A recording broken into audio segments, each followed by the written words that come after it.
Wait. I hear you. Hello! You hear me? We were doing gasps, but my mic was on the wrong mic for some reason. Sad! Yippee! The class, it can't be a Ren string without microphone issues. I feel like it happens every time we collab. Sad. I'm checking. It's working. We hear you, Glubie. We hear me, Glubie. Let me go check, I guess. Because my setup is a little bit different this time, so I actually don't have the string open on my computer. I have the string open on my phone. Oh. Okay, we are both audible, so I'm gonna close this string now. Okay, thank you. Hello. Just double checking. Having two opinions is better than having one. Thank you. Hello, this is Sylvain Gintsugi, Anonymanga Fox Mask. I am here with Glubie. Glubie is here with It's me. It's Ven. Why you say? Why are we here? Because we're gonna talk about our blurbles. Yes. I thought you were gonna start with your blurbles because you're the string master. The stream but I can start with starts. mine.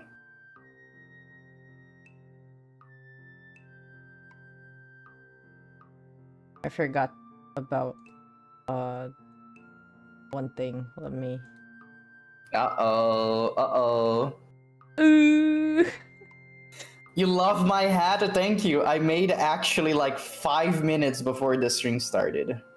Well, that's a lie. A little bit because we were late. 5 minutes before where the string was supposed to start. Hello, kids. Thank you for 24 months. Woo! 24 months sub. That's 2 years. That is exactly 2 years. How many babies is that? 2.5? Yes. And wait, a half, a third.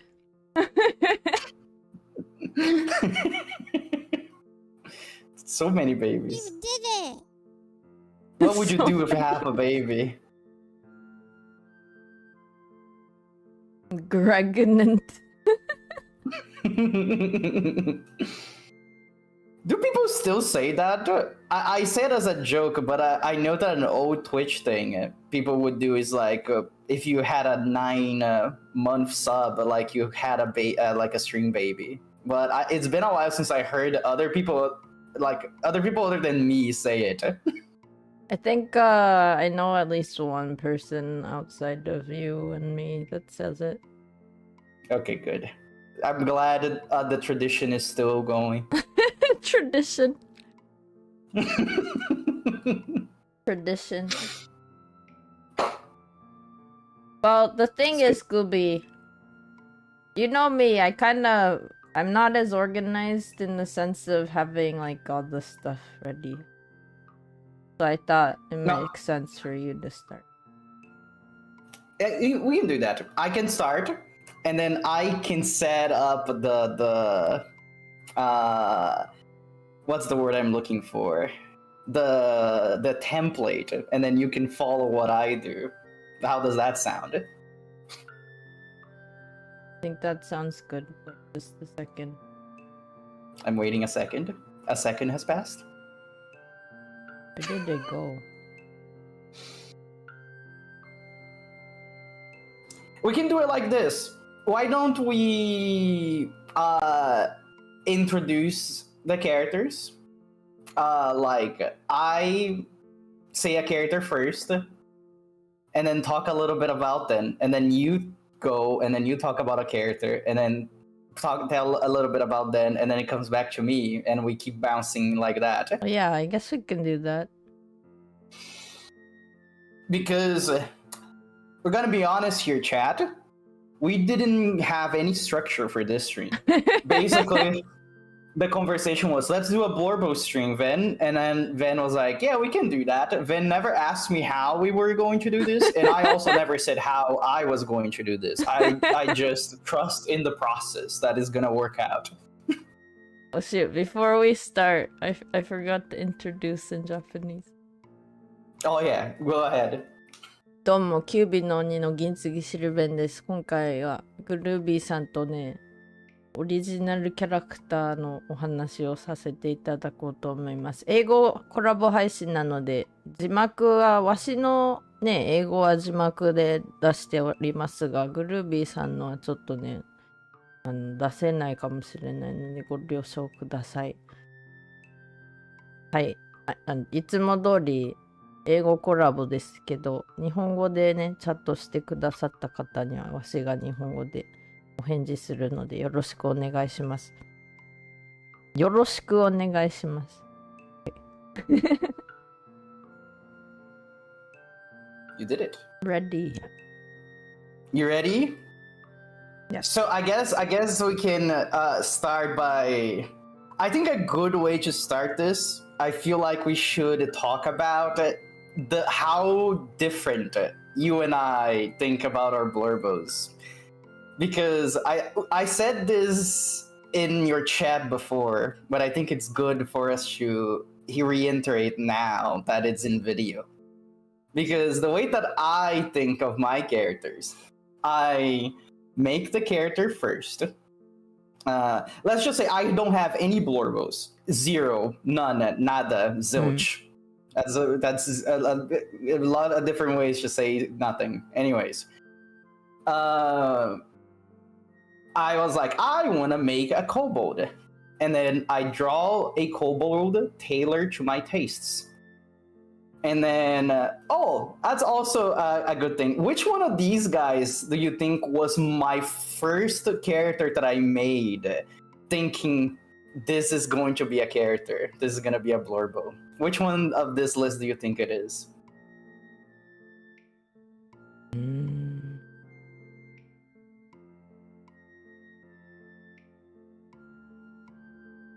It's the very top left. Incorrect. It's the first one that I thought about was Pip. This one. You can tell because she's green for an amazing reason. That's how it works. What worked? She's green, and that's the mark of the first blurbo. Yeah, because it like I said, I'm building a kobold tailored on my tastes. I like kobolds, and green is my favorite color, and she's also yellow mostly because yellow and green is a very good color combo. But anyways, the way that I think about my characters, I make the character first, and I was like, this character looks really good. You go into the blurbo dimension, and it's a void. And then, off this character, I build other characters, or a place. Like Pip is an inventor, for example. What is she inventing for who? What does she do on her off time? And then off of that, I start building other things around it. And that's how that's my character creation and world creation process. And then I would like you, Ven, to talk about a little of how you make things, because I feel like it's a little bit different. Okay, so when I make mine... Well, first of all, it is a little... Okay, this is gonna be meta, so if you like your VTubers as VTubers and that they actually exist as VTubers and all that, I am me. I came from... Shadow the Hedgehog music plays. Hello, Jojo. Hello, Mike. Thank you for being first to the stream. So when I basically, okay, my lore is that I came to the human world through a portal that I made with the consent of the human world people, or the human world. And then, so I am a creator of my own whole entire world, like space and planets and stars and all that. And then basically my blorbos, my original characters, like, the thing is, I made my original characters a long time ago, relatively to like human timeline, long time ago. Wait, I should have pulled something else up. Thinking about this. How do I do this? I open image. I just click and drag. Like, if you click and drag and put it on top of CSP, it just works. Oh, it works? Yes. It could be an image, it could be a CSP file, it could be anything. So... Well, it can be GIFs.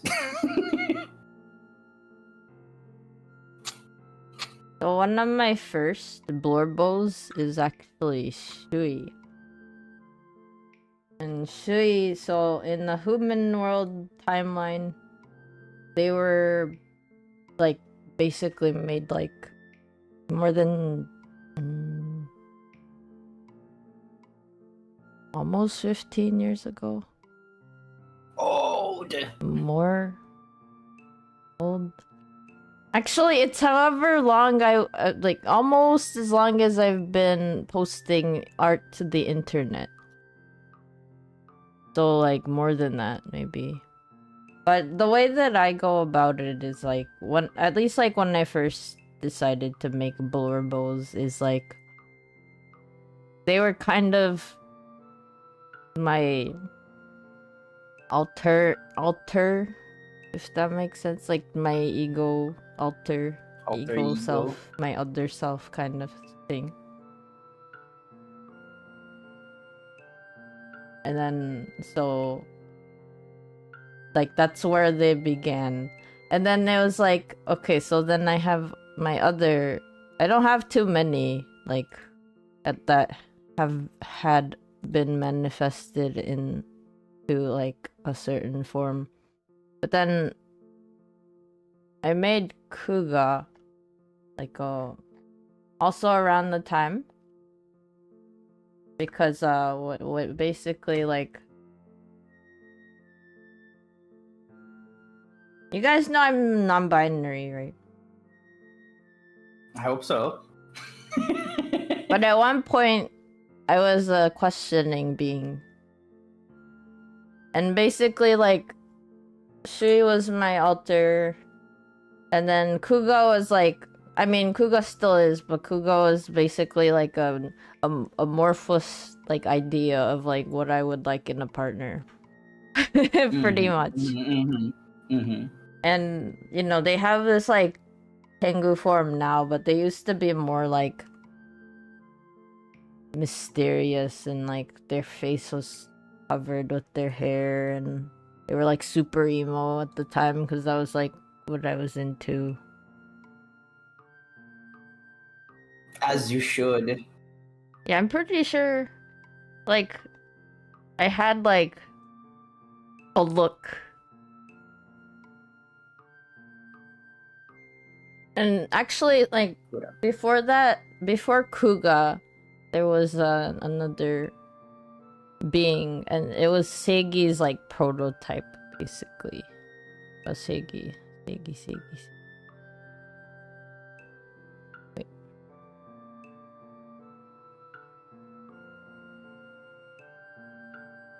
Seigi's the tall guy here. Wow. This is good art. Jojo Soyu art. But yeah, Also, basically, just realized I can see JoJo's messages in my chat for some reason. Oh. How does that work? I don't know. It's not even popping up on the screen. Look at that.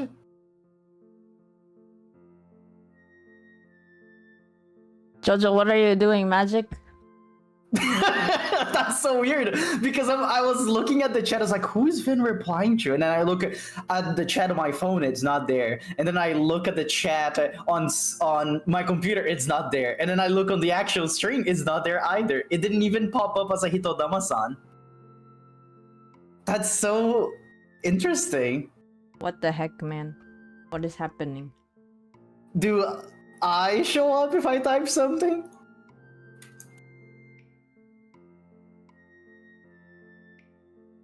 Okay, that popped up. Huh. Wait, Jojo, which one are you saying it's you? You gotta have to read Jojo's messages out loud so I can know what they're talking about as well.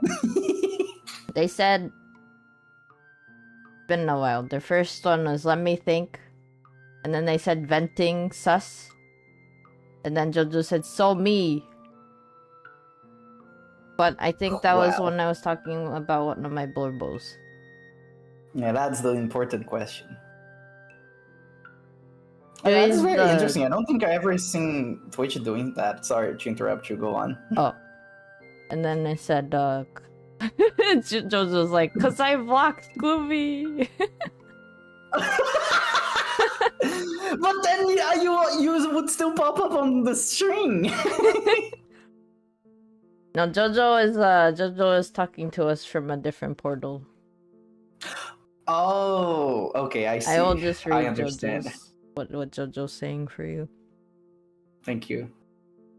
But yeah, so Seigi and Shui kind of were like before they became these two Oni, like they basically were like prototypes of like me if I were a different being, and then also like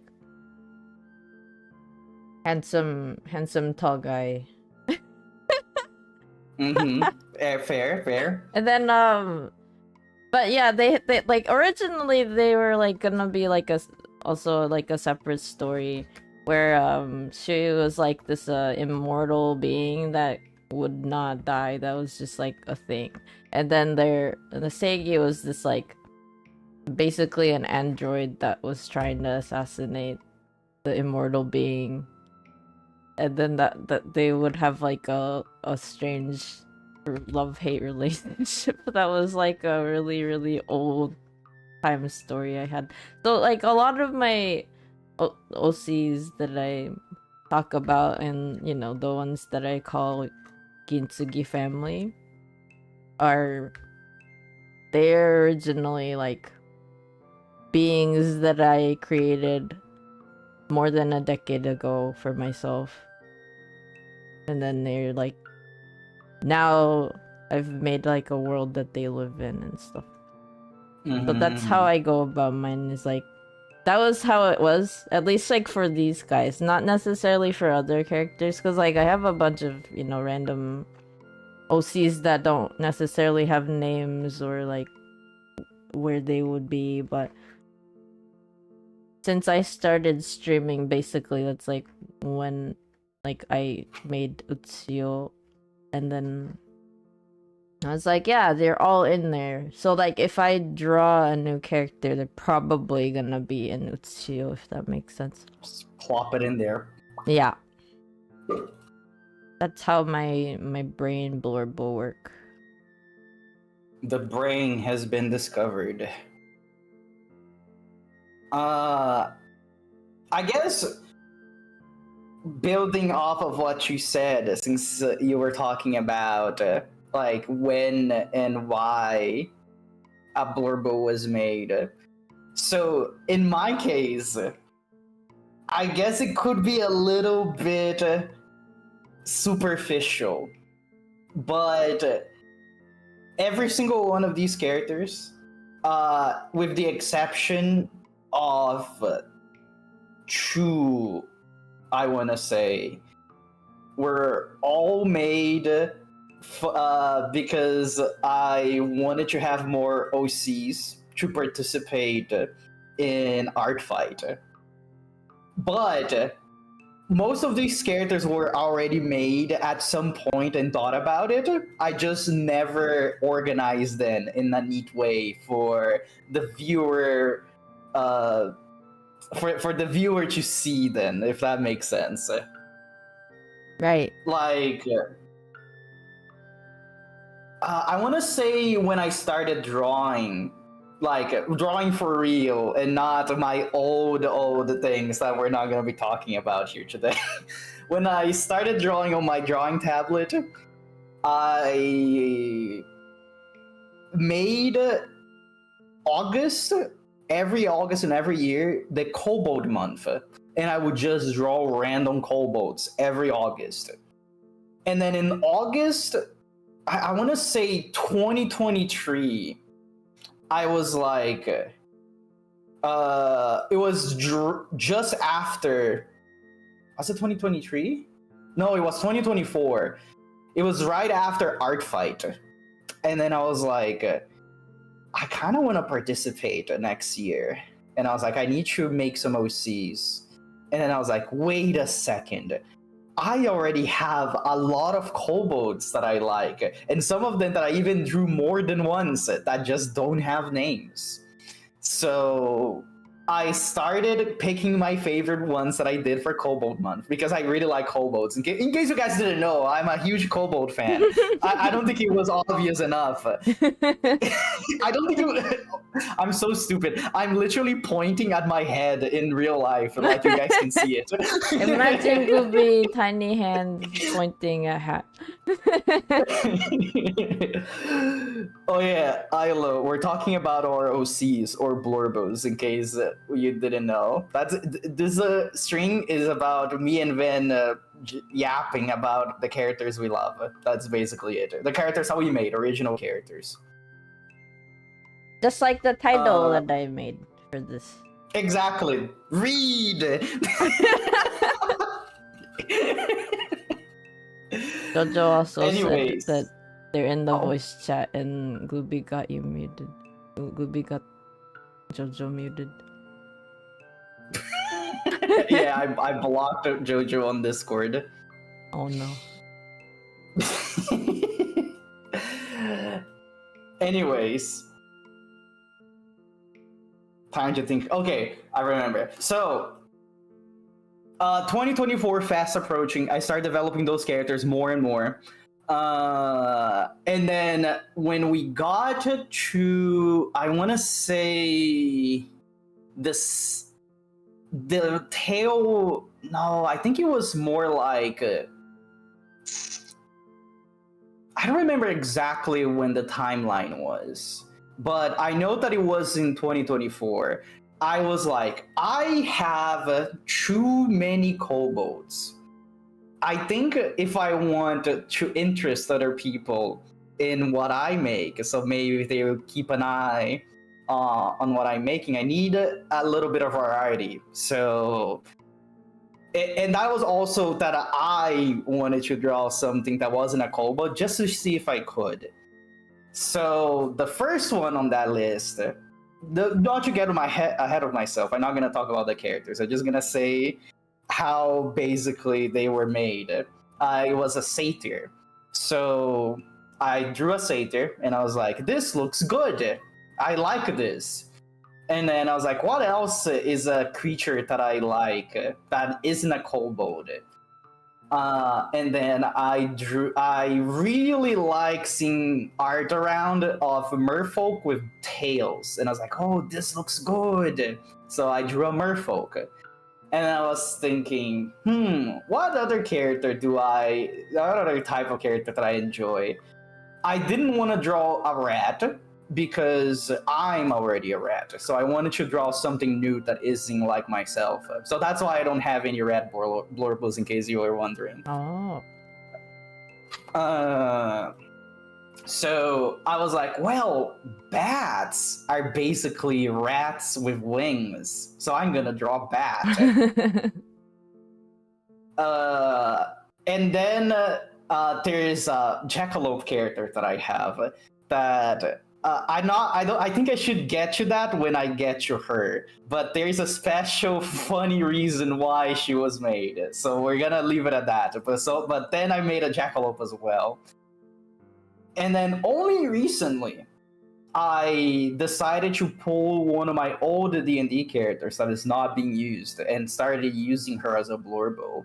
But as you can see, my grid is very well organized, and I was like, "Damn it! I have an even amount of kobold, an odd amount of kobold blurbos. I need it to be even." So I was like, "What other kind of character that I like that I don't really have that could fill the niche?" And I actually had two ideas. One of them was a bug, and the other one was a bird. I decided to draw the bug because it was the weirdest thing that I haven't tried to draw yet, that have a very segmented body with multiple parts, and I wanted to try doing that. So that is basically how everything began. Every single idea that I had up to this point, including the kobolds. So that's how it was, the birth of everything, basically. That's why I said it would look a little bit superficial, because it sounds like, oh, I made these characters because I want other people to draw them. Which is not completely untrue. I do love them. I do like them a lot, regardless of how I started making them. It was mostly a thing that I wanted to do anyways, but Art Fight seemed like a good excuse for me to start building them up, you know? Makes sense. And then I kind of went off. I went crazy and started doing things, and then I decided to do a comic, and then I'm like, I don't think I want to do this right now anymore, and then I stopped, and then I started writing another comic that I still need to draw. But that's it. That's the genesis of how I started making them. I technically do have blurbos that are from the old times before I started drawing, but this isn't about them. I don't think they will ever come to light, Don't and think I prefer about them. that way. Don't think about them. Because I do believe that I put a little piece of me on every single one of these dudes. And the old ones also have little pieces of me inside of them. But they're little pieces that are going to be stashed away for myself to enjoy and not anybody else. I see. I think that was a good introduction. Do you think we should start talking about the characters themselves? Sure. So I'm starting, if I remember correctly. Yes. So the first one on the list, and by the way, it is listed like this for a particular reason. At least the start of the list, it's mainly blurbos that are related to each other in some way, not just in a familial matter, but they're connected somehow. And the first few are mainly here that if I wanted to ever make an actual story that involves all of them, they would be the main focus, basically, which would be these three up here. But anyways, let's start talking about Flint. So as it says here, it's Flint, a blue kobold, has red eyes. He's my big and strong guy. He's an ex-mercenary. He doesn't talk at all. He mumbles at most. I put here big brother energy because he is a big brother to this specific character and only her, nobody else. He's very protective and he's always thinking about something. He has some big thoughts. I guess I could pull an image of these two. I actually don't have an image that is just him. And when I draw him, it's always those two together. Brother has But it to makes be sense. with little sibling. Little sister. Exactly.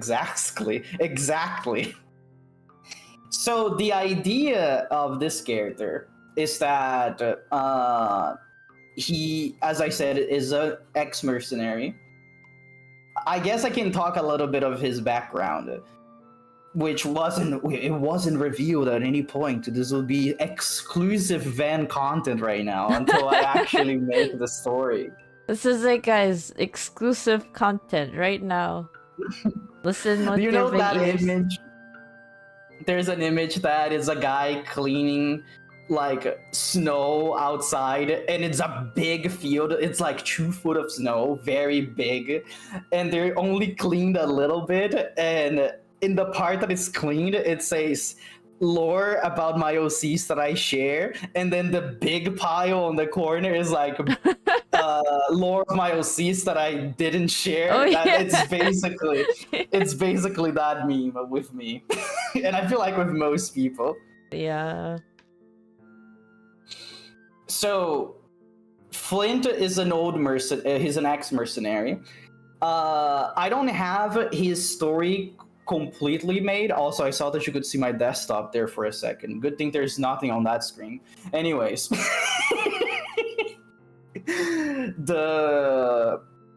I don't have very concrete writing on his past just yet. I just have a bunch of jumbled ideas. But the idea is that he was kind of an outcast, and then he became member of a mercenary crew that he didn't really like that much, but he did it because it's good money. And then at some point, they attacked a village of kobolds, and he was on guard duty in camp, so he didn't really know what was going on.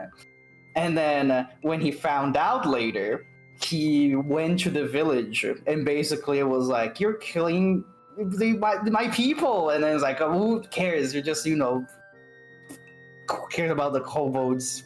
Suck. We're here to get these treasure thingies that they're gonna give it to a dragon or something. And basically he murders some of them, and some of them escape. And then he finds Nene there as a little kobold hatchling.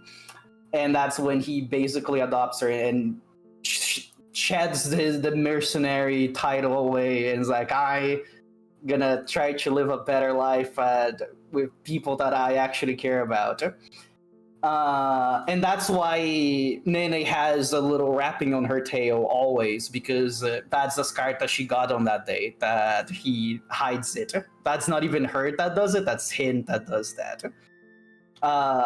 And later on, a little comic that I wrote about another character that shows up later that also has a scar like that. That's why he gets stunned when he notices the scar. And that was not in context on the comic, because I didn't want to dump a bunch of lore before the comic started. Yeah. But that's basically his character at the moment. I will build up more at some point. I think, let me see if I can find, because I was planning on getting all of this ready for, here's all the little images that I have of these characters and when I first made them. And then I just didn't do that. I instead decided to draw something else, and then I just finished like an hour before the stream. And I was like, well, now it's a little bit too late for me to go grab things. But I'm pretty sure... Oh, I don't think this was the first one, but I have this. This is one of the first ones that I made. This was made in 2023 in August. And this image is just called fighter.png, because at the time, like I said, I didn't have the characters named or anything. I just had the designs and their D&D class. Because in case you guys didn't know, I really like D&D. So I was basically going through classes on D&D and drawing a kobold version of them. And that's how it started. But I can't find the actual first image that I made of him, because the more I go back in time on my drawings, the less organized it becomes. I really started getting more and more organized with my art as time went on. But I'm pretty sure it was in 2023. Because 2023 is when I started doing a doodle a day for an entire year. So I got a little bit more organized at that point, because I was like, wow, I'm drawing something every day. I need these to be in the correct spots. Yeah. You did do the whole year of art. I did, and I will never do it again. Never again? Never again. Like, I like doing things that and when I promise that I will do them, I actually do them. But I would say it wasn't pretty. There were days that actually, the days that I thought about dropping the challenge was around November. So I actually went through very far into the year before I started getting tired. Oh, but that's already another thing. We're talking about the Blorbos today. Anyways, that's Flint. That's our big brother character right there. Any questions about Flint that you might want answered? When do they talk? Because it says barely talks. So he talks when it is extremely necessary. He's a very mumbly guy. I want to say there is a couple of times that I drew him talking, and one of them is a very funny one. Let me see if I can find it. I'm pretty sure I did that in 2024 in August. Let me see. Yep, I was correct. So this scenario is that they were at a tavern, and then they wanted to order 2 alcohols, but Flynn cut her off and said, no, we're gonna have 2 orange juices actually. That's one of them. Naranja Ugo. Naranja Suco del Naranja. I don't think that's correct. Or maybe it is. Something like that. How tall? You want to know something funny, Jojo? Also, it's good that I can see you in chat now for some reason, but I couldn't before. Anyways. That is something that I need to work on. I think I talked to Ven about it, or at least someone recently. I was planning on making a height chart of all my characters' heights, and I just haven't done it yet because I need to get more consistent about their shapes, and I'm not.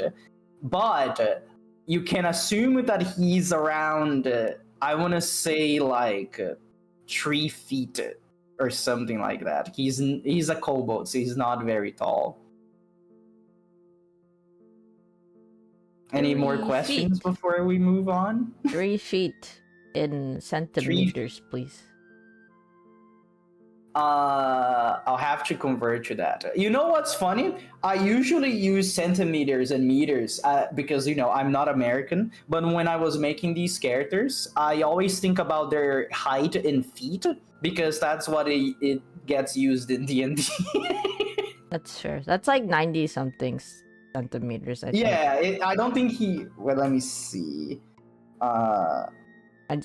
Feet to centimeters. I just did really simple calculating in my brain, so I could be wrong. 90-something.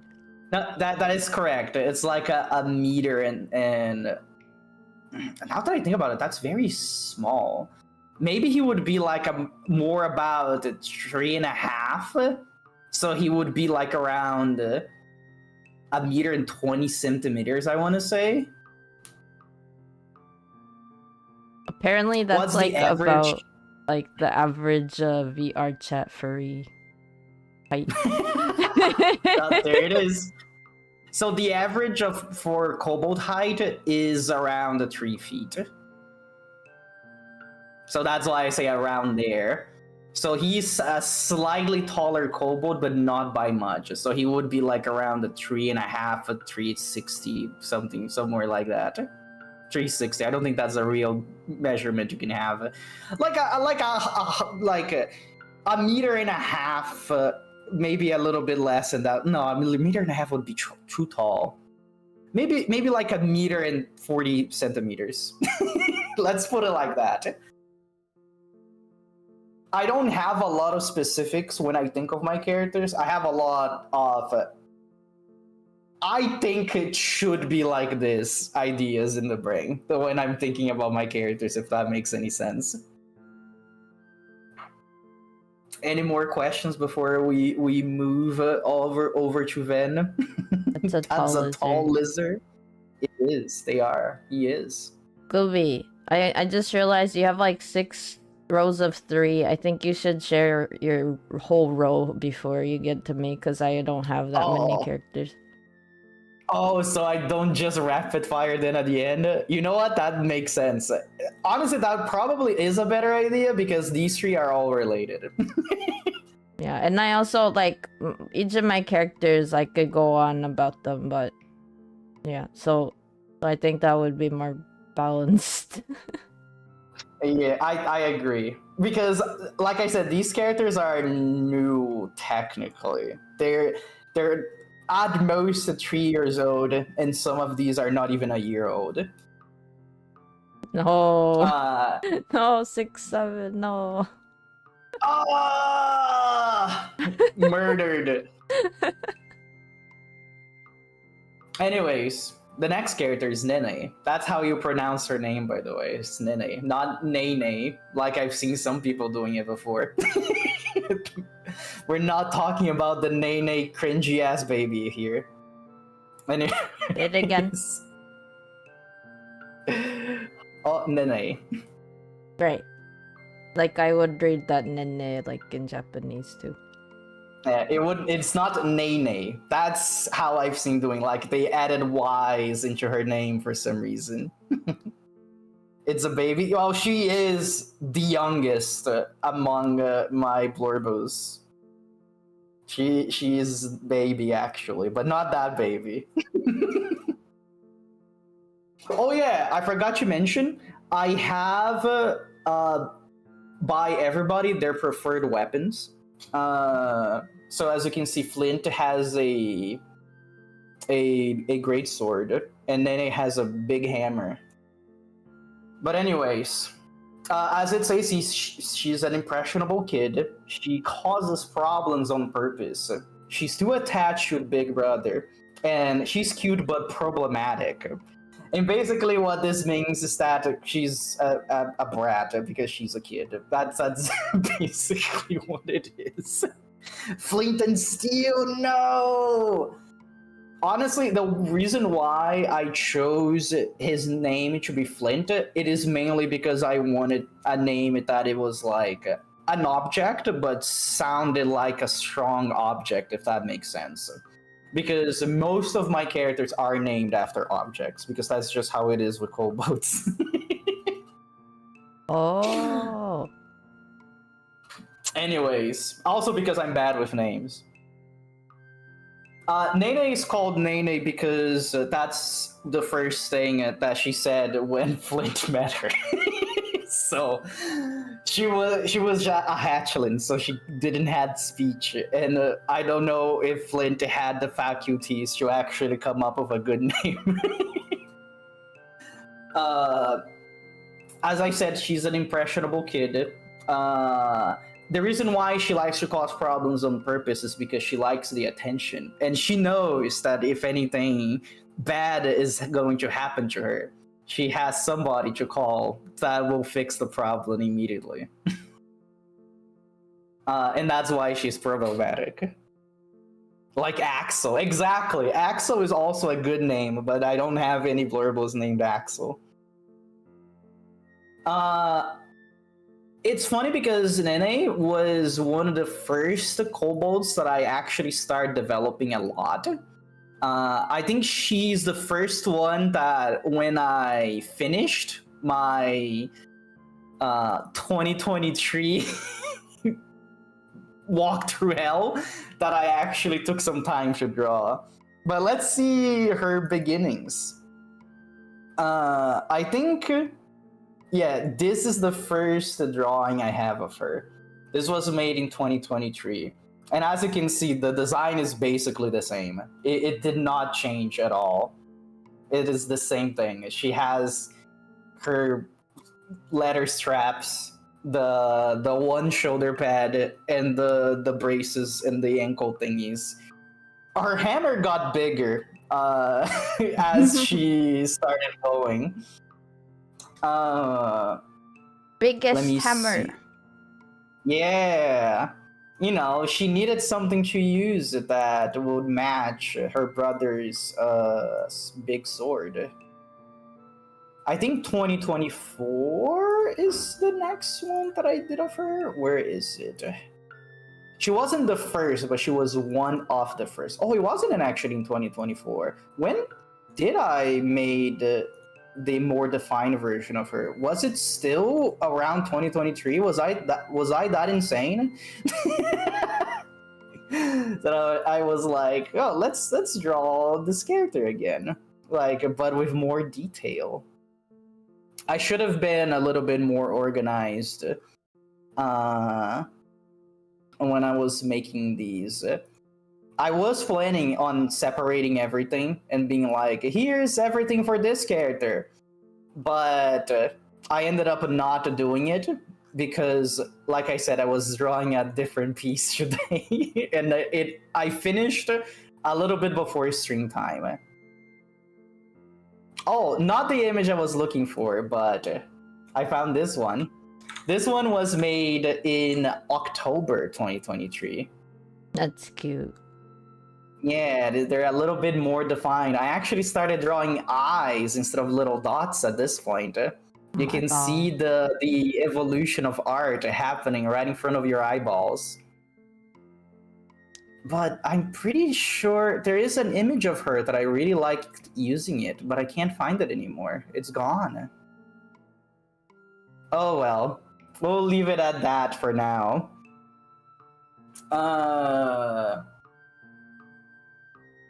But I really started making her hammer bigger because I was like, I need a big hammer. The hammer needs to be bigger, bigger, bigger.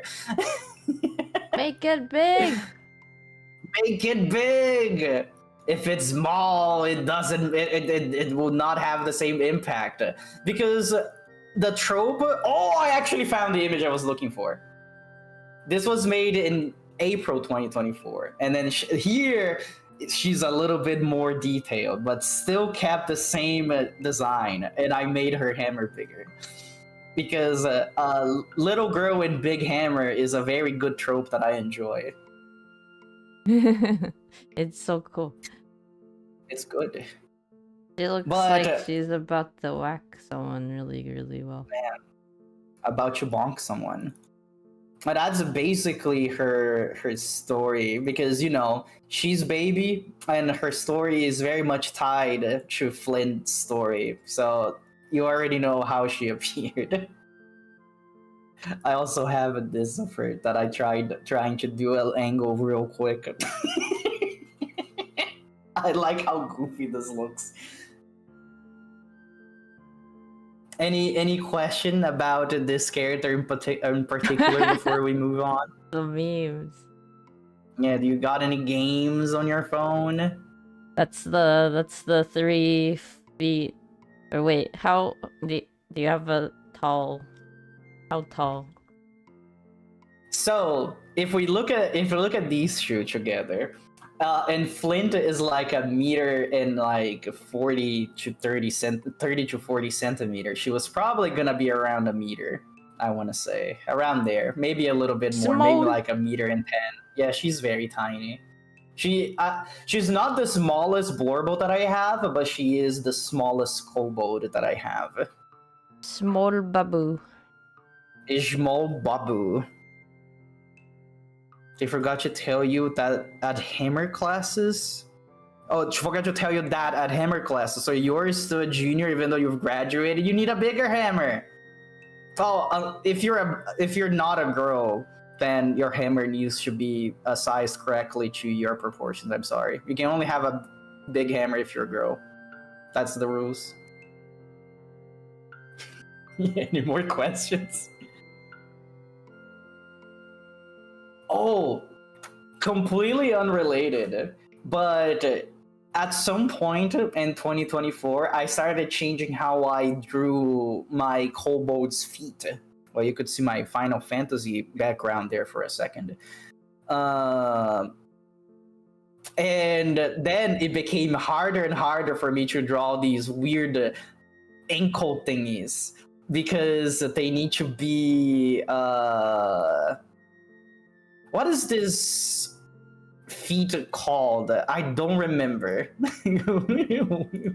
You're the artist, man. What are they called? What is what? This type of feet that you're like on your tippy toes, kinda technically. What are they called? I don't know if I know specifically. I just called them animal legs.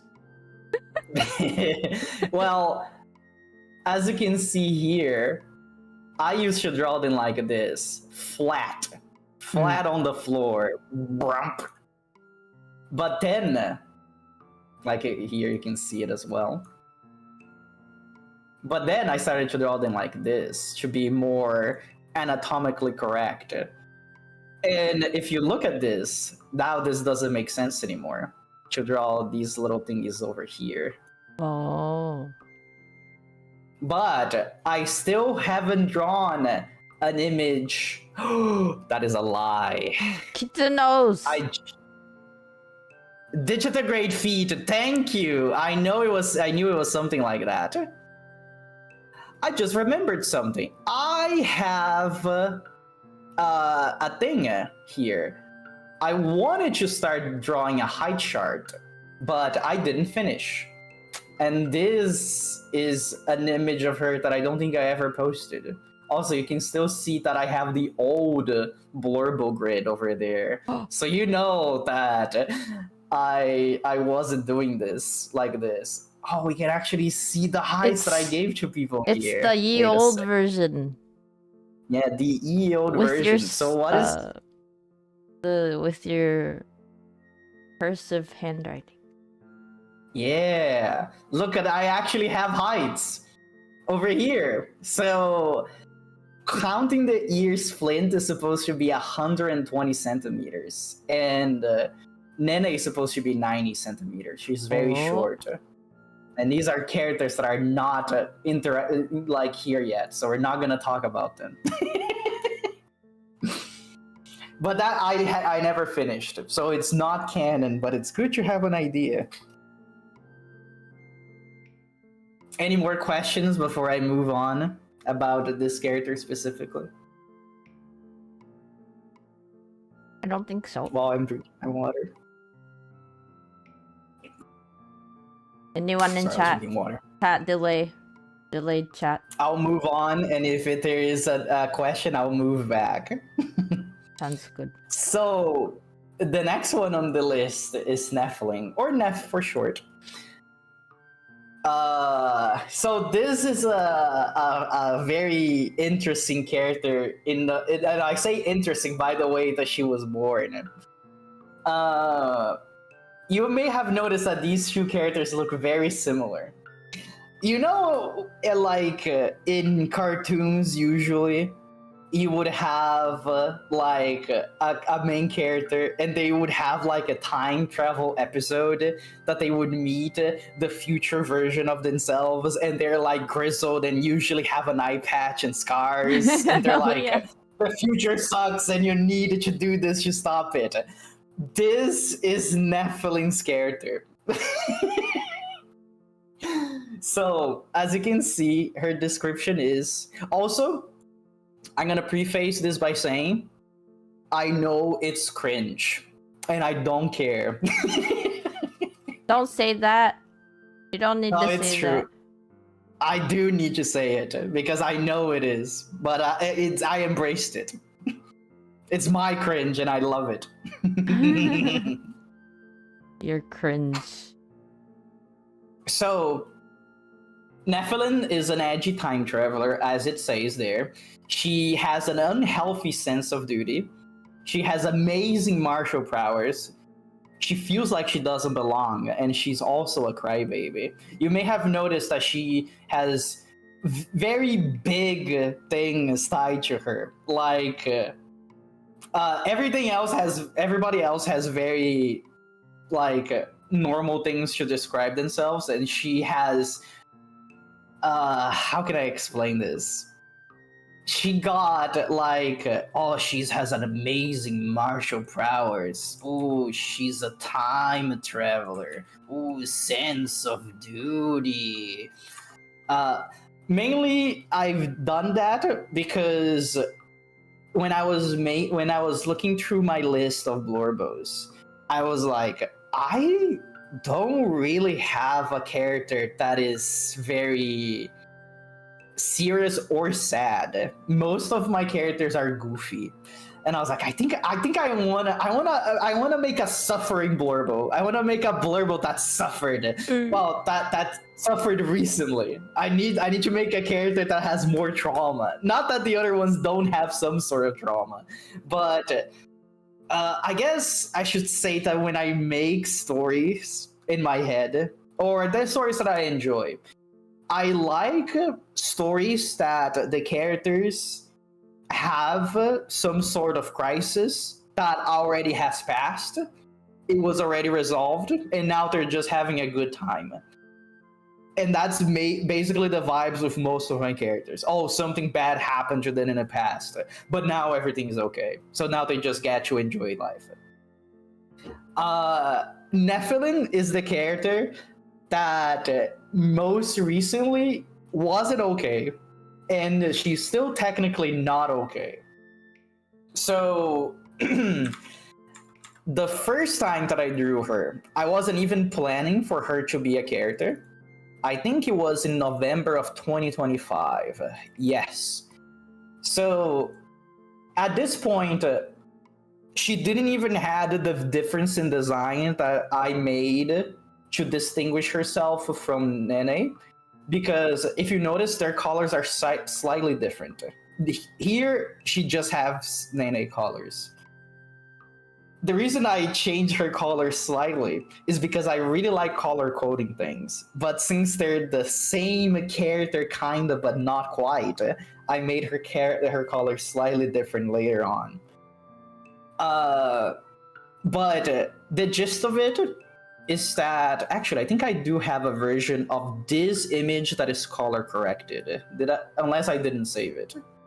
Okay, yes, as you can see. Oh, but this one, the scar isn't here. I forgot to draw her scar back on the color corrected version. But adjust your monitors. You can tell that is slightly different. She's a little bit darker than Nene. We'll use this image for now because it has the scar. So the idea is that she is Nene from the future, that Flint died trying to protect her. And basically she went through a journey to try to bring him back somehow. And the best thing that she managed was time traveling via some Faye favor stuff she's done. And when I said that she's still not in the green about her situation, is that it was a Fae creature that helped her. And if you know the Fae, they usually don't like doing nice things from the goodness of their hearts. So maybe at some point that's gonna come back and bite her in the butt. But at least at the moment, she's enjoying her time living with Flint and Nene together. And Nene thinks of her as her big sister, even though they're the same person technically. Well, I guess at this point they're not anymore because she lived a harder life than Nene is currently living. Where is the other image that I have of her? I don't have a lot of art of her because she became a character at the end of last year. So she's a 3-month-old baby. This is the other image that I have of her. She's showing off her scars. Also, this image is when I tried doing a sideways view of a kobold's head, and I did not like it. But I was like, I need to get better at it because I don't like how it came out. But you can see her cool scars. Anyways, oh yeah. Also, this is Flint's sword that she's using. I think something else that I need to talk about. Where is it? There's go. I was getting lost. I said that they have their preferred weapons in the corners here. So Nene's thing is that she has a little bracelet that she can summon her weapons at will. So it is a golden bracelet that has a number on top of it. And when she turns the dial, the number changes. And whatever number she has listed, like 1, 2, 3, 4, 5, she can store up to 6 weapons. It summons a different weapon. So we have Flint's sword, her old hammer, a scythe, because I gave her a scythe because I wanted her to be edgy. Edgy. She has a halberd because pointy stick is still one of the best weapons in existence. Nothing can beat pointy stick. Pointy stick. And she has 2 small short swords for more close combat quarters. And she has a 6th weapon that is a secret. Nobody knows about it yet. And I'll probably talk about it at some point, but I don't want to reveal it just yet. She's like main character Final Fantasy 15. Or wait, what was basically. Have you noticed that I built this character to be like the protagonist, the brooding protagonist?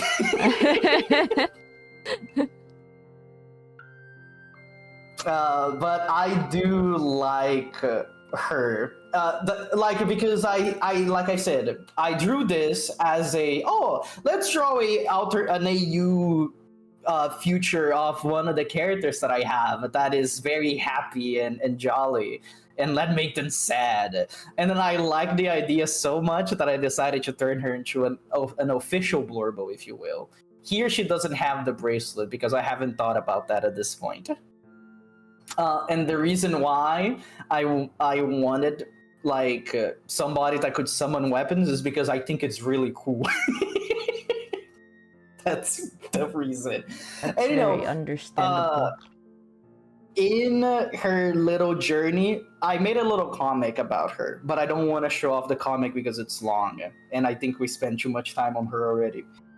She explains that she became technically a Fey warlock during her little journey because she went to the Fey Kingdom to try to find a way to get Flint back. And that's where she got her bracelet. And that's why she has it, basically.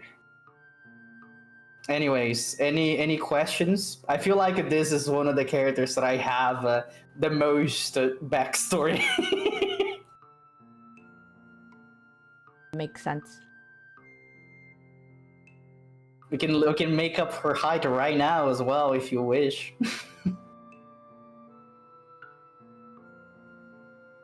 Questions. Try to think of her height. Yes. Oh, you were asking people for questions. I thought you were like, question! If there's no questions, then we can move to you, Ven. It's finally your turn.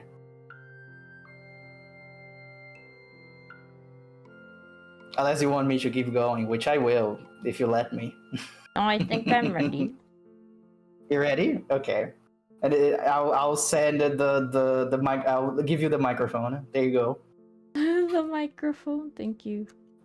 I'm just opening a bunch of stuff from ye old times.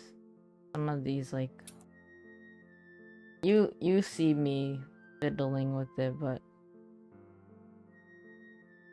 I actually didn't because I had my window open and not yours, but now I'm seeing it.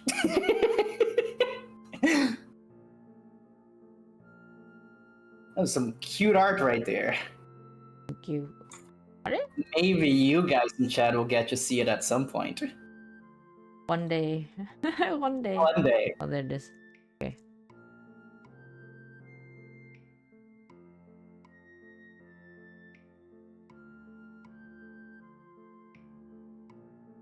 If you're good. If you behave. I'm trying to get the one that where'd it go? It's gone forever. No. Did it actually go away? I'm not sure. I'm actually cleaning mine because I don't think we're gonna be seeing these anymore.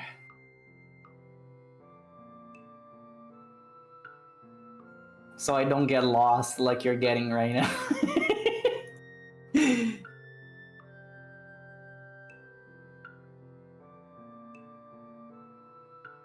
Oh, you know what? While you're fiddling with things, I just remembered.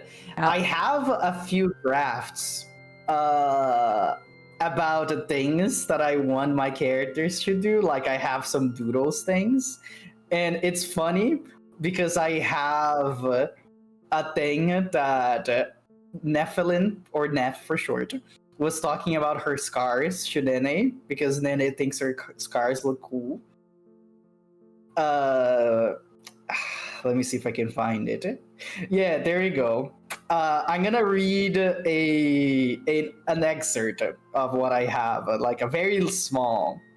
So I have Neff notices and says, "Oh, this? I got this one in a nasty fight against." She's talking about the scar that she has on her back, and then I literally have brackets. Insert creature that bites and spews fire here, and then she continues. That's when I decided to start wearing more armor. She then gets more excited and points at her cheek scar. This one I got while someone tried to stab me in my sleep. I dodged at the last second. And there's more, but we're not gonna get into it because it's gonna take too long. But I have things like this on my notes that I have an idea of what I want this to be, but I don't know exactly what it is yet. That's fair. You know, that's half of the fun to figure things out, isn't it? One day you will know. I'm learning about my blurbles like you guys are. Maybe one day I'll understand them completely, but probably not.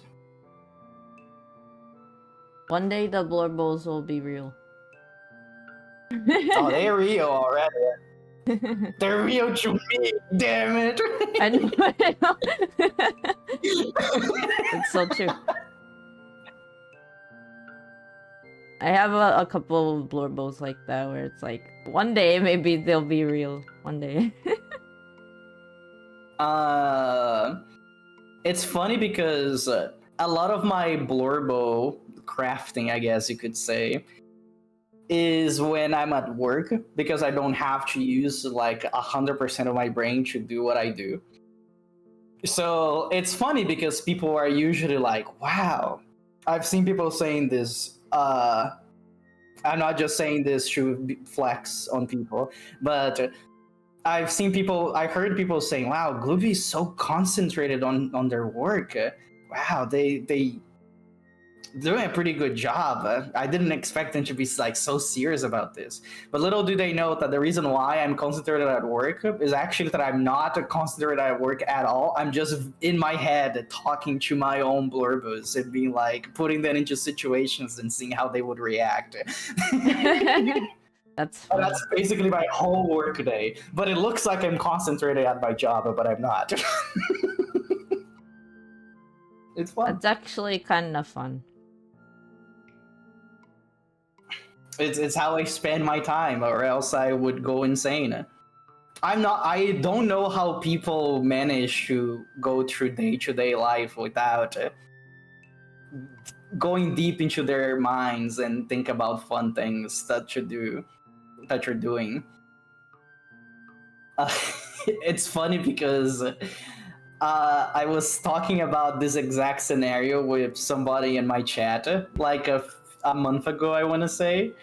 And then they were like saying in chat, wow, Glubie, you're so concentrated like my coworkers. And then in asterisks, actually Glubie being autistic. Which I guess it could be an autism symptom, but I'm not diagnosed, and I don't think I ever will, because I don't think it bothers me that I need to actually get medicated or something like that. But it is interesting to think about, you know, flexing the brain and stuff like that is good for it. Yeah. I have been asked if I have been diagnosed, and I'm like, I don't know, no, but what? Yeah, I feel like it doesn't really bother me. Like if I am actually autistic, I don't think anything would change if I knew I was or not. I feel like if it was something more detrimental to my life, if I was actually like having one of the harsher symptoms, then I could see me doing that. But I can work. I can live my life normally. I don't think I need it. If I am like if I do have a little bit of autism, a touch of autism, then it doesn't bother me. But I don't know. Maybe not. Maybe I don't have it. But I've described the situations to people before, and people told me, I think that's autism, and I was like, is it? I don't know. Maybe. I'm not sure. Yeah. Get a professional to diagnose you. Don't get armchair diagnosis. Exactly. You ready, or do I need to keep it buying you time? Okay. You can go now.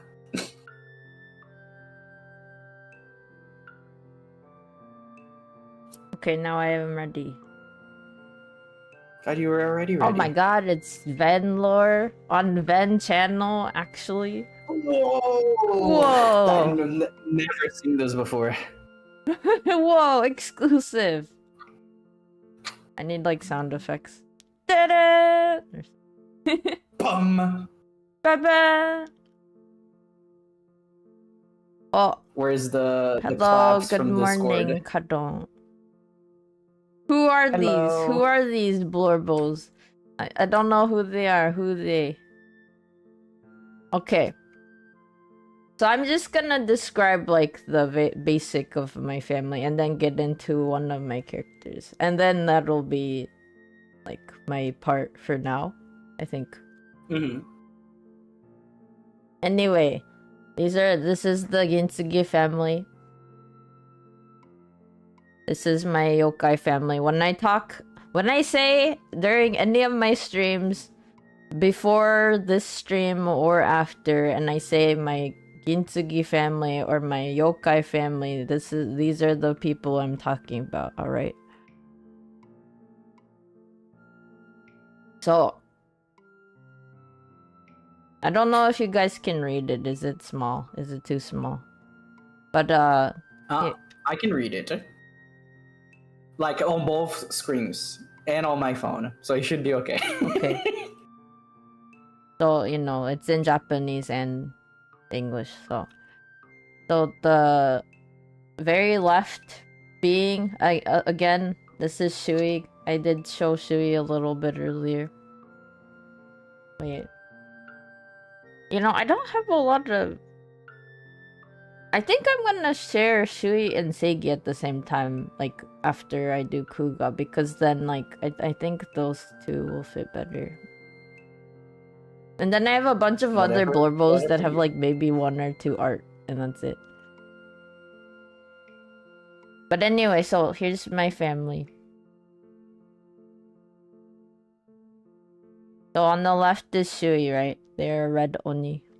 And then I wrote their height.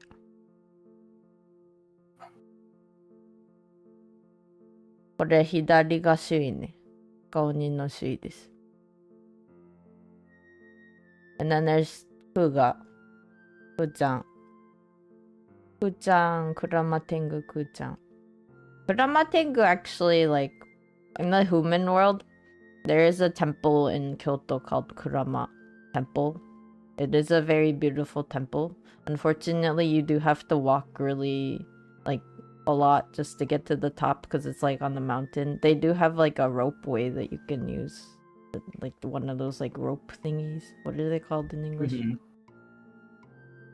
I've just called it an elevator, but I guess they're not technically one.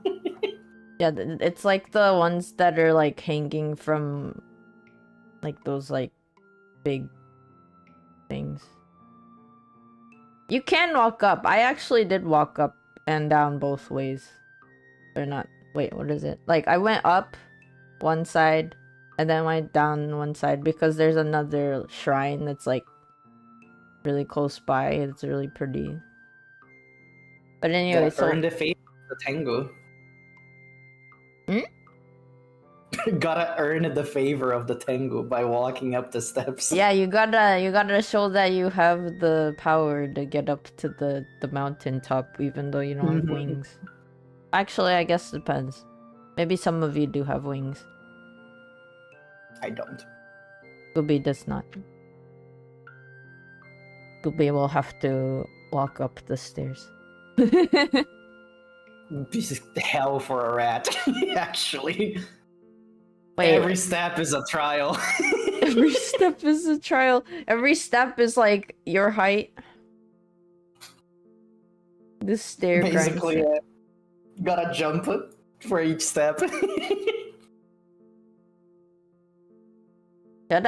Should I explain what Oni are? Like, I feel like so. Like I said, I think your way of building your characters, they're more weaved into the world first and stuff like that. So I guess it's a good way to introduce the concept so you don't have to do it for every single one of them. True. Okay, so in my Utsio world, which is a parallel world to the human world, so it's like similar to the human world in the sense that there are lots of people, like humans, and then the difference is, I guess, that we have all kinds of what humans would call mythical creatures that exist in my world. Onigiri, like the jelly donut. No! Yeah! I love jelly donuts. I never had an onigiri. Would you like a jelly donut? I made them earlier today. Anyway, so in my world, though I do hear that the human world actually has Oni and stuff, it's just that I guess it depends on who you ask. Some of them are good, some of them are bad. But anyway, for the most part in Utsio, the Oni are there for purifying, like,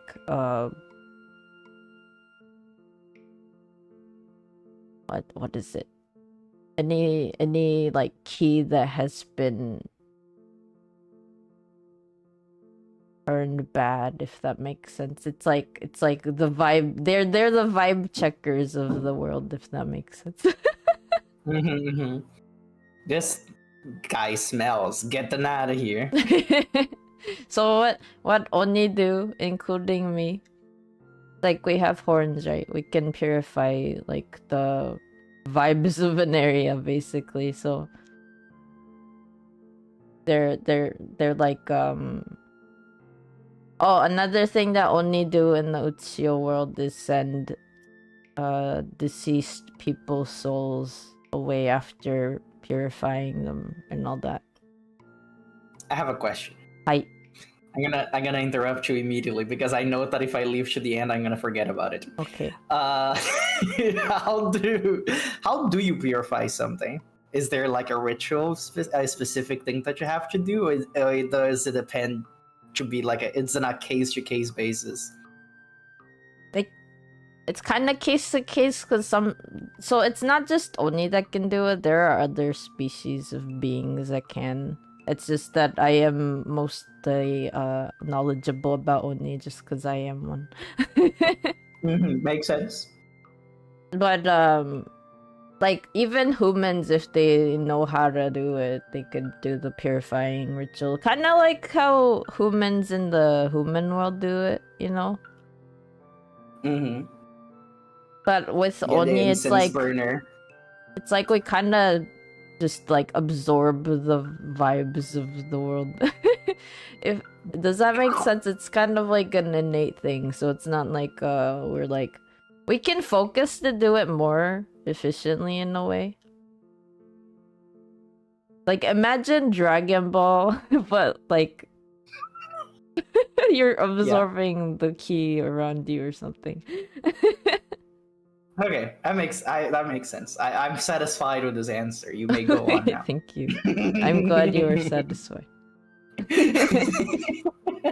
And then I guess another difference is like, you know how in chat sometimes people are like eat Ven's horn and whatever.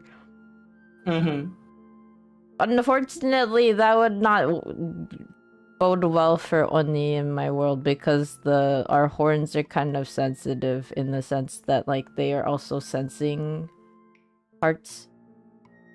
They are sensory organs, and then what they sense is like between Oni, like it's kind of like a thing where we can share feelings and like thoughts and stuff.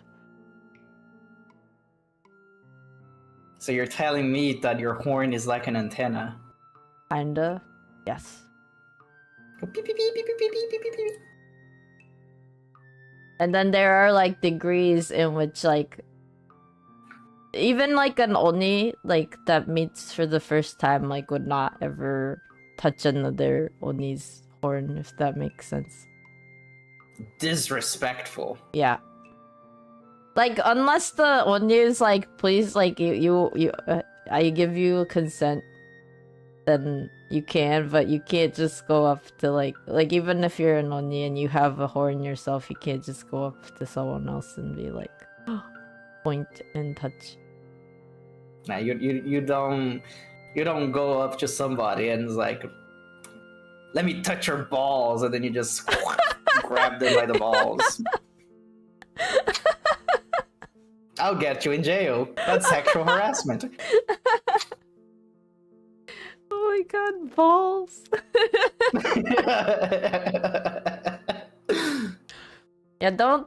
I mean, I guess just generally don't touch people without their consent, alright?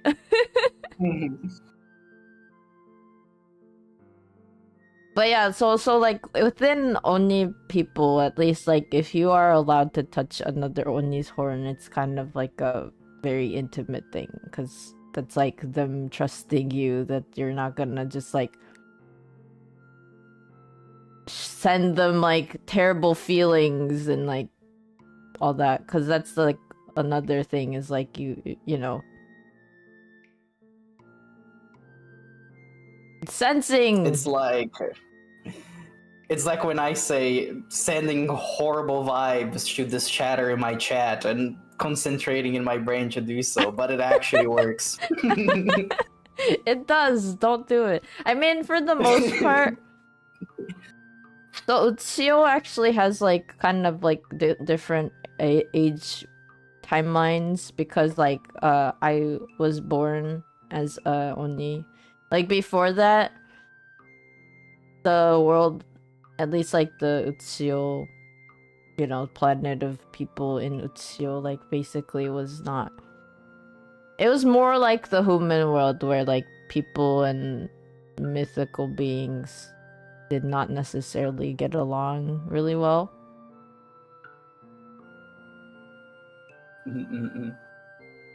And then, I mean, you know, it was what it was, but then I was like, I want to be a part of my own world, and then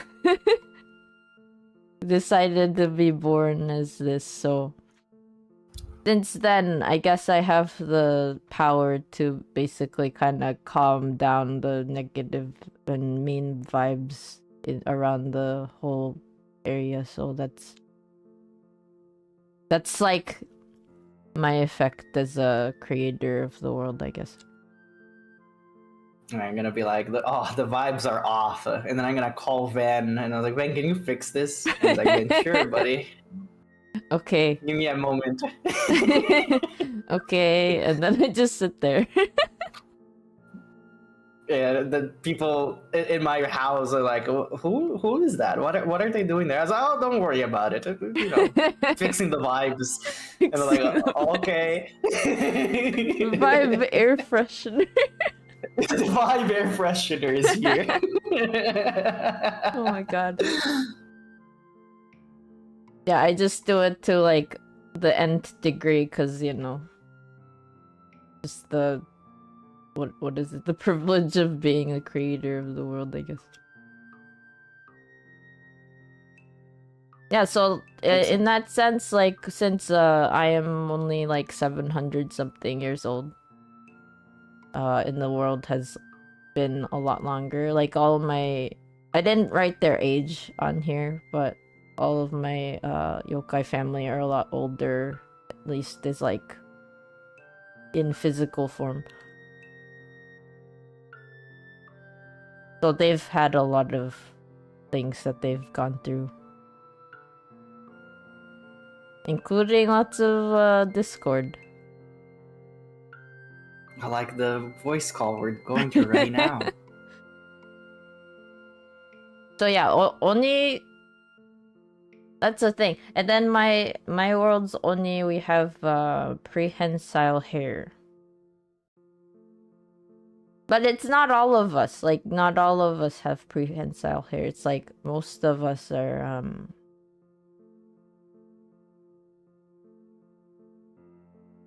can't necessarily move it. Like, that's like one of the things that used to be more of like a rank thing, like, you know, hierarchy stuff, which is kind of not that big of a deal anymore. But so like anyone who is able to use a lot more yoki, which is the kind of like the equivalent of magic power for us. Mm-hmm. So more, for example, yeah, so the more one you can use, like it tends to be like an innate thing, kind of like, you know, how in D&D you got sorcerers versus wizards. Yes. That makes sense. So like the more yoki someone can use, like for example, Shui's hair, like all of it moves. My hair, all of it moves. But Seigi, who is like the very right side, tall, the biggest tall being, is so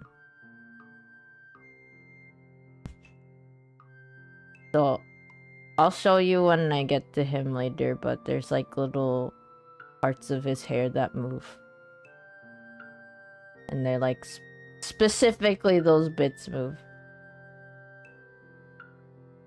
Also, another thing about Oni, not every Oni is like this, but a lot of Oni kind of, especially the older Oni, tend to have like a poker face. They don't really show facial expressions as much. It's mostly like their expressions can be seen through their hair movements.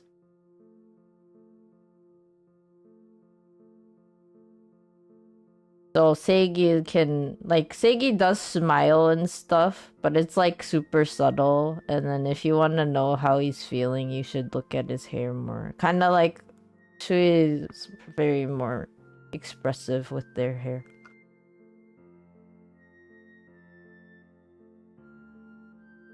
This is why my hair curls when I'm smiling. Yeah. The hair is also smiling. But the thing is, If I like, oh, sorry. Go ahead. if I like throw a rock in your direction on your head, and I like think fast, would you be able to get the rock, grab it with your hair as a reflex? Yes. They're like whiskers. Oh, I see. Now that makes more sense. When you said prehensile, I was thinking more like a tail.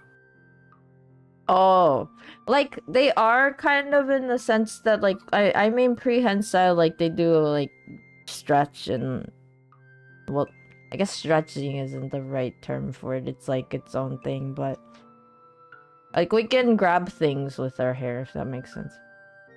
Okay. So you can grab a rock, is what you're saying. Yes. Good. Okay, that answers my question. I'm now satisfied. I'm glad you were satisfied. So yeah, so and then that's another thing that we might do is like if we like someone and obviously we have consent, then we might be like wrapping our hair around them or something.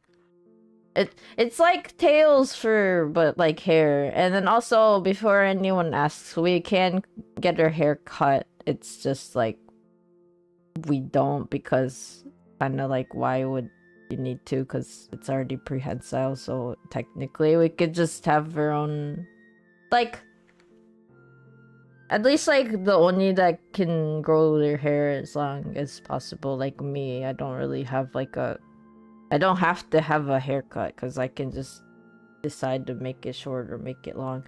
And then You're like Bayonetta. yeah, Bayonetta is a good example. And then for the most part, like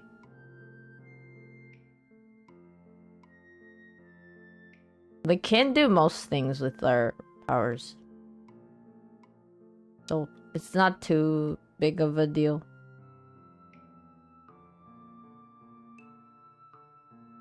But if you want to get like gender specific and stuff, like not that gender's like that big of a deal in the Uchiyo world as much since I was born. Like basically there are people.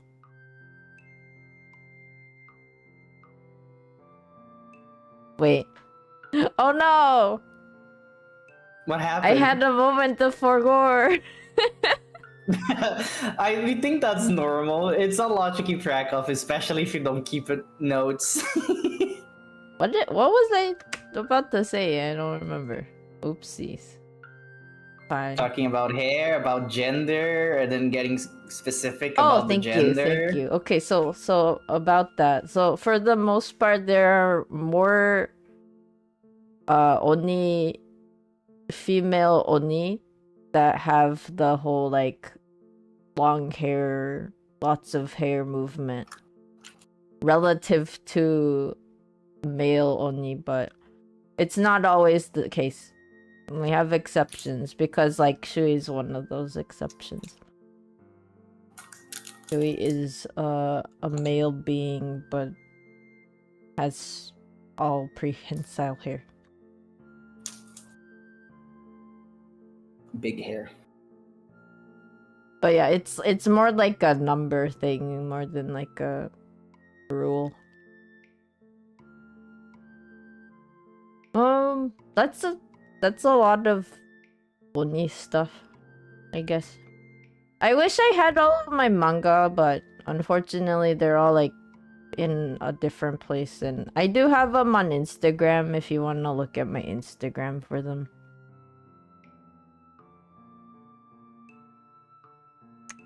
Invade Ven's Instagram now. Follow Ven at instagram.com/Ven. That's not the correct link. So yeah, Oni are like that. So Tengu are like more, you know, they're beings with wings. Although the thing about Kuga though is that Kuga is originally a human. So Kuga used to be human, and then he was basically taken in by Tengu, and then now is a Tengu himself. But he's not, like, he doesn't have his own wings except for the ones that are like basically his tattoos, and those are the Yatagarasu that turn into wings. Yatagarasu are the crows that have 3 legs, by the way. And in the human world, they are said to lead people to a path of divine blessings. So they're how like does exactly they turn into his wings? I'm curious. Okay, so they're basically like magical creatures. This stuff that they just have like a manifestation in a physical form. But so he has summons basically. Wait, I have photos for this. Oh yeah. So these are his wings, right? So okay, this is like another thing. If I ever show you guys like Kuga with wings, he's not gonna have his tattoos, right? Oh, that makes sense. I never noticed that. Like here. And that's that's actually so cool. Thank Sorry you. to interrupt you.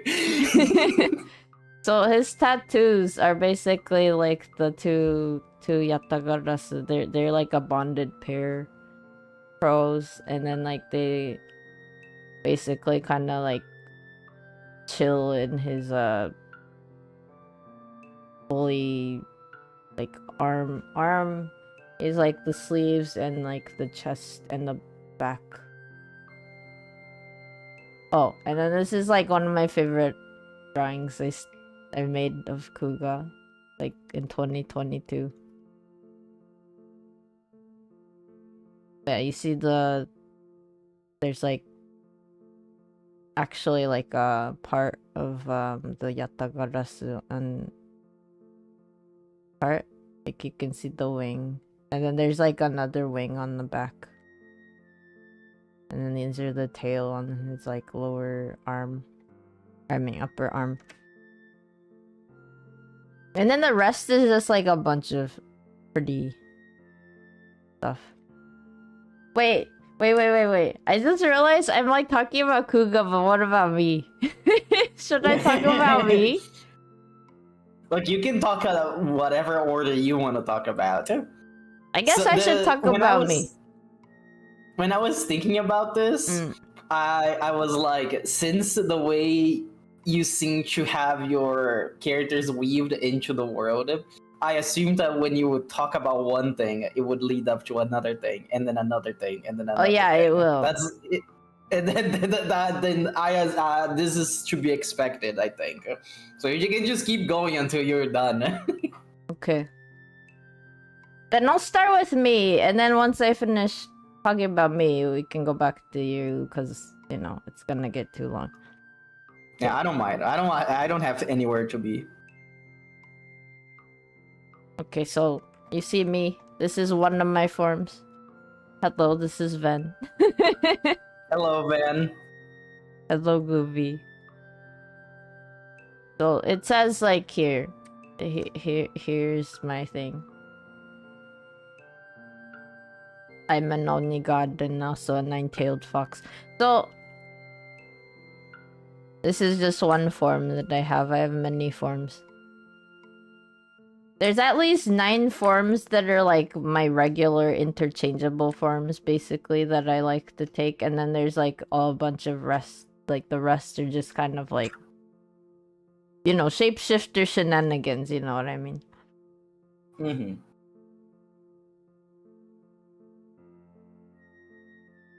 These are all like 2021, 2022. Holy heck. Time has passed. I know, right? So this is one of my forms. And like a big... Although to be fair, I do look like a wolf more than a fox here, but it's fine. It's fine. A wolf. This is like one of my forms. I haven't really been like in like super masculine form recently. There's another form that I have. Kitty cat. Kitty cat. This specific art I made because someone was like, "You're not wearing clothes." I'm like, "But I'm a cat." And then I was like, "Fine, I'll wear clothes." Here is a piece of cloth. Are you happy now? Yeah.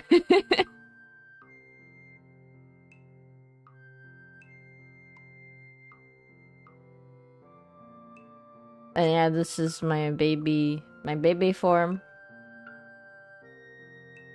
This specific art though, I did it for Hades because I was planning to play Hades 2 at some point, but I just never did. And I was like, oh, I could draw myself if I were in the Hades world. It's good. I enjoy. Very high quality. Thank you. I'm assuming the paint, the you have the paint and the brush because you are the creator. Yes. I understand context. I was See, in my mind, which, you know, unfortunately I ended up not actually working on, is like I wanted to make one of these, like, you know, the scenes where you meet people in the game? Yeah. I wanted to like finish coloring like more of like the details, like how the art in the game looks more, but I never got to that point. And what I was planning on doing for this is like I was gonna take like a screenshot of like, you know, a scene where it looks like you're talking as like the character player. Yeah. And talking to you can me. See the boom. Yeah, and I was gonna have like the text and like, you know, something about how like, excuse me, like I'm new to this world, like where do you think I should go to, like as like a sightseeing god. Can you be my guide? Melanoy, please. Oh, I guess this would be Zagreus, not Melanoy. Zagreus, show me the underworld. I wish to see it. I'm new to this place. Can you like tell me where you would go if you want to have a good time? If you said that to Zagreus, he will probably make an innuendo joke about it. Probably.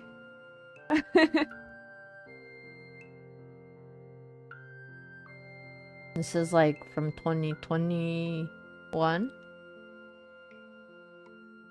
This one's 2024.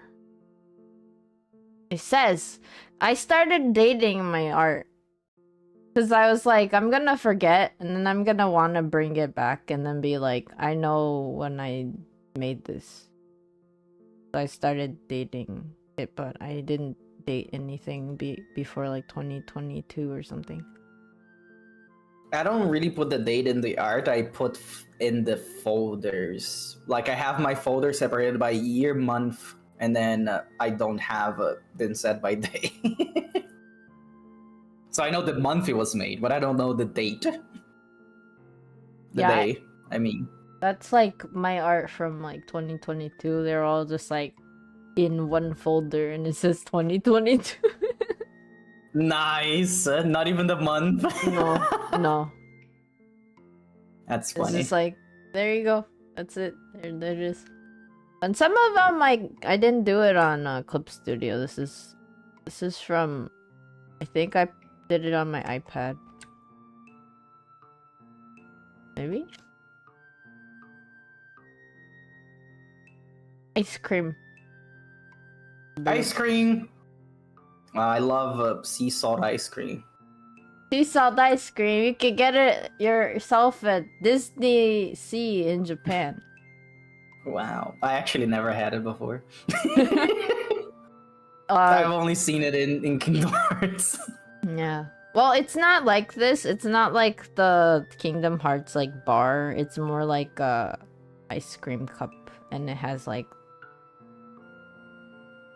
It looks like vanilla ice cream, but kind of salty. Wow. So I guess if you want to try to recreate it at home, you can get yourself vanilla ice cream and add a little bit of salt to it. I feel like I wouldn't like it because I don't like vanilla ice cream. Oh no! I like vanilla ice cream when it's mixed with other things, but I don't like having it by itself. That's fair. But it's not gonna be on its own. It's salt mixed. Get it? But no, it doesn't count. It's just a little bit of salt. Anyways, go on. Do I not have any more art of me? Oh. Is it gone? You finished? Don't draw yourself that often? No, I definitely have more art of me. Wait. Don't I have like a little cute one? Where did I pull it? I just pulled it from... But then all of these are cute. Oh, thank you. Oh, there it is. This is one of my favorite that I drew. I really like it because you look like you're afraid of something. You're like I don't want to go to the water. The waves are scary.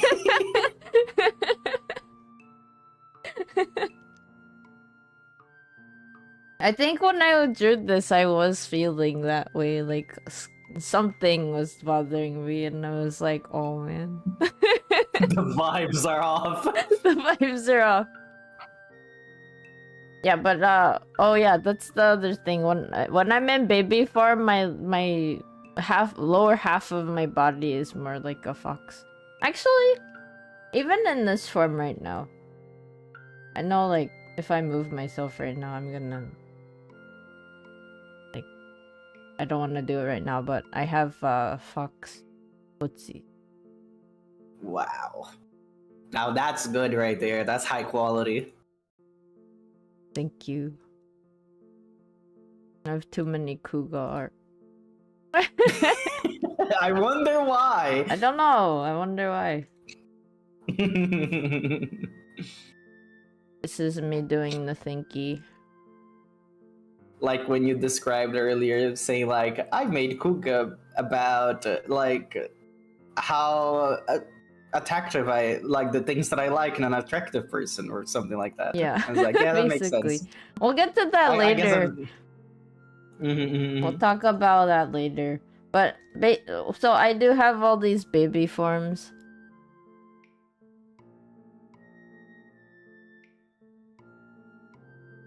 So there was a part of me that was like, well, if I look like this, maybe some people will be scared.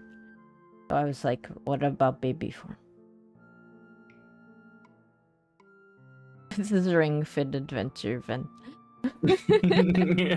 Now that's the scariest thing I've ever seen.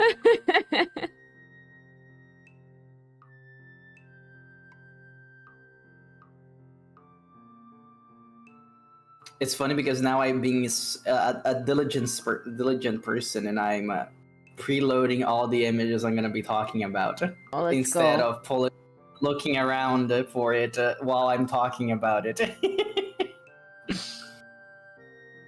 This is Minion. Those are all very cute Vens. This is me furry form. Oh, this is the one I kind of want to try making in 3D.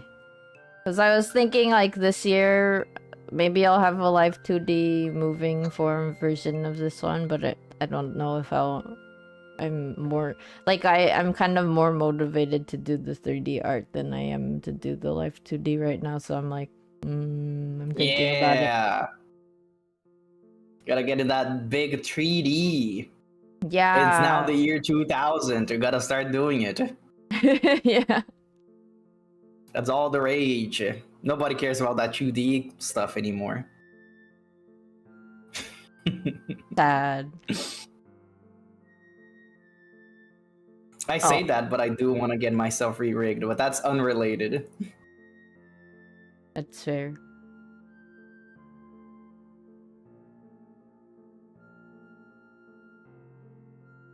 Do you have like a count of how many forms you have? At least the ones that got reviewed so far? The ones that move? No, the in general, how many forms you have? In general, right now, including right all the now. PNGs and stuff.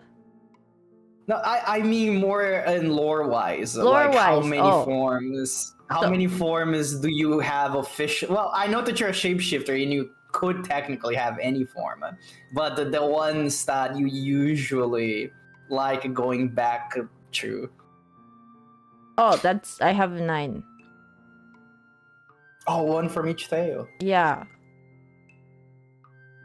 Pretty much. I mean, I can have as many tails as I want in each form. Like, baby me could be like 9-tailed or whatever, but yeah, I have at least one. I have 9 forms that I like to go, like, switch between if it's not like a, you know, a random person or something. The official forms. Oh my god, was that from 2022? I don't have it then. It's gone forever. Never to return. Wait. Really? Oh no. I was gonna show you guys like the art that I made of like for my birthday stream. One of my birthday streams where I did like it's like me and a little flower wrapped up in a blanket. I think I remember that. There's one. Or maybe not. Maybe I'm making it up.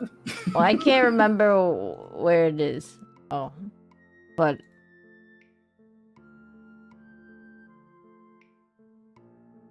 anyway, so Baby Ven also has the hair, the prehensile hair, although they look more like they're wearing a mask more than I do, like in this form. And basically, like when I was born in a flower of a tachibana plant. So oni tend to be born from different natural sources. Natural sources as in like some of them are born from trees, some of them are born from flowers, some of them are born from rocks. Some of them are born from love. That too. Wow. So when I was born, one of the kami named Ukanomita no Kami, which is known in the human world as the kami of like the foxes. They're actually known for like abundance and prosperity. And if you go to Japan, you're gonna find a bunch of shrines that are specific for the inari, which is the shortened name of Ukanomita no Kami, because I guess Ukanomita no Kami is a little too long. Long, yeah. It's so also inari is like the name of the kami, but also like inari sushi is the little sushi that's like you put the rice in the fried tofu bean curd. Have you seen those, Glubie? I don't think so. I have no idea what you're talking about. I will look it up. We'll learn today. You're back. What did you miss? You missed everything, Jojo. Van explained the whole concept of an oni to us. I did.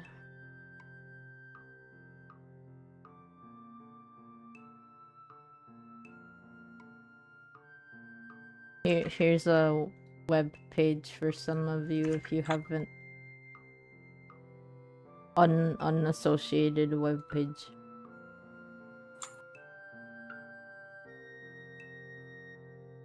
I'm clicking.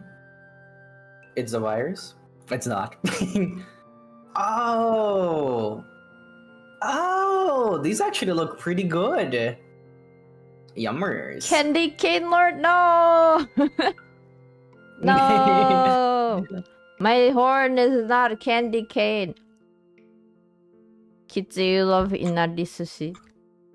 But yeah, inari sushi is like the sushi that looks like it's not fish. It's made out of tofu. Like when you fry tofu, it kind of becomes like a little bit more like a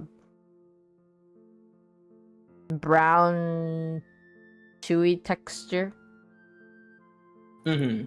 So we have these like tofu that's like cut really thin. And then they're fried. And then they're cut into like, so they become like a pocket. And then that's where you put the sushi in. And then the tofu part itself is like seasoned, so it tastes kind of sweet. It's like a sweet and sour sushi thing. I do like sour things. Maybe I would enjoy. Maybe one day you will have sushi, inari sushi. But that's like the name. Because in Japan, foxes are supposed to like the tofu herds. So they're called the inari sushi. We're learning lore and history today. Isn't that incredible? Yeah, so when you hear about the inari kami, then you're gonna probably like some people think that the oinari-san is actually like the kami themselves is a fox, but that's not the case. It's more that the kami, well, kami don't really have like physical features. They exist in everything, so they're not really like a person, so to speak. Mm-hmm. So if you go to like a shrine, concept. They're more like a, entity that exists, but not like in the way that humans would think. Meanwhile, if you go to a temple, you got those the enlightened people and beings that used to be people or otherwise. So if you go into Japan, a shrine is not gonna have like statues. Temples will have statues because they have like, they're based on people who existed previously, or they're like of gods that had a physical form.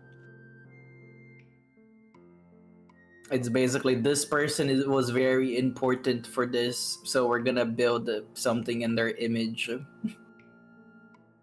Yeah. you have ascended above your status, so you deserve to have a temple. Yes. Like D&D. It's like media in general. Because media that was based on the real world. That's true. Anyway, so yeah, then it's like D&D. So that the Oinari-san gave me this mask. It's like a gift. When I was born. So wow, Ven knows some people in high places, huh? yes. And like I don't really have too much to say, but wait. Baby. So here, this is me, Ippy. The person. It's gonna be me soon. The person that is hugging me is my Oni-chan. Oni-chan is just big brother. But I basically, watched anime before. huh? Sorry, I made a joke, maybe insensitive joke. I just said, yeah, I watched anime before. I know what it means. You watched anime, no? It's But funny yeah, because I don't even like anime that much. just a short blurbo about Yukio, but Yukio's like basically my dad brother. Cause when I was a babu, I guess all the gods were like discussing who to send me to as a baby. And then he always wanted a little sibling. And then they chose him. But he also is one of the like actually no, he's not that old, relatively speaking. Like Seigi and Shui are like 2,000 years old or whatever, but he's more like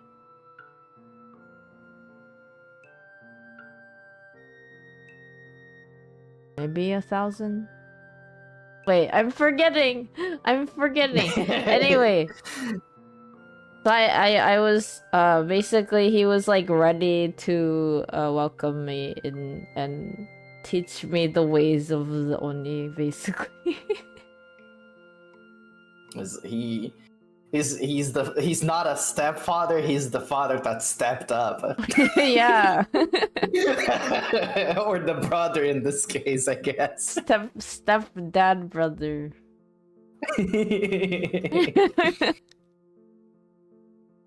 Not gonna lie though, in terms of like physical form, all of my so Gintsugi family, another thing is like Seigi, Kuga, and Shui are my spouses. And they're all older than me, so in a way they are like in physical form they are senpai and also like that. Very interesting family you have.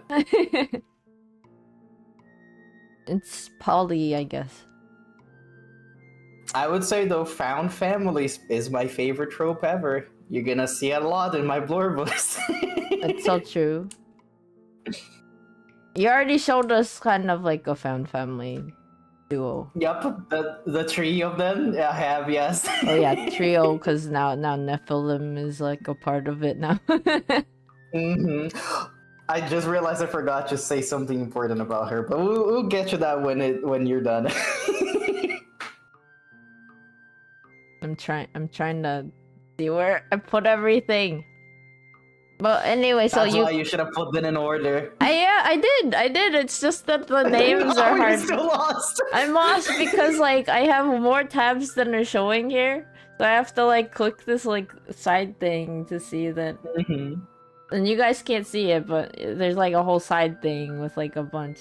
Anyway, so Yukio is a white Oni, and they didn't have the tattoos before when I was like born and stuff. That was like more later. So like, okay, so Utsio is like a parallel world, right? So we do have our own like Tokyo and Japan and all the other countries. Maybe like it might be different because of like you know the difference in like how the timeline works, and also the fact that we have mythical beings, so our society and politics and all that are gonna be way different than the human world. So I don't really want to get into that just because like I can't really describe it. It's not really like it's basically like consent is very important in my world. Just around the whole Utsio, and then but we do have a lot of like technology that is similar to the human world, if that makes sense. Some of it is just basically smartphones. Yes, but some of it is kind of like supported by like yoki and magic and stuff. So it's not all like just electricity and all those things. Like some things are born out of you know how in the human world historically some things are only like in the world now because like bad things happen between people. Yep. Like they exist because, you know, things happen, right? But then like in Utsuyo it's a little different because we didn't ever have like the big world wars and stuff. Yeah, here war is very good for the economy. Sadly to say. Unfortunately. Imagine the opposite being true in Utsuyo. Like you got those funky vibes, you're probably not gonna be welcomed as much as you would if you were like friendly. Utsuyo, or sorry, I'm bad at pronouncing. Can you say it again so I can repeat it? Utsuyo. Sushio. Did I say it right? Utsuyo. I don't... Utsushio. Thank you. There is basically like here economy is like we have the war economy. In Utsushio we have the love economy. Yes. Yes. The ooh. Like in Glubie. Oh. Utsushio. Yes. Thank you. But yeah, love economy. Okay, so unfortunately, not unfortunately. Actually, no. But even in Utsushio, we do have people who like and enjoy doing bad things. So we do have like a way to kind of make sure that they have a place in the world, even if it's like, you know, considered a bad thing that they like doing. Yes, prison. Okay, that's not how it works in Utsuyo, but I know that's a human world thing, yes. That reminds me of that one point when we were recording the Final Fantasy XIV thing. What point? I posted the video, by the way, if you guys haven't checked it out yet. There was like one part where I was saying something and then the translator thought like it picked up something and it was like the translation was like jailbreak. Oh yeah, jailbreak. I remember that. Just like what? Anyway, Breaking out of prison. Let me try to wrap up so we'll get back to Glubie. But Yukio picked me up. Yukio is a white oni, and they are able to manipulate frostiness, iciness. So very cool guy. They are a very cool guy. And I guess this is more like this isn't really something you would know. Wait, is it in here? Glubie, you need to name your files. Don't be like me. I don't know what I'm looking at. My files all have names. Oh, there it is. Okay, so this is like the Scarlet Impetus band. This is the band members. Kuga is like the vocalist and also guitarist of their band. But basically, this is the band. Yukio is a part of them. Yukio does the bass. And also drums. Sometimes. Sorry to interrupt you again, but it is funny that you have all these mystical things. It's like, oh yeah, here's they do this with magic and that, and this one is an oni, and then there's the yokai, and then you're like, oh, by the way, they all have a band. Oh yeah. The mysticism drops immediately and very harshly. They're not supposed to be like too mystical. Mystical. I mean, okay, they are mystical. Like all the powers and stuff are mystical. But again, this is a parallel world, so. No, I know, but it was just really funny the way that you described it, because it was all like very mythical until just now, and then immediately it's like, oh, this is their band. Yeah, Yukio can use icy powers. Oh, by the way, check out their album. Just kidding. It's #1 in the charts right now, actually. Can you buy their music at Bandcamp? Uchiyo Bandcamp, yes. What genre? It's visual K/J rock. Yummers. Wait, Jojo, do you know oral cigarettes? Do you know the oral cigarettes? Is that a band? Yes, it is a band. Okay. I was very confused for a second. I like the oral cigarettes as opposed to the what? As opposed to the what cigarettes, you know. But they were like the ear cigarettes. Japanese band. They're a rock band, but they have like a lot of cool songs that are kind of like very varied. Very different from like each song is very different. Like so they, you know, maybe one day I actually had a song. I actually made a song like 15 years ago or something that Kuga would have sung, and unfortunately I deleted everything because I was embarrassed. Oh, I cringed myself to delete everything, so we don't have. You gotta embrace the cringe, Ven. I know, but I was not able to embrace the cringe at the time.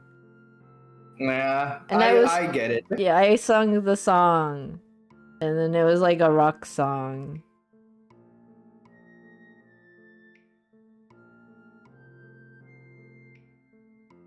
But the thing is, like, so they are in a rock band. Yukio's the bass/drummer, and then the person to the left. I don't really have a lot of art of her. Setsuna is like right next to Kuga, the shortest one.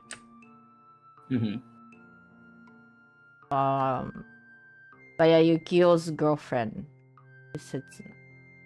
And Setsuna's also an Oni, but they're like Rose Oni. And then the person all the way to the left is a demon. They are from the West. They are from the Occident. Exchange student. So they can use magic. Or at least like that's what they called their powers, you know. We must rebuild the song. Oh no. Yeah, we have the technology. We do have the technology. But yeah, it's nice because Yukio's very icy. So, you know, in hot weather, I can give him a hug. Yeah, your own AC unit. my own cooling. I wish I had that right now. Oh yeah, you're like forever hot. Like here, I'm actually in a situation that I don't know if you can see it on screen, but sometimes I like shake around, but that's because I have to take off my glasses to clean off the sweat on my eyes. Oh, no. And I'm just sitting here and I'm sweating. Oh. That's just how it be. I'm used to it. Glubie with the clouded glasses. Yeah, Honestly, I shouldn't be wearing my contacts today, so that wouldn't be a problem, but it's okay. Okay. Now I will... Unless... Wait, okay, questions. Anyone have questions so far? I did kind of ramble, but... So I talked about... I interrupted you for all the questions I had. I was born from a Tachibana plant. Oni are, basically... What is it? Vibe air fresheners. And Yukio is also a air conditioner, so... Should not be touching Oni's horns. And don't touch their horns without consent.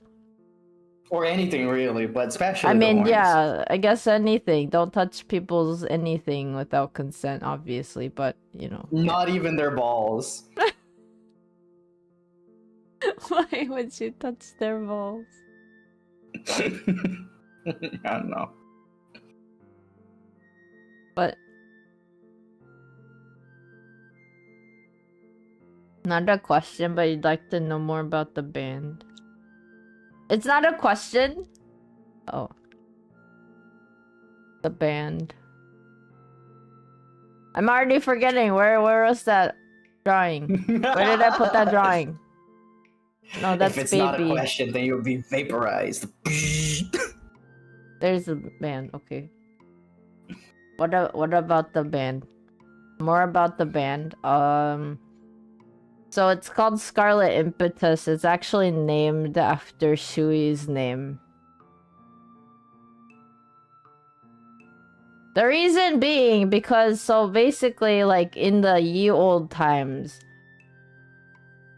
Okay, this is, like, exclusive lore right here. But, Ooh. in the ye old times, this is, like, before Kuga was reincarnated as Kuga.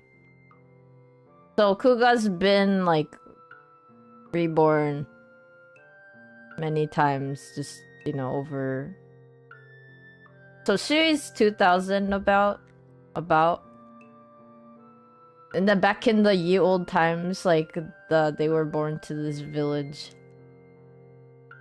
To, basically, they had a human mom who couldn't have babies, and she was basically blessed by a flower that had a baby in it. And that was how Shui was born. Shui is born from a peony plant. And Shui was found and then raised by a human.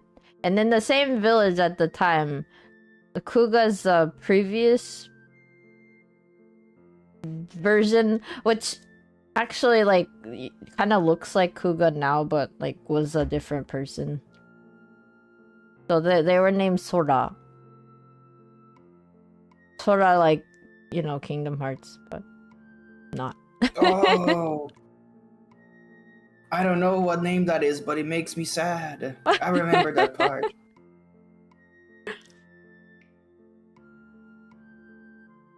So, back in the day, so, like, Shui and Sora were a thing.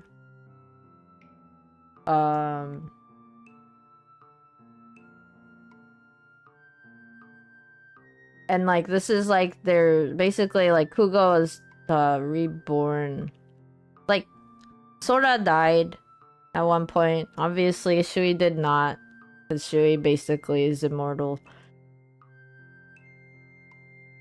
And then, at some point, Sora was, like, the same, you know, soul, or whatever you want to call the thing that makes them that person. It was, like, reborn as Kuga. And, like, 1200 years ago. And then one of the first people that Kuga had a crush on is Shui. One of the first people, meaning he has had a bunch of crushes, because it's been 1200 years. But, like, that was, like, one of the first crushes he had. And then, so he still remembers. And then it was like more recently that they kind of had an encounter, and then she basically, you know, told him about the story or whatever. I actually was gonna write that as a manga. There's like a whole episode where they like meet again, but like as Kuga now and not Sora, right? And then like Shui like meets Kuga, and cause like at one point Shui was like, I can't keep like following this one person over their like reincarnation, and then like met Seigi, and then they're like basically like bonded. But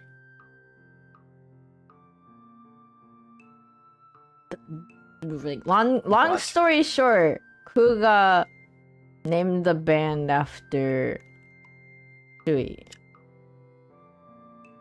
and it's called Scarlet Impetus.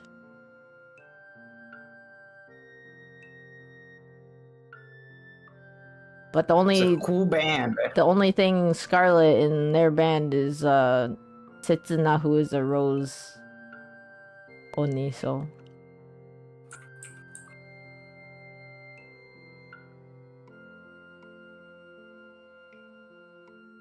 like Riku meeting Sea Salt Trio.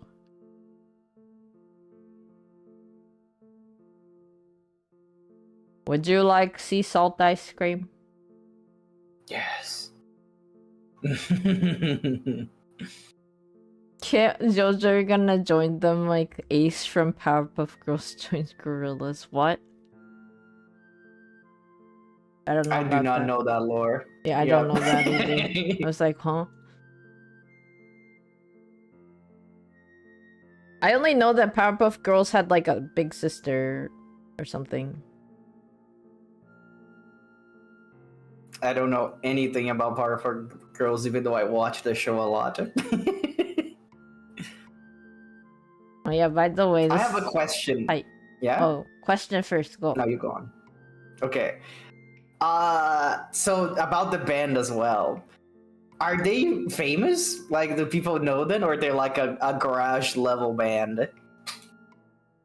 They have been around for a while, and therefore a lot of people do know them.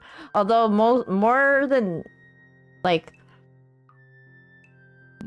yokai people know them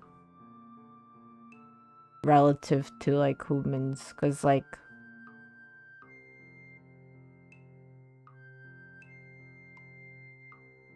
there is like a little bit of a divide between like some humans and like yokai and beings that are a little bit more like magical and mystical. Like there isn't like any like it's not like a divide where it's like, oh, there's like tension between them or anything. It's more just that there are some humans that don't have any like interest nor capability of interacting with the mystical like in a way that they can understand. Like, you know how in the human world some people don't believe in things? Yeah. Imagine that, but like, you know, if they were in the world of mystical beings. You mean insane people?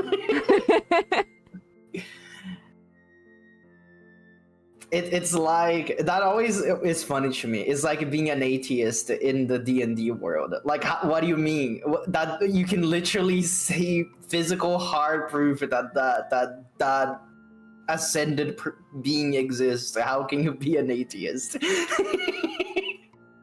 I don't know. You do?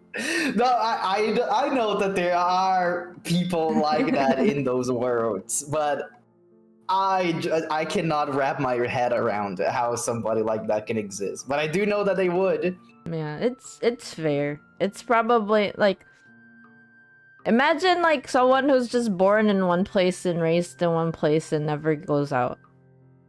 I think that's like one way you can get someone like that. So That makes sense. Sheltered. but yeah, I would say they're relatively like known. Kuga has a lot of fans. Oh, I'm a fan. I get it. Oh, thank you. But yeah, they do have a bunch of fans. They do have their own like live shows and concerts. Like, you know how like even if you think like a band is really famous, not everyone's gonna know them. It's kind of like that maybe. So like even if they're necessarily who Michael Jackson was. Hmm? I have a friend that didn't know who Michael Jackson was. Oh. Which is very surprising to me, but those people do exist. Yeah, but kind of like that. So like, you know, people who know will know, but people who don't know will be like, huh? I don't know how to like describe it any better in terms of fame. I get it. I understand. It was I satisfied. Yeah, a lot more like yokai people would know about them just because they are a band made out of two oni, one tengu, and one demon. The exotic one. Is that like kind of rude to say exotic? Yes. I have been described as exotic recently, actually, and I do agree it's rude. Oh man, I think I've been told that too, but I was just like, huh, okay. Davey K playing to devoted mainly. Yeah, pretty much. The thing about Kuga is funny because Kuga's like super famous in the sense of like there's like a lot of fans who like him, but the thing that stops him from being like fawned over is that like for a lot of yokai like humans have like a distinct scent, and I guess a lot of whatever scent he has is kind of a deterrent. Stinky. Stinky. So he's like you would think he would have a lot of like you know, girlfriends, boyfriends or whatever, but that's not the case. But he did have a wife at one point. But that was like 1200 years ago. Old. Anything else? Wait, anything else you want to know about the band? So Setsuna does the drums. Yukio does the bass. He can do drums, but he does the bass. And then Aberu is like Abel is the demon at the very end. The left guy. Aberu is like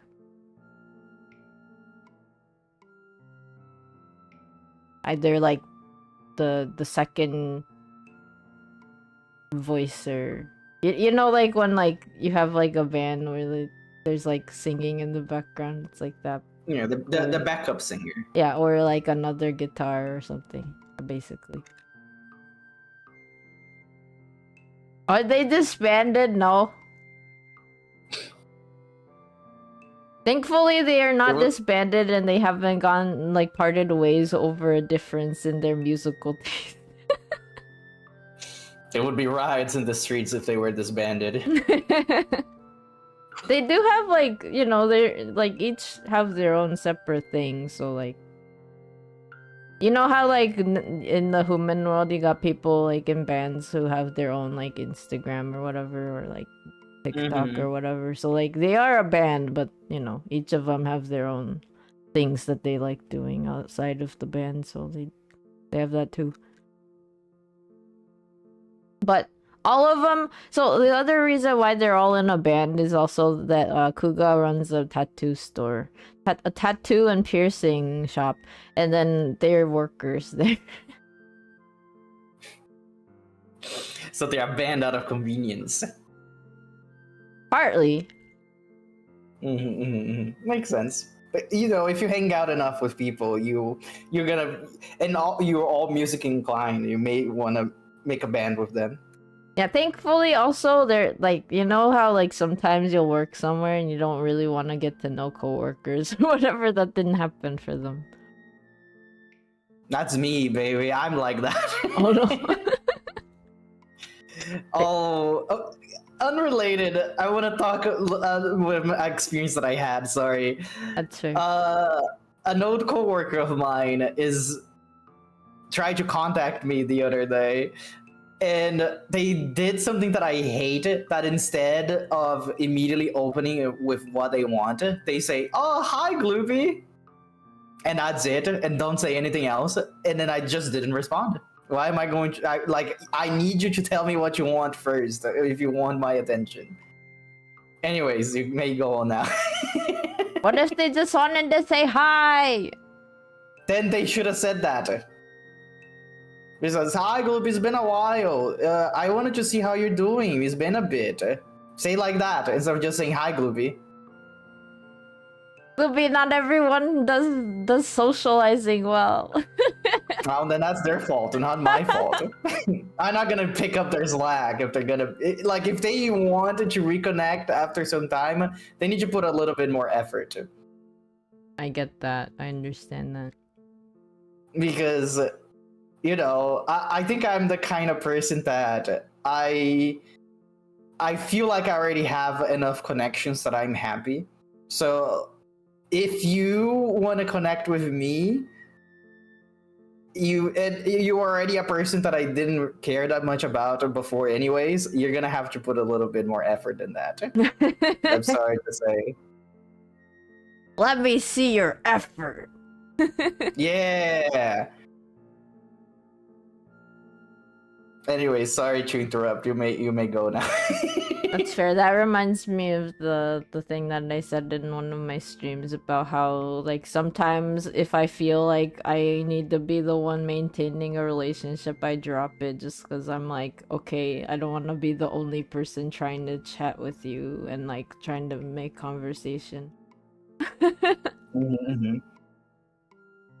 Like, if I like you, then I will make the effort to keep, like, you know, messaging. Well, not that if I don't message people I don't like them. It's just that, you know, I feel like I like to approach people about different things. And if I don't like to approach somebody just to say hi, usually I approach somebody already with an idea in mind. Just like I would like people to do the same with me. Yeah. With a few exceptions, of course. But if I don't message you, that doesn't mean that I hate you, by the way. It's just that I don't have anything interesting to show at the moment, but I still do like you. Friendship decay is a thing that does not exist with me. So if you approach me and you have a conversation to tell me about it, I'll be completely up for it. I just don't like small talk. I think I Anyways, have that's it. a little bit of friendship decay, but it's based on like what I said. I think if it's like me having to do most of the reaching out, the talking, the making conversation, then I'm gonna start to be like, I don't know. Like, if I'm interested in someone, obviously I will do that. But if it turns into like a thing where I have to do all the asking the questions and I have to do like the whole, you know, pulling out information kind of thing, it's kind of weird for me and it feels awkward. Yeah. Well, also, when I said that I have a few exceptions to my no small talk rule, so I have a friend that I guess a pact is not the correct word, but basically we made a an agreement that both of us will make an effort to say good morning to each other every day. And of course, we forget a few days, but it is just like a ritual at this point that we do. There's like, oh, time to say good morning to my bestie, and then we do that, and whoever messages first. But usually, I'm the one that messages first, not because I'm the one maintaining this friendship. It's just because I wake up early. That's fair. But sometimes when I forget, then they do it. So it's acceptable. I think that is that's one of the cute. few exceptions that I have. That's nice. I think so too.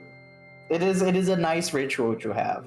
But this was a mutual agreement that we had, that we set a long time ago, and we still do it. It's not like I haven't talked to this person for 3 years, and then I DM them being like, hi Glubie, and it's like I don't think that's something I feel like I don't like feeling like, I'm high and mighty and I'm an important person, and be like, I don't have time for you.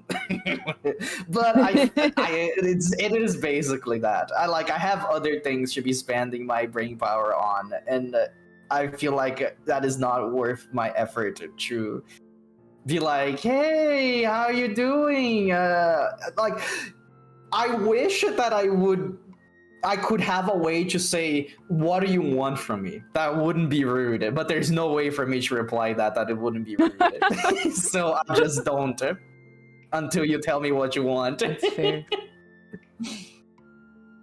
I guess the other thing you could do is just say hi, and then that's it. But I feel like then I would be the person, like, how can I explain this? I don't want to reward this kind of behavior, if that makes sense. I see. Because if I reply, that would mean that I'm open to this kind of interaction, which I'm not. So I don't want to reward this behavior with a response. I say reward like I'm giving you like you were deemed worthy of my reply, but it's not like that. It's just it's the way that I have to explain things, that it would make sense, I guess. But I don't see myself as this high and mighty person. If I don't want to go off like that, That's fair. I think something like that with me, it's not with high. It's when someone like I haven't talked to in forever starts off by asking me a favor. Yes, that is also not a good thing, which is why I don't like replying to the highs, because I'm going to assume we haven't talked to in a while. So if I respond to you a hi and then you immediately ask for a favor, then I cannot not reply to you anymore, because that would be rude. I already replied to you. So now you put me in a trap that I have to tell you if I want to do the favor or not. And if I say no, then I'm the rude one. But no is valid.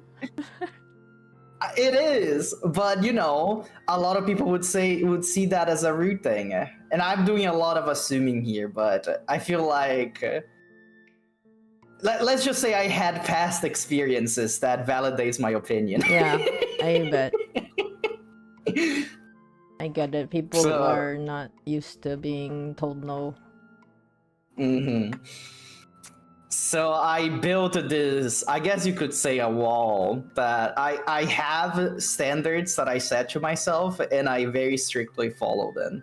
And that's been working really well for me with my friendships.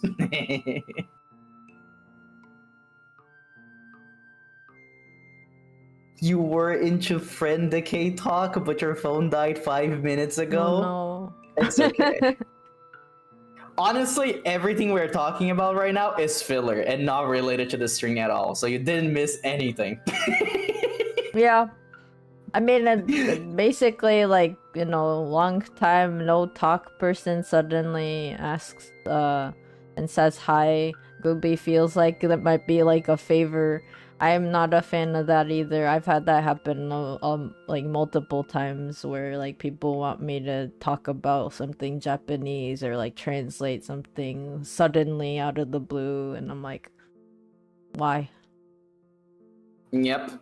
kill them, destroy them. Anyways, then if we ever stay for a long time without talking, we're like 3 years without talking, you are welcome to be in contact with me as long as you don't just say hi, Glubie. We'll be chatting like nothing happened. That's good. Because I do not have friendship decay. I'll cherish our friendship regardless if we talk or not. That's cool. I feel like the healthy attachment people tend to have good friendship maintenance feelings. Which I can't really say that I have the most healthiest attachment, but I know myself. I feel like in my case is more like I understand that the world is a busy place, so I don't have I don't have time to talk with everybody, and I don't expect people to have time to talk to me as well. So I get it. I understand it. And sometimes you're scrolling through the DMs and you're like, oh, it's been a while since I've seen this person. I wonder how they're doing. And if you want a DM, then just be upfront about it instead of being just saying hi. And then you can, rekindle that friendship if you wish. I had that happen before with friends of mine. And it worked out. We talked, and then we are still talking after like 4 years. That's why Glubie hasn't replied to my message. Glubie doesn't have much time to say. I don't see any DMs. But if you were just DMing me, hi Glubie, I will probably not respond. It is real. You can expect that of me. But if you come in and being like, Glubie, here's the deal. Here's the heist I'm planning, and I need your help. Well, maybe not like that, because that's a favor. Maybe if you're like, Glubie, look at this cool heist video that I found. I really like it. I'm very into heisting. Anyways, this is my hobby that I want to share with you. Then that's a little bit more positive. Maybe after some conversation, I will join your heist. Right. I feel like we derailed a lot. We should put the train back into the rails, man. Or else we'll be here for 7 hours. Talks. Friendship hours. We could keep chatting forever. Almost 3 hours. I'll be tired. Okay, so let's keep going with your stuff. Oh, we're back. The ball is back at my park now. Yes. Anyways, I said that I forgot one thing about Nephilim, and that's her name. Because I have names for most of my characters, like why they're named like that. Nephilim is a funny thing because after Flint died, she kind of went on a quest for revenge before she went on a quest to bring him back. But as much as she loves her name because it was given by Flint, it is a little bit silly to be this thing, this entity that wants to be feared by everybody with that kind of name. So she decided to call herself Nephilim because she saw that in a book. And in case if you guys didn't know, Nephilim isn't a book. It's the book called the Bible. Yep. But it is one of those fancy, handsome names from the sacred text. Mm-hmm. It is just that I want to keep part of my name, but also make a name that is going to be feared. So she decided to go with that. Which, when she was explaining the story to her new buddies from the past, Flint and Nene, they thought it was silly and funny, and she got embarrassed. But anyways, that's why she's called Nephilim. Let's go to the second row now. If the string keeps going in this time, we're gonna be done with this in 12 hours, by the way. Because look at all the rows we still have left. We're gonna have to do part 2. my prediction about his string is gonna go. I feel like you front load a lot of things. So you are gonna be running out of things to say, and then my things are gonna start being more. Okay. I'm gonna have more stuff to That talk might be to. true. That might be true. Because I noticed that when you're talking about your blurbos, you started talking about you, and then you talked about other character, and then I don't know if you noticed, but that end part of your conversation was all about Kuga, and you were not even talking about Kuga at that point. And I was just sitting here being like, it's gonna be funny when the Kuga part of the conversation comes up because you already talked about this. Anyways, That's so true. I ended up Let's go sharing for- about Kuga anyway. I feel like you're gonna be a lot of circles around when you're gonna be talking about your things. But anyways, this is Holly. Remember at the start of the stream that I was explaining the characters that I was making? This is the first I made this for variety type of character. Yeah. Kind of horrible. But that doesn't mean I don't love her. I know that she's just here for the inclusion's sake, but I do like satyrs in general. I like their hooves. That's this is not here anymore, but one of the things that used to be on her blurbs that about her is that actually, did I put here? No, I didn't. It's gone forever. One of the things that I had in her description is her hooves goes clip clop, and then I had in parentheses and bolded important. But you know, it's not related to her personality, so it's not there anymore. But anyways, this is Holly. She is a satyr, as I said. She's also a fae creature. She's a mischief maker, as most fays are. She's from the woods. She's a woodland fae. She is one of those kind of characters that they are very powerful magically, but they probably won't kill you because, as most fae, they do have the power to kill people if they wish to, but that would be very boring. So if she wants to kill somebody, at least she's gonna make it fun for her. But most of the time, if you kill somebody, the fun is over. So very high probability that she won't be killing you if she meets you. But then also that means that there is a high probability that she will make mischief around you. Exactly. I don't think it will be a fun time for the person that she is attached to, but it will definitely. But you probably won't die.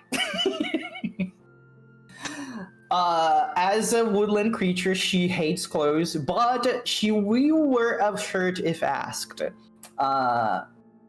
as is referenced here. I'll talk about this later. Anyways.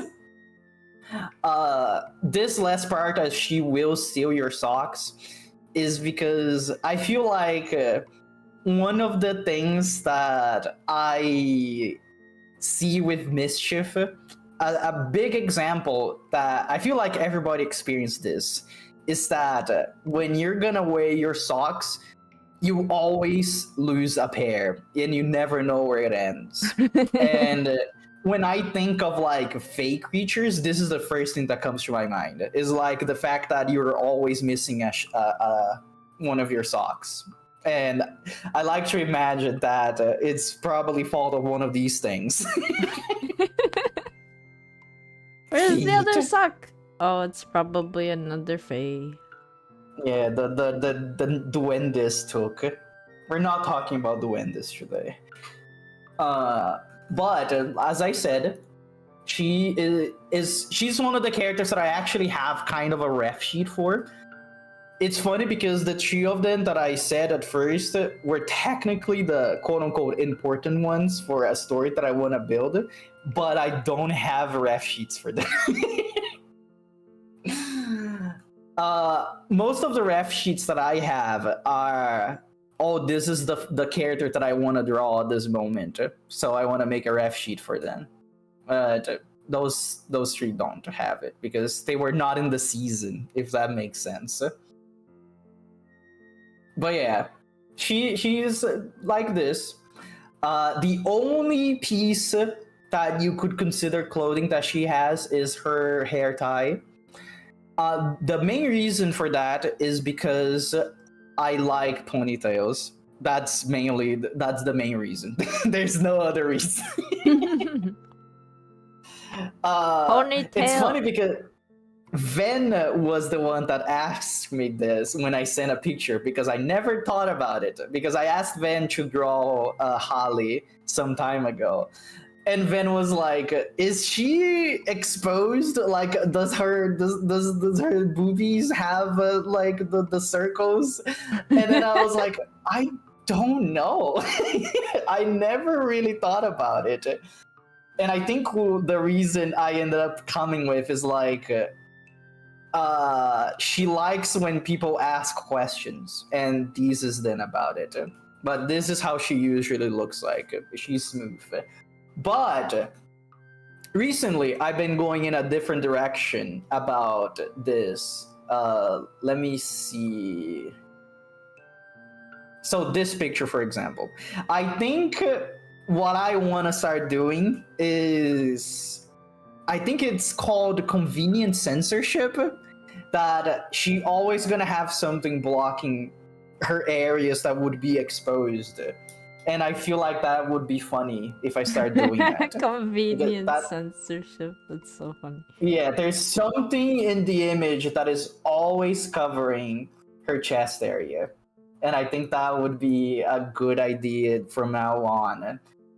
But if you're asking me, oh, what does she have there? It would be this. Like she has in the ref sheet. But anyways, this is the first image I have of her. Since I made her in 2024, she is a little bit more defined than the other kobold blorbas. Like, she actually doesn't have like the little dot eyes. I actually try to draw her a little bit and stuff like that. No defined hands because I hate drawing hands. But as you can see here, she has claws. That's her preferred weapon. Well, honestly, she could probably just blast you if she wishes to, but I feel like if she's trying to be intimidating, she's gonna show off her claws. And something that I like about this kind of design is that when it's black, it means it's hard. So she has her fur that goes into this area, and when it gets to her fingers, it hardens. So it's not fur anymore. It would be like the same material as her hooves, basically. Oh.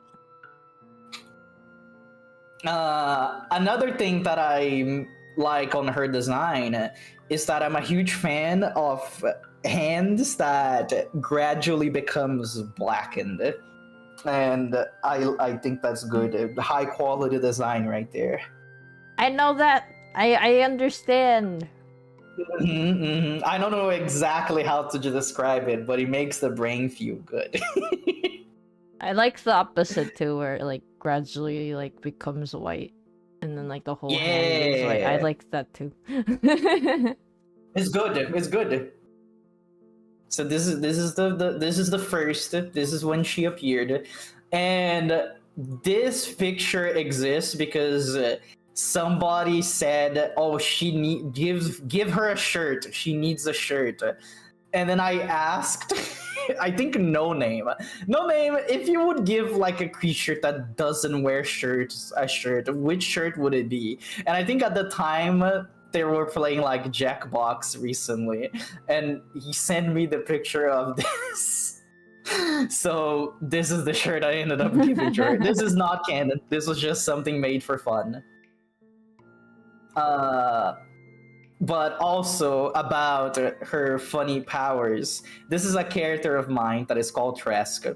I'm not gonna get too much into her, but basically, she likes fighting a lot, but she has a hard time picking her opponents, so she picks fights with people that are way stronger than her. And this is an example. Holly is bored, so this fight is not gonna go anywhere, and Trask will lose because she picked up a fight with somebody that is way stronger than her. And since Holly's not interested, she's just gonna let this one go. Because that's just the kind of person she is. We don't have to talk about this. It's just another one about her personality. This is basically a meme that I saw, and it's like, nice opinion, one small issue. I've planted a landmine at an undisclosed location inside your house. Every step you make is a risky move. Oh my god. It's just a little bit of insight of how she would act about people. Oh no. But at the end of the day, the mine is probably not even harmful and is more about you being scared than actually getting hurt. What if it's just one of those, like, the fart bags? Oh, like the... I know what you're talking about, but I forgot what they're called.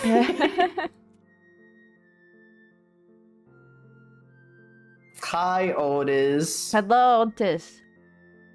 Still with Collie? No, it's Holly with an H. Like this. I think... We're talking about... Is Otis making a joke? Oh, you don't know what wood means? Oh. Otis, which ones would you not would? From the list. Anyways, I want to keep going or else I'm going to be here the whole night. Otis was attacked by the ads. So sad. So, this is a good opportunity to talk about the world right now. Because, you know, I usually like talking about the characters, but this is a world building thing that I enjoy. So, one of the things, the Fae really like shiny things. And since they live in the woods, something that is very hard to come by is sea glass.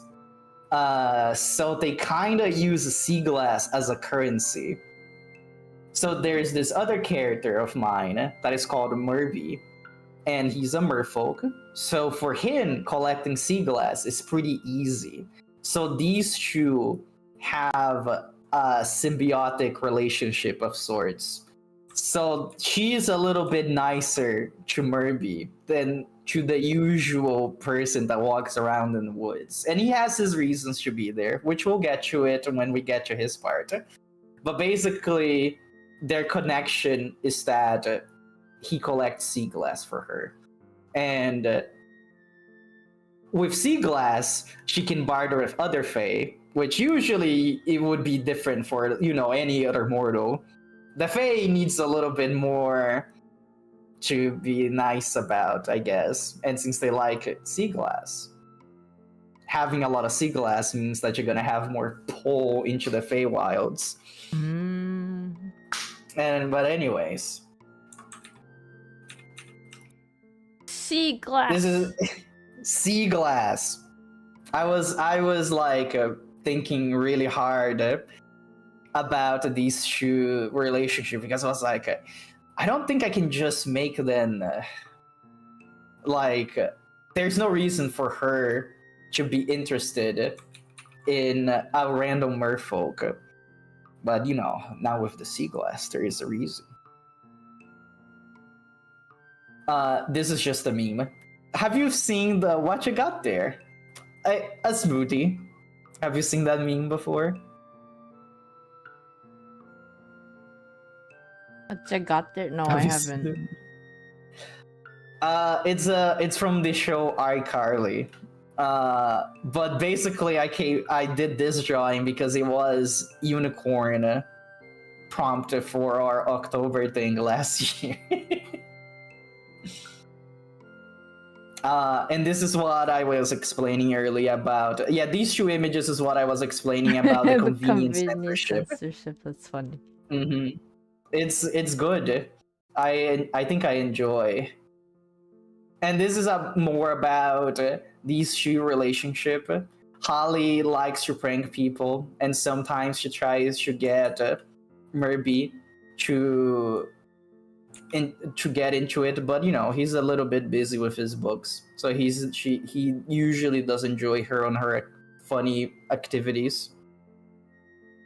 Thank you, But, Jojo, for the sub. I don't know why I didn't give you a little alert thing. But thank you for the sub. Congratulations on your servitude towards Ven. You appeased the god this time, but you may not be so lucky next time. Oh. Yeah, Otis explained the Context. iCarly joke. Yep. Spencer walks in with an ostrich and a smoothie. Carly asks him what he has. He says a smoothie. Oh. Mm-hmm. Oh, right. And that's why Instead she's of like walking in with a the unicorn. unusual thing, they respond with the really mundane thing. I see. Mm-hmm. That's the joke. See, Any questions in my about brain, Holly? I think my brain was like, unicorns? Those are pretty normal. I guess in the Feywilds they would be normal. So I was like, oh. That's see in my brain that was just like a normal scene, so that's why I was confused. Now you get it. I you get understand. it. Thank you, Jojo, for the sub. 2 months. That is not a baby. That is not a baby. that is not a baby, I guess.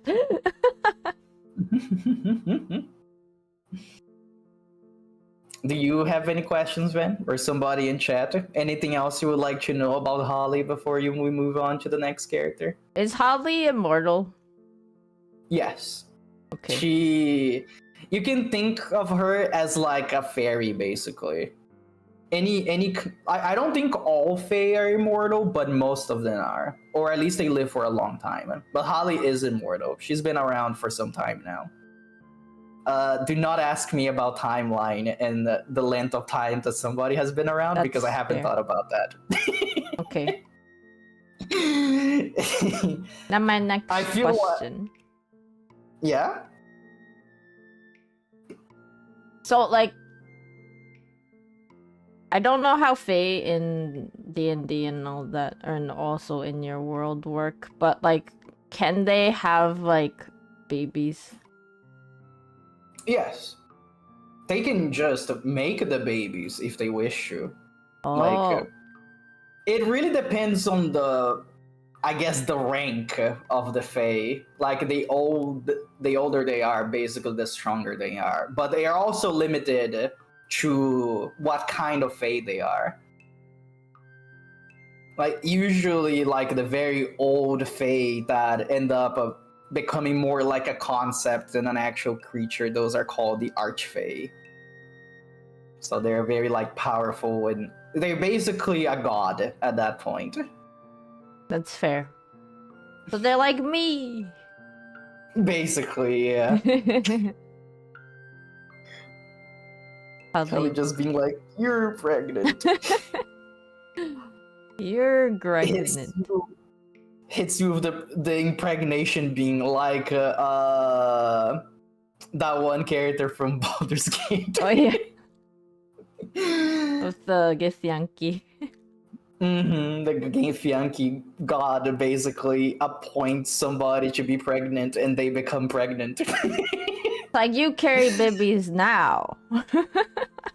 I don't think Holly is powerful enough to do that. That's good. She is way more powerful than your run-of-the-mill mortal, but she is not strong enough to bend reality to her will like that. Okay. Any more questions from either you or the chat? Oh, I have a question. Do any of your, like... Wait, actually, you probably do, and they're probably in here. But do you have any Blurbos who are, like, in a relationship? Yes. We'll get to that in a bit. Okay. Are you asking this question because of the drawing that I did earlier today? Yes. We'll get to that picture when those shoes are mentioned. Okay. Oh wait, you wanna see my holly? It's here. Oh yes, Van drew Hallie before because I asked him because I was like, I want to see how Van draws this character. They have You want? your missing socks and they put googly eyes on them. Yeah. You want to know what's funny, Van? I think you accidentally did convenient censorship in this picture. Yeah, too.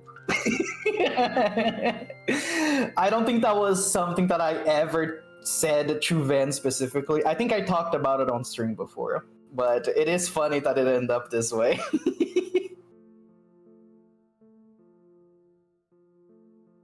Any more you want to add or ask before we move on?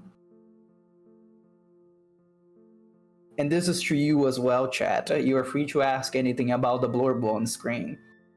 That's why we're here after all. Also, she is female, just in case you were wondering. You can see it right here. It's the symbol! It is the symbol. When I was making the ref sheets, I was thinking of putting pronouns, but that would be text. And I wanted to have the least amount of text as possible. So I just added the symbol instead, and then you can extrapolate from there, I guess. Even though I understand that not all people that identify as female have female pronouns.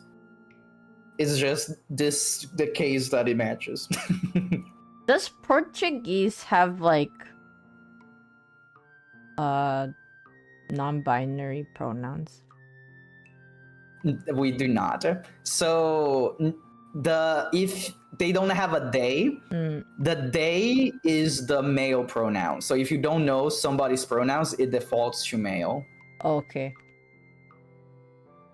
In Japanese, we do not have a singular they. It is either those men or those women.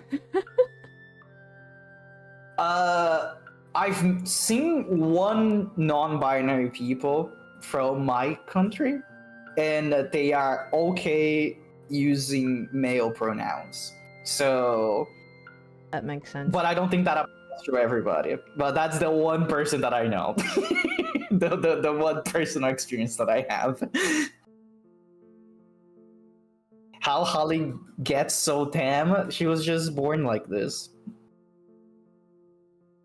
But as a fake creature, she could look whoever she wanted to.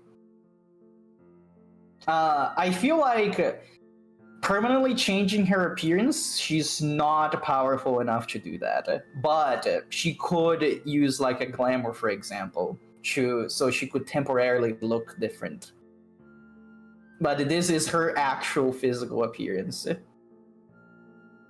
But she can temporarily turn into something else, but eventually she will have to go back to this form after she gets tired. Question. Yeah? You know how all your people have tails? For the most part? Except for the one bug Blorbo. There's 2 people that don't have tails, but yes. Do they wag? Like, do they wag their tail like I do? Or is it, like, not really, like, a thing? I feel like for Holly, I would say yes. I think the more mammal creatures, like mammal-related creatures, would do that. I think the draconic-based ones wouldn't wag their tail, but they would slap them on the floor if they feel angry.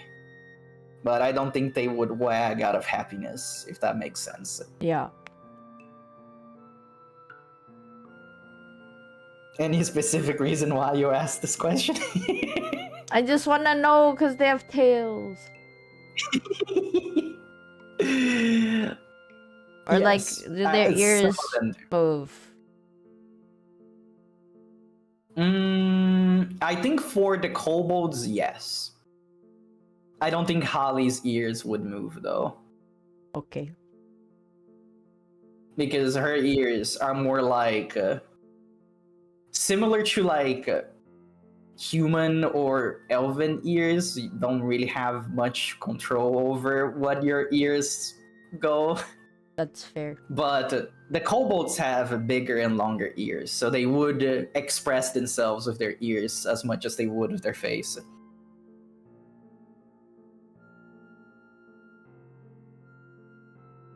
Any more questions, class?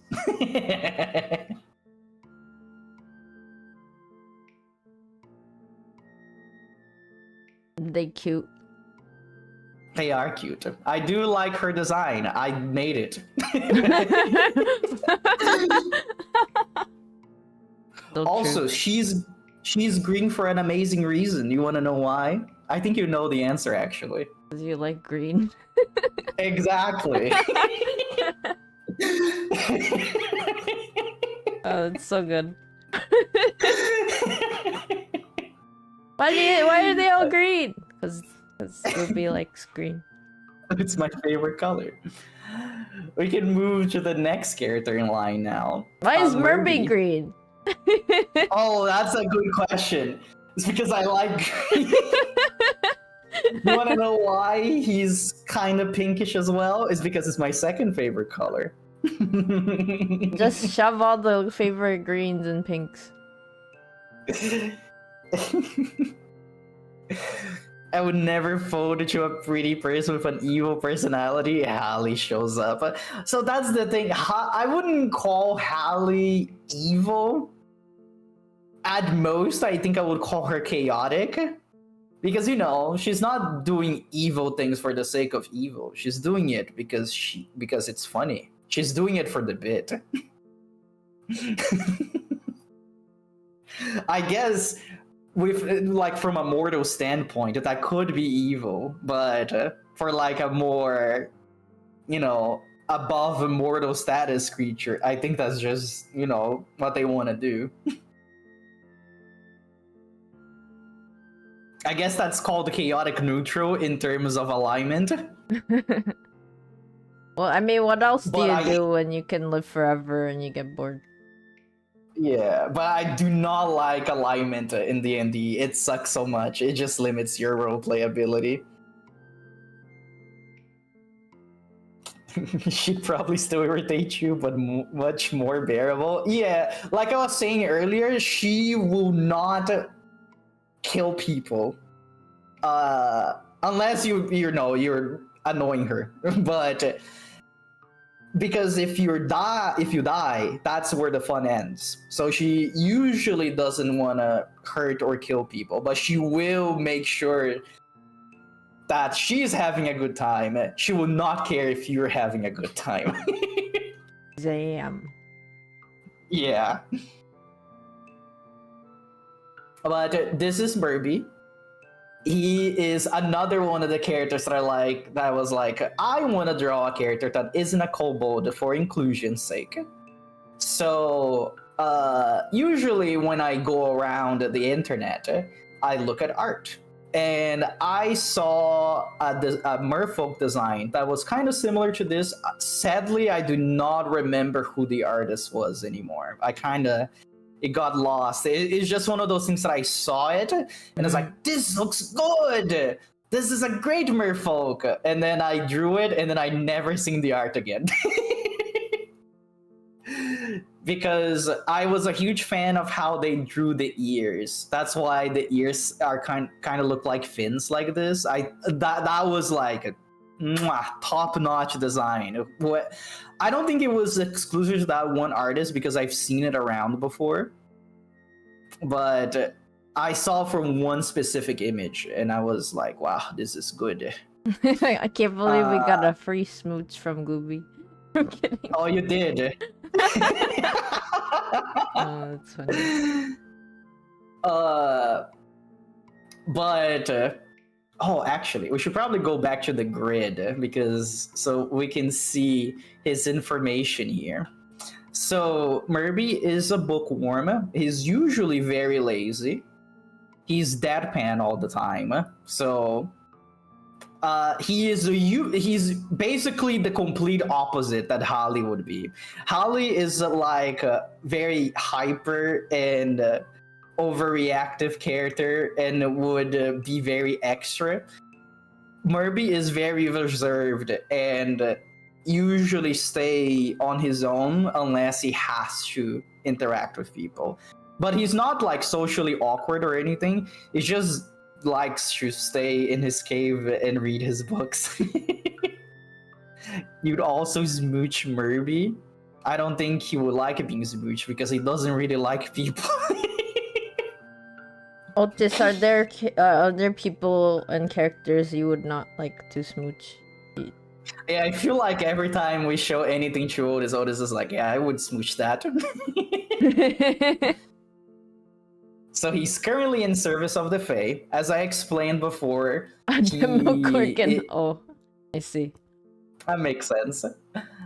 Wait, Demogorgons are the big eyeball things? Wait. No, those are the beholders. Oh, I'm right. gonna get you a Demogorgon. I can't. Demogorgon. Image for you. Not the real one. Give me the D&D one. So this is what, at least I'm assuming Otis is talking about the D&D version that has like the funny monkey face. I sent it to Discord, Ben. Oh, interesting. Like, some people may want to smooch that, but I don't think most people would. I'm looking at an image that looks like of 2 baboon heads and tentacle arms. I'm assuming that is the Demon Lord Demogorgon. That's the D&D Demogorgon. That's fair. Jackpot. I know exactly what you're referencing, Jojo. But anyways, as I explained before, Murby is currently in the service of the Fae. Specifically, Holly. He is the provider of sea glass to her. So basically, that's how she gets her money. And in exchange, she puts a spell in Murby's books to make them waterproof. So he can swim around with his books and not be afraid of destroying them. Because he's a big bookworm. If you can see in his ref sheet, he has a little bag, usually, that he carries stuff around. I love that this is the old thing. I didn't update his ref sheet. So in his descriptions here, it just says he's extremely lazy, he carries a whole library, and he's kind of scrungly. Like, look at this and tell me that he isn't scrungly. Look at this scrungly little guy. Murby Scrungle. Yeah. Murby accidentally running a Fae black market. I wouldn't say it's a black market because, I don't think the Fae would care how you get the sea glass, but Holly wouldn't want to reveal her secrets because that means that the other Fae would also be getting sea glass by contacting other merfolk. Even though it would seem kind of obvious to do, but that's just not how the Fae work, if you catch what I mean. Usually they're not going to be like, hey, random person, I want you to do this for me. Usually the Fae are approached by people and not the opposite. Because if you approach somebody with an offer, that on the Fae's eyes, they are already on a disadvantage. They like preying on people that are asking for things because then they can up the bargain because they were desperate enough to contact the Fae about it. You understand? So your Fae work on Looney Tunes logic? What is Looney Tunes logic? I guess in cartoon terms, I don't know. Maybe I guess it depends on the cartoon you would watch. The Fae are capitalists. You know what? You can put it that way. Capitalism does kind of work like that. So yeah, so just like I guess the Fae would be like not related, but you could compare them to devils, but they're just a little bit different. I think the Fae are a little bit more unpredictable because the classic a devil you know is the better than a devil you don't know. If you're making a deal with the devil, you basically know what you're getting into most of the time, unless you're stupid. With the Fae, you never know what could happen because they are just very unpredictable creatures like that. Like Auntie Ethel. Yeah, that's a Fae. You're getting it. Ask for stupid things. Get stupid prices. Yeah. This is the first ever drawing I did of Murby. I want you to guess. Do you want to guess how I came up with the name Murby? Merfolk Glubie. No. Oh.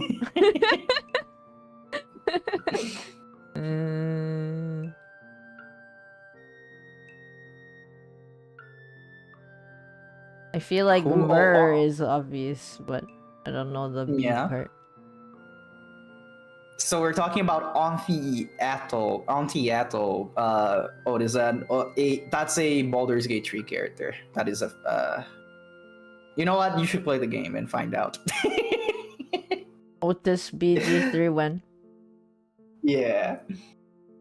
So the name origin is really funny because at this point I was like, I don't know what I should call this character because this is the at the point that I was making the characters for the sake of having more characters. So I was actually designing things in mind of putting them in a situation.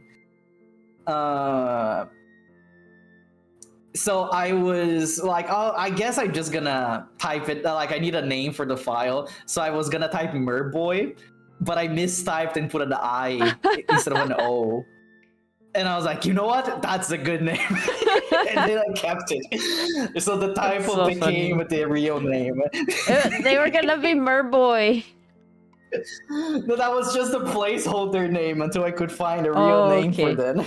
And then you found the name. Yeah, exactly.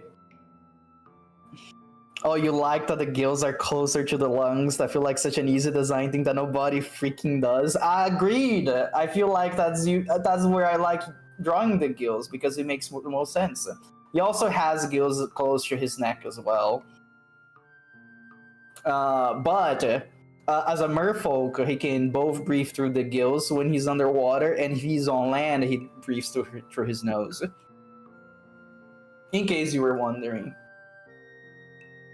This is just another picture of him that I drew for Mermaid, because I was like, oh, mermaid is a thing. I don't have a mermaid, but I do have a merfolk.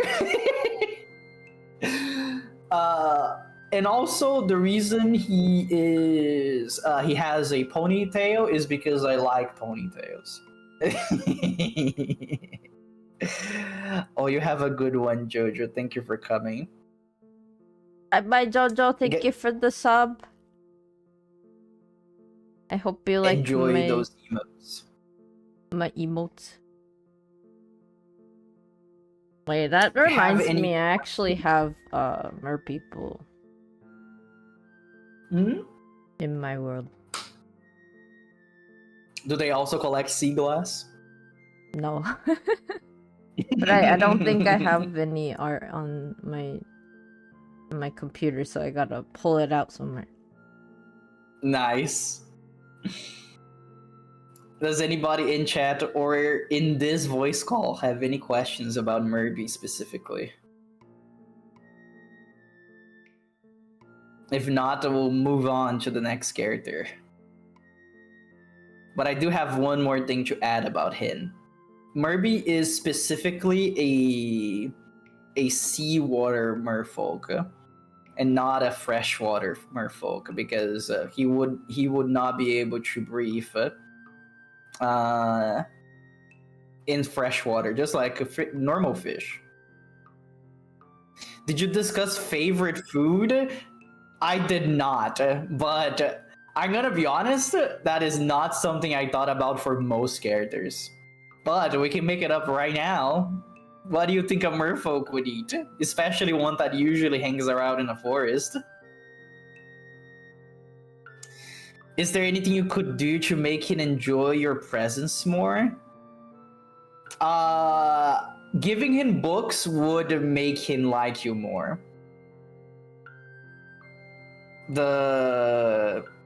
Exclusive content right here, because I do not usually think about their favorite foods.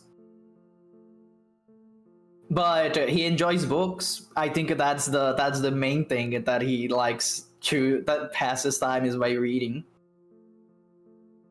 Usually he would get his books from like, you know, he'll just go to a town and get some books to read. Usually he would put clothes on and not walk around like that. Oh, which reminds me, wait a second, there is a drawing that I did not pull up of these two together. Where is it? I know it's real because I made it. It exists. You know it exists trust me. somewhere. It's real. I found it. This picture. So these are not clothes that you would see in my universe, but I just enjoyed it designing them. But usually, if he would go to a town, he would dress up. Because it's fine for merfolk to go around, that they're just not very common. But the reason why he doesn't wear a lot is because he would be wet. He would be wet. The clothes would be wet all the time. So what's the point? But if he's going somewhere that he needs to be dressed, he will get dressed. And in this one, it would be funny because Holly is just getting roped into whatever he does to go to a town. And you know, Holly likes him, so she wouldn't say no to following what he's saying because she doesn't think he's tricking her. He may need a smidge more chapstick. I don't know. I feel like he's already moisturized enough. He probably smells too because he's a sea merfolk and not a freshwater merfolk. The jacket kind of slay. I do like it. I don't remember where I got this idea for his outfit. I just wanted to make like little petals because it should be like one of those Hawaiian shirts. I don't remember why I wanted to do this with Ali either. It's been such a long time. But I think this is it for this boy. Unless you guys have any more questions. You included, Ven. But if not, we're gonna move on because you told me I should be doing 3 characters, right? Yes. Should be doing a row of characters. I am finding more characters though, and like Glubie, it's from 2012. Let's go! Let's go! We're getting that old Ven lore. I'm beach bun style. Old art. Summertime is the best time. Well, summertime best time. I hate the summer, but I do like the style. You're enjoying hearing about your blorbos? Good. That's the point of the stream. This is the stream for that. Yeah. Anyways, we're gonna move on to the next character. This is Pip. So it's funny because I don't know if reclused is a word that exists, but it does describe her. So she's a reclused inventor. She's socially awkward. She is brain smart but life dumb. Does that make sense to you, Ben? Yeah. Okay, good. She can fix most things but can never finish a project. Pip the favorite. I don't think I would call her the favorite, but she was the first out of everybody. I don't know. I don't think I have a favorite blurbo. I think what I do have, I have like the seasons. There's like sometimes I'm very into this specific blurbo, so I'm gonna draw them more. But then eventually I will draw another one, and it will keep rotating like that. Some of these do get more attention than others. I feel like I'm very focused on these three. These two. I have a lot of solo Pip. I draw these two a lot as well. Recently, I've been drawing these two a bunch. And I think those are the ones that I draw the most. The ones that I just circled. Not that I dislike the other blurbos. I feel like they are just a little bit harder for me to put into situations than the rest. And we'll get into that in a bit. But you know, Pip started as a artificer because I like artificers in D&D. So this is one of my favorite things. Her like overalls always have one side undone. This is not for any specific lore reason. I just like the style. So if you're ever drawing Pip and you're keeping her normal clothes, that it doesn't need to be that side specifically, but one of the sides of her overalls is always undone. She has her funny gadgets. And she usually sleeps in unusual places in her workshop because she's usually working on something, and then her backs end up hurting because of that. She, you know, you can say that she's the oh, she's just like me for real kind of character, because there's probably some people out there that does do that a lot.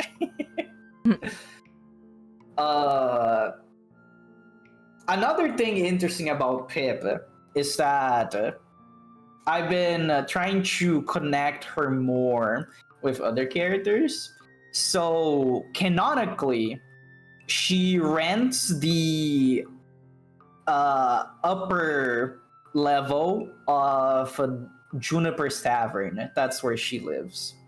So these three, well, mostly these two, are the ones that interact with each other more in canon. Even though I don't think I ever drew them together, I do have notes written about these two being together, but I don't have any drawings.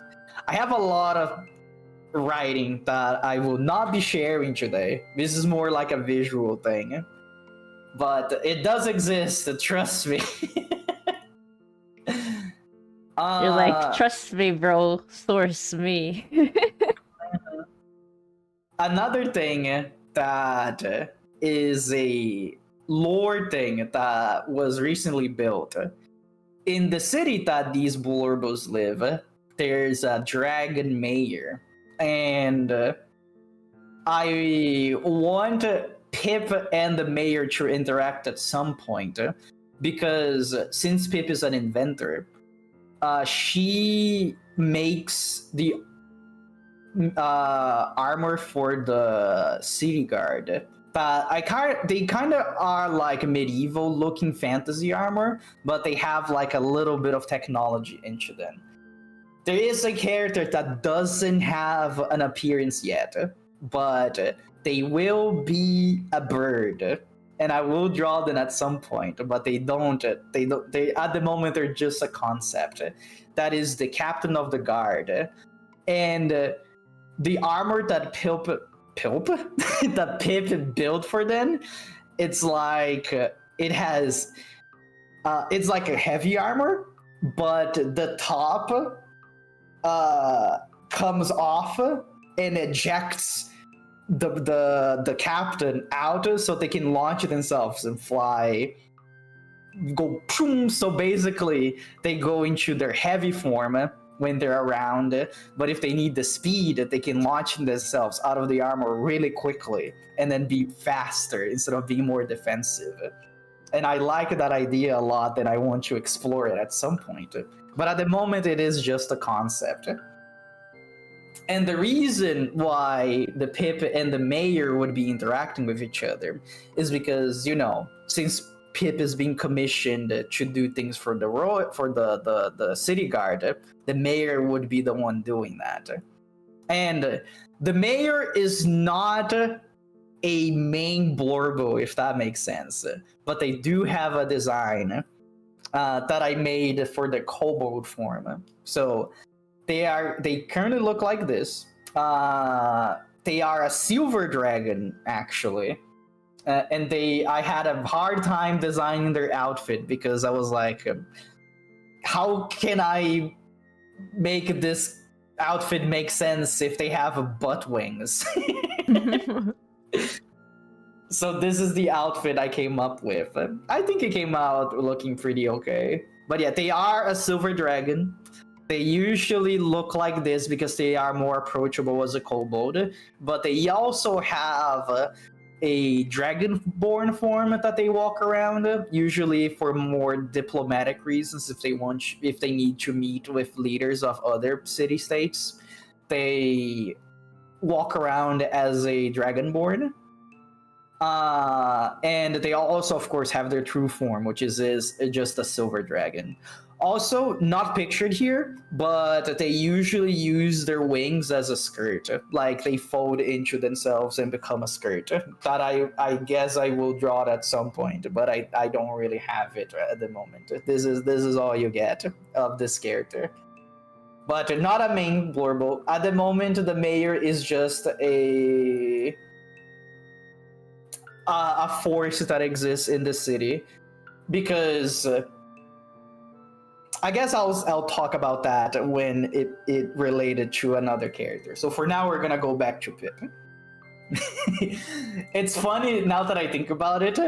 Usually when I go and talk about another character, I'm like, we're gonna hold on when it gets to that character's part. And then when Ven is talking about, Ven just goes off.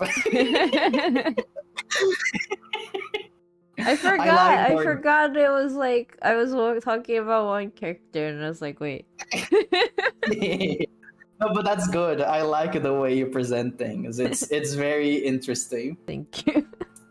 But anyways, like I said, Pip was the first. This is Proto Pip. This is the first time ever that I drew this kobold. I think this was made at the start, May 2023, if I remember correctly. So cute. Yeah, look at how far the Blorbo has come. This is a 2-year difference. Now they have lots of details. Yeah, like when I was making her, I drew like the screwdrivers and the wrench on her design, but when I started to refine my style, I noticed that since I like drawing things with very thick lines, making things that are small and detailed looks very bad in this style. So I simplified her a little bit. Well, simplified kinda, because her overalls got more designed. Like I even added like a tail hole that has an extra little belt thingy to hold the thing in place. But she lost like the other aspects of her design that didn't need to be there. So right. They are gone. Tools gone. Yeah, you don't need to see that. She doesn't need to be carrying those all the time. She barely leaves her workshop. Why would she need to have everything strapped onto her at all times? Right. So this came a little bit later.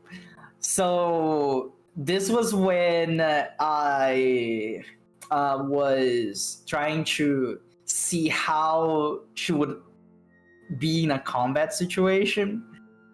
So I think making like a little mech out of barrel would be really funny. Like she would sit inside the barrel and she would punch things with her extendo punching gloves, and she would also have little legs that would come off from down here, but it is not pictured, but it would maybe look like this. Right. So this one came a little bit later. This was in August of the same year, by the way. And then next year, 2024, I made her a little bit more detailed. Still kept the barrel and the punchy glove. And she doesn't... Here, she already doesn't have the screwdrivers anymore. I already took them off. They're gone. And no, here I, started getting a little bit better at doodling.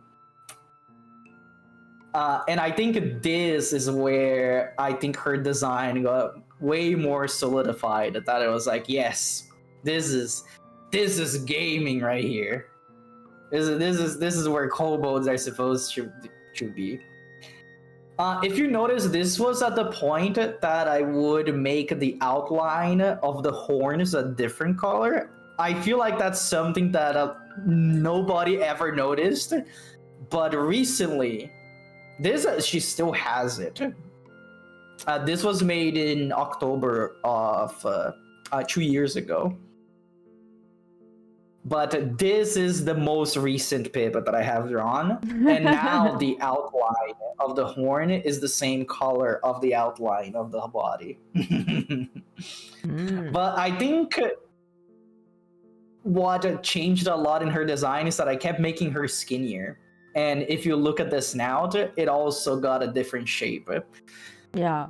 Because if you look at all the Blorbos, I've been trying to make their snouts more defined and different, so they would actually look, like different people, because they usually look different. Yeah. So I feel like for kobolds, I've been trying to play with horn shape, snout shape, ear shape, and if they have whatever this is that is called on a dragon or not. Some of them don't, some of them do. Like some of them are smooth, and some of them have the spikes. I don't know what they are.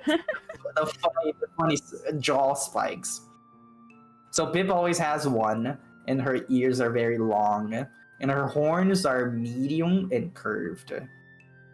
And her snout is not the longest but that it can be, but she is one of the longest snouted people that I have. And her chin is smooth like this, but some of them goes like this. That is just how I recently been trying to design my kobolds so they actually look different. Because something that I do not want to be, even though I don't think it's necessarily a problem, but it's something that I want for my art style. I have a fear of the same face syndrome. So yeah. I've been trying to make their face different shapes to so I don't fall into that. Yeah. But I think that's it for Pip. She's an inventor. She is being currently commissioned by the mayor to do mostly defenses for the city. And that's it. You guys have any questions about her? Or anything else that I talked about in that manner? It's like a situation where her smart but dumb really shines. So basically, what I like to say about smart but dumb is like, she can she can do like, let's say, mathematical equations. Like she's basically a calculator. If you be like, oh yeah, I'm gonna throw this rock, so the rock is gonna be at this velocity, and if I hit it from this angle, it's gonna land in this area, and it can bounce from this wall to hit this, like do trajectory really well. But she cannot talk to people at all. That is not the kind of person that she is. So she would be very good at anything like rational, but as soon as she leaves her house and she has to interact with other people, she crumbles. Like she cannot like, oh, this cannot be like logically defined, so I don't know what's gonna happen. Oh. Basically is the kind of person she is. I see. That's why she mostly keeps her workshop and just leaves if she has to. The person that usually keeps her stocked and well fed is Lizard Man, actually, because he lives downstairs. And that because, like I said, I want to make everybody more connected. So I want to make these three live together. Because usually Pip wouldn't have a reason to interact with people most of the time.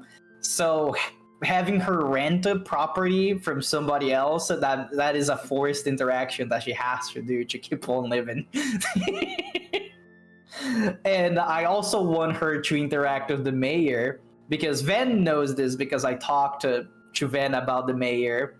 But the mayor is very curious about how mortals interact with things, and basically the mayor having to interact with somebody that doesn't interact with people usually is like a rare treat, and they're like, oh, this is an exquisite citizen in my town, so I needed to pay extra attention to them because I want to see how they act. So I think they would have fun interactions together. Any more questions?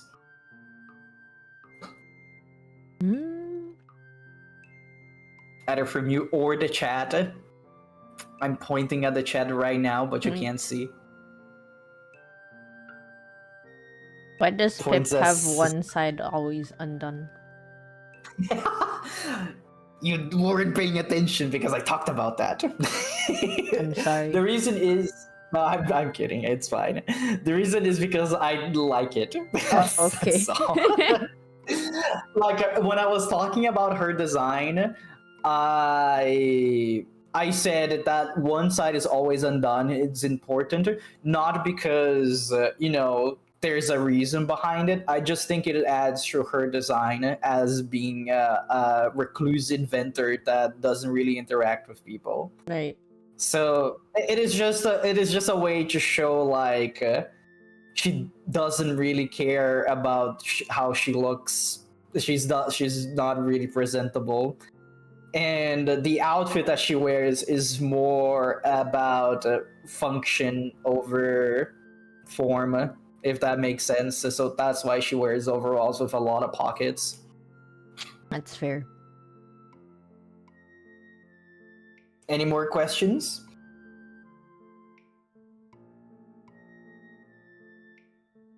Do you want the ball, Van? The ball? Yes. I will take the ball. Okay, it is your turn now. Okay. Here, I pulled Which is some gonna be the next gamer. 2010s art for you guys. Yeah, that's what I like to see. Oh yeah. Oh, the creature. I like this. Didn't you draw this little guy recently? I think maybe, but this one's from 2015, as you can tell by the year that's on it. This is just examples. I'm gonna do like a quick examples of like people in Utsio, but these are little creatures. They're little plant kitty cats. They're my succulent cats. They're so cute. I love their design so much. So imagine like all the succulents, but then like they're like fairies, and then I think my favorite. Wait.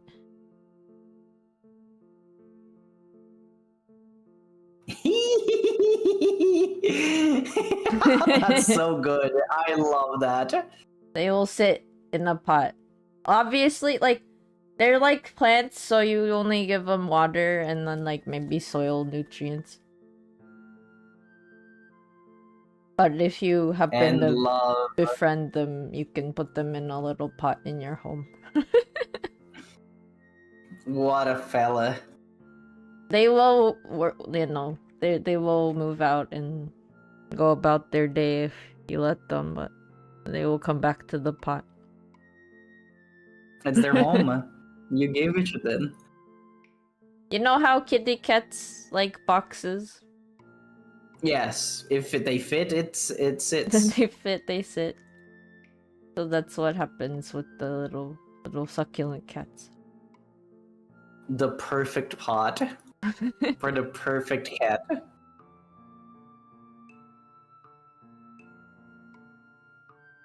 Someone has told me about how there are succulent cat enthusiasts who have many types of succulent cats, and they let them roam around their homes, and they've made the home so it's succulent cat like park.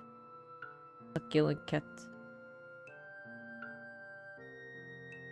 But yeah, sometimes they will bud off and then make more succulent cats.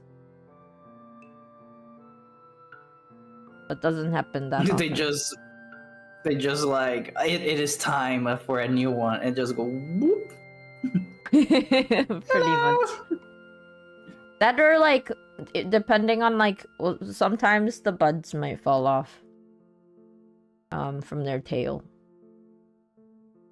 And then, you know, you don't have to plant them. Like, you don't have to, but if you do plant them, they might turn into a succulent cat. They might just become a normal cactus, but it could be kind of like it's more rare for them to be succulent cats, but if you are a very kind and loving person, maybe you will get your own distribution of a succulent cat. Yeah. I would love to have a few in my house. It's nice because they don't poo. You gotta have to water it. Yeah, make sure they're watered. They don't need like lots of water, but you know, if you know your succulents. But then again, they will let you know if they need something. They will be screaming like cats. They're like, where's I made that up. Yeah, yeah, that's a good question. What kind of noise do they make? Well, I did give it a speech bubble. It says meow.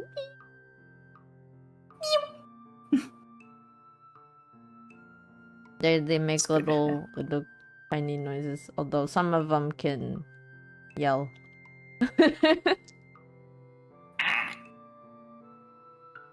I pulled Very some of these. high quality noises. These are like 2012-ish. So that's Kuga's like backside. Relative to the Such front. a cool picture. And then that's like oh, I didn't say this. Okay, we're going back to Kuga actually. So Kuga has like these As tattoos, always. right? Yes. So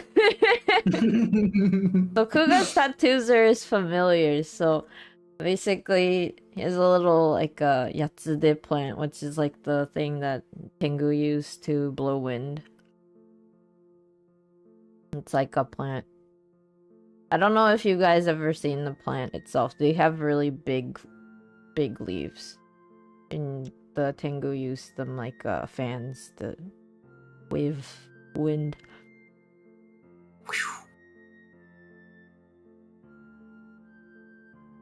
That's pretty cool. Oh yeah. We will get back to Kuga, but I'm gonna do really quickly. So this is Koki and Shinya. Koki's the tinier brown hair, and Shinya's the albino person. They have a place in my world. They're just like high schoolers though. And Koki's like, I wanna get tall like you, basically. Cause Shinya's pretty tall. Make me big. At least at this point in their timeline, the Shinya is relatively tall for a high school student, and then Koki's pretty short.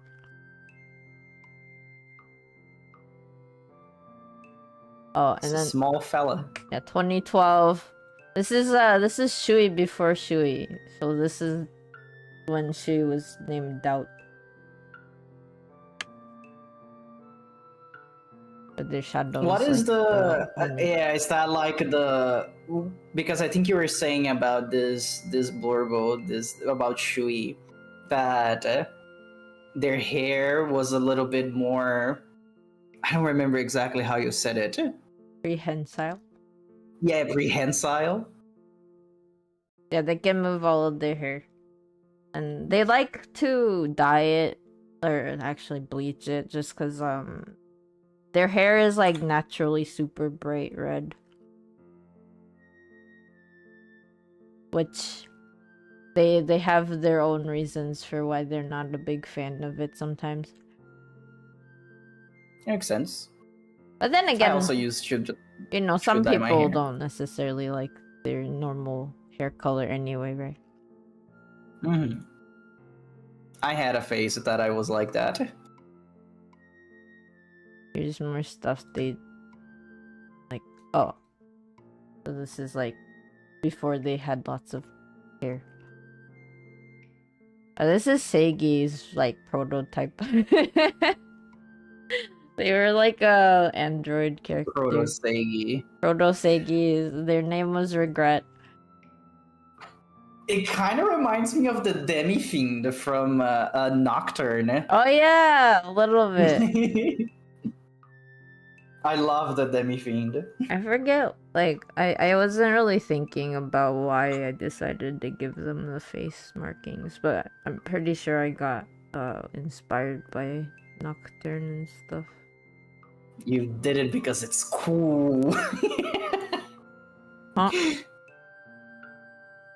No, I said you did it because it's cool. It's cool. It's cool. And then Yeah, this honestly, was like 90% of the things I do can be described like that. That's fair. So this was like the original, like it's a little gore, but this was like their dynamic was that Regret is like a emotionless android being that was supposed to try and get rid of the immortal being that is Doubt, or Shui's prototype. Can you give me that back? Like what?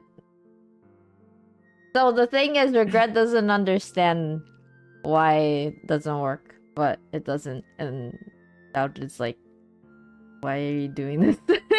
Why are you doing this? Still hurts. I need that.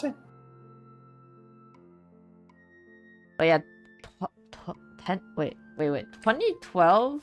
2012 is like, what, how many years? 14? Holy heck. Yeah, 14 years is a long time. Yeah, I had Doubt for, or Shui for like a long, at least human years wise. Oh, here are fish blurbos. Oh, they're real. They do exist. Do you guys remember the eel thing? The Are they? eel thing. Where's the other one? Oh, there it is. Do you remember the anago maker? There was like a... I do not. It's... You know how pickrus exist now? It's not a pickru, but it Yes. was like a generator where it had just like preset art. This was before AI. I'm not talking about AI generation. It's like Not real. the thing where like someone had, you know, done the art for the base eel, and then like you can randomize it, and then it would have all these different patterns. Mm-hmm. And it was like a thing. It was like a thing in 2012-ish. I don't remember, 2013, something like that. This is Tumblr though. I don't know if people here were using Tumblr in that time of the years. So I got this. I was a Tumblr dweller. I got this eel. And then I was like, let me turn it into a person. Can you tell And then the blurb was born. I've always just drawn androgynous characters. But It's good. I feel like we all have a preference. I think my preference is very obvious about what I like to draw. Points at hat again. Point the hat, Kobold #1 fan. Mhm. Yeah, I mean, I could say the same thing about me too, but anyway, I made this from this eel, this anago. Anago's like freshwater eel, I think. No, saltwater eel. Unagi is freshwater eel, I think. I don't remember. It's one or the other. I keep messing up because they're both like types of eels. And then I made this one, because I got this one. It's a little bit more Polka dot deadpan. with the droopy eyes. Yeah, that's pretty good. Oh, that is very Tumblr-like. What you're doing, what you did over here is like getting the little creature, and it's like let's see how they would like as a humanoid. Yeah, that was like a thing. That was a thing back in the times. I mean, maybe it happens still, but wait, I'll just link my Tumblr. The Tumbu.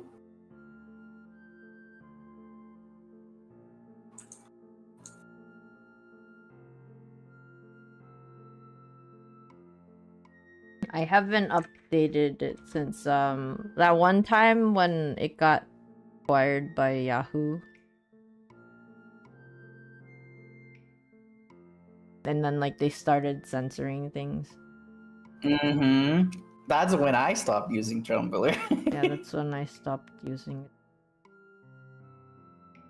I stopped using not because I was upset that the porn was gone, because I didn't use it for that. I was upset because the artists that I was following were moving away, and I was like, well, if the artists aren't here, then what's the point? Yeah. And then I was like, oh, a lot of these artists that I follow are going to Twitter, and then I started using Twitter. That's basically what I did too. I was like, why are you flagging things that I drew that aren't even close to being an SFW as an SFW? So that's what happened too. A little bit funny like that. The last thing I posted here though, like 2022. But yeah, so I made this. So I made these two, right? So this is Shiku. They're like a eel princess being royalty. They're gender fluid. And then this one is Haku.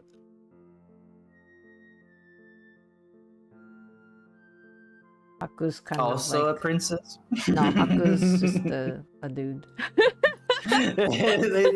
Yeah, that's a good premise right there. The princess and the dude. The dude, yeah, the dude, just basically like... Pretty sure that's a Disney movie or something. That's basically the plot of Aladdin. Just random doodles I did in 2013 or 12 or whatever. I don't even remember. Now that's pretty cool. It's their eel form. I was like, I want to make them look more like an eel. The creature. The goofster. A goofster. They don't have eyebrows, by the way. Oh, I see. Like, it's not something that I noticed. Like, I did see that they didn't have eyebrow. I noticed, but I didn't. It didn't ping in my brain that that was something that was missing until you said it. Now you know. Now I know. It's real. I wanted Well, or maybe not a real. blurble that didn't have eyebrows. That makes sense. A lot of my blurbles that I have is like, I won this, and then I did it.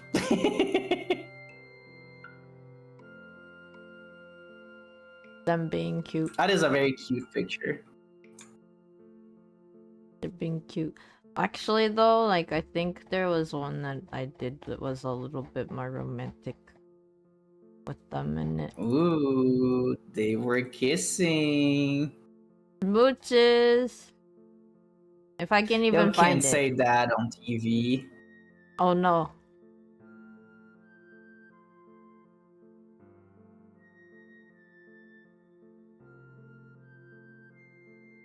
Oh, I found it.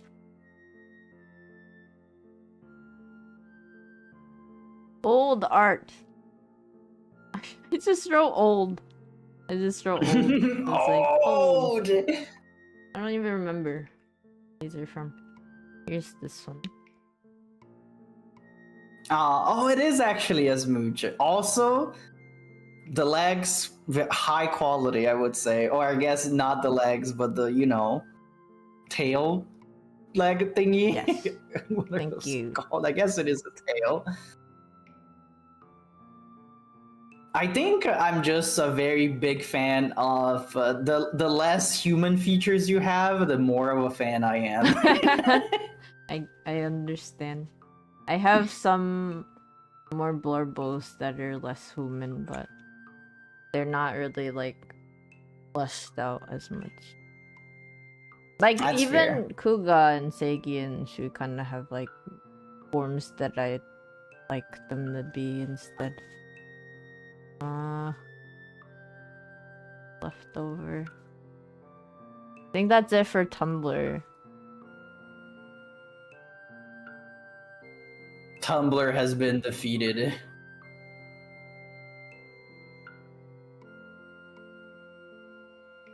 Never to be seen again. Oh yeah, and okay, so Kuga, why is Kuga Tengu, even though he used to be human?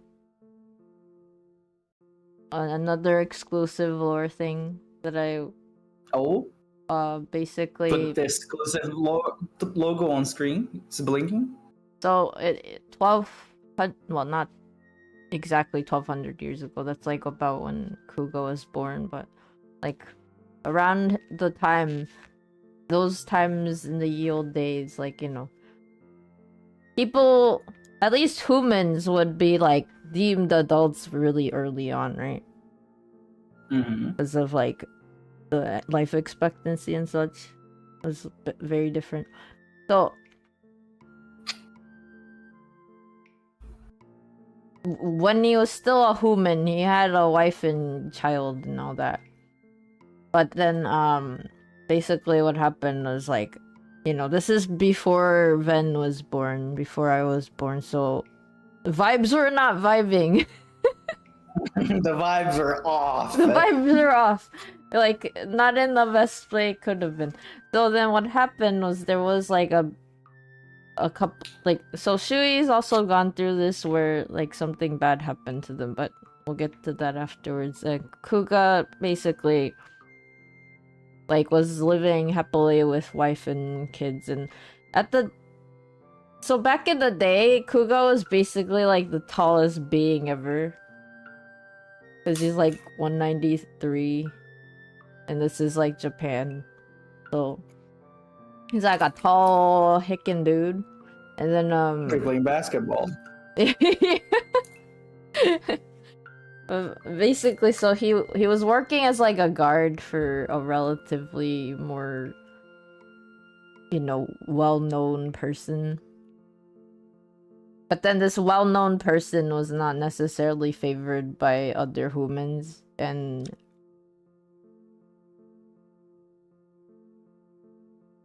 basically something bad went down, and then Kuga at the time lost his wife and kid to this incident, and also he lost his eyes. Oh. So he basically lost his eyesight.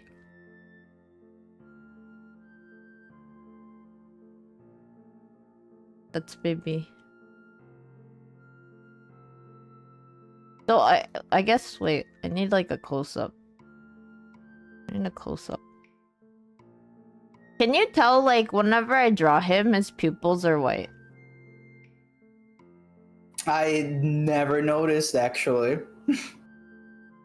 It makes sense now that you said that he lost his eyes. So he unfortunately, after the incident, he lost his eyesight. He was like basically kind of left to fend for himself. But thankfully, someone from his past life was around to save him, and then was able to get him to a Buddhist temple. It's up in the mountains where humans wouldn't be able to reach as easily, and then basically it was like, take care of this dude. And then the Tengu, the Kurama Tengu there was like, okay. I guess. I guess. So the person that saved them is Shui, actually, because Shui was like paying attention, kind of. Mm-hmm. Because like I said earlier, Shui kind of and his Fuga's previous self were a unit, so Shui was like paying attention to the reincarnates. Just Just keep an eye out. Yeah. And then whenever he was basically adopted by the people that do, the Tengu people. And so the Kurama Tengu is like the highest Tengu, like at least of the mountain. It's like they're also like a deity basically. So they were like, you become my next in line basically.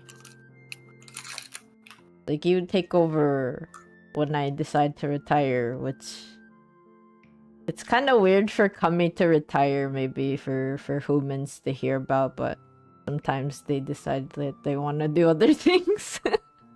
Mm-hmm.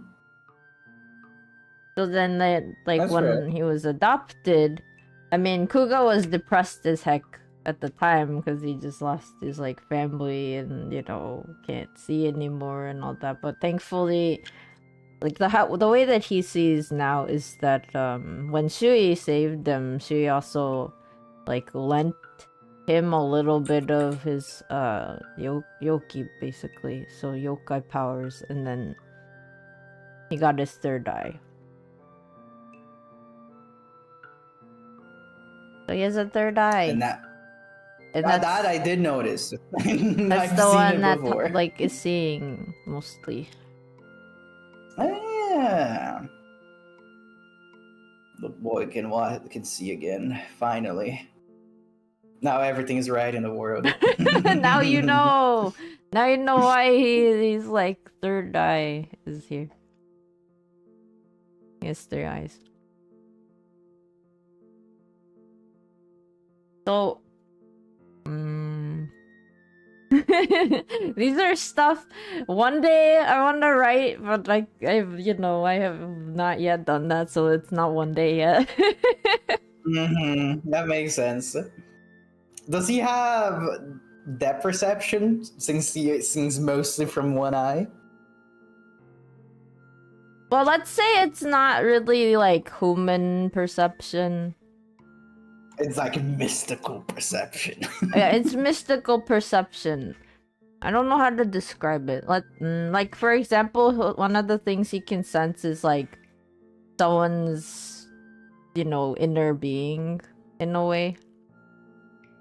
So that's like one of the reasons why like I can, well, okay. Part of it is that I decide to show it, but it's like Kuga will know if I'm shapeshifting. Like if I present as a different dude or something, and I'm trying to pass off as like a new non, previously met person. That's something that they have in D&D, and it's called a true sight. True sight? A lot of dragons have that. So basically, most of the ancient dragons can see people for who they are if they're trying to pretend they're not who they're not, basically. So this is like when he was going by the name Vincent, because he was like he was also in a band back in the day, and also was a smoker. Again, it's always come back to the band. So the thing is, he was smoking, and he was like, so then once I came in, and I was like, please stop smoking.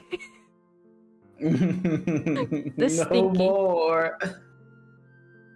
It's stinky, and I'm not a fan of the scent that leaves behind. Like it's one thing if it's just like during, and that's it, but then it gets like on everything. Maybe I just need to come up with like a scentless version for him or something. Give it a vape. A vape.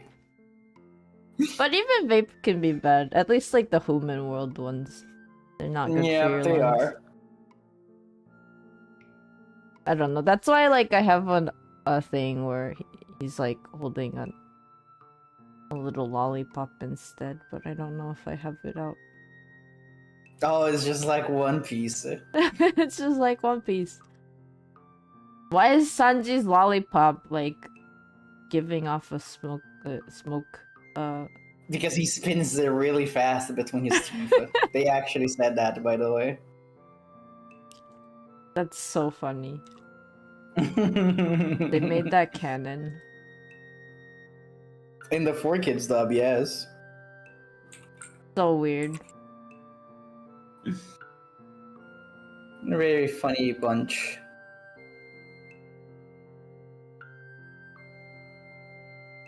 Babies. Babies.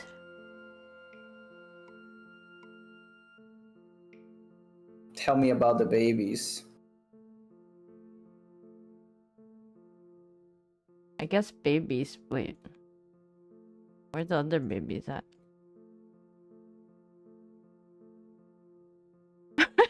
There they are. Okay. So Emma's a baby. Piggy baby. Also, Baby. they had their birthday recently. Another 3.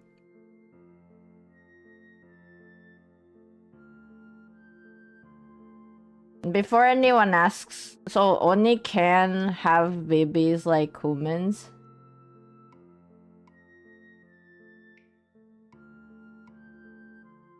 But they can also have like flower babies. I guess at this point is which one you prefer. Pretty much. But like, I mean, I'm also a part of the baby, creation, so I just go, oh, baby, and then it comes, Baby. it just happens. I guess Glubie knows about that. Glubie also does that, but with kobold. Baby. Now it's real. Nah. So Aima's name, they do have like meanings to their names. Kuga is like sky beauty. I know, or like Miyabi actually, like the part in his name that's Miyabi is actually also like an old word for crow, which is kind of cool. So Sky Crow, Sky Beauty, Sky Elegance. And very pretty names. Aima's name is from Blue, and Ma is Eye. They're Blue Eye. Is that one drawing to the left based on that one cat that This one? that the guy grabbed it is like you? This one? Yes. Yeah.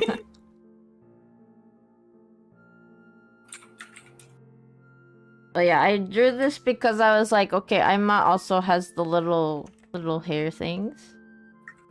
These bits. Like Seigi does. So Seigi looking very like, I don't know, poker face here, but they're happy. I was talking about this picture, by the way.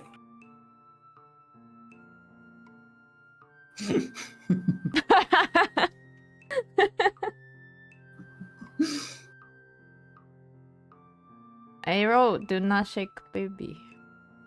Do not shake baby. Oh, I could not read it when it was that far away. Do not shake baby. Do not shake baby. They are a chamomile baby.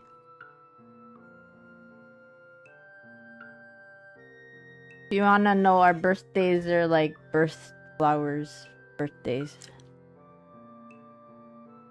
It's like the flower of the month. Yes. Chamomile is Like February. Huh? like Pikmin bloom. Pikmin. You go yoink and then we become beings. Wow. The other babies are Kuga babies. Except they're like a little bit more closer to me. Tomu is like, Tomu has the one horn. And Kwame has 2 horns. Because when Kuga's an Oni, in the Oni form, he has 2 horns. Oh, yeah. Onu got 1 horn. That makes sense. This is me trying to draw a witch hazel plant. It does not look like that. I'm gonna be honest, I didn't even know what you're trying to do there. It's Like I supposed to saw be- that, I was like, oh, I think that's just like something to, fill space in the drawing.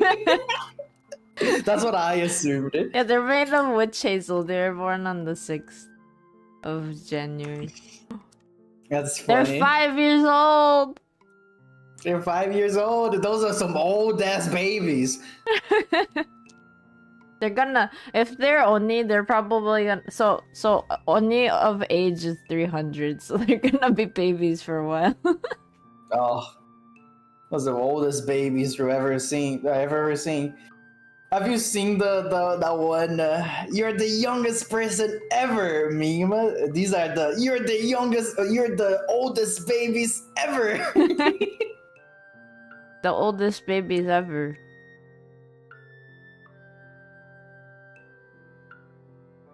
Kuga dad. Papa. So since there's like 3 male beings, they all have different names, as in like, so like the, wait. I'm not the best at describing everything. Okay, so Tomu and Kwame call Kuga Otosan. Otosan's like the Japanese For dad. And then Seigi is called Papa.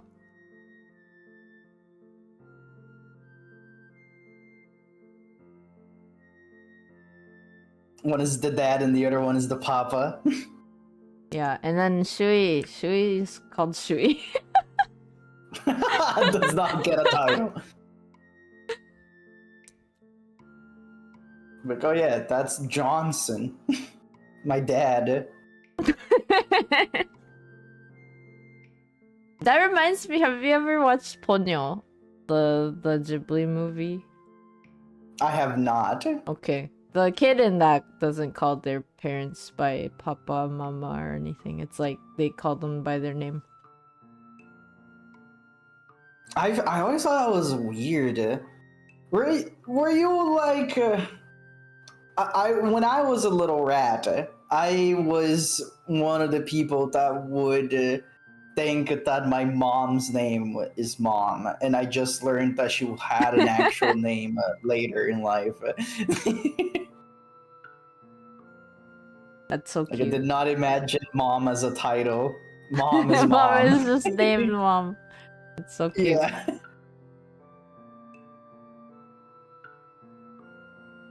Emma is not really a speaky type of baby though. These two, Quiet baby. imagine like Holly but baby. In terms of... they like to cause mischief. Yes. The creatures are evil. Like, you know, like you think there's no one in the house, right? And then you hear like something fall or, you know, noises somewhere in the house for some reason. That's probably them. And then giggles. The creature is demonic in nature. Their like animal form is kind of more like a magpie. And they have like the white fuzzy here. That's cute. I like that. It looks like they're wearing ponchos. Yeah, it does. It's just that these are the little neck fur fluff things. Mm-hmm. And then those are their wings. And they're toe beans. Wow. They don't have toe beans. I assume they're because they're birds. They have claws. Yeah, they're gonna claw your eyes out. Trying to remember. We are now gone again from Gone again. the timeline. You know this shirt, right? This shirt here. Mm-hmm. You see the letters. With bass band, I'm assuming is what that is. Okay, good. Yeah. Guess what? That's me. That's me writing and Wait. What does that say? Best Tengu and husband. Whoa, Whoa. That's so good. I did the doodle. High quality shirt right there. Puga does not mind me drawing on his best band shirt. When I saw that, it was from a distance.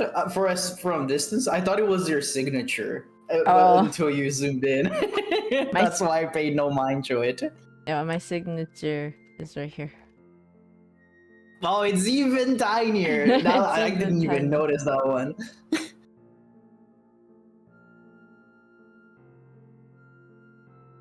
Very good, high quality. We're showing up some high quality content today. High quality blurbles. High quality blurbles, exactly. This is just big. Like me big. Probably like 3 meters tall or something.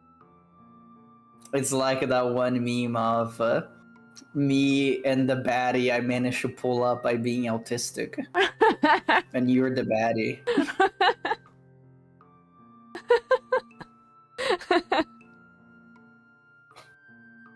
I love that meme.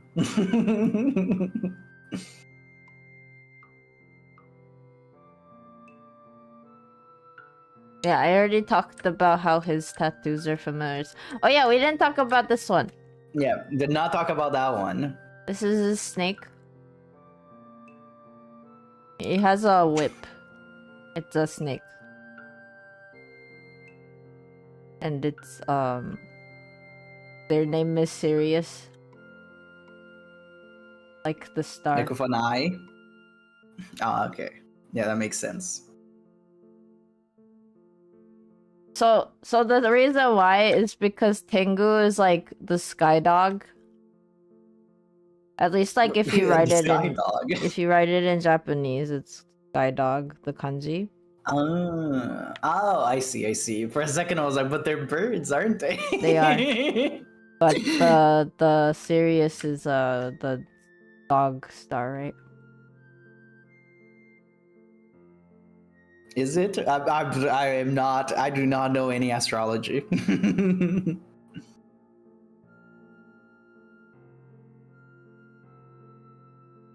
The lore is waning.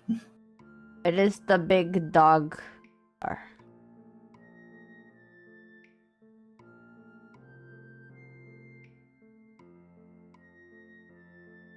But yeah, and Kuga loves so Kuga had a big, you know, sad story about his wife and kid. Who,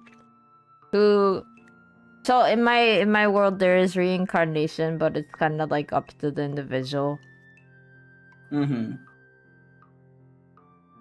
At least from what I understand, the Kuga's daughter from the ye old times has reincarnated a couple times. And then his ex-wife, or the one that passed away, has been in other places. Been around the block. They've been around, but you know, now that Kuga is pretty much immortal, he's basically like in that state of Shui, right? Shui like saw Sora or Kuga beforehand kind of pass away and all that. So he's kind of living that in a way, but he says he's happy now, so it's good. Yeah, I feel like after living for that long, you kind of have to. Yeah. Gotta move on. It's been so long ago.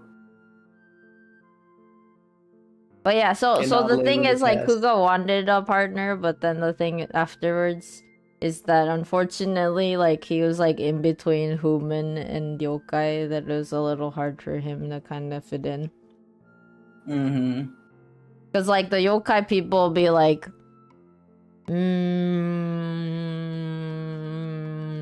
maybe not. And then like you got that human stank on you. Right, and then the humans would be like, well, the thing is, he wouldn't really want to be like, hey, I live forever, and you know, you want to be. It's kind of a hard thing to drop on somebody. Yeah, that, and he would have to go through all of that, but Yep. so he decided to stay celibate, and then like one day, basically, what happened was the Tengu, you know, the Kurama Tengu, the grandpa. He calls him grandpa. So the deity of the mountain basically was like, by the way, you'll find a partner. And then like he was like, the fuck? What? Cause like That's funny. he was like, basically he had kind of given up, and he was like, I'm okay with friends and family and all that. Yeah. And then it's like, well, guess what? Soon! But then the soon, so they were like told that, and the soon though is like 300 years later. So soon. Well, for somebody that is immortal, 300 years is nothing. I guess so. That's probably like dragons too. Dragons are like, it's soon enough. But like, Kuga had a hard time because he had to adjust from like super short lifespan times to just suddenly being able to live forever. Well, at least he has all the time in the world to adjust.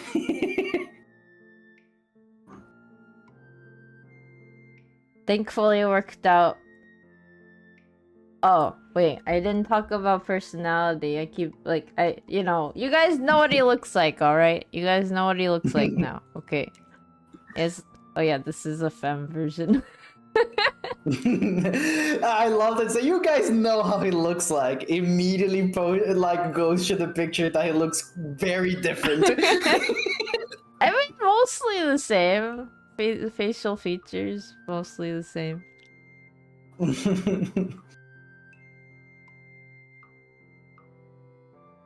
I don't have a better drawing. I do, I guess. Wait, do I not? I don't know, it's fine. This is the best one that I have so far. So other than his looks, basically, Kuga's very gentle and kind-hearted.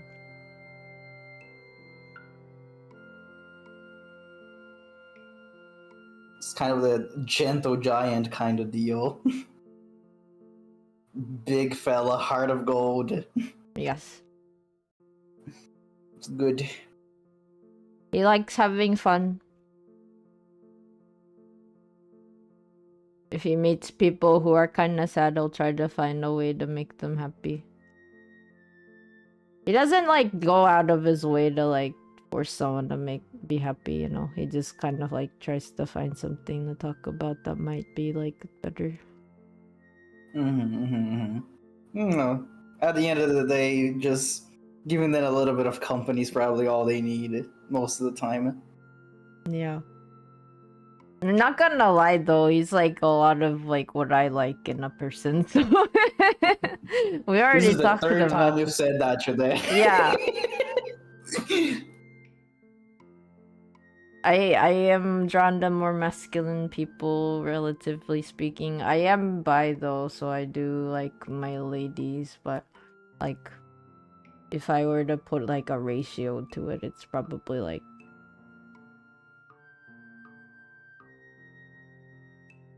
2 women, 8 men or something. I don't know. Sounds like a Netflix show. two women and 8 men. I don't know what's about, but I probably will never watch it. That's so true. But anyway, so he's kind, he like but obviously like whenever he was growing up, and then he's very flirty, which is not gonna be written anywhere. That is for your enjoyment only. Yes.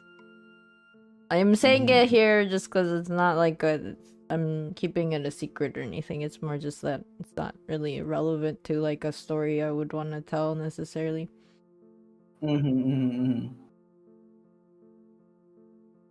Very flirty, but very like monogamous. So he's not gonna be like flirting with everyone. Or He's anything. flirting that one just, like, special person. Yeah, basically. But imagine like any occasion that he has to turn it into a romantic thing, he will. That's good. Well, if people like that. Like imagine someone who's like super romantic, super, sexual or whatever, and then like making them kind of not be able to act on it for like what? A millennium. It sucks. Why would you do that? Cause Stinky and Because we love making the Blorbos suffer. Yes, that's Put that the Blorbo in a suffering. situation. Actually, technically, he hasn't like. Okay. So the timeline is that Kuga was born 1200 years ago ish. Give or take years. Just round it up or whatever. But then me, I was born 700 something years ago. So technically it was like 500-ish. Whenever baby Ven was baby. But then since like as an oni do, onis are only like adults, or at least like considered adults by like 300-ish. So it wasn't until Kuga was like 800 or something like that before anything happened. You know what's funny now that you said that? Our blurbos have like the opposite for times like that. Because kobolds usually are considered adults at 10. They grow up really fast. Right. But your dudes grow up after 300 years. Very interesting dynamic we have here. Oni are old. Oh, speaking of dynamics, something that I think we talked about this before as well, but what I think another reason why I wanted to do this stream specifically is how different our approaches are, because you personally are very involved with everything you do, and I'm the completely opposite. I make the characters, the blurbos, and they interact with each other, and I do not exist in that world. But you are different. You are intertwined with everything, and I think that's very interesting. Simple reason for that is because it was fun. Yeah, that's the best reason you can have, I would say. So at first, like in the very beginning, I was like contemplating about it. Because I was like, okay, then how much do I want to do that? How much do I not want to do that? But then I decided this is like my world. What's wrong with me being in it? Can do anything. So I was like, I will be in it. I will be a part of it. I will have a look. I wanna be where the people are. I wanna see them dancing. I don't know. I do not know the rest of the song. Walking around on those feet. Feet mentioned. Oh, viewers shot up to 1,000.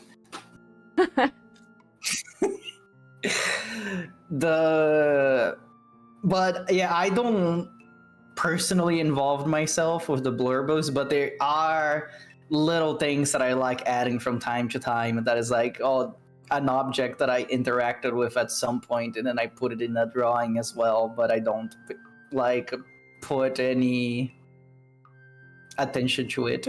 We'll see it in a bit. Yeah, I think Kuga just has a lot of stuff. Like, for example, more just random lore stuff that's just for me, but, you know, not necessarily like I'm hiding it or anything. So you guys know about fetish stuff? Like rope rigging? Yes. So, like, Kuga's into that kind of thing. And then I was like, how do I kind of share that, but not really, but like in a way that's safe for work, right? And I was like, oh, he has a snake familiar. You can do cool things with the snake. The snake that is also a whip. Yeah. And stuff like that. That's interesting. And then the other thing I like, I don't know how to like write in it, but like it doesn't, because like for me it's like not really something, or I guess it realistically people don't like necessarily talk about it unless it's like specifically asked or brought up. But I do have a transgender character and that's Setsuna from the Rose Oni. They're transgender. We love trans people. Not gonna lie though, in That's cool. Utsushio, like gender is a little bit more vague because like it's I say it's vague because people aren't in like necessarily going to be like, oh, you're a man so you must be this way, or like you're a woman so you must be this way. So it's a little different to be like transgender in Utsushio versus like human world. Yeah. I don't think I have a lot of like very queer inclined characters. Well, I say that, but I literally have a lesbian couple now that I think about it. You know what's funny? It's because for me it becomes like so common that I wouldn't consider like queer anymore. Like, oh, of course a woman loves another woman, and that's just the norm now. And queer, is usually like the word itself is like weird or unusual. But that is not unusual anymore. But anyways, like I have a non-binary character, and the mayor can be whatever they want. So that's I think those are the only characters that I have are anything kind of related to it. And it's the same thing. It's kind of in a storytelling kind of sense. It doesn't make much sense to bring it up, but it's cool that it's there. Yeah. I mean, the thing is, like, by definition of being my spouses, Kuga, Seigi, and Shui are queer anyway. But if you want to really know, then if you really want to know how they are, then like Kuga's bi, Seigi is also bi, and then Shui is gay.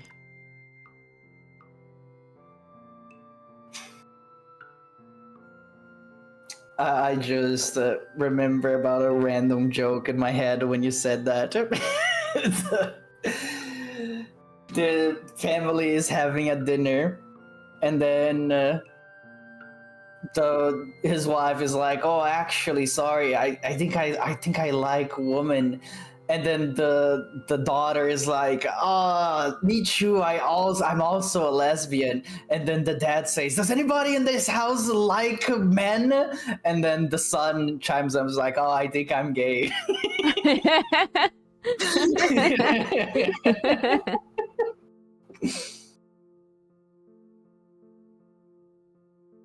Everyone is I mean, the other person that likes men is his wife, right? No, because she figured out she actually doesn't like men. I think that was the quote unquote the joke. No, that's where the conflict first happened. Oh no. It's just how it be sometimes. You figure it out way later in life. That's so hard though when you're like with someone and they find out that their like orientation is different from what you are, and then so you either have to like I mean some people probably figure it out, but then other people sometimes it's like, oh, I can't be with you anymore. It's so sad. Hi, you are talking to somebody that experienced that. Oh no. No, but it was fine. We're still friends. We still talk about it. Oh, okay. I am one of my partners, because I was also figuring myself out at that point. But she figured out she was lesbian, and I figured out I don't really like dating people. Right. So it was a double thing. So it was more like one of those things that are like, started the conversation, and it's like, I don't think it's not because I think you're cool, but I don't think I like you and stuff like that. And it was kind of a relief. So I was like, oh my god, me too, kinda. It was a funny situation. That's good. At least it wasn't terrible heartbreak. No, it wasn't. We still laugh about it.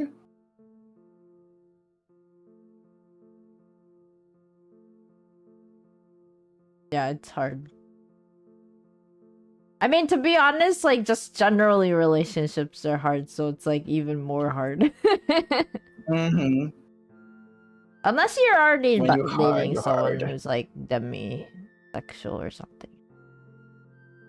If you're dating somebody that already has like their identity all figured out, which honestly, I don't think there's ever somebody that knows themselves 100% at any time. But somebody that is like firm about their beliefs of themselves, it is easier. Yeah. I guess the older you are, the more of yourself you're gonna know. So usually I feel like that happens when both people in the relationship are very young. And then they get maybe stuck on a relationship, like somebody that marries right after college or something like that barely had time to really express themselves. Yeah. Maybe after midlife crisis is better. Well, why do you need to have a crisis? You don't have to Why have can't a you have crisis, middle but life happiness? about the time when people tend to have such things. Maybe it's like better to wait until afterwards, because then maybe like you'll be more aware of what you like and dislike and not be too. I mean, there is like the thing about human world relationships is sometimes you do have to try it in order to figure out something that you like and dislike. Yeah, well, that was my case. I feel like I figured myself out after dating a couple of times, and then I was like, I don't think this is for me. Yeah, that's fair. Well, you heard it here first, folk. Ven said that you should only like marry after your 50s. 50s? It like you could have earlier things. I don't know. I feel like I don't know. I can't say midlife anything. crisis early. Some people have them in their 30s. Some people have them in their 20s. Yeah, I feel like it's a 30s to 50s deal. Like that's where I would consider to be at like a midlife. Some people have it later. Some people have it earlier. Mm-hmm. Like as being somebody in their 30s myself, I never had the impulse to buy a motorcycle, so I think I'm safe.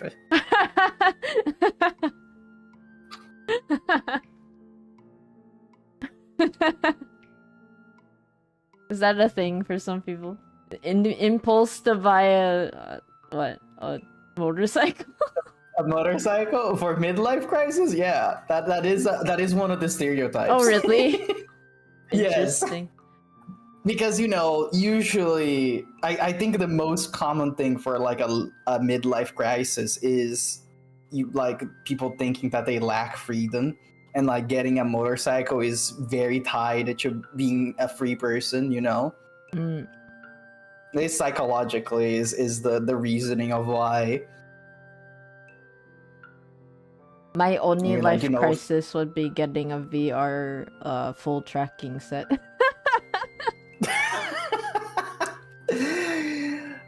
I don't know what would be my midlife crisis thing. I think my midlife crisis thing would be maybe I would just trying to invest into traveling a lot. Like I would go all over the place.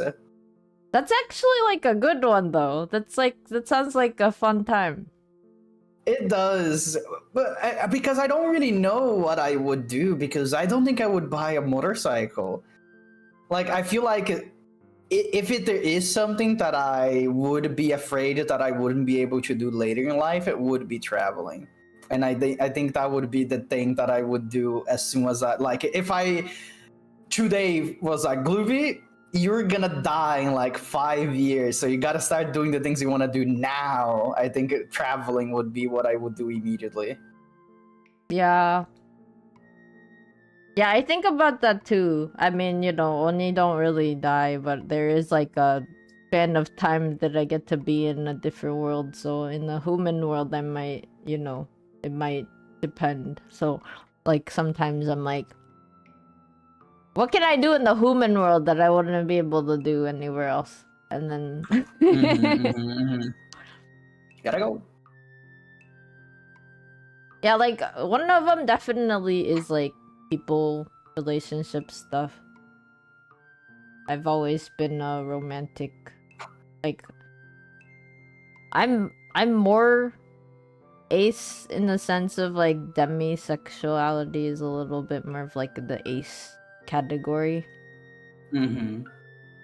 So if you're unfamiliar with the term demisexual, it's like when someone takes a long time to get to know someone before they feel romantic or no sexual feelings towards someone.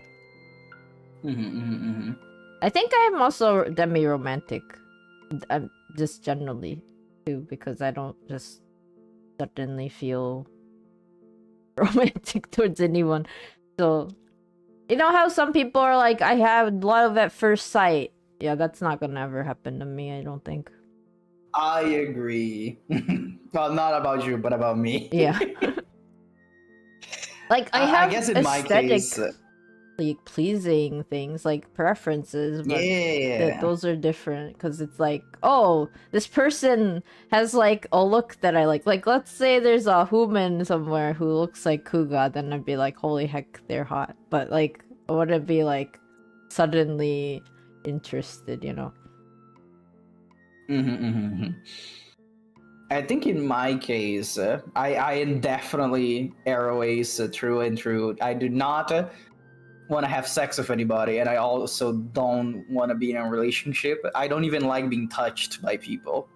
Right. I hate when people touch me. I hug people when I'm already like, I know this person really well and I like them, so I guess they can have a hug. Right. But I myself don't really need hugs or any physical contact whatsoever. I'm not even like attracted to people most of the time. Like I usually, like you said, I can look at somebody being like, this person is very, very aesthetically pleasing. Like I can understand why you would be attractive, but I am not attracted to you in that way. Yeah. Not a fan. Baby me was more like, oh, you are pretty. Can we be friends? Can I just sit around you and look at you? That was me. Very pleasing to the eyes. Yeah, I guess my situation would be described. I'm very like sex repulsive. I think sex is gross, and I do not wish to see or experience. That's fair. Not a good vision for myself. I'm not repulsed by it, but I don't like people shoving it in my face. Well, yeah, I feel like that's just normal. I think that's a lot of people do not enjoy that. But you know, so I can like. Oh, sorry. Go ahead. Yeah, go on. Going. No, you go on. Oh, because... I will go. Okay. So, for example, like if I'm scrolling Blue Sky and I see like something unsavory, if is like, for example, somebody naked, I'm not gonna think that's a problem. Like it's fine. I can see how that would be good aesthetically, and that's okay. I can appreciate that. But as soon as they're sex, then it's gross. I don't like it. That's fair. For me, it's like, you know how like Western movies, especially I mean maybe some Japanese movies, but be fair, I don't really watch too much. But you know how like even like anime sometimes has it where like you're not expecting it to happen and it happens and you're like, why? Mm-hmm. Because like for me, I'm like, sex jump scare. yeah, basically, and then I'm like, why did I have to watch that? Unnecessary. Just make them kiss and then cut to black and then cut back in with then like already the next day in bed and you can like assume what happened. It's fine. Yeah, basically that's how I feel about it too. I'm like, I didn't need that. I mean, I understand like the whole, oh, it's to depict passion in their relationship and it's to say how much they wanted each other. Oh, but like, I didn't want to see it. Yeah, I can understand as in an artistic sense, and I do agree that it is art, even though I don't like it. It's artistic. I get it. I understand the concept. I just don't like it. I'm okay with hugs. I'm okay with like smooches. I do not want to see. Oh, that's another thing. If you guys ever wanna do fan art of me and my yokai family, please do not do an SFW. I feel like for me it's obvious. There's no nor safe for work version of myself. You'll never see that, and I do not wish to see it. I'm a rat. What do you want from me? I guess for the blorbos themselves, I think at least the ones that are already involved, I don't like. I would be okay with it, but I would prefer not to. Like, I wouldn't be mad at you if you did it, because I do sometimes portray that in like, I guess, risque moments. Some of them, like two specifically, but all the other ones, they're like, no, these ones are not. They're not built for that. Yeah. They do not have the facilities. It's one of those things. You can just ask at the end of the day. If you ask about it, I won't be mad. I'm just gonna tell you what it is. Like, oh, this is okay and this is not okay. Asking is never a bad thing.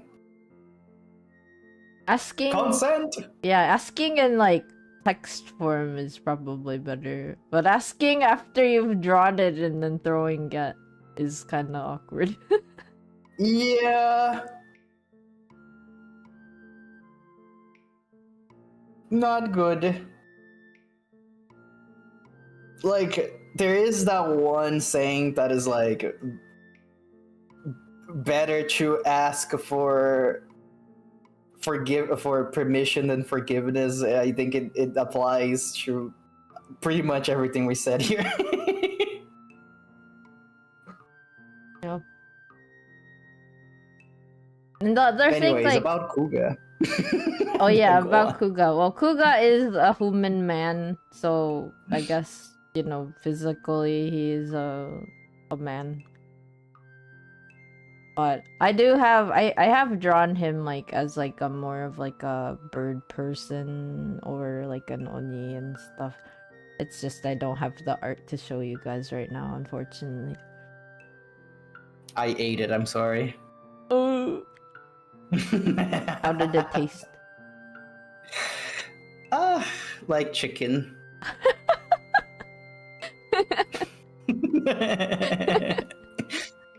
Dang. So Kuga's like, you know how I said kind and caring? That's so like general, right? Yeah. But I think it makes sense for the kind of person you're describing. Like, imagine someone who'll like be there for you, but won't force you to be happy. But then like Like, let's say you're upset with something, right? He won't, like... For the most part, my yokai family do not get upset at people. It's just Shui kind of looks like he's always upset at someone. It looks like they're upset, but they're not really. Yeah, and then so Kuga's more like, well, at least towards me specifically, he is very like huggy or touchy. You know, like, you know, some people are very like physical forms of appreciation kind of thing. Mm-hmm. So he's like that. Oh yeah, I'm also okay with that too. If I'm like really close to someone, I'll probably be like very like huggable, hugging. I don't know what the term is. I think I myself wouldn't hug people, but I would accept hugs if we're close. But I don't think I would initiate. Right. I don't really like touching people that I don't really know well either. So, like, if someone's like shake hands with me kind of thing, I'd be like, okay, shake hand. And then if someone's like hug, I will hug. But if it's like just random touches, I'm not okay with sometimes. I'm like, ew. Yeah. I think even for hugs, I would not accept depending on the person. Handshakes, like if they offer me their hand and I see them, then yeah, I'll shake their hand. But if anybody's like touching me in the shoulder to get my attention, stuff like that, I do not like. Like you can, I am literally right here. You can just, you know, wave at me or call me and I'll look at you. Do not touch me. Yeah, I have a pin that says do not touch me. Oh, you have a what? I have a couldn't hear pin. you. I have a little pin that says do not touch. That's pretty good. I should get one of those. I already had a couple of situations at work that somebody would be very touchy with me, and I would tell them not to be like, do not touch me. I do not like that. And it's good because it's been spreading around that I don't like to be touched, so I don't have to tell people anymore. That's good. Yeah. Like the one time that gossiping is a good thing. At least on my case. Don't touch that guy. Dude. Yeah, don't touch that. Do not touch that. Do not. It's funny because one of my coworkers was like talking about me, but I was like right in front of her. So she was talking about me with me in the conversation as well. She wasn't talking behind my back or anything. But she was basically talking about that, about like the one time that she tried to touch me and I told not to touch me, and like, oh yeah, he doesn't like being touched. And then she was gestured towards me, and I flinched because I thought she was gonna grab me. And then she's just like, see, I didn't even try to touch it, and he flinched. It was like, yeah, I just don't like it. I don't have a plan of getting touched. Don't do it. I didn't take it a bad thing. I just thought it was funny. The reason why for me that I don't like it is it's like a weird feeling. It's like a tactile thing that I don't like. In my case, I just don't like people invading my space. I like having my space, and as soon as you touch me, you have breached the barrier, and you already disrespecting my space, and I immediately hate you if you do that to me. Like the Sims negative friendship thing pops above both of our heads if you do that to me. Friendship decay happened right here. Friendship decay. Friendship decay. Anyways, we need to get back on rail. Yeah. Well, like, If you wanna know, so like one of the things I was gonna do like is like a boys love yaoi kind of manga, right? That's kind of what I wanted to do originally. If you would like to know, Kuga is a dom. Makes sense. Siggy's a dom. I'm You can have all doms. Yeah, we can have all okay. doms. Shui's I think Shui and I are both reverse though. Reverse is like we can kind of be both. Oh, I thought that was called a switch. A switch? At least that's how I heard it. That must be a Japanese English thing. Oh, I guess so, yeah. Fake English. It's a Jinglish. Yeah, I'm pretty sure in the English language people refer to those kind of people as a switch. Oh yeah. Bottom or top, dom or sub. Well, because like bottom and tops are a little different. Because bottom and top is like, do you like literally those like physical things? Yeah. And then, but I mean, it's used for both. Yeah, it is used for both. But I mean, like dom is in like dominant. Yes. Obviously, only between like my family and I, so it's not like, you know, it's not like Kuga's gonna start doming other people. You know what I mean?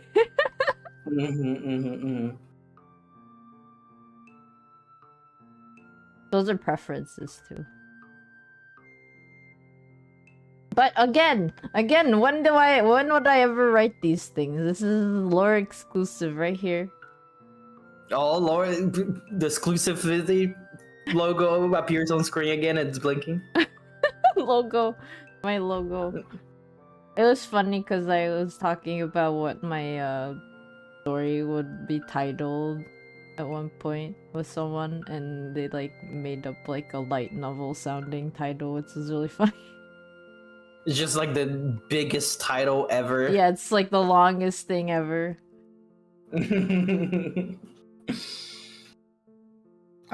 If I ever write, well, I'm not gonna say if I ever. When I write a story about my blurbs, I don't even know what I'm gonna call it.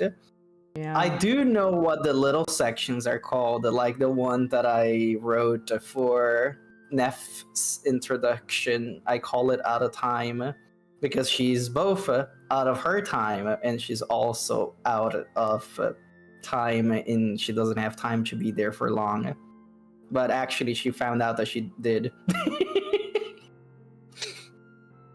I thought it was a clever name. Right. I need to figure out a name for my next one, which is gonna be Juniper's and Lizardman's origin story, basically. It'll be good. Trust. The jackalope. And the kobold.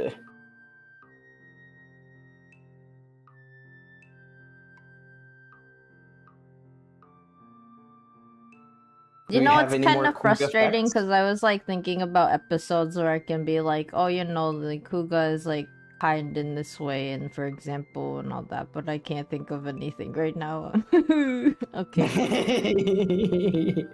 You just gotta trust the process. Okay, Glubie, it is your turn because I went. Oh, I have the ball now? Yes. Well, speaking of Juniper, she is the next one. The jackalope.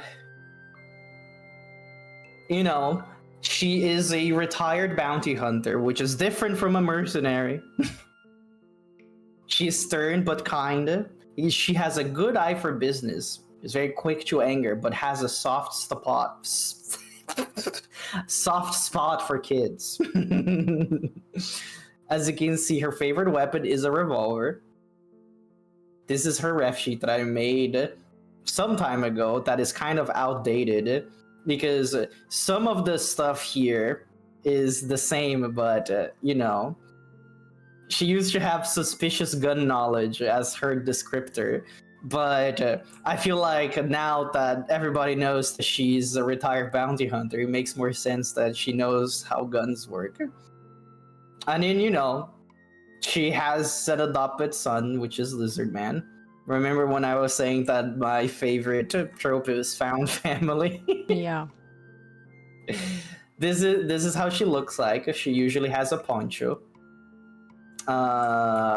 And she got scars, which I guess we're gonna get into it in a little bit.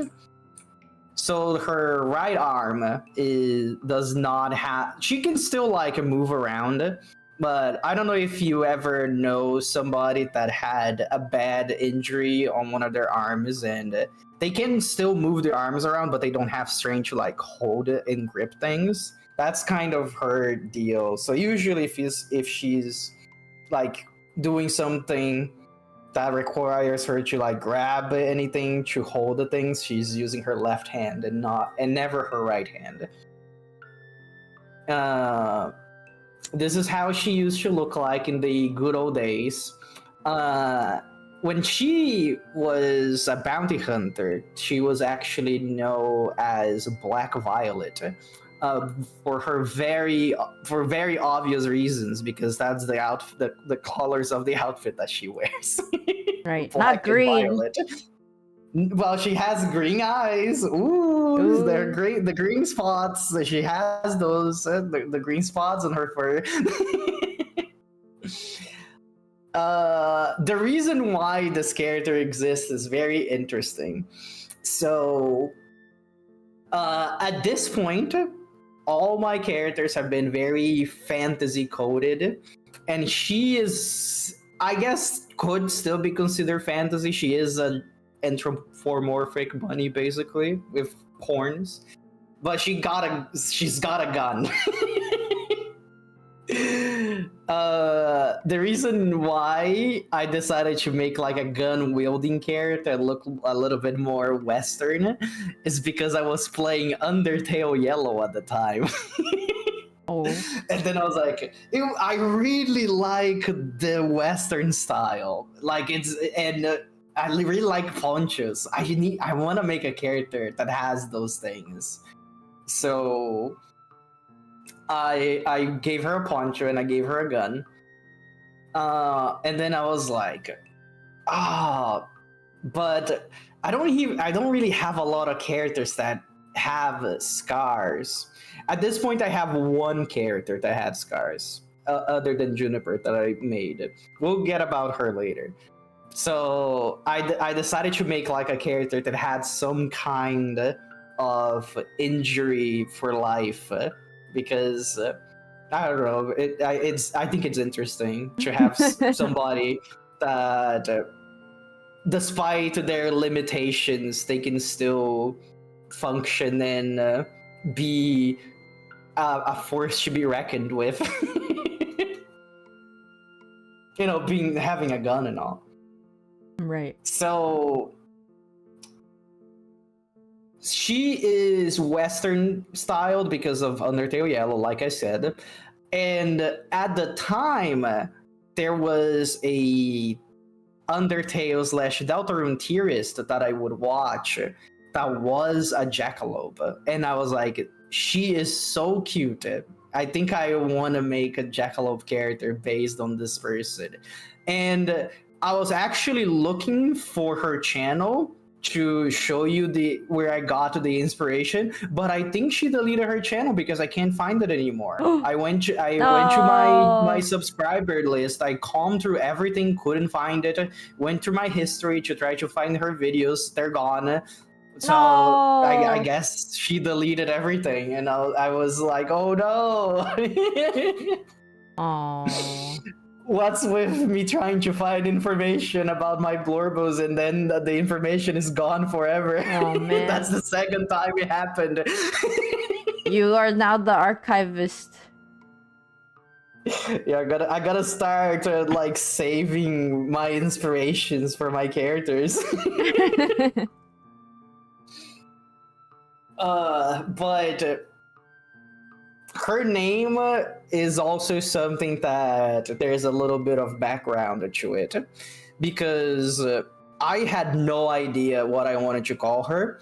And then I was like, well, I name my characters usually after objects. So what can I build up from there? And then I was looking at common flora that usually you have like a deserts and stuff. And then I found out that in Nevada, there's a lot of juniper trees apparently. And I don't know if you know, but jackalopes, like the mythical creature, you usually attract them with whiskey. So they're very into alcohol. And juniper is a berry that you use to make gin. So that's how that's why I chose juniper specifically, because she's in the current timeline, in the present, she's a bartender. She owns a tavern. So I wanted to make her name be alcohol related, but also being related to, you know, that area of the West, or like of the funny Wild West stuff. Does she like alcohol? I think, yes. I think in the description for her that I put on Artfight, I literally said that she has a love for whiskey. Oh, Being a jackalope and all, because that is a jackalope thing. But I couldn't find anything interesting that it was related to whiskey, so I went with gin instead, because that is also another alcohol that is, you know, tied to the juniper trees, like I said. I think her name is one of the ones that I had the most thought put behind it. I think hers and my bug are the one. Well, I guess the bug, not really. We'll get your hint at some point. You'll see why. But this is actually the first piece I made of her. It's funny because I made her having a cute little smile, even though that's not her personality at all. See, she's usually like a very stern person that takes basically she doesn't take anything. Like if you try to be sassy with her, she's gonna point her gun at your face and be like, do not say that to me ever again. That's the kind of person she is. And I drew her from the back as well, so you, like, without the poncho, so you could see her markings and also the poncho. Also, I'm very bad at making side faces from the side like this. I also do not like how this ended up, but this is I wanted to show off her scars. And cool. then yeah, I am a huge Scars fan. I really like it. I also have Scar character somewhere. in some place. We'll get to them. So I did at this point. I think I decided to make her adopt Lizardman specifically because he's one of my kobolds that. He's the biggest kobold that I have. He's basically almost the size of a person. He's like I think I have him at 1.60 meters if I remember correctly. He's like way taller than the average kobold. He's very big. It's like me. Yeah, he's big. my usual form height. And Juniper, still not the smallest blurbolt that I have, but she's very small. And I like the idea of a character that, you know, just like I said about myself, Juniper also a character that doesn't like to be touched, but she lets herself being touched by the right people. And I wanted her to be related to a character that is taller than her, so they could do this to her basically. She'll be like grabbed and lifted up. And you know, she usually lets him do it, but it's like, okay, that's enough. You can put me down now. That's good. I also imagine her being older. So I like sometimes she wears glasses. She wears glasses on my pieces that I make because she doesn't like using glasses because she doesn't want people to think she's weak. And that's how she sees it. Like she's getting old, so she's getting frail, and she's like, "No, I'm good. I'm strong. Right. I don't need glasses. My eyesight is 10.0 on both eyes." Mm-hmm. And again, same concept. I actually drew this for last year's, or not last year's, 2 years ago Mother's Day.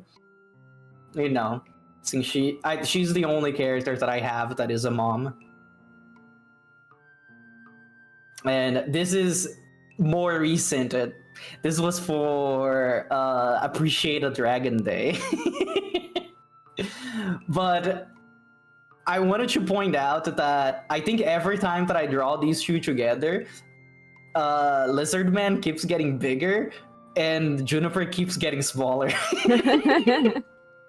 Soon they're gonna be like our height difference in Final Fantasy. Yeah, Lalafell and Aura. Aura male polished setting. Mm-hmm. So, and this is also a recent piece that from their old times when Lizard Man used to be Lizard Boy and Juniper used to be Black Violet.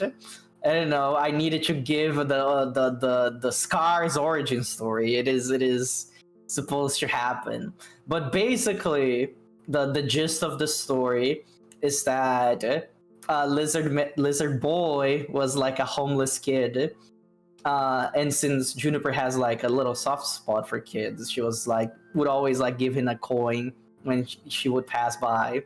And then he slowly became like a fan of her and would follow her around, sneaking around to see what she would do and being like, wow, Black Violet is so cool. She's so scary and she always gets the bad guys. Even though she wasn't really a good guy herself, she was a bounty hunter. She would do it for the money. But the kid is gonna idolize the people that are nice to him. So basically, there was at some point that she was getting swindled by her fixer, basically, which is a character that I was thinking about drawing it, but I haven't yet because I couldn't decide on an appearance for him. I was thinking of either he being a literal snake, but I think that would be a little bit too on the nose. Being like a double crossing like swindler guy and being a snake. But Right. It would be funny because since I'm making a comic about this specifically, I think her calling him a snake would be very funny. Or I was thinking of also him being like a big bear. Because one of the things I was thinking of, I don't think I have the exact line that I want to have on that part of the comic, but I have an idea. Where is it? I know that it's in my notes somewhere. This comic is so big in my notes at the moment. Let's see. It's growing in your brain. It's growing in my notes because I wrote it down. And your notes. There's a very specific thing that I typed it down.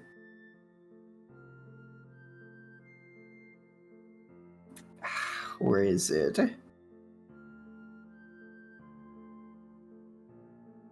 Yeah, it was like, it was something to do because since Juniper is a bunny, and if the guy was a bear and she's a bounty hunter, I wanted to write something about him saying like a one-liner with like, how does it feel to be the one being hunted for once? Because bunnies are prey animals and bears are predators, and I think that would be a cool thing to write a one-liner for once.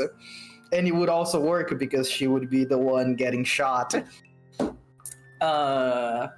And that's basically how she got her wound, is by this altercation. I'm still a little bit fuzzy on how exactly it's gonna happen. Right. The way I was thinking is that she would be like in his office and being like, I know you're skimming the money off the top, while Lizard Boy was sneaking around, so he was watching from the side, hidden away. And the swindler would have a little thing on his table that he would press a button, and then it would basically like, I was either thinking if it was gonna be an actual cannonball that would appear from the table and hit her, because I think that would be really funny. But then I was like, I don't think a cannonball would make these kinds of wounds. I was like, well, what would make these kinds like with scar like this? And then I was like, maybe like it would be more like an arcane thing. He would press the button and he will cast like a little spell from a circle, and then it will hit her with, I don't know, a nice knife or something like that. That would make more sense. But I haven't decided exactly what I wanted to do yet. That's fair. And then while he was like doing his one-liner, because she was on the floor bleeding out, and he was really like, oh, this was more supposed to be aimed towards the legs, but you know, you're small and all. So it was a little bit more in your torso. And while he was like monologuing and getting ready to shoot her, Lizard Man would show up and like grab his leg to distract him. So she would get her gun with her other hand and shoot him instead, and he would die. And it will be like a cool one-liner. Insert cool one-liner here from Juniper. And then basically, it would be like, well, we gotta get out of here. We're still in his manor, in his house, so he has his goons around. So basically, she tells Lizard Boy to get the money from the safe, which she knows the combination. I will not get into it right now because it will take too long. But so they get the money, and eventually they do escape. And then the way that I have this story set up is that the story starts by being narrated by Lizard Man, and he's telling Pip about how they got to where they are, because Pip was curious, basically. So the story starts from Lizard Man's point of view, and then Juniper interrupts the story in the present and is like, oh, we need you downstairs to carry something. But she was actually there listening the whole time, so she indulges Pip and continues the story from her point of view. And I was like, oh, I was writing down, I was like, yes, I cooked. I love swapping narrators in stories. Yeah. And then that's how you would get like the reason why she decided to come to this town. And then basically, when I was talking about the mayor, I was like, well, I kind of wanted a reason for... Well, at the time, I was thinking about Juniper wanted to come to this town. And it was basically like, oh, I wanted a town so I could drop off this kid. So, and a good city around here would be the one that has the dragon mayor that actually likes all draconic creatures, would be the perfect spot for him. And then she would be like, but actually the boy did not want to leave. He wanted to stay with me. And then it was like would be like one of those situations that she didn't know she was actually hoping for that outcome, and then she decided to settle down and use the money that they stole to set up her business, basically. Oh. And that's basically how she ended up there. And that's basically their story together. And it's another one of the backgrounds that I have built the most, I think. I like it. I think it came out pretty well. The roughs, I just needed to actually draw stuff now, which I'm putting it off at the moment, but I have written down already. That's good. I'm glad you have your notes. It's good being creative. I have the rough notes. Like I have the order of events all there, but then it's basically like, and then this happened, and then I have a couple of lines that the people talk to each other about, but it's very vague, and they don't have the characters' personalities like on the text. So it's something that I need to contextualize later, being like. How they would speak this feeling basically is it's That's what smart. I need to figure it out. Yeah. I get stuck on like what they would say sometimes, and then I don't write it. Yeah, I that's a problem that I have as well. So I basically like I type the idea that I want them to say, and then later I can just figure out how they would say it. Oh, that makes so much sense. I should do that too. It's like when I was explaining earlier about how Neff got her back scars. That I know that she got a scar from a creature like this, but I don't know what creature. But I'll describe what the creature what the creature does, and then later on I'll figure out what the creature is. Right. That makes sense. That's basically her. That's Juniper. You have any questions about this jackalope before we move on? Can jackalopes jump high? Mm-hmm. They're basically bunnies physically. But I don't remember exactly. I'm gonna look up jackalopes real quick. Because I like jackalopes for the aesthetic and not for their myth. Oh, okay. The jackalope is a mythical animal of North American folklore described as a jackrabbit with antelope horns. The word jackalope is a portmanteau of jackrabbit and antelope. Let's see. So basically, jackalopes existed because people that were hunters that also knew taxidermy were trying to show off the trophies that they got, and they built a jackalope. And we're like, yeah, I hunted that. That's a lie! At least in the human world.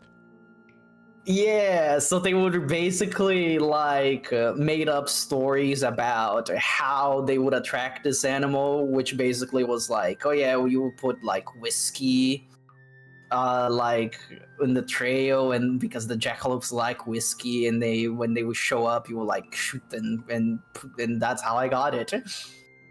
That's basically it. I just read very fast. Like this is the very fast blurb on American culture. None of us here are American. But yeah, that's what it is. I see. Oh, also, the origins of the jackalopes is Western North America, which is usually where the juniper trees are. This is just a coincidence. I did not plan for this, by the way. That's cool. Any more questions?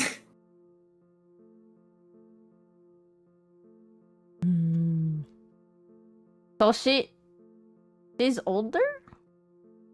Yes. I guess for like human years, I would say she's probably around her 40s. She's like a lizard boy man. Lizard boy / man. It's, I want to say he's like between 12 and 14. He's kind of young, but technically an adult in kobold terms. Right. I want to say that around 10 years have passed since their escape. That is probably the biggest, the only thing that I have like a timeline in my head, because the character needed to grow up. Right. Wait, how? So kobolds have a span of how many years? So, if I remember correctly, kobolds can live at most up to 120 years, but since they're very volatile creatures, they do not live that long. They usually die because of how goofy they are, basically. At least officially. But you know, if you're like a very careful kobold that actually tries to live a normal life and not be insane, like with your clutch, you probably live a long time. I didn't know that they actually live that long. Huh. Yeah. So they it's because of their draconic blood. Oh. Because they're like adults at like 10 or something. Yeah, they age up really quickly. So they're like adults for like 110 years. If they live all the way to 120. Dang. Well, it's just that, you know, they're like physically an adult. I wouldn't say they're like mind, like I don't think they have an adult brain at that point. Right. What about Jackalope? I don't know, because since this is like a mix of like, you know, D&D things and things that I came out, I don't think there is probably a bunny race in D&D, but it did not build a Juniper based off of. Right. I would say that she probably has like the average mortal, which is like around 80 to 100 years. So she's already in her she's in her midlife crisis.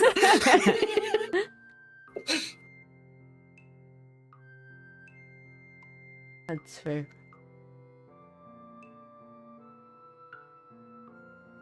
Do they have accents? Like when they talk, like do any of them have accents? If they were to...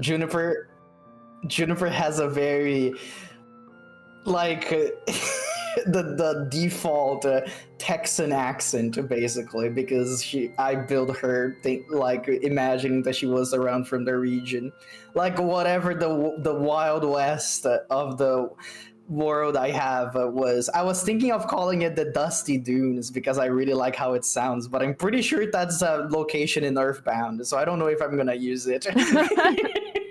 But I just really like how it sounds.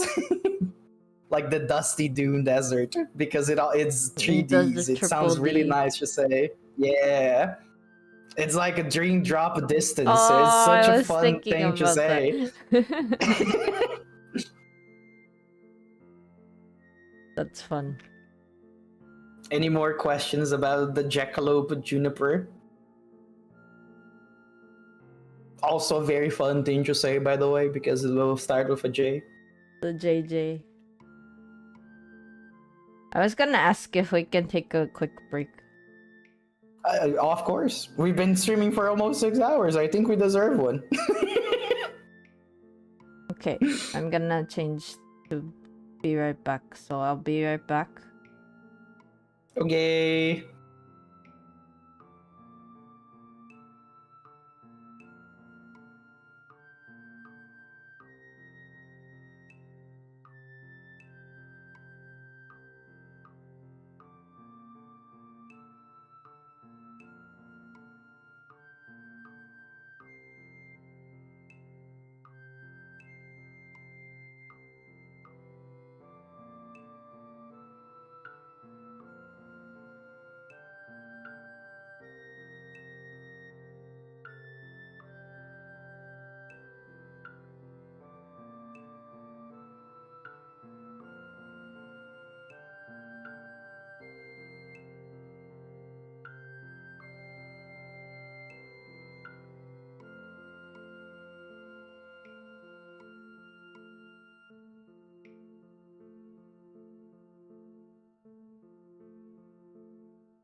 Wow.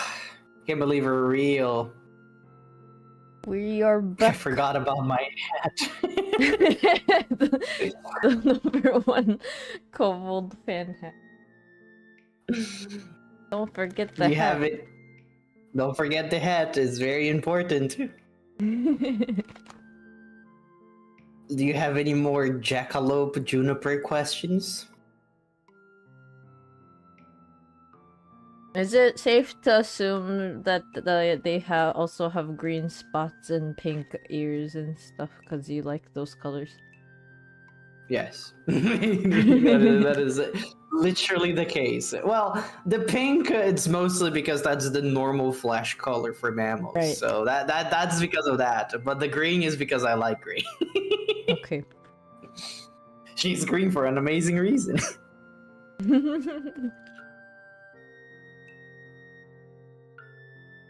Any more questions?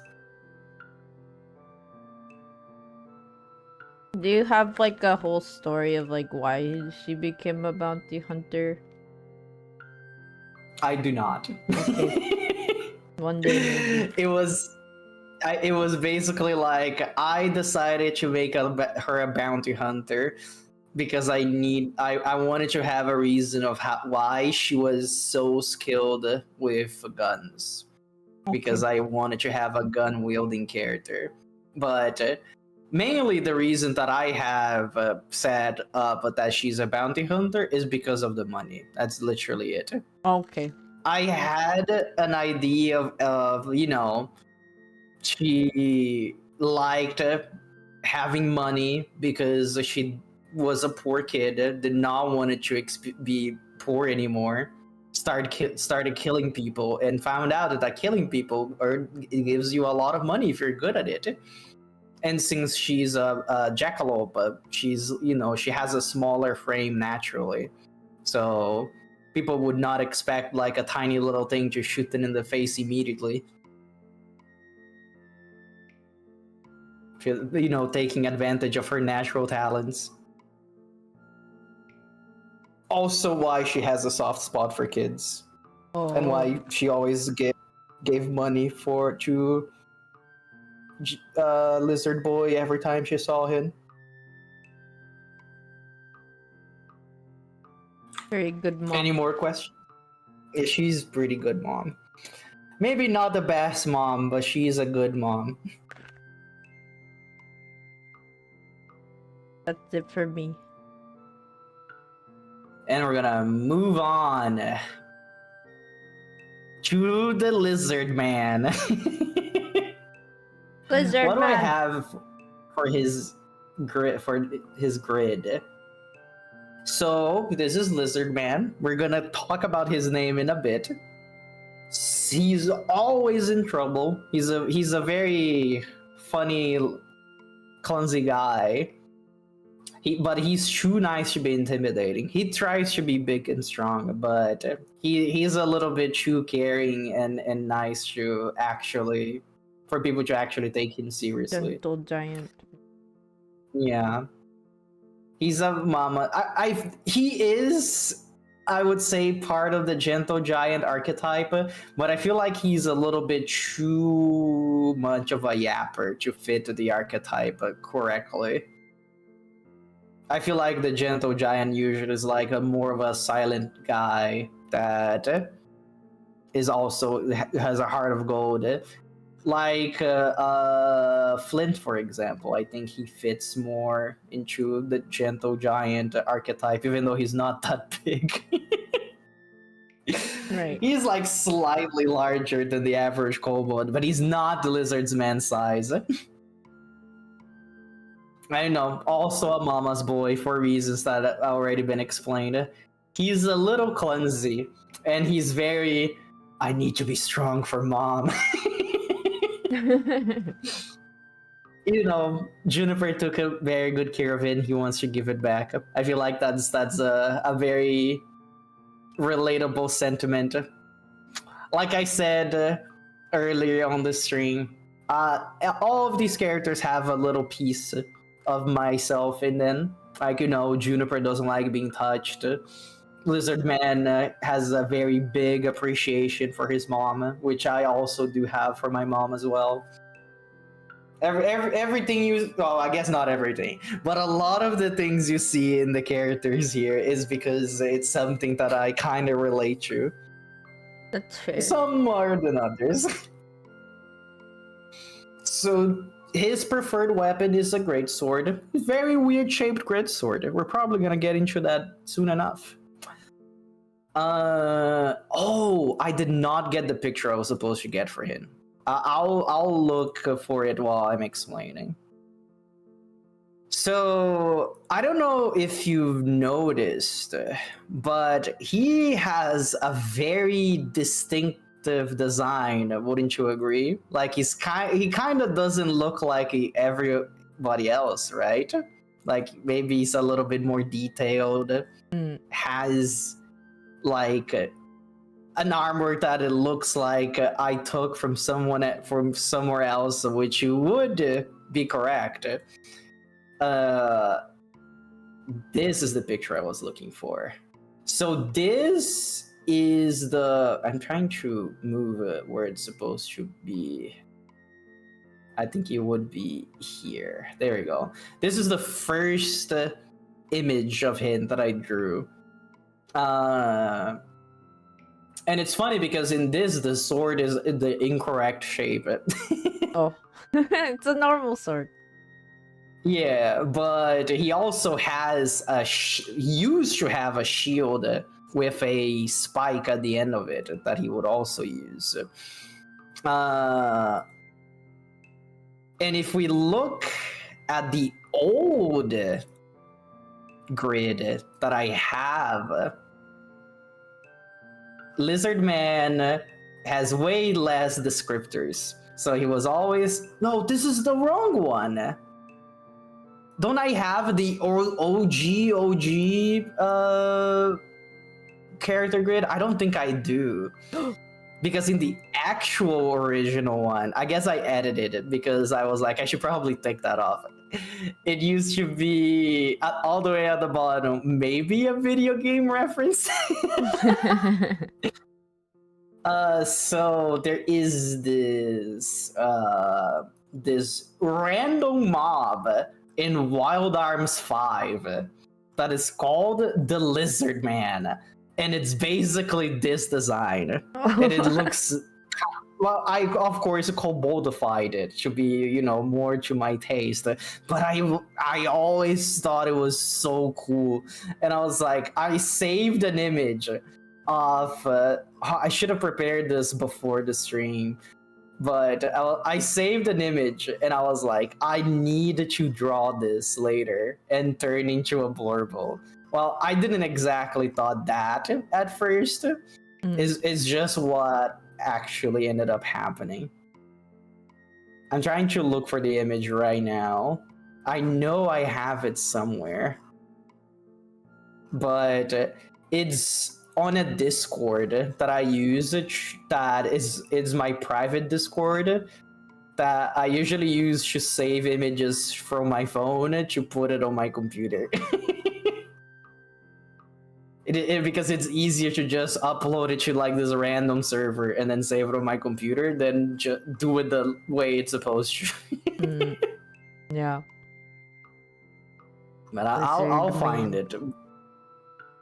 But his backstory, I feel like I don't need to get into it because it is literally the same thing as Juniper, but from his perspective, you know, he used to be like a little homeless kid, and then somebody, well, people would be nice to him, like from time to time, like it wasn't unusual, like people were not immediately evil to a random kid they see on the street, homeless or not.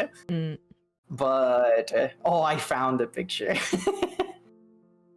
But Juniper is the one that took care of him the most, so he got attached to her. And being a little impressionable kid at the time, he would follow her around, and that's why he got into trouble. Sometimes Juniper would notice that she was being followed by him most of the time. She actually warned him multiple times to stop following her around because she does dangerous things, but he would never listen.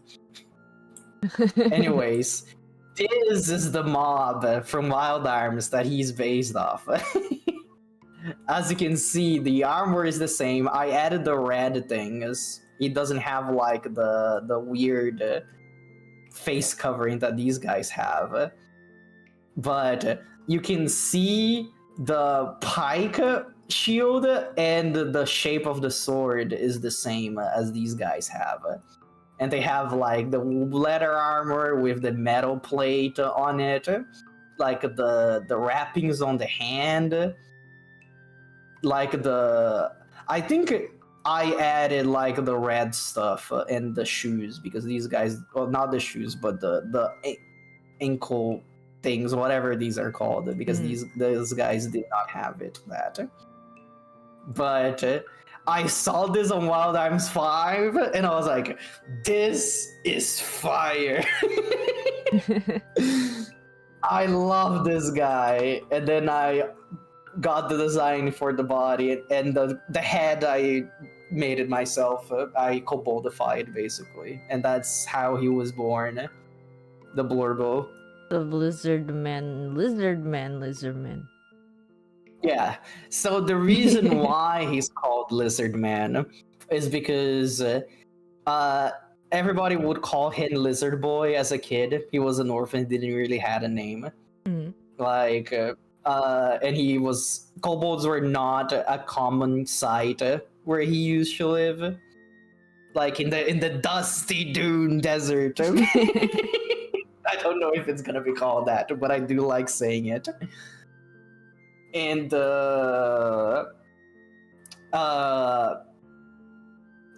Juniper would also just call him Boy. She didn't call him Lizard Boy, he just Boy.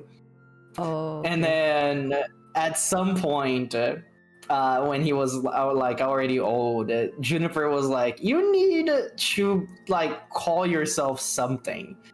Like, she's not good with names. You know, the person called Black Violet. Also, she doesn't even have a name for her tavern either because she doesn't know what to call it.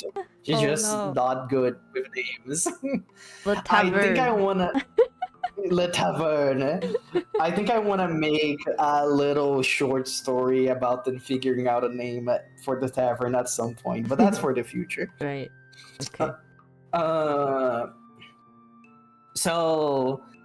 But since he kind of grew attached to the Lizard Boy name, but basically the thing that Juniper said that like gave him the spark of inspiration is like, you're not a boy anymore. You gotta figure out a name for yourself. And then he was like, that's right.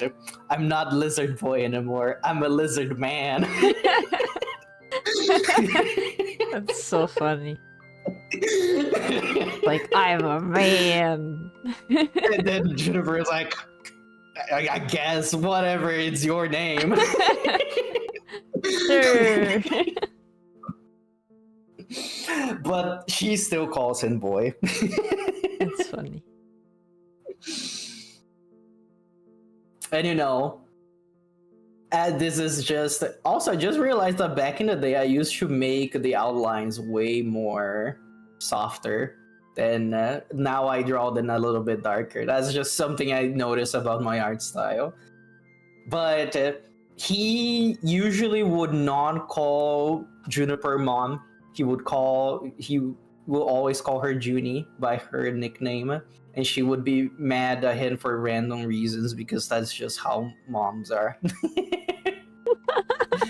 I also have this thing. It's funny because when I was doing this, this is like one of my very early like forays into, I want to try making something that is like a comics. I'm gonna make like a 4-panel thing.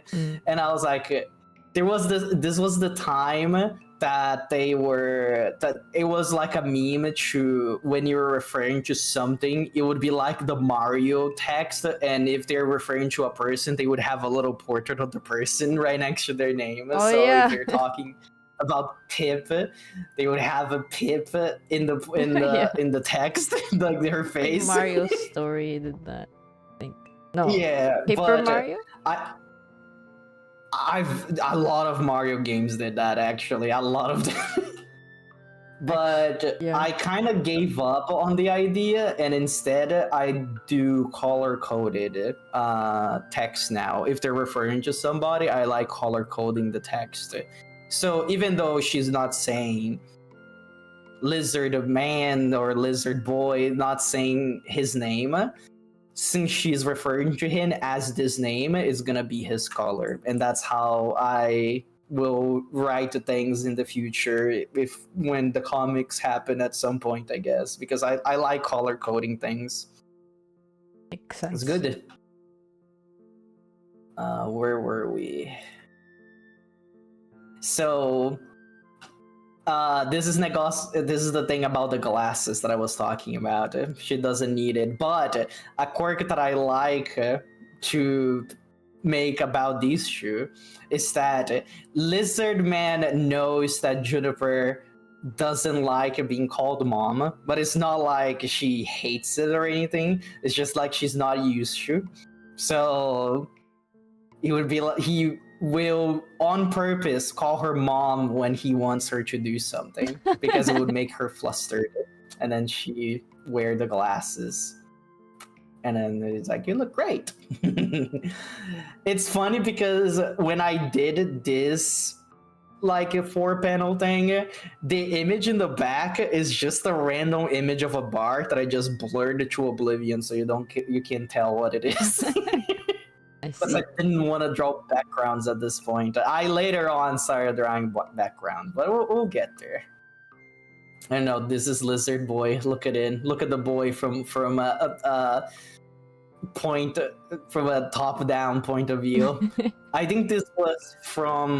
Both of these were from our October month. Oh yeah. This was for. This one was for glasses, and this one was for baby. Yeah, I remember. Baby. Baby. And this one is the gun. It was for gun. This is actually animated, but of course I can't have GIFs here, so you can just imagine the gun spinning tricks. Right. So this is again then when they were Black Violet and Lizard Boy. The idea of this one is because Juniper is not really equipped to be a caretaker, and then she was like, how do I even entertain a kid? And then she's gonna go do gun tricks. Right. So for him to see it worked. It did make him happy, but that's basically the kind of relationship they would have when he was small. I guess Juniper was a little bit like nicer. Well, she's still nice, but she was like, how do I take care of this kid? Right. You can see that she has the wrappings because this is right after the incident. And this is a good segue because there's this other character that is called Tresk.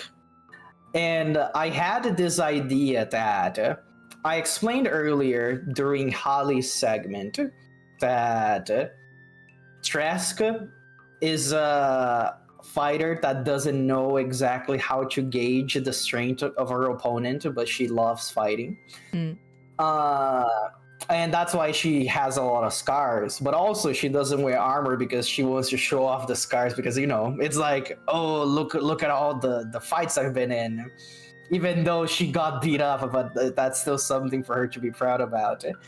And I want these two to be more of equal strength, so they could spar together. And that because Tresk is missing or a link. She's not linked to anybody at the moment. So I think I would like these two to be actually of equal strength, so she can actually find a worthy rival for her. So I guess we can go back to the grid and read about her. So this is Tresk. She's looking for a worthy rival. She can't gauge people's strength. She's always fighting. She likes showing off her honorable scars, which some people would say they're not really honorable, you just got beat up, but you know. Right. And she sleeps with her swords because she likes them. As I was saying, I think scars are really cool, but I don't think I didn't want to make all my characters have scars. Right. But this one has. Her and Juniper are my characters that have scars. We were here. And I don't think I was thinking very much about her design when I made her. This is the first the first time I drew her. So the idea is that she would have a longer sword and a shorter sword. For long and close quarters, but I think I ended up giving up on that idea and just made both swords the same size because I forgot about it.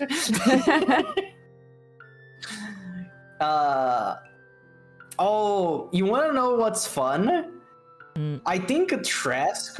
Well, I guess I wouldn't call this fun, but she is one of my most neglected Blorbos, I would say. I don't have too much art of her that I drew, but the funny thing is that she got fan art. Well, I guess not fan art. She got art of one of my favorite kobold artists that I follow during Art Fight, and it was completely unexpected. I was like, whoa!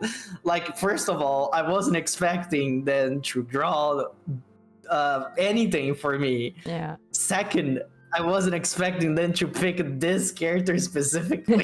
Right. I'm trying to. While I'm talking, I'm trying to look for the image right now, but I can't find it because I'm stupid. Even though I named these files what they're supposed to be named. Meanwhile, I'm like, image. I found it. 795. Look how cool this is. They look so edgy. Exactly. It's funny because. This is made by Tan Lin, is what the artist is called. At the Tan Lin 123. So they said that they decided to draw Tresk because they liked her story that of the character that gets beat up but wears the scars for pride. And I was like, that is very interesting. That is the character you gravitated towards. Because that every time that people will draw her, they will draw her super cool, and I was like, that is very good art. She has true arts of her that I didn't made, and I was like, it's very interesting that you guys have this idea of her, which is a completely different idea that I have of her. Because yeah, she could be seen as cool, but she is not cool. She goes to the street and gets beat up every day. I don't know if that's something you would associate to being a cool person. Right. It's funny because when I drew this, I didn't have an idea of what she would be called, and I keep saying that I don't have this idea that she's cool, but this image is called coolgal.png. Cool gal. Because, you know, at the point that I drew this, I did not had any backstory, no personality, no story for this character at all. Why not? So, cool gal and lizard man, you know. Yeah, well, Lizard Man ended up sticking with his name, though. That's true. This is another image that I have of her, and at this point, she wasn't called Tresk. She was actually called Piri, because when I was figuring out names, usually I like looking up things in different languages, and I think Piri means sword in a language that I already forgot. And I was like, yeah, it's like the same thing that I was already doing. I was naming characters after objects, but I just changed the language. But then I was like, I don't like saying the name period. It doesn't sound nice when it comes out of my mouth. So I just was like, what is like a cool sounding name that I can give to her? And I just went it up with Tresk because that sounds very draconic, and I feel like that's something she would scream that my name is Tresk because it sounds cool. I don't know, she still keeps her training.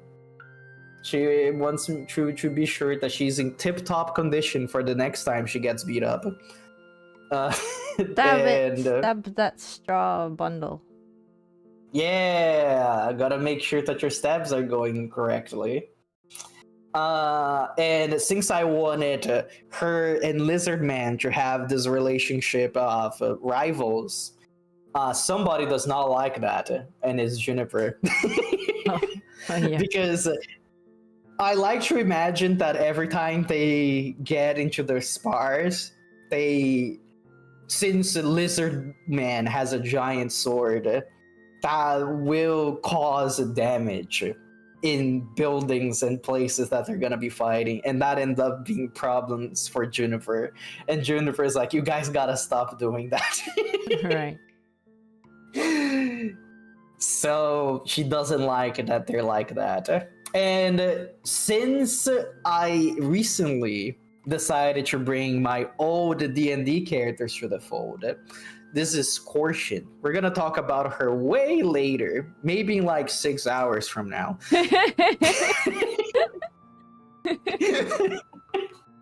We are already 6 hours in. I know. And we're halfway through my squares. Right. That's my assumption. Well, I'm not gonna talk about Korshin, but basically she fights dirty. She's a pirate. As always, Traska does not gauge their opponents well. She was expecting a more honorable fight, even though she was already pointing her sword at her throat. And you know the classic of never bring a sword to a gunfight. She just learned that. Right. It's funny because at this point I was like, I kind of want to change her swords. So I went back with the idea of one long sword and one short sword, but I made the short sword longer and the longer sword even longer. And I made the short sword have a different color than the longer sword. Oh. It's just so they're a little bit more distinct. Right.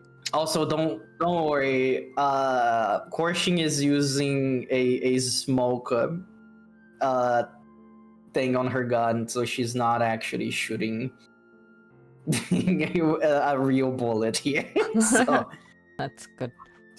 that's fine because she fights dirty, but she's not gonna kill somebody. She's a more honorable pirate. But that's basically it. That's Tresk. I do think she's one of my most neglected Blorbos, so she doesn't have a lot going on for her, especially in the art department. Anyways, any questions for this Blorbo? Nope.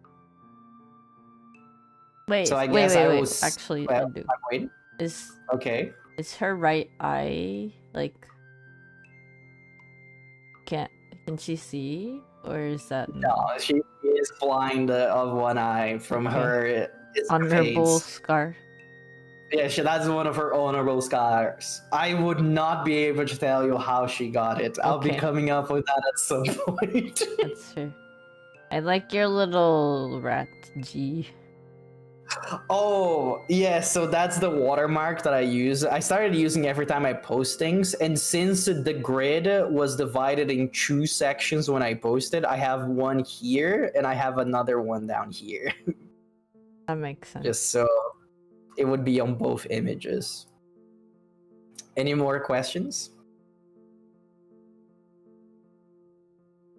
I don't think so.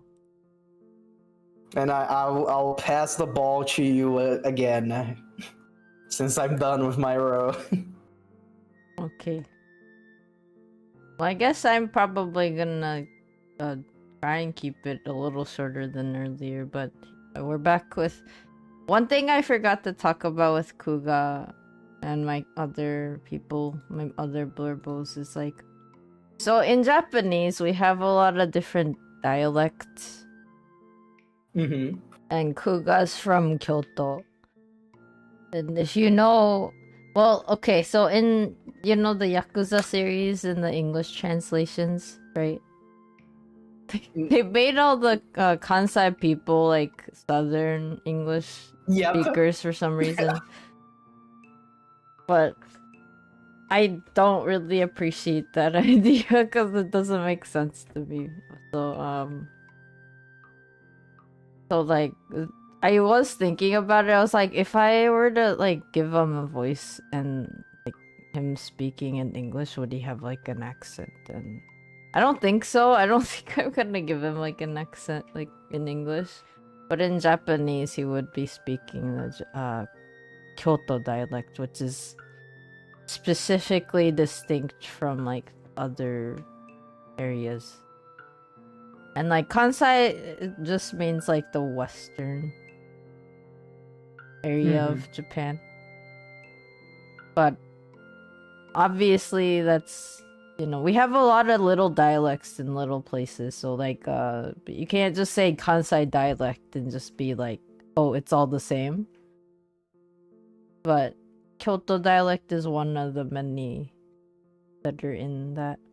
And a lot of people like, so the way that Kuga talks, a lot of people imagine it to be more like a feminine thing, because like a lot of people be like, oh, Kyoto dialect, you mean like the Maiko and like the geisha and people like that? And it's like, yes, but no, because men also exist and those tend to be more women professions. Men are real? Men are real? I can't believe this. Get me out of here. So, unfortunately, I'm like not proficient in Kyoto dialect, so I can't really recreate it, nor can I really do it in English. But like, oh, that makes sense. It is not an English dialect. Yeah, it's not. So, and then also Kuga is the, you know, Kuga. We talked a little bit about his shop, right? Like he has a tattoo shop. Yeah, Piercing shop. So I can talk a little bit about it with, you know, basically the people that work there, they're all demon or yokai or of a mystical nature. And so the things they can do is they can do like magical piercings and tattoos, which are like non-permanent. So if you're not interested in getting one permanently but you want to try and like get one for a very, you know, specific period of time, you can ask for that. Makes sense.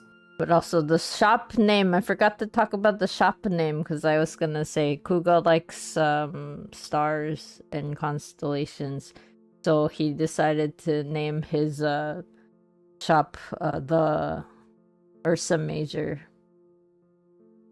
Oh, that makes sense because he's a big bear. Yeah. You got it, Glubie. You got it. Woo! That's where it comes from. I'm gaming. You are gamering with Vylor. Hello, Enrico. How are you doing? You saved up for the yaoi voice. Okay. Well, bring in the yaoi. Okay, let me drink water first because I'm coughing a little bit.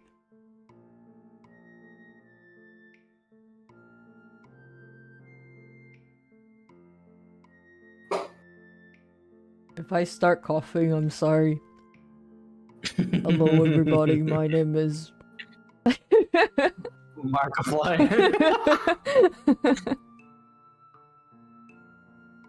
Anyway, so Okay, let me do Senyaoi voice. So, Kuga's shop is called Ursa Major because what Glubie said, he is a big bear.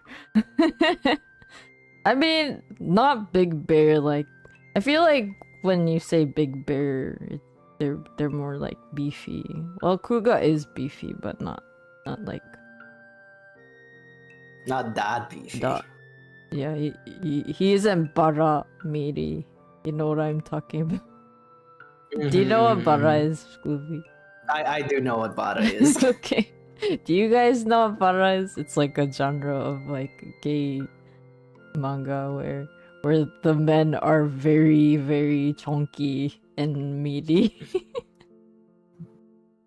I've been around the block. Even around the block. Thank you, Kitsu. Yeah, I'm not that's not really my aesthetic, so I wouldn't draw them like that, but so yeah, I when someone says bear, I imagine someone like that kind of wide big people, like, but yeah, so in a way Kuga isn't really, but I guess dumb tall man, I guess. Big. So yeah, Ursa Major is the store name, which, so yeah, if you ever wanna come to my world and get yourself a tattoo or piercing, but you're not really sure if you want it forever, you can get one. You don't have to worry about it. Like, you can ask them, like, hey, I want to try it for a day or something, and they'll be like, okay, this is gonna go away in a day. If you want me to apply it again, you gotta pay it again. Yep. Is Kuga himbo?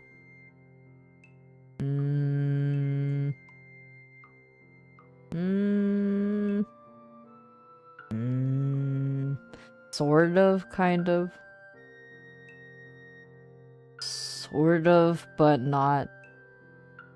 And Kuga's smart. Kuga's been around for a while and has studied a bunch of stuff. I guess vibes-wise, himbo. But not like in the sense of like they're clueless, if that makes sense. I don't know what His that would vibes be. are off.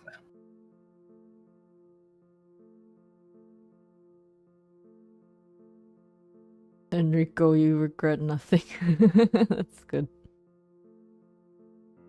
The heart of a himbo, but the mind of a fellow who's seen some stuff, yes. Yes, he had to go through a bunch of stuff. A lot of stuff. So basically, like, Kuga, no, well, all of my yokai family, to be honest, has their own, like, story. The youngest out of all of us is the little kitty cat. Well, okay, they're not little because they're a Norwegian forest cat.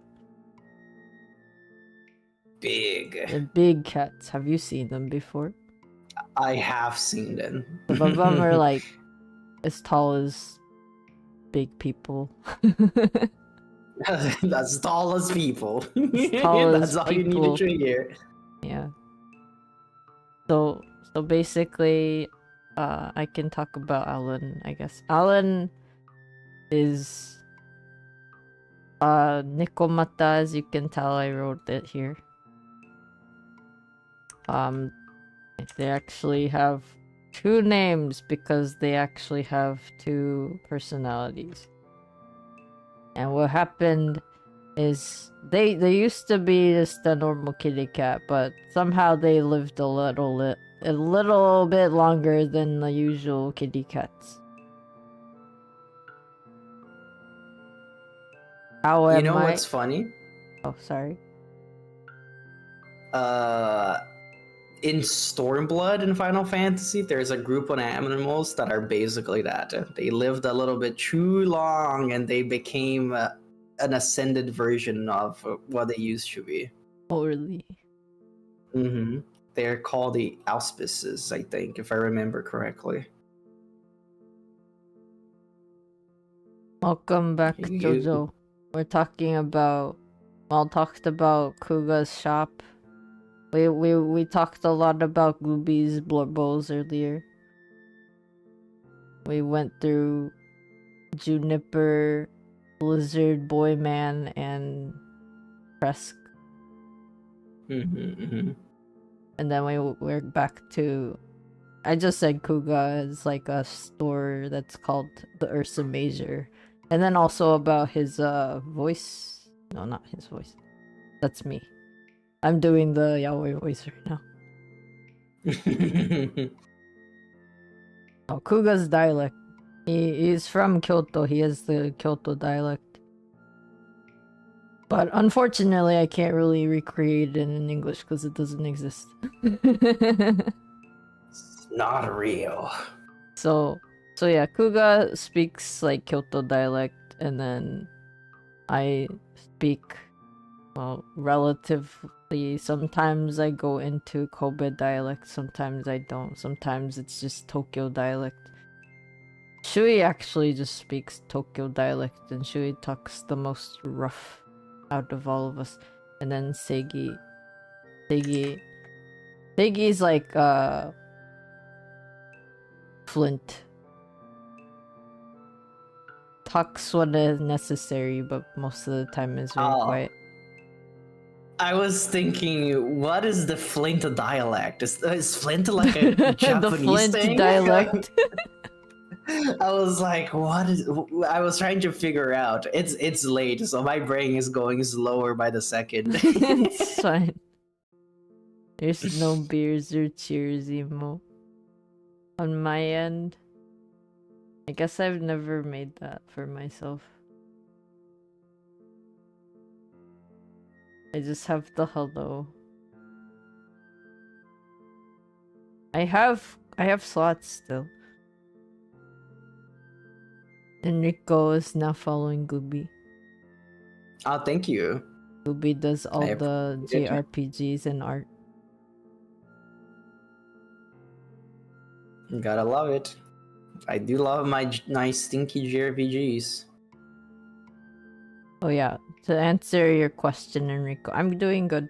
I still have my cough though, but it's usually better earlier during the day for me than it is later. Kitsu, a smart cat that put their extra 8 lives at the end of each other instead of stacking. What a gamer. What a gamer. So right, we're talking about Alan. This kitty cat with the two tails. So when they got a little bit too old, which is usually around 100, so they're the youngest in my family. They're like 100 something. So when they hit the 100 mark, their tails split, and then they were able to start shape-shifting into people. And that's why you have this. This is them. They're really tall. Ah. They're really tall and lanky.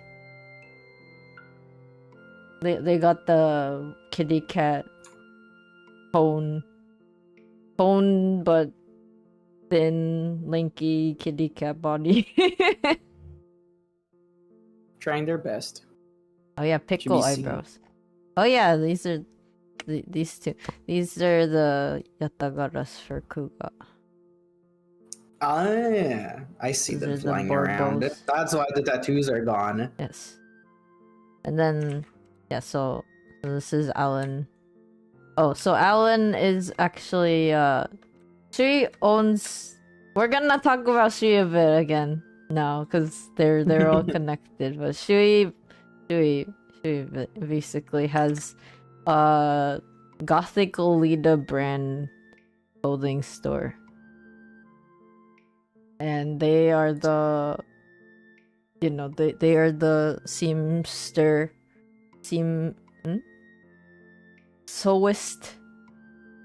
And then the seawist. The seaweed. Shoey. It's calling them shoey. Like a shoe. Chewy. I'm missing chat. What is everyone saying in chat? Wait. Jojo, you love Kyoto. Enrico, Kyoto doesn't exist. Enrico, they you made it speak not real. Gaijin Ben.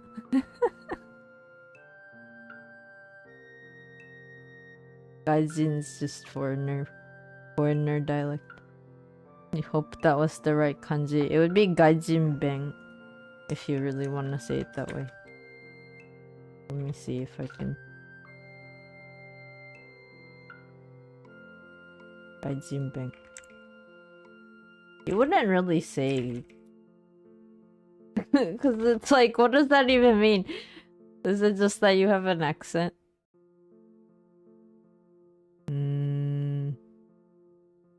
Jojo, you were a Cult of the Lamb thing on Glubie's side.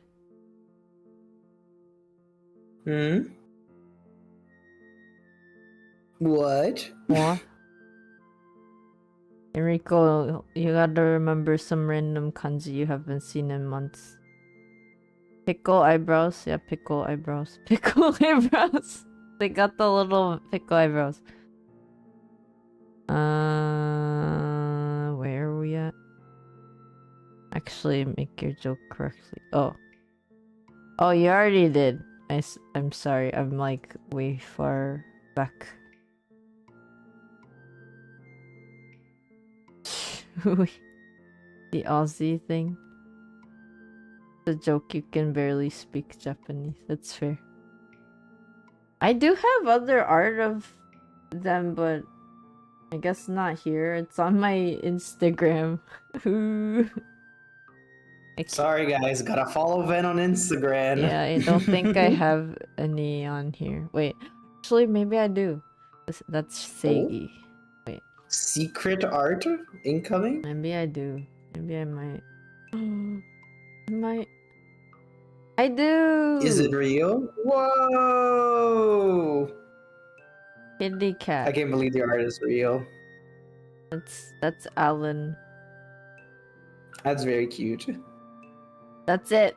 No, the other one's on my Instagram. No. Cringe. Time to follow Ven on Instagram. Totally have an account there. Trust. Here's another Kuga art. Kuga drawing stuff. He does art. It's too. always back to Kuga. One time I wanted to do this where I wanted to show you guys how they draw. Like Seigi actually draws, Shui draws, and then Kuga draws. Like we all draw. So I was like gonna draw a thing where you can tell how we all draw differently. But I never did it. Isn't that how it always is with those kinds of projects? Yeah.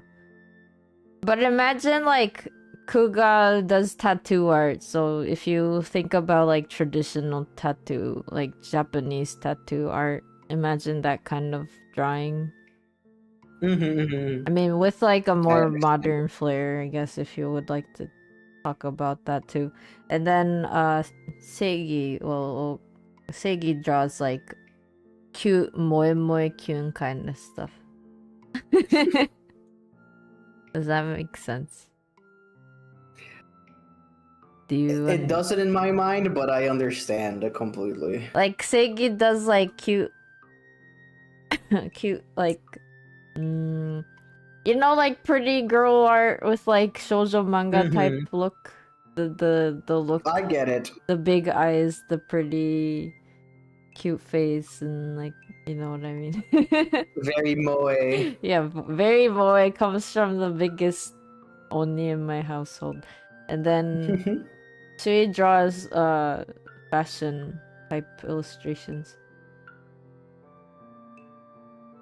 Gotta go get that clothesline going. Yeah, exactly. Gotta make next like 2 years worth of clothes. And like the trend. Gotta follow it. Gotta predict the trends for next year. Yeah, I don't have too much on Alan, but Alan, so Alan becomes alto some. It's not really like obvious yet, when they do the switch, like from Alan to Alto and back. So Alan, I would say, is more of like the silly. No, Alan's like the himbo. Alan's super himbo. Like so Alan is like, real. I trust anyone and everyone who is nice to me. Gullible. Yeah, gullible, yes. And then Alto's like more serious. More serious and like, you know, a little bit more like a skittish cat. And like not skittish, like not like he'll like just jump away and run away from you. It's more like he'll be cautious around you. So like, you know how like it's like two separate opposite ends of a cat that you can get. Yeah. That's fun. 2 cats in one. Amazing. Yes, 2 cats in one. Actually, I don't know if that would be a good thing now that I think about it. I guess it depends. Are you okay with your kitty cat sometimes being like super cuddly and lovable and like pet me, but then like the next moment you're suddenly like, oh, do not touch me. But I guess that's like a cat. Just normal that's cats. Just normal cats. So it's not really that different. More cat per cat. So that's Alan. I guess I'll just go on the shoot because I don't have too much about. Where is it? And now we're back to Kuga. We're back to Kuga again, guys. More Kuga again. It's always Kuga.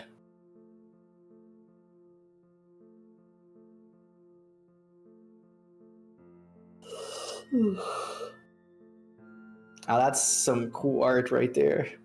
Thank you. Speaking of scars. Oh wait. I was so close. I was so close. It's gone forever. There you go. Ah, there it is. Dewey is like scars all over the place. And there's like cool. Okay, this is more exclusive lore. Ooh. So, exclusive blinking on the screen right now. So before the vibes were good. This is the you know, the Uchiyo when vibes are off. When I say vibes are off, it just means like you know, people were not very friendly and like you know, civilization was happening and all that, but it was more like, you know, certain yokai and people didn't get along, or like demons were like upset with like whatever, like everyone was fighting at some point in time, right? That's what I mean. His vibes were off. So whenever she was little, I think Shui's story is like the darkest out of all of us. Oh, get ready for some dark history. Get ready. So Shui. So when Shui was a baby, they were born from a peony plant, like I said earlier. Are you first to the stream, Enrico? Question mark. Jojo, you've seen these art? You've looked at my Tumblr? So, when she was little, they were raised by a human, right? Human mom that couldn't have their own baby. And I guess this is the weird part about the mom, is like the mom really wanted a girl. Like she wanted a girl baby. You know how some people really want like a specific gender baby. Yes. So his mom was like that, and unfortunately she couldn't have her own baby. So she kind of treated she like a girl growing up, which is a weird thing to say. 2000 years ago. So times were different, you know what I mean? But anyway, yeah. So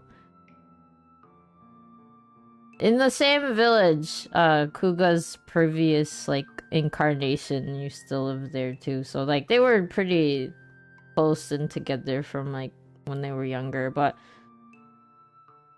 over time, so because like Shui had to adapt to like a human family, the way that like this is weird for, you know, Oni is like Oni, I said Oni are like 300 by the time they're adults or whatever, right? But he kind of had to adapt and age in a different way because otherwise like he wouldn't be able to fit in. So basically what happened to him is he grew up a little too fast for an Oni would be able to, like, you know, work on like whatever they're growing up with, because Oni have powers that they need to learn how to use, including like the vibe purification stuff. So the thing is, like, if we do too much vibe purification in like the wrong way, or we use up too much like yoki, which is the yokai powers, unfortunately it can cause us to go a little it's like burnout but bad. I mean, burnout's bad, extremely depressed. But yeah, basically, so they were growing up a little too fast. Like, also, like, when they were younger, their hair was a different color. And then as they got older, like, kind of had to grow up fast, their hair, like, got red over time, which is, like, really intense for the time that they were born in. Like, no one had that kind of red hair around them. So then the villagers were like, holy heck, this is like a curse or something, right? So basically, poor Shui had all these like mean villagers who were basically like, get rid of this kid, get rid of this child, this is like an omen or whatever. How dare you have red hair? Yeah, how dare you have red hair? This is Japan 2,000 years ago or something. I don't know. So what happened basically was then that happened in Dark Souls 1. Oh, the character that was born a boy but gets like treated as a girl by the parents. That is Gwendolyn, the Dark Sun, if I remember correctly. Is that their name? It's one of the bosses of the game. Oh really? I wasn't really paying attention to Dark Souls like lore at the time, so this is I don't know. To be fair, you need to be very into the things to pay attention to Dark Souls lore. Like, I know a lot of Dark Souls lore because I watched somebody else explain the lore to me. Right. So Shui's like one day finds out that they're an Oni and not just like a human. Because, you know, this whole time they were living around humans and thinking they're also a human, right? But, well, unfortunately, they have fangs and they have horns, and they didn't know how to really, like, do anything with them because they had to grow up too fast. So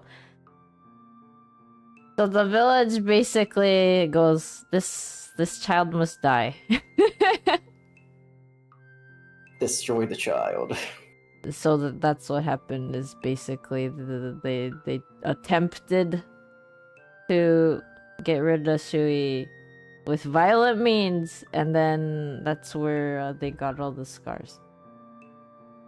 And then also, like, that happened.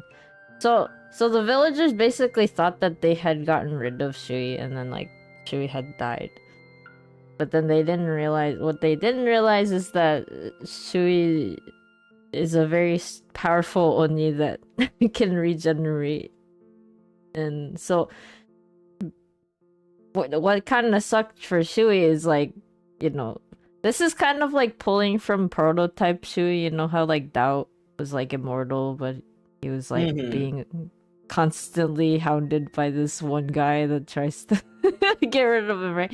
Basically, it's like that, but like Shui got destroyed by the villagers, but then when they woke up, like after this, like obviously Sora was trying to, you know, help them, but Sora got caught in the mess of the villagers being like, you're what is it, you've been charmed and like you don't know what you're talking about kind of thing.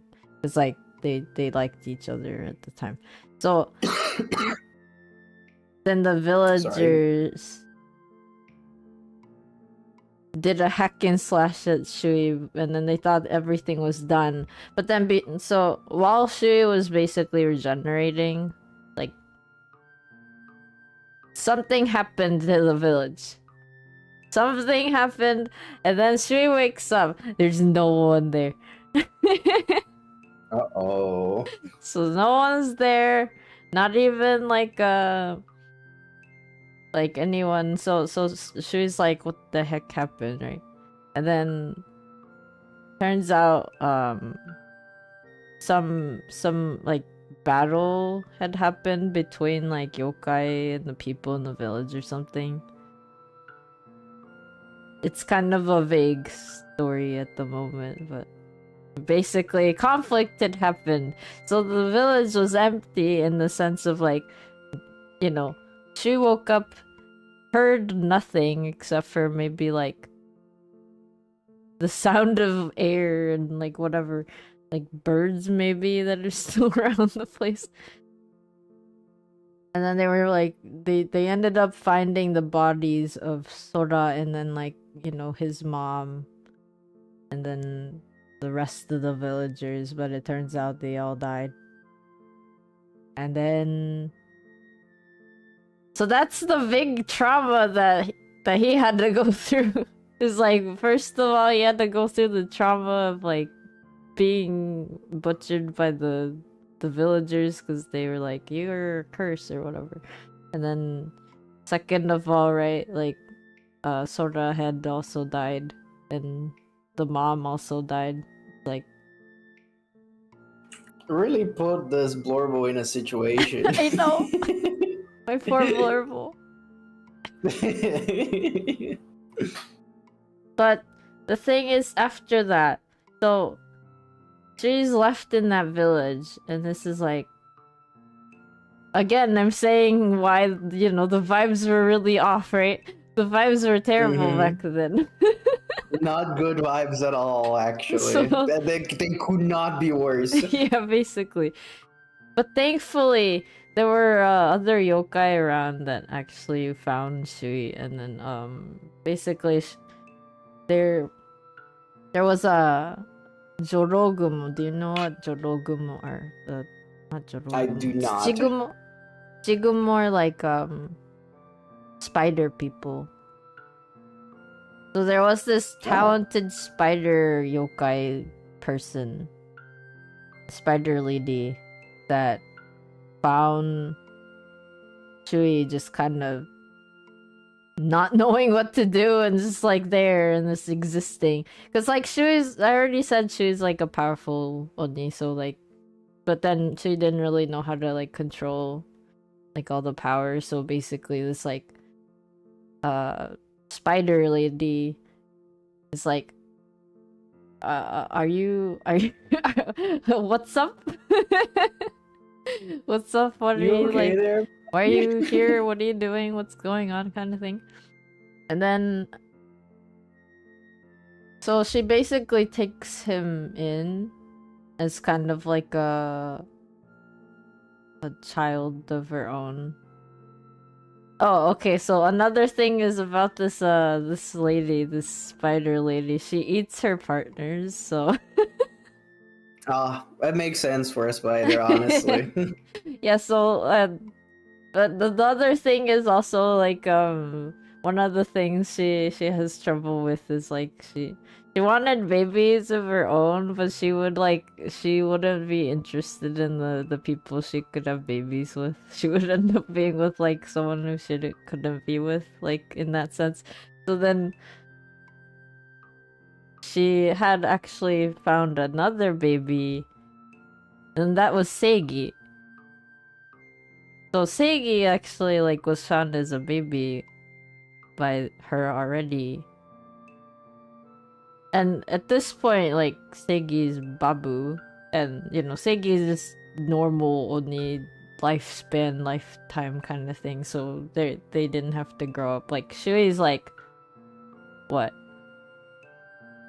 Not even 10 years old when this happened, and Shui's, like, already, like, looking like a human. Instead of a baby. Big baby. So she's already like, what the heck is going on with you? But also, come home with us. So a little bit a weird baby, but a baby nonetheless. Yes, weird baby, but baby. So Shui's like ends up being like adopted by her, and she's also like a yokai doctor, basically. I don't have art of her though.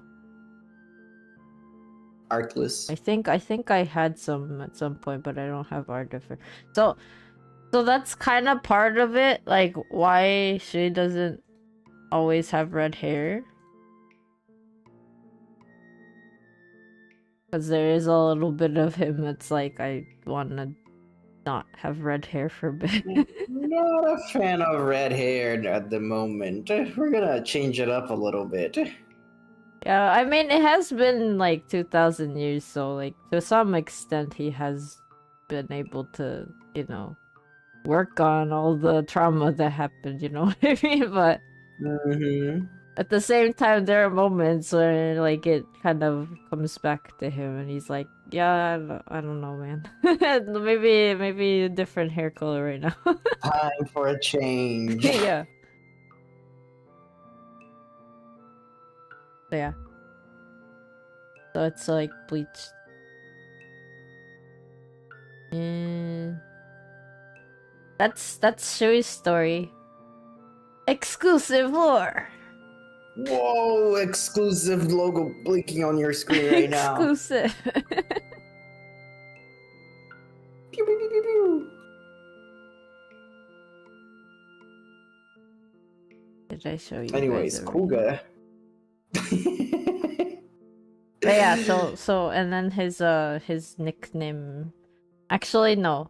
It isn't a nickname or anything. No one's given him the nickname, but he'll be like, "Who's an octopus?" Because he looks, you know, he has the tentacle hair and he's like super red. So, like, no one has to say it, but if you look at him too long, he might accuse you of thinking it. Thinking I'm an octopus, aren't you? Excuse me. So he'll be. I know what you're thinking. Yeah, I know what you're thinking. And so for the most part, he will wear a lot of clothes that hides his skin, but like he does have a lot of scars from wherever that thing went. Wherever it went. Name things, somewhere. guys. Name things. Don't be me. You should. There it is. You should just put that in order. It's okay. I had trouble putting it in order because I have now too many tabs that I can't really like put it in between the right tabs.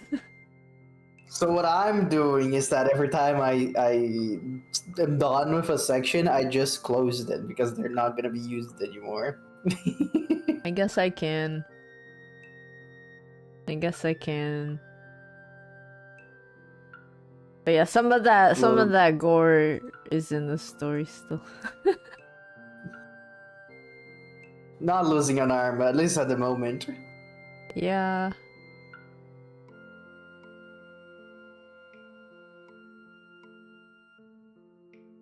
Oh, but the other thing, the other thing is there is like a dark Shui.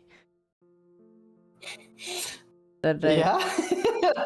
So you know how I said How does like that if work? you mess up your purifying, you can kind of get Mhm. messed up as an Oni or whatever. Yeah. Unfortunately, I don't have the art for it. Cringe. So he messed up, and then he became a dark Shui, or there was another Shui now that is dark at somewhere gave birth. No. He becomes. So like the worst Okay. thing that can happen is like so Oni are immortal for the most part, but if you do mess up really badly, you could just like evaporate. And Lose yourself evaporate in the is in like sauce. you just like end up using up all of your yokai powers and you just like Poof. poof. So that's like Never to return. one thing that could happen. I just saw the translator say poo. Poop. And when you're gone, you poop yourself. That's what happens.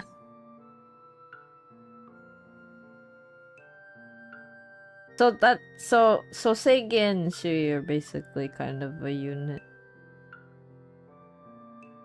Absolute units. And it works out because Seigi is too big that most places don't have clothing for him. Although, That's you so know, sad. you go to the right people, you have like Oni people, and Oni people make their own clothing, but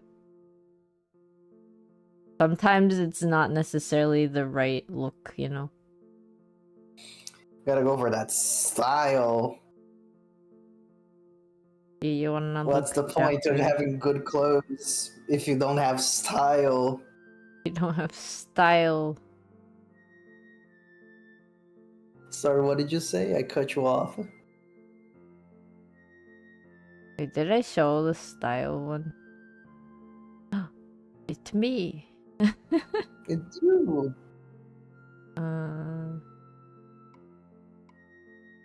Guess not, maybe. Wait. Is it even real? Does it even exist? There it is. Oh, I don't know. I don't think you have shown that off, no. It's pretty Here's good. another one. Seigi is buff. That's a tight shirt. Seigi is Oni that came from maple tree. So Japanese maple.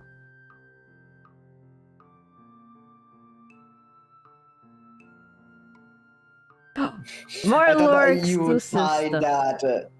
I thought you were gonna tie that to why his shirt is so tight when you said that. Not really. You know, I was gonna it's say though, tight because Seigi of is the maple fine in tree. like cold weather, and he's one of those people who'll be like standing in the cold and just fine and the least amount of clothes. Ah, Canadian, I see.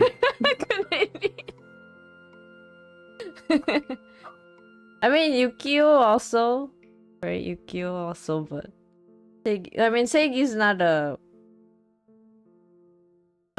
ice user. But yeah, Shui is the red Oni, Seigi's the blue Oni. Do you guys know about the blue Oni and the red Oni story? Only from Dragon Ball, but probably not very accurate. Oni from So I Dragon prefer Ball. you to explain it. Where's Seigi?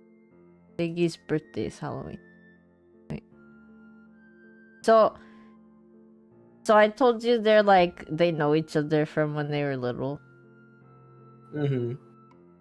So there is kind of like the red Oni, blue Oni thing where like Shui's like always kind of liked people because he grew up with people. But then, you know, he also had scary things happen to him. So basically, and the people did not like him back. So Seigi would figure out ways to find like people who will like Shui, and then so Shui could have friends. Oh, that's very cute. But that's their red only, blue only thing. Thankfully, Seigi didn't have to really make himself into a villain or anything like that. It's just like, you know, Seigi didn't have the same issues that he did growing up with humans, so... It's a little bit of a better upbringing. Yes.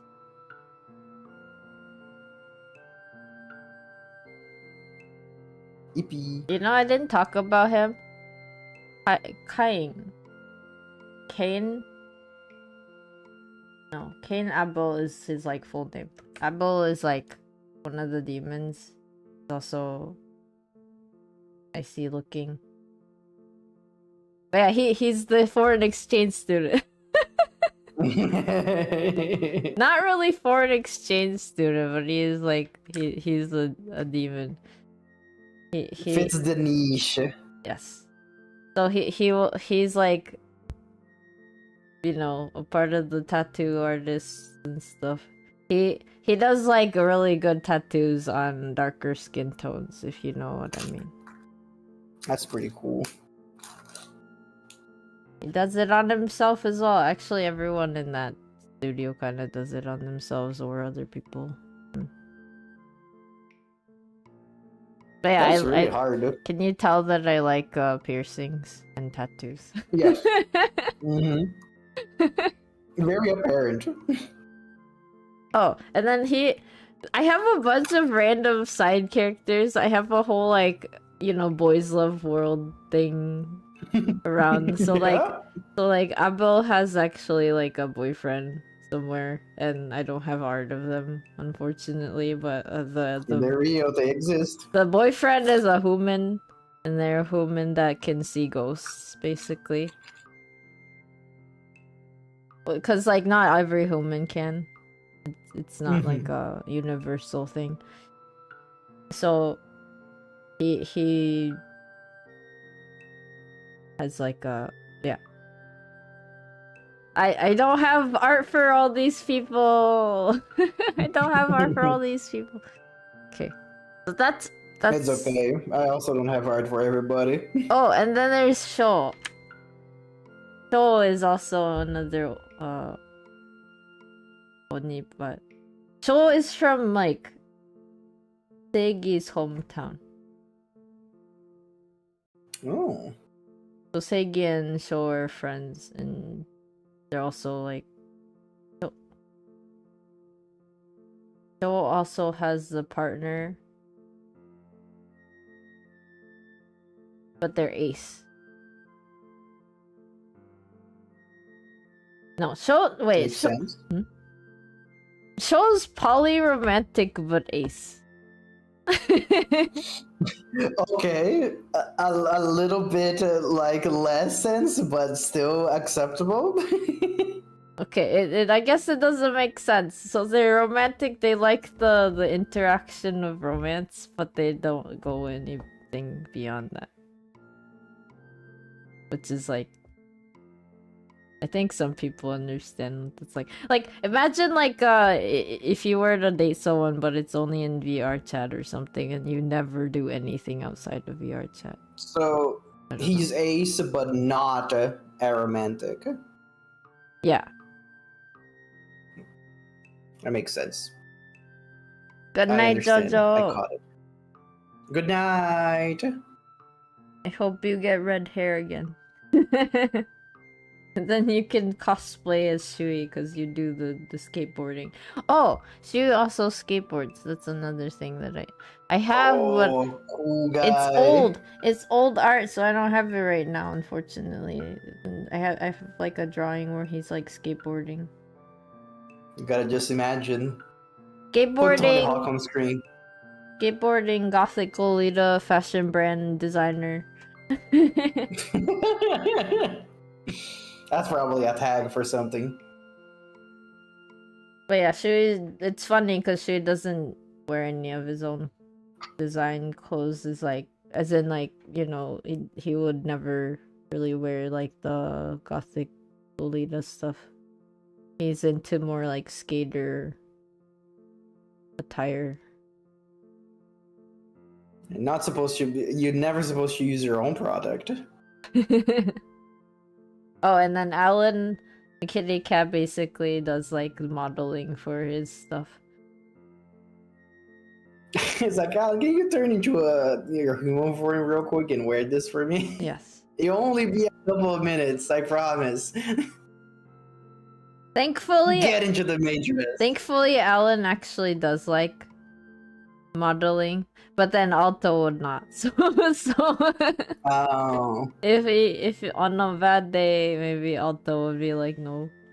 Actually, usually Alan stays at home a lot of the times, but Alto would be like outside and chilling somewhere.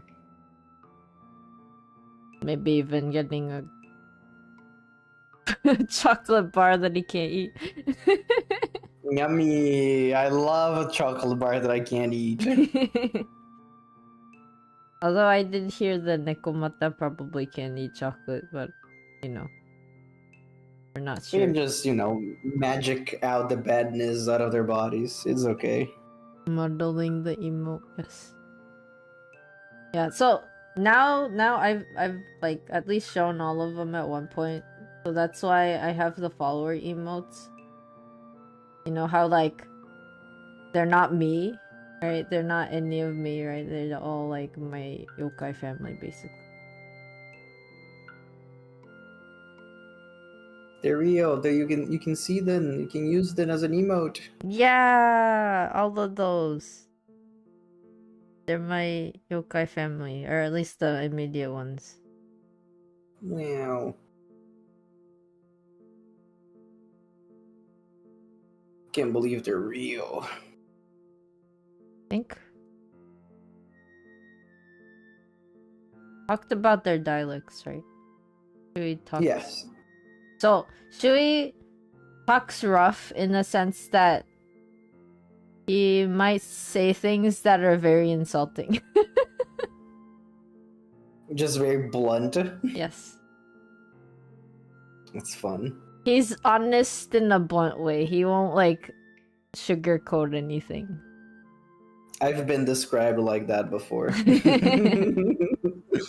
If he doesn't like you, he'll probably let you know if you get too close.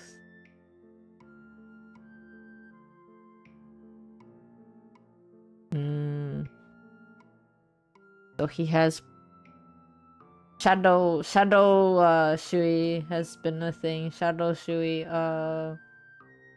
Thankfully, the only time it has happened is when I have been around, and so what, or at least from what we know, that is the only time it has happened.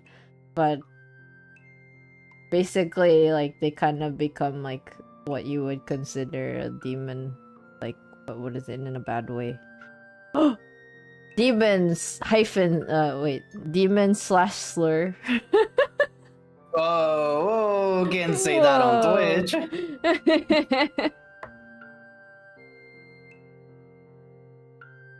What are I don't have a term for it. Like they're just like they'll just go around destroying people. It doesn't seem like a good time. No, it's not. But yeah, that's kind of a thing.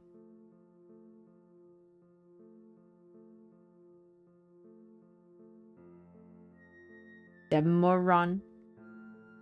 Demogorgon. The moron. Demoron. Think. Any questions? How does he usually dyes his hair, Shui? Or does he he just uses his Oni magic to dye it? Or does he actually use a product? He uses the product. He could do it with like, you know, his powers, but he likes It's about the people experience. he likes people experiences. That's what makes him happy, even if he's not a people, isn't like a human. Gotta still keep the tradition. Yeah. So if he's allowed to and given the choice, he will do human things instead. Cause like he could always do it the easy way with like his powers and stuff. Like I respect that. Like the tattoos and the piercings that the magical ones that people can get in. I mean, you know, with those powers, you could even shapeshift, so you don't even have to really worry about being what you look like. It's just he decided not to. And like the reason why he has red hair in some of my drawings is because he's like okay around us. Like he doesn't feel self-conscious about it. It's okay for red hair season tonight. Redhead is nice. I think the rest is just Seigi though for me, unless I just suddenly come up with other. Oh wait, I have Soen. I can leave Soen and Seigi last. So if you wanna go on to yours again. Oh, it's my ball again. Yes. It's ball time, baby. These ones Ball will time. be a little bit faster because UEP. these ones are yes, EP, but also these ones are also a little bit neglected in comparison to the other ones we've seen. Basically, the ones that have a lot of lore are up top, and the ones that don't have a lot of lore are going towards the bottom.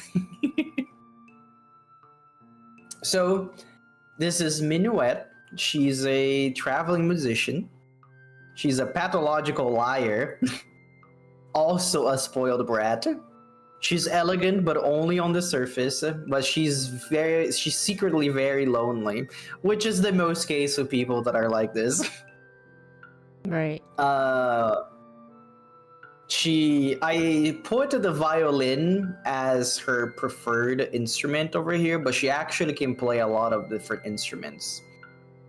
So she doesn't really have a solidified lore, but what I wanted to build up for her is that also be ready for some sadness, for some dark tones.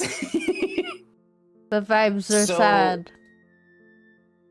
She's usually, like I said, elegant on the surface. She wears clothes, like mostly dresses, like she tries to be a little bit more refined than the usual kobold. But that's mostly like she was brought into a rich people's house as a hatchling, and she was basically like trained to be their little doll in the corner of the room that would play music for them, like basically for any event and stuff like that. So that's why she can play multiple instruments and stuff. But I wouldn't say she had a very happy life because basically it was like she was a living music box, basically, is the story that I had written for her. Not a very good place to be. So basically she escaped, and at first she hated playing music because, you know, being forced to play music for your entire life since you were known as a person, or not even a person, like a little thing that people would call in case they needed some ambiance. She did not like it. But then she noticed that she needed money to live. And as much as she didn't like music, she liked surviving and having money. So she would use her musical talents, and she became a traveling musician like that. So she would go from place to place because she was afraid to not. She didn't want to stay too long in one place because she didn't want. Even if she didn't even know if people were after her, but she would be afraid that somebody would take her away and take her back to the mansion. So she would travel around while playing music and then quickly going to a different place. So very nomad art lifestyle. At the moment, I don't really have a place for her to settle down, but I would want her to be playing sometimes at Juniper's Tavern because, it is a tavern, so it makes sense for a bard to be there. And maybe I will build stuff from there at some point. But we'll see. That's basically her story. This is her ref sheet. I like making her little funny undies because I thought they were funny because they have a tail hole. Tail hole. It's useful. It's good. It's useful. You need it. Tailed people need it. They do. Need it. You need the tail hole is very important. I don't know, the dress. Usually at first when I was designing her dress, I had like a little opening for the tail here, but then I decided that it looked weird. So the dress is just lifted a little bit. She trained enough to not have her tail up for her dress to be exposed. She understands. That is not a common thing for kobolds, by the way. The kobolds usually don't care about that kind of stuff, but that's just because of her lifestyle, that she was trained to be like a prim and proper little music box for the rich people. Right. Which is also why she kind of has a very bad personality. She basically didn't have really a chance to interact with people in like a genuine way. But like it says here, she plays various instruments, but I mainly have the violin there because the violin is the instrument that she took with her. It's the easiest one to carry. This is the first drawing I did of her. Like most of the other kobolds, they were born in August 2023. That's the genesis of most of the Blorbos. They're 2.5 years old. Yeah. This is how her dress used to look like, but I thought it looked weird, so I removed that and I just made one solid thing instead of having like the little funny stitches. Oh. And this is the remastered version, basically, because I was trying to be... I was redrawing a lot of the kobolds back in the day. I was picking my favorites, like I said at the start of the stream, and she was one of them. And as I said, sad person. She did not have a good life. So usually, when I would think of her, I would think her of the classic... girl eating like a giant bowl of ice cream that looks great, but she's very sadly in the corner eating it. I think that's a trope that I've seen in media multiple times. It's like, oh, look at this very big thing, and oh, it's a happy meal, but it's like, but they're sad. The sad meal. And it also plays the saxophone. This is actually from a video that I made, but we can't have videos here. But it's that song that plays, Who Could It Be Now? I really like that song. And she's also not just a musical artist, but she also goes into the paintings art, which she actually enjoys. So she's kind of the creative type of character that I have that does multimedia art, both music and visual stuff. Nice. And this is the thing I was talking about. That I was like, maybe this should be a thing that she plays at the tavern from time to time. But I just added Juniper here to be like, this is to signify that this is Juniper's tavern, but I didn't want to draw it. It's like, just pull up a Juniper here. Juniper sneaking up on Minuet. And this I probably not canon, but this is for our Artober thing that we're doing. There was the prompt that was idol, and I was like, I don't know what to draw for an idol, and I was like, well, I guess I have one character that is musically inclined, so I designed her an idol outfit, which is funny because she keeps the undies even though the dress is way shorter. It works like a pannier. Yeah, it does. It looks good. I liked how this came out.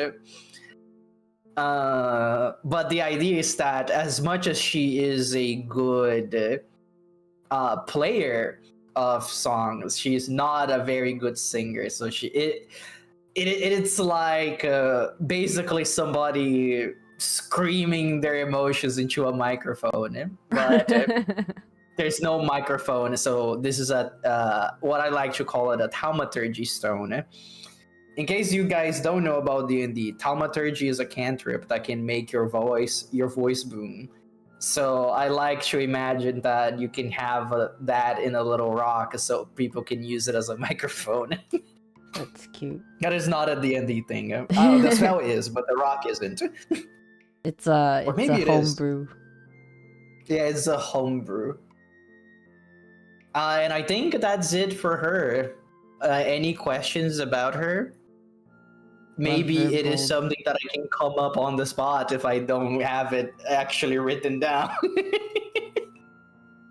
When she's playing the saxophone, my brain immediately goes to like, you know, my Monster Hunter brain is like, oh, the hunting horn.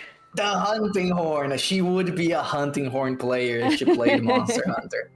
The only weapon I love. And then gotta give the charge blades a chance. You know that meme with Jack Black? Oh playing yeah, the little toy thing. I love that. Yeah, so fun. I thought about that, and then whenever she's like yelling, I thought of that one song where the guy just like is yelling, and that's the lyrics. I feel like that's a lot of songs. There's one it was like a meme where he's like in the mountains, where it's like edited in, where he's like in the like kind of this that goes. Yeah, that one. Yeah, that one. That one. You know the one. Wow, that is an old meme. It's been a while since I've seen that. That's my image. Any more questions about this specific blurbo? Chat can ask too if you guys have any questions. Secretly lonely spoiled brat.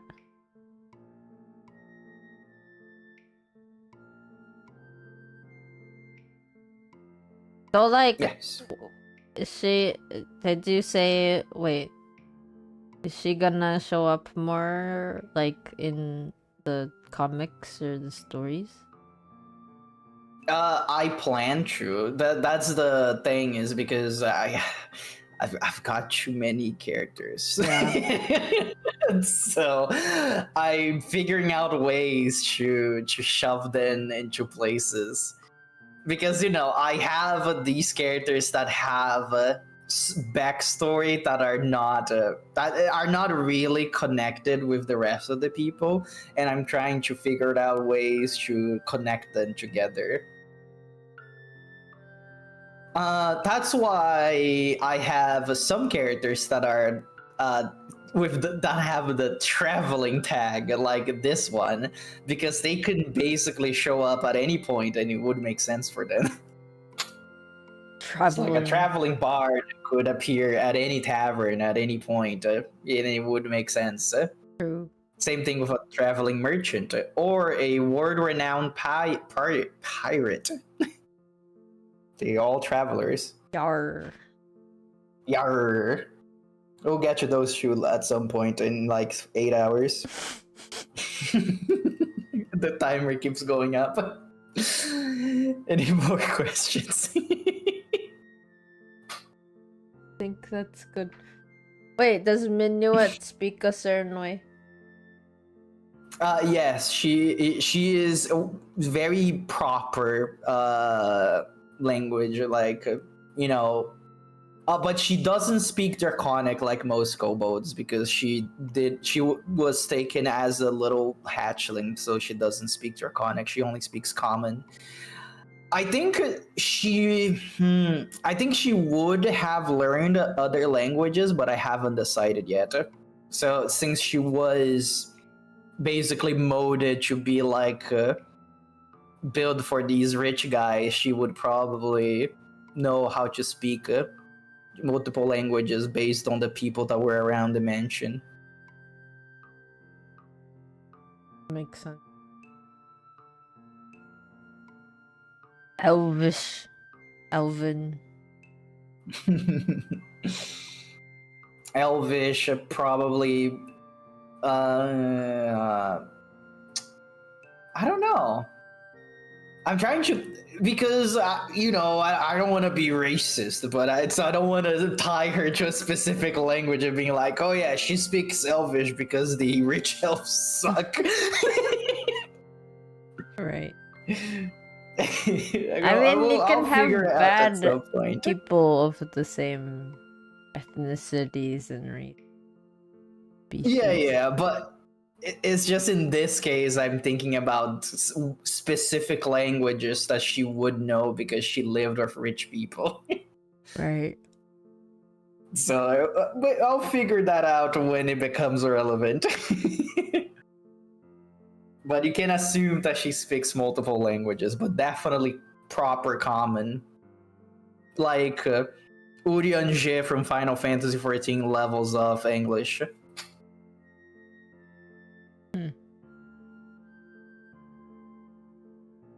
Urianger-san. Oh, I guess you played the game in Japanese. You don't play in English, so you don't know about the Urianger. He speaks like ye old English, like Tau hast dost this, like that. Oh. Okay, I get it. I don't know how he speaks in Japanese. Forget. I think he kind of speaks more difficult Japanese, but it's definitely not like that kind of ye old. Because Japanese ye old is like very difficult. Yeah, she's very verbose with her words. Basically, what I mean to say. Like if you take her to the countryside, the farm hands would not be able to understand her because of how proper she speaks. Oh dang. It's like a really, really heavy British accent person going to like a different English speaking place and people don't know what they're saying or something. Basically, yeah. Any more questions? No. And we move on. So we arrived at another character that has been added for inclusivity. Rats with wings. Yeah, they're bad. So this is at the point that I started making characters that are built around the city, because I was like, I'm getting enough characters that they need to have jobs. So Capo is a male person. specifically works for the night shift of the mail city, or for the city mail. So they're always in a hurry, because gotta get the mail done. Coffee lover. You wanna guess why? Because you like coffee. Yes, but also because they're a night shift worker. Oh, for the and always times. nervous and always nervous and anxious, probably because of the coffee. But the caffeine is getting to them. That's just how it be sometimes. It's funny because also Kapu, not a very character that I draw a lot. Mainly because I have trouble drawing how they are supposed to be interacting with things because of their wings.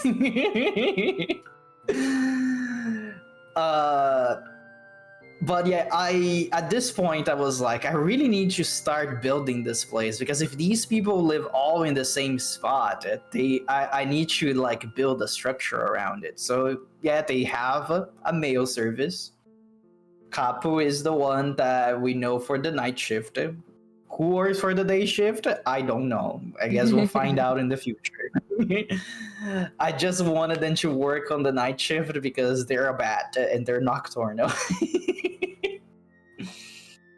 I did enjoy drawing their shape. I like the fluffy bats a lot, which is why why can I not remember their name? The bat from Monster Hunter World is my favorite monster from that game, of the newcomers. Yeah, Paolumu. I love Paolumu. They're so cute. They're so cute. I love them so much. They're so cute when they're sleeping, and then when they get angry, they're so like, wow. Their face looks so fun. I also like this one specifically because they're looking straight at the screen.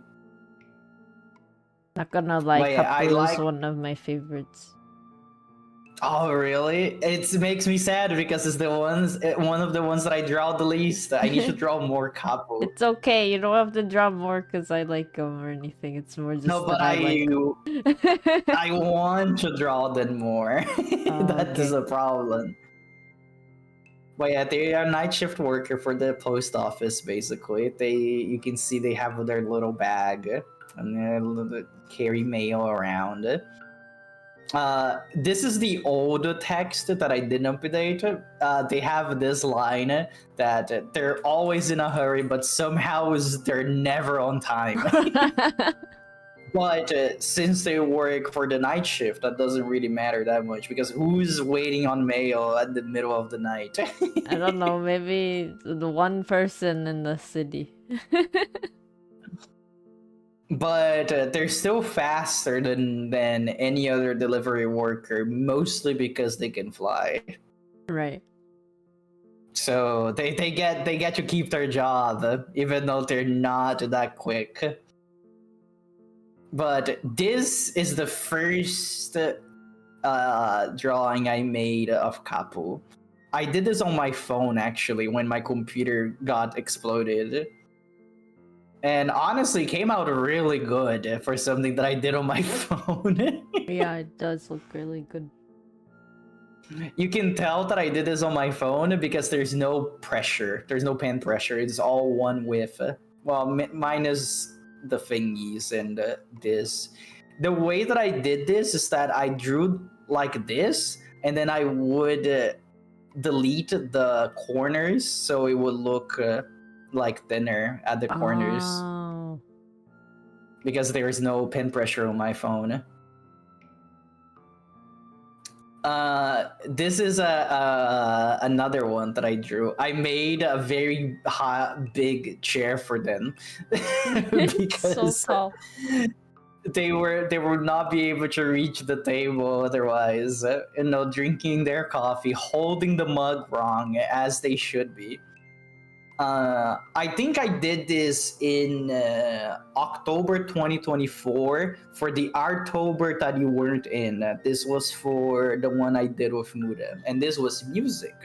And I was like, what? Well, I want somebody to be listening to music, but I also didn't want to draw Minuet because I drew her too much already at this point. So I wanted to draw a different character. I see. So I was like, I guess I could enjoy a character enjoying music. Oh, speaking of, I already drew too much of Minuet. You want to know something funny? Pay attention to this table.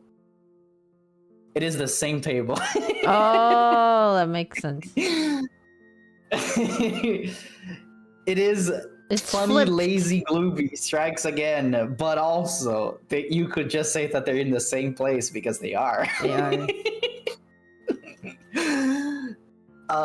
When I was designing this radio, I guess not really spoilers, but this is Final Fantasy XIV related.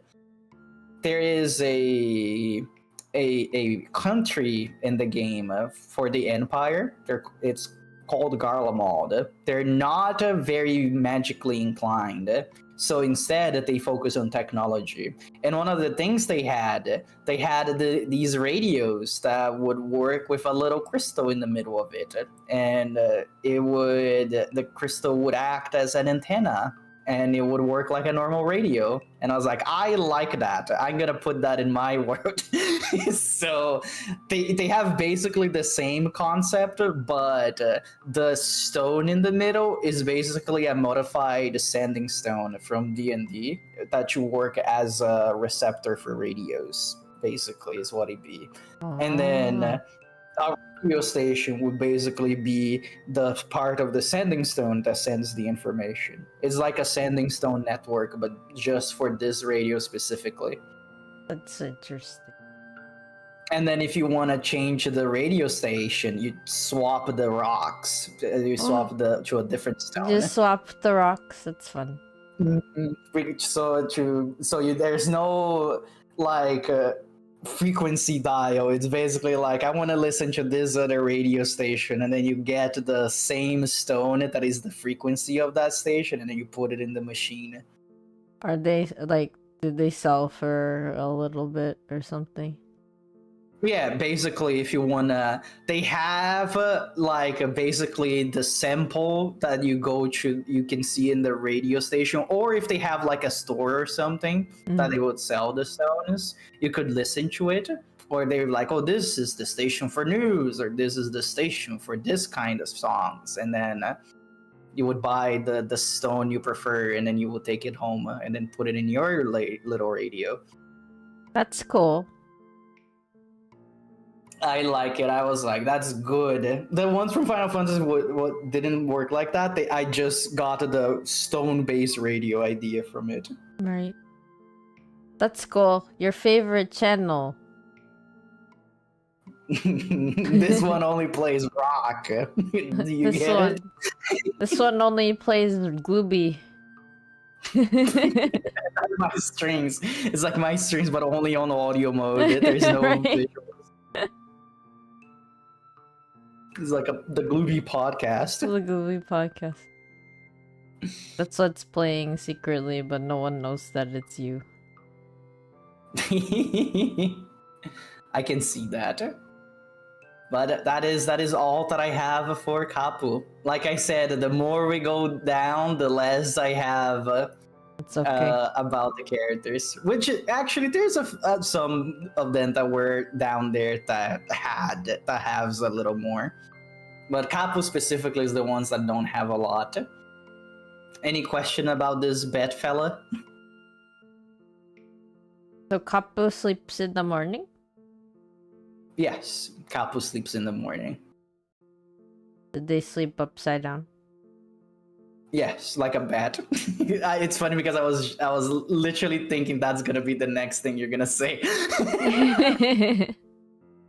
Do they like fruits or do they like insects? They like fruits and coffee infused with fruits. Nice. Fruit infused with coffee. Fruit coffee, fruit. Especially oranges. They like their oranges. That reminds me, there was this video I watched where someone was trying to take care of a fruit bat that they had to help. But it's like super angry. And it's like wrapped up like in a towel so the people that caught it wouldn't get hurt by them trying to bite them and stuff. But instead of like it's cute because the bat is in this little, you know, bundle. It's like a bat burrito. The angry bat burrito. Yeah, the angry bat burrito. And then like one of the people brings like a banana to their face, and then they're still angry, but then they like take a really big bite of the banana and then they start munching. And it's so cute. Like, I'm angry, but I'm hungry. I'm Yeah. angry. It's so cute because, like, in a way, I guess they kind of just shoved it in their face and then they kind of had to just deal with it. So they're so... God damn it. I guess I'm gonna eat it, but I'm not gonna be happy about it. Yeah. And I guess I didn't realize this, but bats have cheeks. Because some animals don't have cheeks, which is why they can't store food while they're eating. So like that's why they like drop food if it goes out of their mouth, they can't keep it in. So like dogs and cats are like that. Like a lot of canids and canines are like that. And like birds are also like that. They don't have cheeks. But I guess that the fruit bats have cheeks because like they could just keep the whole thing in their mouth, and they had like these big round bulges around their mouth. Yeah. Like, oh, it's so cute. It's high quality content right there. Yeah. Angry bat eats banana. I do really like bats. They're cool. They are. Any more questions about this bat? Wait, what's the sign again? That's non-binary, right? Oh yeah, that is non-binary. Kapu is non-binary. When I was talking about queer characters, this is one of them. They're non-binary. They kind of have the non-binary flag colors. Yep, I know. That idea came after I designed it. That's so funny. Because I made them. So the main reason why I made them purple is because I didn't had a lot of purple characters. And then when I made this grid, I put the purple characters all next to each other. But and then I was like, oh, that's kind of look like the non-binary flag. Well, might as well. Do be like that. Yeah, it's good. It's good. It's the yellow and the purple. Yeah, the dark purple, the light purple, yellow, and then the white. Worked out. It's good colors. Any more questions? No. We are moving to the next one then. We're gonna be talking about Olga. So Olga, she pretends to be a necromancer. Actually, before we start reading that, Olga was a character that I made because I was like, I don't have any characters that are evil. So I want to make an evil character. But the more I started to think about her, she became comically evil and not actually evil. And then she transformed in this thing that she just pretends to be evil and she's not actually evil. So I guess I ended up not having evil characters. So it's not really evil. Not really. I can't. I don't think I can have like a main blurb that is evil. I don't think that's ever gonna happen. Like there will be evil people in the stories that I'm making, but I have a feeling that they're not gonna be around for long. Right. That's cool. So she pretends to be a necromancer, and then you must be thinking, wow, but how does that even happen? Well, let's bring this to D&D terms, for example. So let's say that you go to Home Depot and you buy a plastic skeleton for a Halloween decoration. And then you use the spell called animate objects on that skeleton, and they're gonna act like an undead skeleton instead of being an actual undead skeleton. And that's basically what she does. Oh my god. She instead of using necromancy, she uses actual wizard spells to pretend that she is a necromancer. That's so funny. So she pretends to be a necromancer. She's not actually evil. She's happy to be alone. She does people watch with her orb, which is this thing over here. And she plays along with adventures. So basically, she is one of my oldest characters. I don't know exactly how old I want her to be yet. But since she's a very powerful wizard, she could probably figure out a few ways to stay alive longer than she's supposed to. Right. And she has a tower, as any wizard would have. But then at some point, she just started LARPing as a necromancer because she liked it. But she didn't had the balls, the gall, the stones to actually start necromancy. She just likes the vibe. And then The goth phase. yeah, she actually enjoyed it a lot. And the play-alongs with adventures basically means that, low-level adventurers would show up at her doorstep and be like, we are here to kill the evil necromancer that we heard lives in this area. Because, necromancy is frowned upon pretty much everywhere. But then she would be like, yes, more adventurers came in to my tower to play along. So she pretends to be this evil necromancer, like, welcome to my lair, adventurers. You're here to steal my relics. Not if you without get past my traps and my minions. And then basically she would play along with then she would put traps and stuff in her tower and have her quote-unquote army of skeletons deal with the adventurers, which they would either end up being escaping because it would be too much for them to handle, because she is actually a powerful wizard. She just pretends to be a necromancer instead.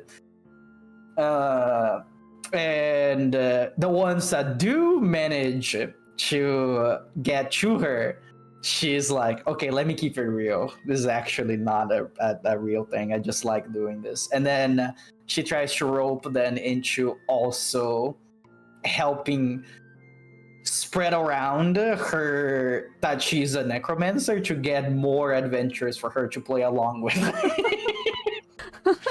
And that's also how basically she gets everything set up again. And she has her benefactors that basically she pays to help her with her story. That's so funny.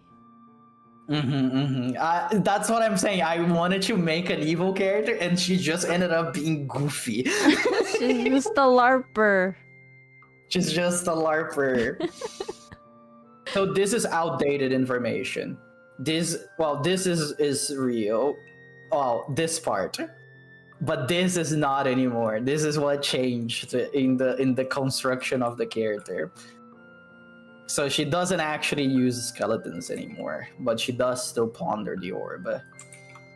But this is a funny thing that I like to design. I wanted to make a skeleton bikini armor because I thought it would be funny. And then it says she tried to wear skeleton bikini armor to be a hot evil enchantress, but got too embarrassed to keep the look. So she wears, this is her usual outfit. Right. And as very important, just like the with Pip and her undone overalls, important character detail right here, the evil tongue is out when usually she's around. I like having her being like a little snake thing. she would speak normally, of course, but she usually keeps her tongue out when she's just lazing about. This is the first So thing. when she talks, oh right, it's still out even though she's opening her mouth, right? Yeah, she speaks like a normal person, basically. Like she doesn't have like, well, of course she's gonna play it up for theatrics if she's talking to like some new fledgling adventures, but she normally just speaks like a normal person. Okay, that's fair. This is the first image I made. The design honestly stayed basically the same, even the jewelry and everything. Like nothing really changed that much. I just, I even the tail being longer and like almost coiling on itself also stayed in the design. This is one of the ones that I barely changed anything from the first concept. This is very good design. Thank you. I like her horns a lot. I like that it curls like behind the ears and goes forward. But it also is a pain to draw when I have to. Yeah, I get that. The perspective is a pain. So funny thing. I need to get back another image. Let's get the mayor back on screen. These are not related, but it is a lore thing that I was thinking about doing it, but I still don't know if I want to do it or not. So a reason that I wanted to make this character as an excuse of how powerful they are is I was thinking that making her a dragon as well. And since the beginning, this name is not her real name. She's actually not called Olga. That's a name that she came up to be an evil necromancer. Oh. And it's funny that there's another reason for this name to be this. Is because I already had this idea, but I couldn't think of any name that sounded evil to be like a cartoonishly evil. So when I was designing her, when I was drawing this sheet, I was on stream and I was like, what name should she have? And then Horatio in chat said, you should call her Olga. And I was like, sure, that sounds good enough. So I didn't even come up with her fake name. There's an extra layer of fakeness. But anyways, I was thinking if I should make her a dragon or not. And because if you look at the mayor, the thing that points away if they were a dragon or not would be because they have big horns. Right. And I don't have any other kobold that have horns as big as hers. If you look at the grid, every single one of it then have very small horns. The kobold ones, of course, it hardly doesn't count. I think the ones that would have the biggest horns would be Minuet and Amber, but they're still not exaggeratedly big like Olga's and the mayor. But I'm still thinking about it. I don't know if I'll commit to it. But it is an excuse that I can give to explain why she's such a powerful wizard. All right. At other moments, she just pretends to be evil. I also made this because she's lazy. And I was like, yeah, let the skeletons do all the work. But now we know that they're not actually skeletons, but they still can do manual labor like a skeleton would. I think when I designed this skeleton specifically, I went and did some research about kobold skeletons. And I only found one person that drew them. And then I basically just got inspiration from them. But I could not find the person again that had the original design of the skeletons. No, they gone. I honestly don't think they're gone. I feel like it's just that I found their thing on Twitter. Or maybe they're gone because Twitter got basically the worst for artists. Oh. And the time that I made this, it was still not as bad as it is today. So they were probably still around. But now I don't even know because I did find it on Twitter. And here is just more of a. This was around the time that I was trying to stop drawing people just standing around. So that's why you have her on a beach chair and she's sitting on a step stool here. Because I was trying very hard to draw different positions. I was like, I cannot just draw a character standing up. They need to be doing something. And I made this of her because it's been a while since I drew her. And that's it for her. Any questions about Olga, the pretender? I like that she LARPs in the adventures. Have no idea. Yeah, because she is completely secure on her position as a powerful wizard. And that usually the adventures are strong enough are like, oh, you're actually not a necromancer. I see. I understand. I see the fake skeletons now. Right.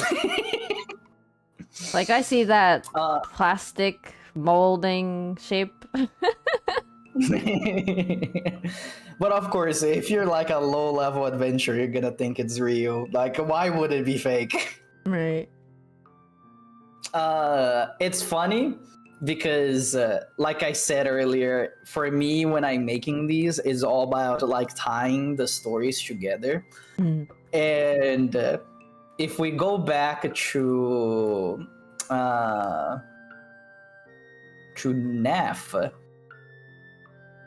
in her story, when after in the extra part of the comic that is just text bubbles because I didn't want to draw the conversation again, she is explaining how she got where she is, and after she basically was done with her quest for revenge and was trying to find ways to bring Flint back, she turned to necromancy first, and Olga was the necromancer that she heard about it. Right. And that's why she couldn't she didn't went for the necromancy angle, because she was like, I am not actually a necromancer. Right. I cannot bring your brother back. But then she pointed she pointed Neff towards Holly, which is her Fae contact, and that's how she got roped into all the Fae business. But I do not have that like properly set up to be a story that I can tell. It will be at some point. Like, but at the moment, that's the story of that's the events of how it happened. Right. What were you gonna say? So, but then at least like, is necromancy in your world, like, is it like bringing people actually back, or would it be like zombies? It would not bring people actually back. Neff was getting desperate. That's what happened. Oh. Sad. It is, but you know, you turn to bad things when you're running out of options. Any more questions? No. And I think that's all for now then. It is back to you. The ball is back at your court. Okay, I was thinking about who else I can talk about for my side. But just for the lulz, here's a Dungeon Missy parody of my yokai family. I actually seen when you drew that. Yeah. You like my huge lollipop stick? It's horrifying. It's horrifying. It's funny because, like, I made Kuga the tall man. But then Seigi's taller, technically, right? But I was like, well, who wants to be the dwarf? Your turn to be the dwarf, gamer. And, you know, kitty cat is kitty cat, right? I actually have watched very little of Dungeon Meshi. No! I didn't even watch enough to see the kitty cat. I do know that she exists, though. I've seen her around. No. I was basically spoiled about most things, so I'm not really that much interested in it anymore. I got the babies.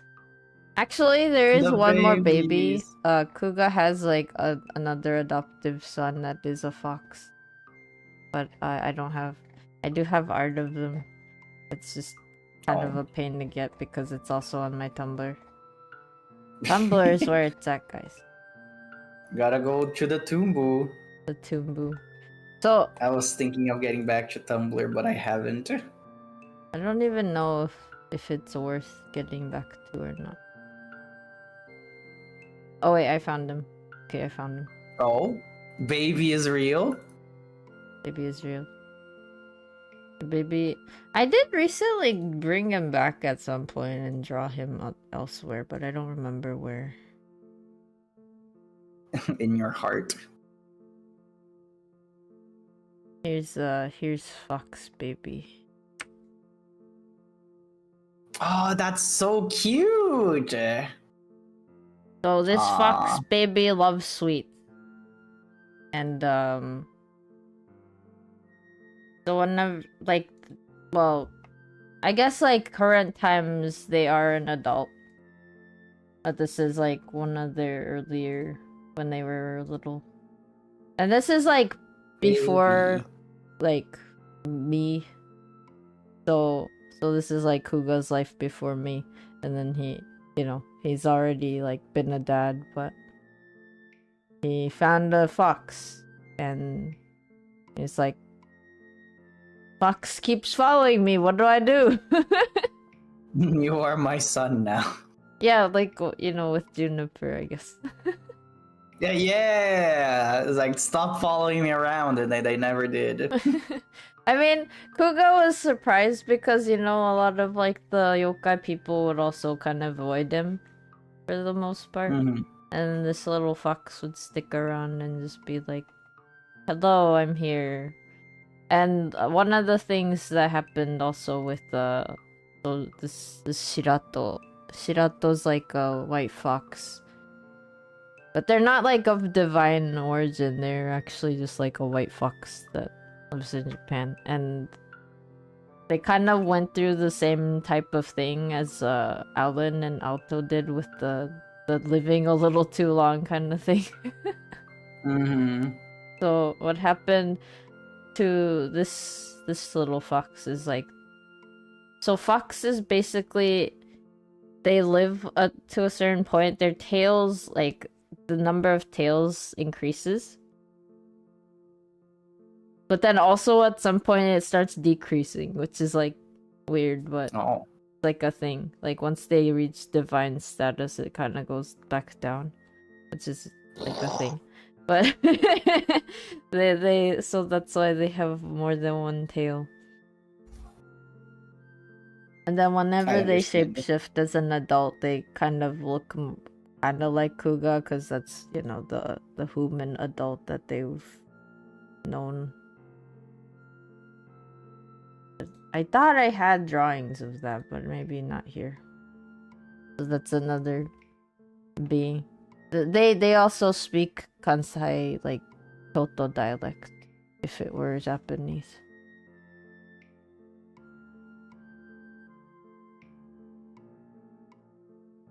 Some funny speaks.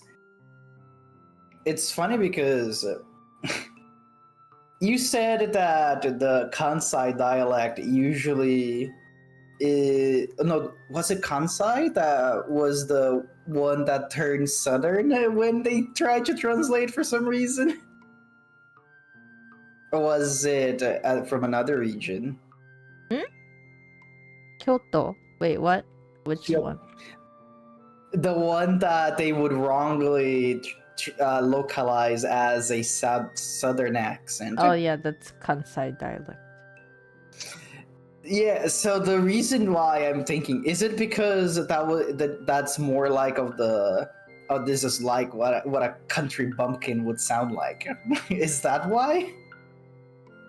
I guess if you like want no, because like Japan, we do have a lot of countrysides with a lot of different dialects, and we do definitely have that kind of stereotype dialect, which is like from the bumpkin kind of thing. But honestly, I think it's just the fact that like, you know, at least the main character in the game is from Tokyo, right?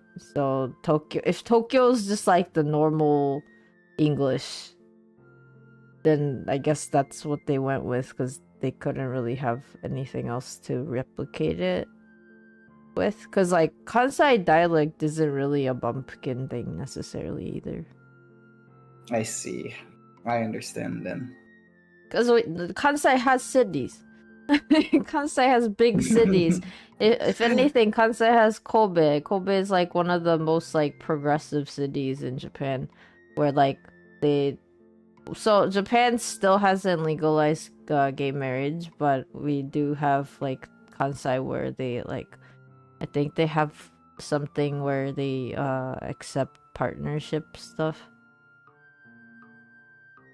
So it's interesting. The West is a little bit more progressive, if you want to put it that way. It's a funny way to put that. Yeah, and if But I anything, understand. you know, I guess it is. Yeah, that's why it is strange to me when it's like Kansai dialect is translated as to like a southern accent. Weird. It makes no sense. Weird, but it happens. Oh yeah, and then here's another doodle. I did the baboos. The babies. The babies. Look at them. They're so cute. But yeah, Seigi's huge. Very big and very stoic looking. Yes. Again, he's happy though. He's happy because you can see it's curly. Oh, it's like a dog wagging their tail. Yeah. This is curly happy. That's fun. But he looks like he's not, right? His face isn't changed. Yeah. He just looks... It looks like he's ready to pose for like one of those old pictures. Like the vintage pictures that everybody who had serious faces. Yeah. But that's just his natural face. He's an older Oni that doesn't make facial expressions like humans. And Kuga furry. Oh, furry spotted. Furry Kuga. Wait, so we're gonna talk about Seigi, right? Seigi, so Seigi's a blue Oni. Seigi's birthday is Halloween. But birthday. Happy Halloween. Yeah, they're 219 centimeters. It's a very big fella. They're very big. Oni are also naturally relatively more muscular than like a human. So they're just big.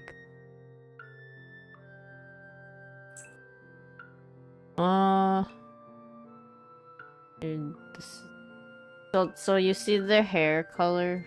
Their hair color also changes when they're not in their human form. But these bits are the parts that move for him. It's his hair mustache. Hair mustache. hair whiskers. Yeah, he's happy here.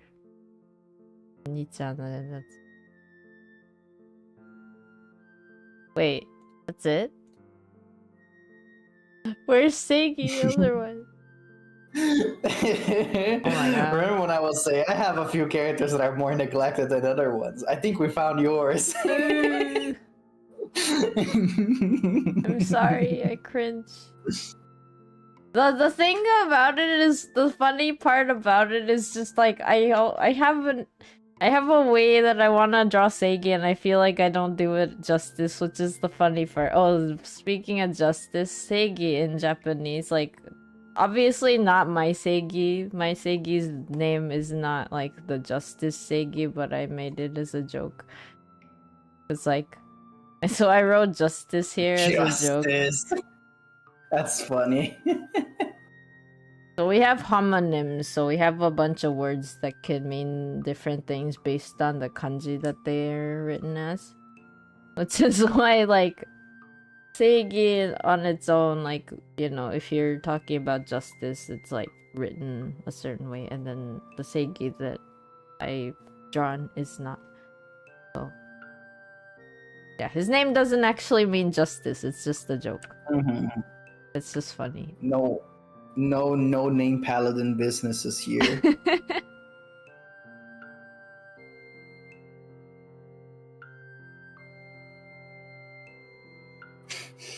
But yeah, very tight. My question shirt. is, why is the shirt so tight?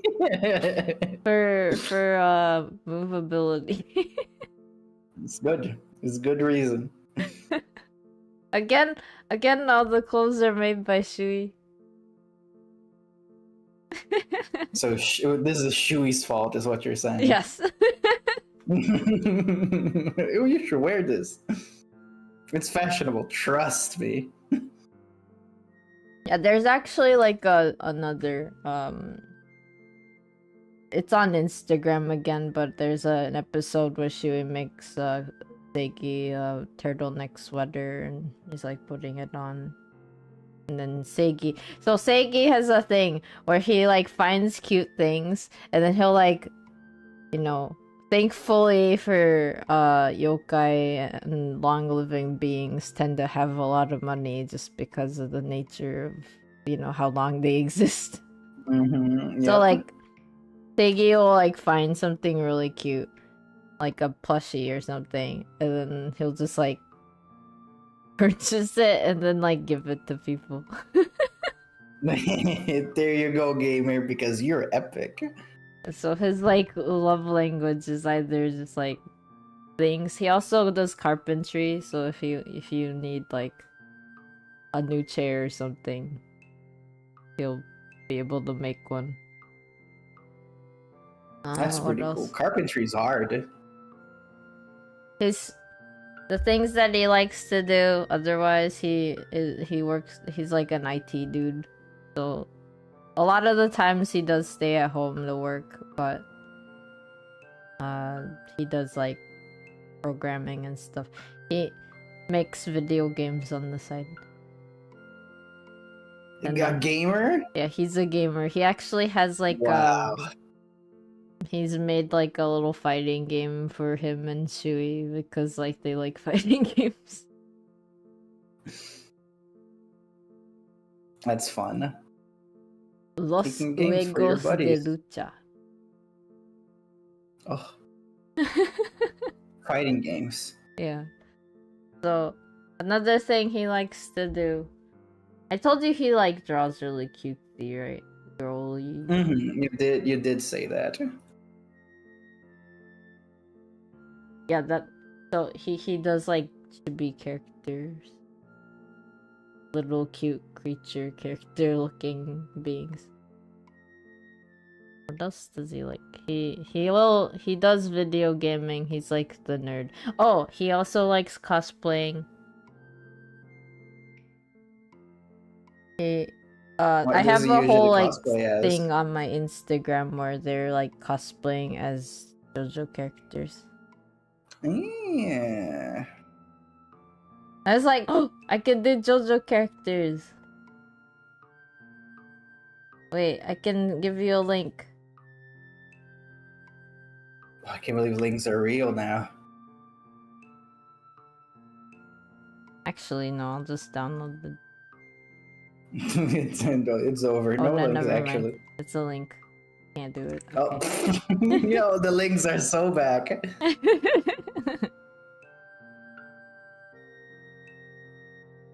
Here's a link. But that's like from one of the Halloweens in the past. There's like, oh That's very good. yeah, there's a Instagram post. I thought I posted also like them doing like the JoJo poses from what their character does. Did I? Thought I did.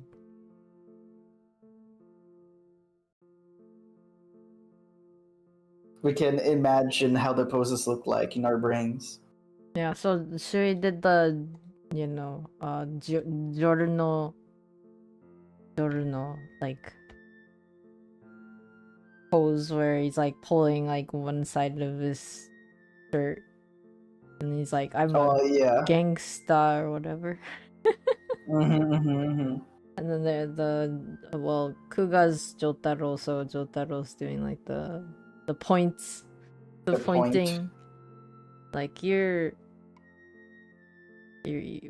forget what he said. I forgot what he said. Yada yada does it. Yeah, yada does it. It's like what he's saying. And then I was like, who should Seigi be? So like, out of all the people I could think of, I decided Seigi should be Cars. Because he floats forever in space. I don't want him to do that part. Don't be like the actual Cars, but like I was like super muscular, very big. What can I do? And I was like, wig on you. Wig on Cars. Then he does this like weird arm wrap around head thing. I don't.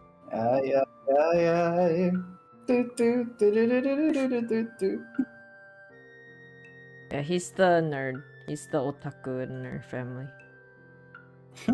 I mean, I could say that about myself. I'm definitely more so, but But he gets the title instead because he's not the god. Yeah. I feel like God, just being a god is otaku already in a way. You have your own otaku god that's like a dragon. You know what? You're right. It's just like sense. Human or kobolds, I guess. Well, mortals in general. Mortals. Yeah. I love. Just a very big mortal fan. Are you gonna talk about them in a bit or no? No, they are not part of the main cast. Okay. I just mentioned the mayor if it's relevant to a character. I see. I've been avoiding talking about unrelated blorbos because it will take too long otherwise. Okay. I only want to talk about the main 18. Which is still a lot. I think I forgot to talk about their hobbies. So like the playing in a band. Well, other than playing in a band, because all of them. So these four are obviously like artists because they do tattoo art and stuff. But okay, so Yukio likes taking care of kids. So he'll like. I would imagine he would just go around like being like a silly big brother dad. With other babies. Fun. Oh, yeah, he takes care of the other Gintsugi family babies sometimes. Babysitter, I see. The babysitter, dad, brother, grandpa. Whatever they are. Whatever they are. Kuga likes art, Kuga likes music. They learned martial arts while they were in when they were still a human because they had to be able to bodyguard. Mm-hmm. But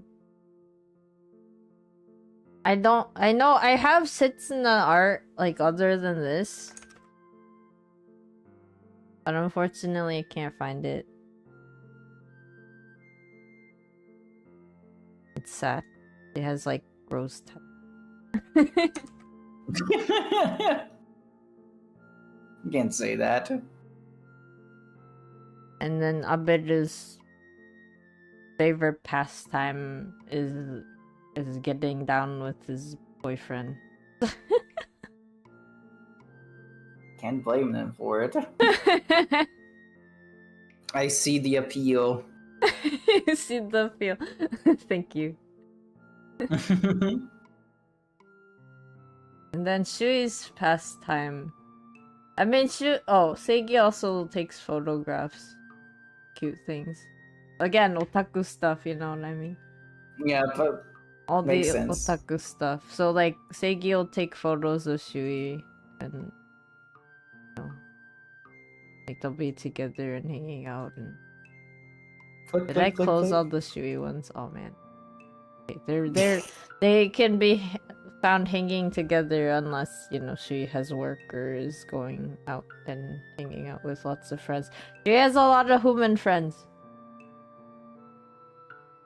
That's good because he likes humans, right? So Yes. I'm glad that they found some human friendos. Oh, another thing my Yukio, my brother, does is like, since technically I'm the head of the Oni gathering, the Oni meetings, but I am everywhere all at once, and I don't like my meeting duties. So he's like the one that steps in and kind of does that for me. Oh, it's not the brother, the step brother, it's the brother that stepped up. Yes. And then like basically what we do in the Oni club.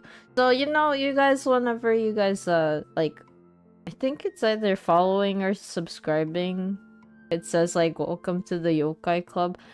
I guess following is yokai club, and then like subscribing is like part of the Oni council or something. But yeah, that's where it comes from. That's where it comes from. Lore revealed. There's actual lore behind like the thing, and you know, yeah. It's supposed to be an Oni meeting. It's not specifically like exclusive to Oni. Like you can be anyone and you can still join. But for the most part, it started off as like an Oni gathering for like just, you know, talking about the vibes of the world, you know. How are the vibes today? Bring in the monitor. Bring in the monitor. The vibe statistics. Well, this month the vibes went a little bit well, as opposed to the previous one. It's like a graph, like they're talking about stocks. yeah. And then I think it's also to just check in and see if anyone's like been affected by bad vibes or anything, and if they need help and stuff. Because like that's the other thing, you know, I already mentioned this, but Oni with like really bad vibes is really bad. It's not a good thing. Because they may commit terrible crimes and then disappear. Terrible crimes like stealing candy from babies. Ooh, no. Okay, so who I'm showing, this is Soen. Do you see the way that you write it this way? This is like a thing that happens on October 31st to November 1st. It's a festival. Oh. Not a festival, what is it? It's like a holiday thing. It's written like this, but you read it Soen. Oh. It's like you're sewing. You use my sewing machine. You know what's funny? I realize I have a lot of characters that are like S names. Yeah, sewing. I cannot speak anymore. Dewey and Seiki and Shui, Son and Segi, Sylvan. sewing. Yeah, so this is my other baby. This is my Oni and Demon baby. So, Baby spotted. Utsio also has a hell, except, you know, there is a heaven and a hell, but not like the way that humans would think. Because, like, you know, like in human lore, there's the idea that you do bad things, you go to hell or whatever. And then, you know, good things go to heaven or whatever. That's not a thing in Utsio, because, like, regardless of, you know, if you do terrible or good and stuff, like, I mean, the worst you could do is, like, you know, the whole bad vibes and then disappear. But for the most part, there isn't like you were terrible, so now you have to live in eternal pain or anything like that. So, Yeah, shoot into the dark with you. yeah, that's not a thing in Utsio. Usually you like either go through some like something to reform your soul or whatever that needed help. But yeah, there is a hell and a heaven, at least in Utsio, but basically they're just another world for people to visit. None of the whole like, oh, here's a tour of hell, and then you see like lots of people getting tortured. No, that's not a thing. I think I want to go spend some holiday. A holiday in hell tonight, honey. Let's go have a look. Let's see how the scene is. But yeah, usually it's just more like, relatively speaking, the vibes are for heaven in Utsio. It's like, you know, peaceful, calm, chill. Like, it's like if you are someone who likes the quiet, you know, someone who's like more attuned to being in quiet places with like not too much, you know, distraction. It's kind of like, it's like library vibes. Like happy, calm library vibes is like the heaven in Utsio. And then if you want to go to hell, you get in Utsio, it's like party vibes. Yeah, let's go to party.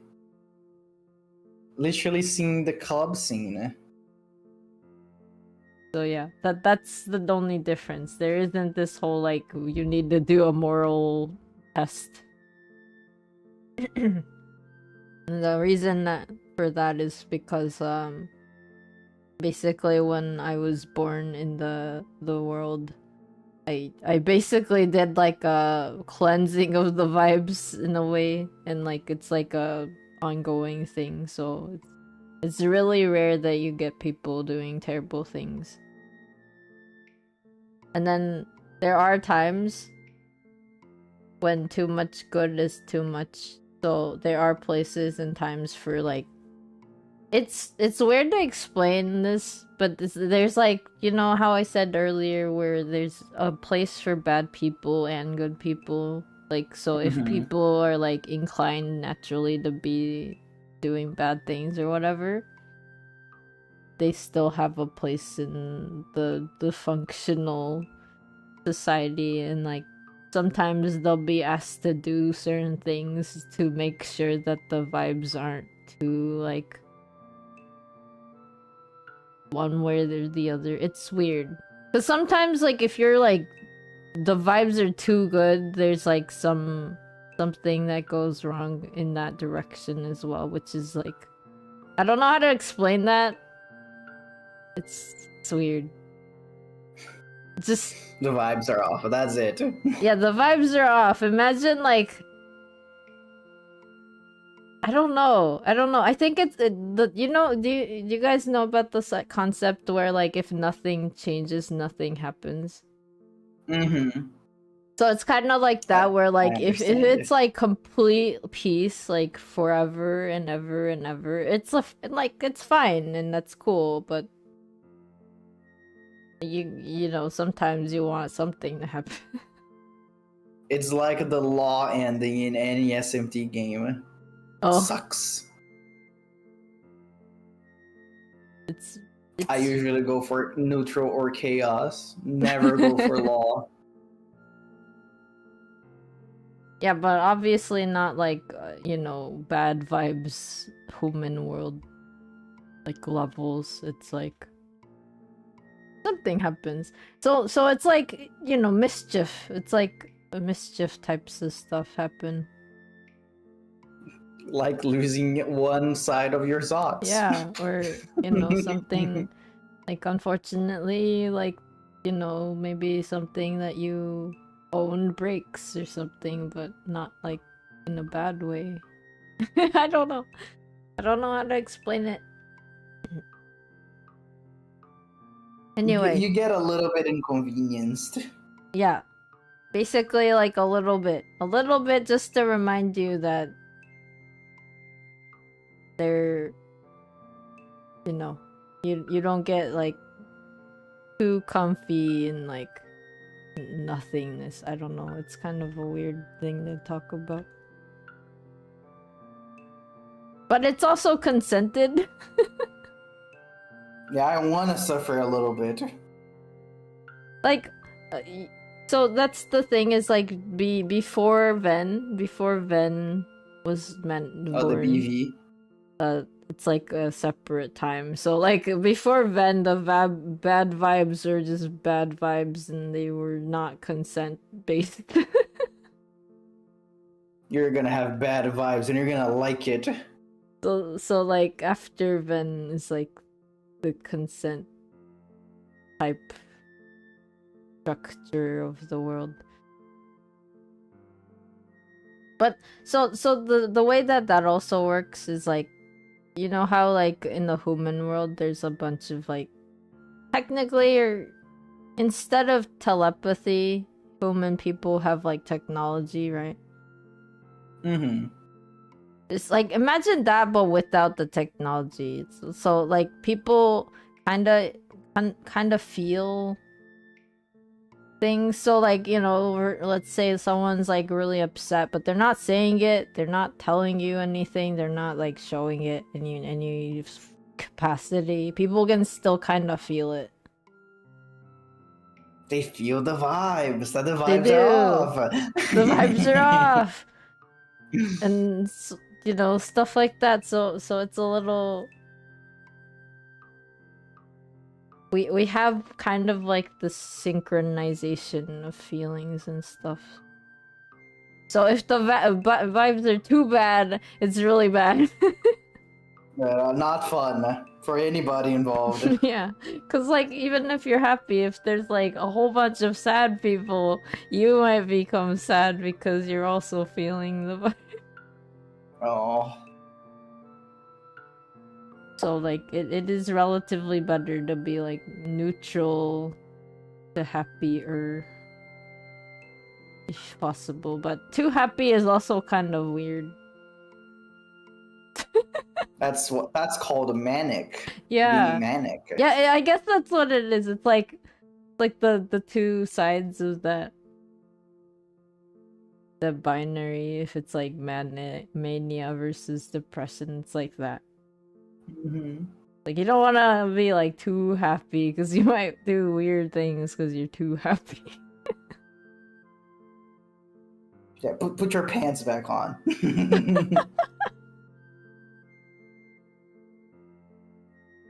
So Soen is basically the little prince of hell, but they're an oni, and so also hell, at least like in the Uchiyo world, is more like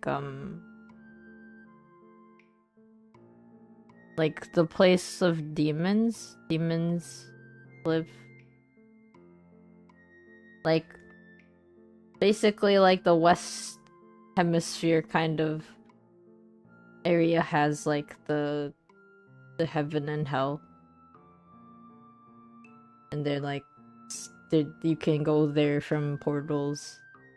Not everyone can, like, not, part of it is like one of those things. It's like, do you want to try going or do you not want to? And you can kind of decide. And then some A people one-way trip to hell. you can come back. You can come back. Okay, it's a two-way trip to Yes, hell. it's a two-way. Cause like, yeah, let's say you have a demon friend and they like invite you to like a big gathering or something. I don't know. You can go for that. And then, you know, again, this my world has a place for everyone, so, you know, sometimes like I've heard human parties can get kind of crazy, but you can also have your little, you know, friend party where it's like contained. This party will not breach containment. Yeah, you can have your like rowdy party yelling and all that, but you can also have it like elsewhere. And then, you know, when you get tired of those vibes, you can go for a two-way trip to heaven. If you really want to just like have a comfy time and like relax in serenity and quiet. Back to the quiet times. At the moment, I do have other Blorbos that exist in my world that are of heaven descent, but I do not have art. Maybe one day. Maybe one day. Yeah, speaking of descendant of heaven, there like some people are also like descendants of heaven and stuff. So you know, the little guy, this guy, they're an adult right now in the timeline I'm talking about. Like if we're talking about now, and they have a partner who is the head of a patisserie shop. Now that's heaven right there. Yeah. Oh yeah, also I forgot to talk about this. So Shirato has like a special power, and one thing that he's like forbidden to do is go to Kuga's store or tattoo parlor. Because why? It's because anywhere he decides to step into will become like a buzz. Like people will crowd to it. And oh, good for business. yeah, it's good for business, but Kuga's like, I don't need that much business. Please don't come into my shop when I'm there. Do not ruin the vibes. I'm sorry, son. You cannot come into my store when I'm there. That's funny. Yes, and then the thing is like the human partner that Shirato didn't know about that, and obviously it was like not expecting to have a partner that's like a fox. But anyway, so yeah, they had like a conundrum. The patisserie was like, oh, maybe we might have to not keep going. Like they weren't doing it well, right? But then Shirato was like a fan of their sweets. So what happened is Shirato would go in, and you know, no one's gonna talk about it. And Shirato's gonna stay quiet about it too, because it's not something that he wants to talk to people about. And then it's like suddenly people started coming to the store. Suddenly, the wave of customers appear. It's rush hour, baby. Yeah, and that saved their store. But he was also asked to not come into that store because it's too much people suddenly. Cannot keep up with the demand. Some funny powers that my people have. But yeah, so when I drew this was I drew this as like the New Year's for the dragon. I was there. I was here for this one. New Year's. I saw you drawing this. I'm happy with how the hair came out. This looks pretty good. They have a flower tail. It's cute. Very ripped. I made them super ripped here.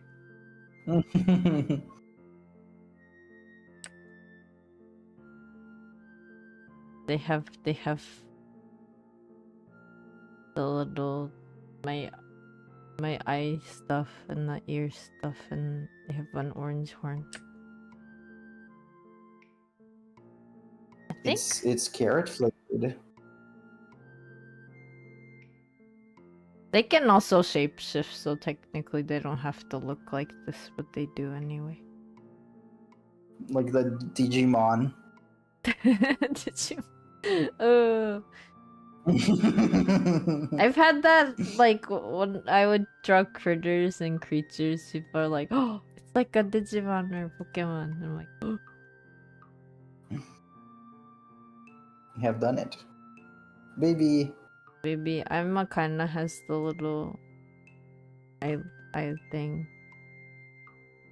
Oh, Emma has the mouth thing, actually, like the things around my mouth. Mm-hmm.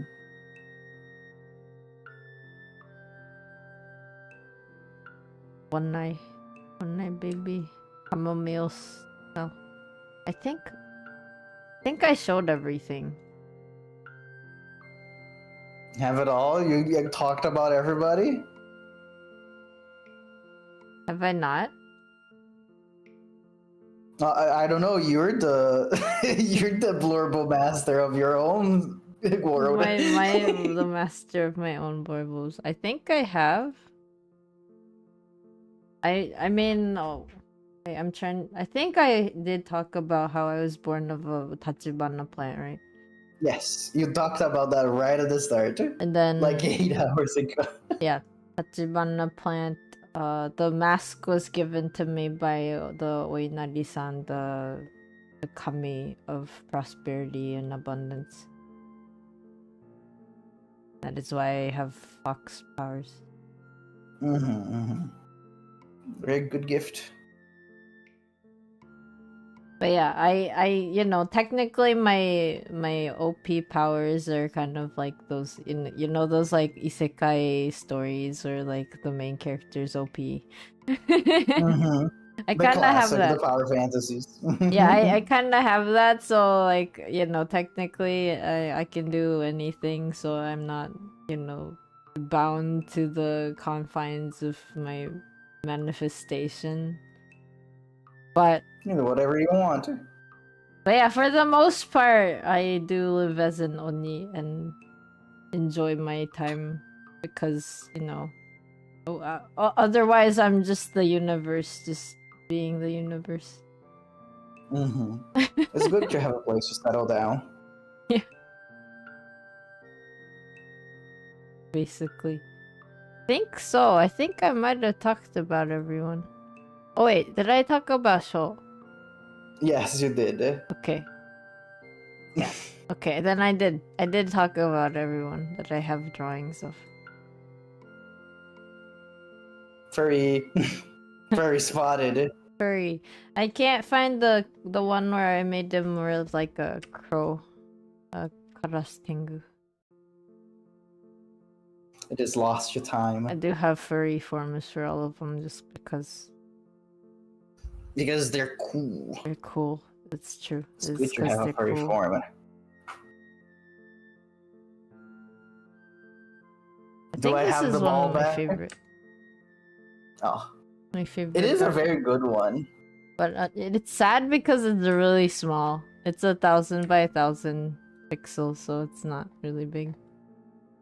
I did this on my iPad. Oh, the tiny iPad screen. I used to like do shading and stuff more like anime, but I stopped. Went away from your roots. Okay, take my ball. Oh, it's because sometimes ball time. Sometimes you just want to shake it up stuff a little bit, figure out your own style. Yeah. I think now I have a style, but for the longest time I didn't feel like I had one. I get it. I think since I started drawing on a tablet, people already said always said, "Oh, that's a Glubie drawing right there." Starting with the chalk drawings, and now with the very thick outlines, and how I make them colored. Especially now since I started using the very fuzzy brush. Usually when I was drawing stuff for Art Fight, people would comment that they like the fuzzy brush a lot, which is good. So I think I can settle on a style now. I feel like you already kind of had a style from the beginning. Crayon and chalk. Like you started with this style. I started with like I used to do lots of still life art because that was like what I did as like a traditional art thing. It's like how I learned how to draw. But this was like a long time ago. And then for a while I was like, I want to do manga art and stuff, but I didn't really know how to do it well. And then like I would draw in different ways because, you know, I just learned how to draw like the traditional way, and then so I'd be like, oh, I'm gonna try this style and this style and this style and this style, but then I was like, I can't tell if it's my style. I think now you have a pretty distinctive style. I can recognize the Venn drawings, the drawings. My drawings. That's cool. Okay, do you mind if I do a little like lightning round for the last few ones, because it's starting to get really close for me to being up for 24 hours. Oh shoot, yeah, sure. Okay. Sounds like a plan. We're gonna do it like this. I'm gonna explain all of these, and then after I'm done explaining and showing them off, we'll do the questions. Okay. Does that work? Yes. Okay, this is the time that everybody was waiting for. The Yuri. I'm even gonna have them centered. The Yuri is real. Yeah, the Yuri is real. We're gonna start with Pebble. So Pebble is my thief character, like as a stolen person that steals things, not as a tooth in your mouth. They sound the same when I say it, but that's just the accent. Don't worry about it. So she will rob you blind, and then she's the kind of person to be like, nobody will miss this. And she will act cute to get what she wants. And she usually has a bag of holding that's full of her stuff. It's usually sewn into her cape, so you don't get to see it on her person. It's inside of the cape. It's like a pocket of holding, but she's sewed in a bag, if that makes sense. Oh, dang. And she's also a big teaser. Pebble was also one of the first ones to be drawn. Not as early as Pip, but she was pretty early. But as you can see, this is how she looks like. This design is kind of old. Recently, I've been trying to draw her more mature because, funnily enough, I did not made her at first thinking she would be into a relationship with another one of my Blorbos. So at first, I was thinking like she was, haha, funny, stinky kid. And she was supposed to be the little sister for Ember. That would basically, Pebble would show up at Ember's house at some point, and then would you eventually start living there against Ember's wishes. But she just let her be there because she didn't have a house. But anyways, that eventually became something else. It got built up. So I started drawing her a little bit more mature after that happened. I was like, yeah, I feel like it wouldn't fit well for her to being this small. So this will be updated at some point. But also her cape has a big rip because I think it looks nice. for it's a tail, it's a hole for the tail, and also because I needed to have a way for her tail to stick out, even though she has a big cape. It works well, I would say. The But double she'll do cape. yeah, she'll do anything for a shiny gold piece, unless stealing is easier. So this is the proto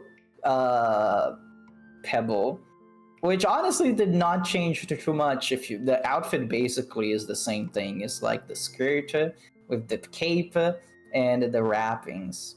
And she has a knife and a bag. She's still, I think she's my kobold with the shortest horns. It's either her or Lizard Man. Because I usually like saying a kobold age by the size of their horns. So usually the bigger their horns, the older they are. This is a little bit more of an updated thing that I did. I started making the eyes actual eyes instead of being like the little dots. But she basically also stayed the same. I did not change it too much. And then a new year appears, and I did it. I have done it again. I drew her once more, but improved on my art style and stuff like that. And I think at this point is when I was trying to draw the outlines with color, and it's when I adopted that style. But this is not supposed to be here, but we'll leave it here for now. Before I go to the next few images that I have, actually, I guess this one can stay. This one I drew pretty recently. It was from October art challenge things. This is when I actually started drawing her a little bit more mature instead of being little. And she was also being a little bit more risque because I was already planning for her to have that kind of relationship. So I would draw her like doing stuff like this.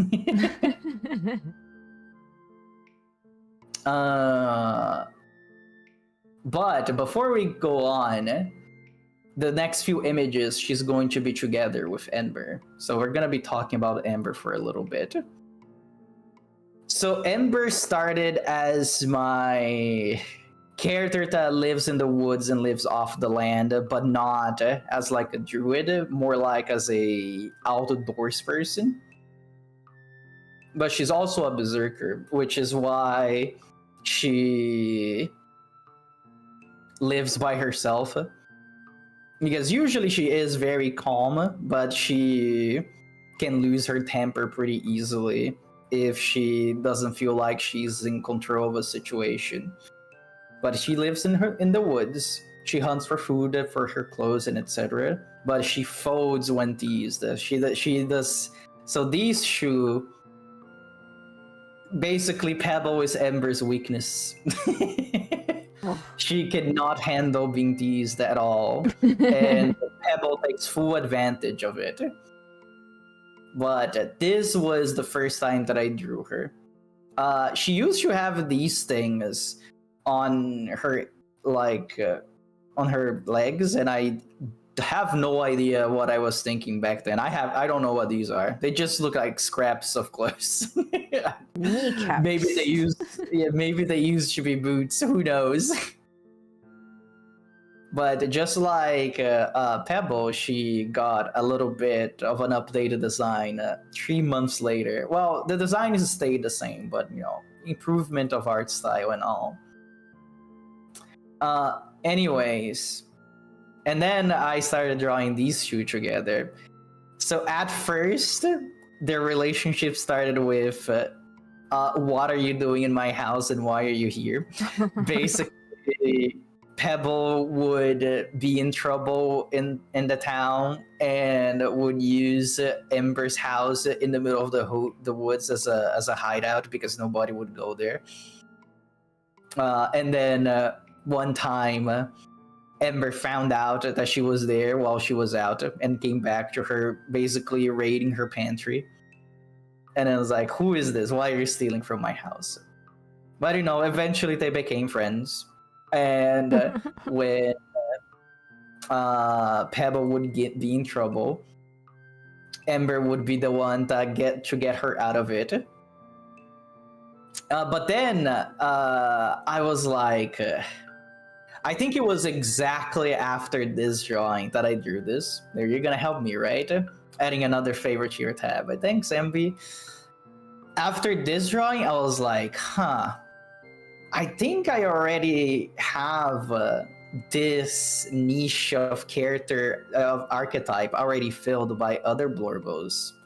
So, and I wanted to have more romantic things under my belt. So I was like, what if I just started making these two be together? And at first, it was more of a situation of Pebble needed to have a place to stay that is not in town, and that she could also live and not be, in the streets.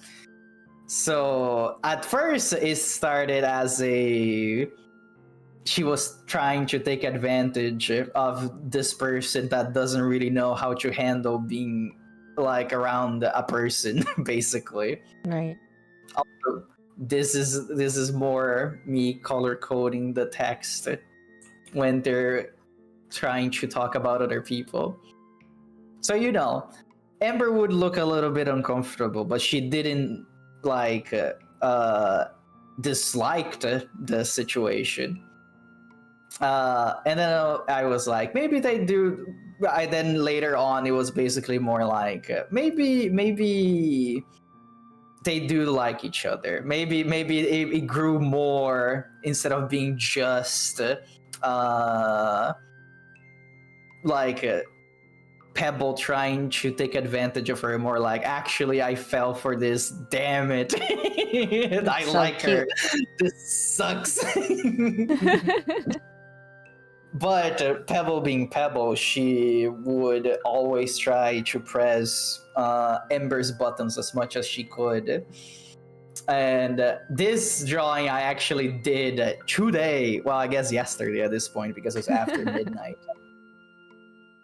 And I had an extra panel for this that I was planning to do, but then I just decided not to because it would be too big. Because it was basically her being embarrassed by the situations. Like, is this really necessary? And she was like, yes. Can we at least close the windows? And I was thinking about this, that she was like, Emperor, we live out in the middle of nowhere. And then she was like, I live in the middle of nowhere. She's just a freeloader. What do you mean, we? I decided not to include it because it would make the text box too long. That's funny. But that's basically what these two became. They were like, okay, I want these two to be in a relationship because that's an archetype that I didn't had right on my roster yet. So anytime that I want to draw somebody being lovey-dovey, I have the Blorbos to pull from. But I said that, we're gonna do the questions later, but actually I don't like that. Do you have any questions right now?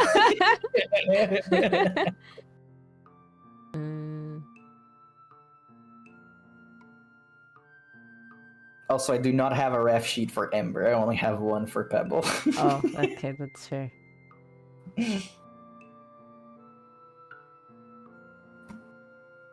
Or we can move on if you don't... So Ember's house is like Pebble's hideout, right? Yes. Mm-hmm. So does correct. Pebble kind of bring back trouble sometimes? Yes, and then Ember has to deal with it. That's just the kind of situation that they're in. But Pebble will act cute to get what she wants. Right. And she knows how to press Ember's buttons so she won't be mad at her. Oh my god. Ember, you're getting pushed. Your buttons are being pressed. It's okay. She doesn't, like I said, she doesn't dislike the situation, but it's just how she has to deal with it for now. Right. That makes sense. I do want to make a little story about them both. Of Ember thinking, how did it end up like this? What has it come to? Like, because she basically went from like, oh, I'm an independent person that lives in the woods by myself and can take care of myself with nobody's help, and then she becomes this person that is dependent of this weird goblin that showed up in her doorstep one day. You think she's dependent, or like they're kind of interdependent? I feel like in Ember's case, she becomes dependent of Pebble because basically she got a taste of what affection feels like it, and now she's addicted to it. Oh. The lonely hit. Yeah. Pebble, I would say, kinda in the same situation, but she did not start as innocent. She was only there to get what she wanted, but then she got trapped into actually liking her. Trapped. She just wanted a place to stay for the moment, and then end up finding a girlfriend.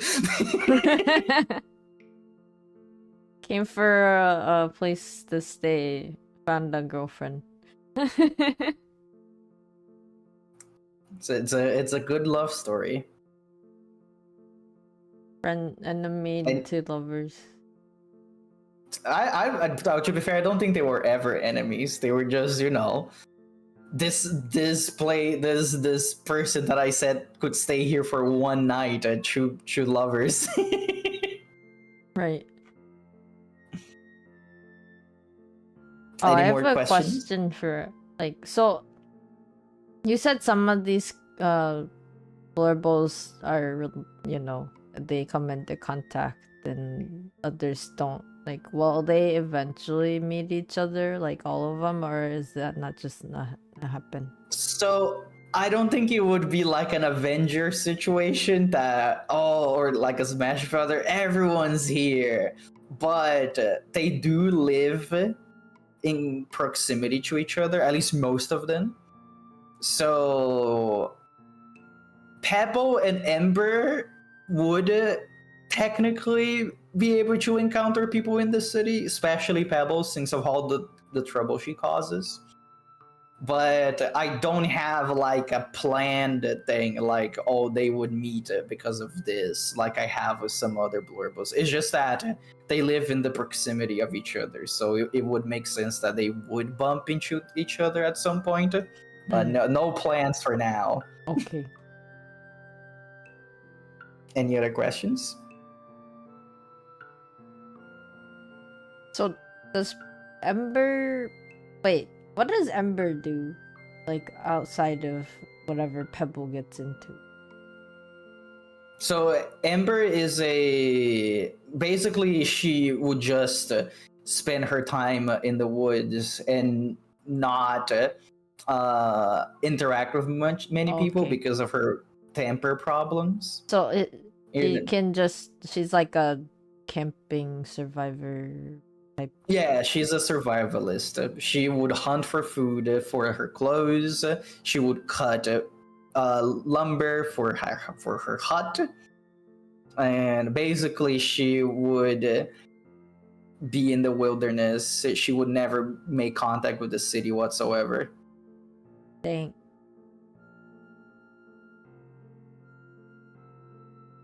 Which is a perfect hideout for Pebble. Right. You think Pebble's ever gonna get into a big enough problem that Ember can't really help with? Probably. I would say definitely. No. She's a robber. I think at some point she will try to steal something that she's not supposed to. Sounds like That sounds about right. Sticky fingers. Yep. She got that 5-finger discount. Oh my god. Any more questions? Question. Do your romantic blorbos have like rituals together? Like, I don't even know, like, is that a thing that you have in mind where like kobolds and, well, whoever you want to be in a relationship, do they have like their own like rituals? That's something I could talk about with like Oni a little bit, but that's about it. At least with these two, the only thing I can think about is because Ember has she has like a fur cape that Pebble will take a lot because it's hot, like it's cozy, and then Ember would be like, I can make you one, and then she would make her one, and then she would just not use it and keep getting the one from Ember because she wants hers. Why? I think that's the only thing that I can think from the top of my head that they would usually do. And then Ember would not get it. It's like, I made you one, stop getting mine. Right. And then Ember would just use the one that she made for Pebble instead, and then Pebble would take that one. No, I want yours. I want yours. It's literally like, when two kids are playing and one is playing with a toy, and then they're like, oh, I want your toy, and then they give them their toy, and then they start playing with another toy, and it's like, oh no, I want that toy because you're playing with it. It's basically that.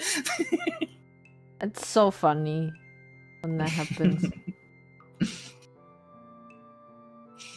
Any more questions? What is it about them having it that you want it instead of you just keeping? Well, in Pebble's case, it's just because it's Ember's, and that's why she wants it. That's cute.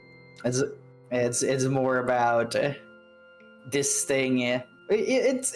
Honestly, if you think about it, it's like getting your boyfriend's sweater. It's basically the same concept. Right. But instead it's a fur like cape. You have your cape. No, yours. Give me now. Well, she wouldn't ask for permission. She would just take it. Take it. Nobody will miss this. Nobody will miss this. Interesting. Any more questions? I think that's it. Okay, now we can move to the second newest one. This one is not even 2 months old. Well, technically. I guess it depends on how you want to quantify this. Because Korshin used to be a D&D character of mine from 2018. So if you think as her being an old blorbo like that, saying she's the oldest. But she was not brought into the fold of my blorbo collection until January of this year. Oh. So I guess it depends, because being a character that I played as and being an OC are two different things. Like, at least for me, I would say it is. But the campaign that I played for her is closed. It's not coming back ever. Oh. Okay. And she never got any closure or anything. Like, the campaign was done, like closed, half done, because the DM didn't have time to run it anymore. And I was like, well, I really like her design. Oh, we'll get to that in a bit. So let's read her little things. So she's a self-proclaimed famous pirate, so nobody ever heard about her, but she says she's famous. She's very accident prone. That's why she has a lot of burn scars. She can make anything explode, but only once. As it makes sense for her the way of acting. She has very dubious nautical knowledge. For a famous pirate, she really she knows how a boat works, but I don't think she knows how to navigate a boat. So she can get the boat going, but she doesn't know if it's gonna go to the correct direction. And she will shoot her problems away, as is any character with a gun. So when I drew her recently like this, so basically I drew this as here are my D&D characters from a long time that never got their closure in their adventures. So we have a Korshing, of course, which is the one that I think I like the design the most. And then we have Regs, which was Kobold Battle Master, which honestly, most of his personality is what became Flint, I would say, because he also used to be a mercenary with a big sword. Right. And then we have my first D&D kobold, which is Green. I did not have... I suck with names, so he's a druid. He's a little boy that would document any changes in the land. Also never got his adventured with any closure. All of these had the same problem. The DM didn't have time to run the campaign anymore. Oh. So they got retired. Bad. But these two already feel the niche that I had on my Blorbos. And also, I would say, compared to Korshing, their designs are not very inspired. But I really like Korshing. So Korshing is, at least when I played her, she was an artificer. I kind of simplified her design here because she used to have a bunch of stuff around her body, because if you know how artificers work in D&D, is that they cast wizard spells but by using objects. So basically her gun is her firebolt. She had a mini catapult on her back for the spell catapult, funnily enough. She had like airbags in her chest for, I don't remember which spell it was actually. I think it was for Thunderwave. And so forth. And she had the goggles for Identify. So I was like, wow. When I redrew these, sadly I don't have her original art anymore. Her original art is gone. No. I asked the artist about it, and he said, "Oh, I'm gonna go look for in my hard drive for it." And then he didn't reply back to me. Oh. Oh. He probably got busy because I know he's a very busy. He's the artist that actually drew my rat body. Oh yeah. Yeah, he's my go-to artist, but I know that he's a very busy boy at the moment, and he was also playing Final Fantasy XIV Savage at the time. They were doing progression at the moment, so I think he just forgot about it because of all the stress of Savage prog. I'll ask him again later at some point. But then after that, I started, developing Korshing. Something that I was thinking about is that she has like extremely pretty eyes under the goggles, but she never takes them off. So I made these eyes, which way more effort than I usually put in eyes. The anime pretty eyes. Yeah. Because usually she just has like the little pupils on her goggles. Yeah. The glasses come off and then they're really pretty. Yeah, I like that a lot. And this is another thing of her personality. She does not fight with honor at all if she does have to. She will take every opportunity to be cheap, like pushing people's swords and stab on them so they can't stab you anymore. And not even saying that she accepted the duel. She just said she just won by shooting Trask in the face. Which, to be fair, could be Trask's fault for like challenging random people that she encountered on the street, but I guess it depends on your point of view. I also really like this post that I made for her. I think she looks very cute. But sadly, I don't think the other guys are gonna be getting accepted into the fold. The other D&D kobolds, they're gonna stay in their D&D box for now. Anyways, do you have any coercion questions to ask? So you're planning on bringing her back to do things with the other ones? Yes. She will be more involved. Remember when I said about traveling characters? She's one of them. Oh, right. She's the pirate. She's a pirate.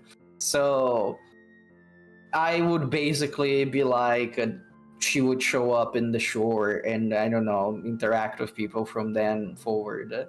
But I can basically, if I do plan on well, I shouldn't say if I do plan, because I will do it. But when I do this, the little comic story that I want to, I can basically bring her in at any point, and then she'll be there because she came from the sea.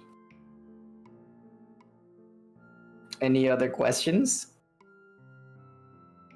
So, is she like a lone pirate, basically? Yes. I don't really have a like actual story for her because I don't want to use the same thing that I did for the D&D. I just wanted to reuse her design. So I like to imagine that she used to have a crew, but maybe they just left. Maybe they couldn't stand her or something.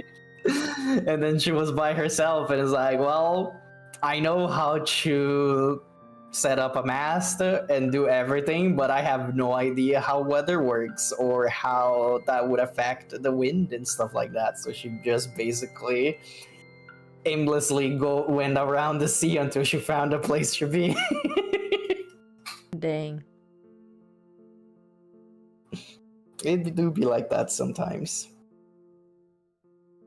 Any more questions? Like the eyes are pretty actually, but never takes off goggles. Me too. I think it's a very funny quirk that I can't do with any of my other characters because they don't have any eyewear. I also don't have a lot of eyewear people in my current art, so yeah, it's hard for me to make goggles for her that make sense because I usually draw my kobolds with very big ears, so it usually goes down to the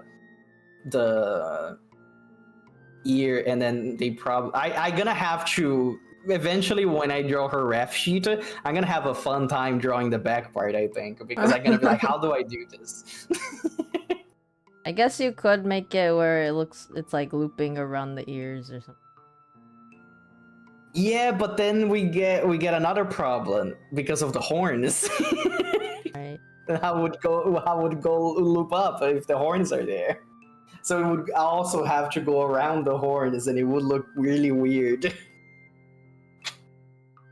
I'll figure it out when it gets to that point. For now, it just looks like this. Make it look like a VR headset. Bro, she's having her new pirate adventures in VR. In VR. Any more questions about Korshin? I think that's it. Okay. Am I gonna pass the ball to you? Do you have anything else you want to talk about, or should I just keep going? I have one thing I can talk about. Yeah, you can talk about it then. So I talked about briefly about how like only horns work, right? They're like antenna feeler things. Don't touch people's horns without consent, but you could say that about any part of their body. Even their balls. What is up with the balls, Glubie? It's the joke I'm running with today. The recurring balls. But yeah, so when oni are like bonded, like it's a little different. It's not like, you know how like birds mate for life or whatever. Yeah. It's not like that where it's like completely concrete. Like if you're oni and then you have like a partner, like you can kind of bond with them. What that means is like you're gonna feel their vibes more closer and also more intimately. So you also get the the very intimate achievement unlock of being able to touch horn on horn, which is like the most intimate thing. That's like the more intimate for oni than like, you know how like for humans it's like kissing or whatever, but it's like oni kissing, I guess. But that makes sense. Yeah, but then like the one oni in my household that likes kissing is Shui, because Shui grew up with humans and it's like a human thing. I gotta keep the human culture going. Yeah. And then obviously Kuga also does like kissing, but kissing, Kuga was originally human. He didn't just like lose all the preferences he had as a human. But yeah, and then Seigi does kissing because, keeping up with the what is it, keeping up with the demand. Yeah, got roped up into it.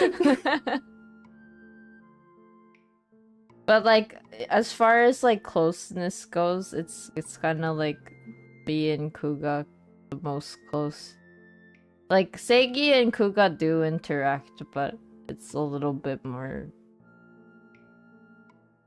It's an interesting interaction because they're not close, so they have like, you can tell that they're not gonna be really like up together and personal, but they're still friends. And then Seigi and Shui are like closest. So it's almost like there's like two pairs in the family, if that makes sense. Except that I can see that. I say that, but I am the main spouse, and then Kuga, Seigi, and Shui are all my spouse. So it's like, put me in like a middle of a graph or a diagram. Put me in it, and then there's like 3 lines going to the 3, right? Yeah, if Van is gone, so it's everybody else. They're going their separate ways. Yeah, well, probably Shui and Seigi would stick around together just because they've been together forever. Oh yeah, it makes sense. But yeah, Kuga would be like, well, I guess I get the kitty cat. My cat now, yoink.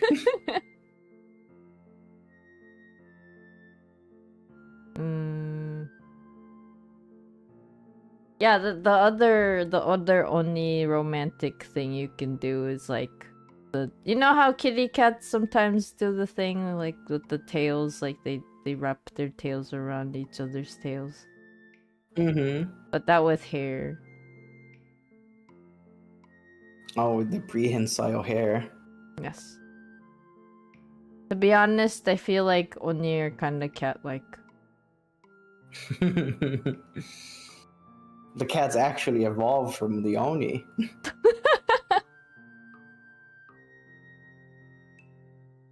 Hello, Mike. Mike, you're still up? Holy heck. I'm surprised I'm still up, actually. Yeah, I'm surprised you're still up. It's 5 a.m., Glubie. I woke up at 6 today, Holy so heck. I'm about to hit my 24 hours. 24-hour stream. I'm kidding. No. We're almost done. I just have one row left. Right. Okay, so this is for you, Mike. Mwah. That was a funny smooch. It's funny because I did not hear it on my end, but it's okay because it's not for me. If you really want to hear it, it's on my VOD. Waiting for stream to end. You're waiting for stream to end. We might have like another hour, Mike. No way we have another hour. Okay. Okay, so well we that have was 30, unless you have a lot to talk about. No. I think that was about it. Unless you guys have like questions for me, because I haven't really been taking a lot of questions. I know Glubie's been asking me, but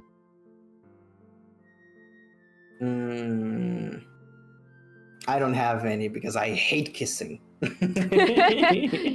well, it doesn't have to be about kissing. You can ask about other things.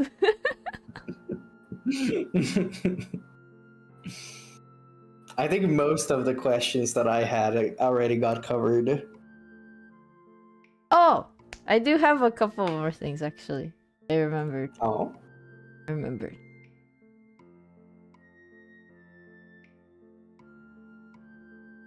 So you know how Seigi has yellow hair right here? Like that's like when he's like human-ish. And then they're like blue when he's not, wherever he is. Yeah, they're blue. So the thing is like during the seasonal change, like seasons change and you know Oni are like flower based. So like Yukio also has actually no, Yukio doesn't because Yukio's like mint. Japanese mint. They're Japanese mint. But Seigi, for example, so if you ever look at Japanese maple flowers, they're like yellow. Like light yellow. So like during the flowering season for them, which is like between March and April, the Seigi's hair kind of changes color. Stuff like that. Got that seasonal style. Yeah, there's a little bit of seasonal. It's not as obvious when they're like full Oni form like here.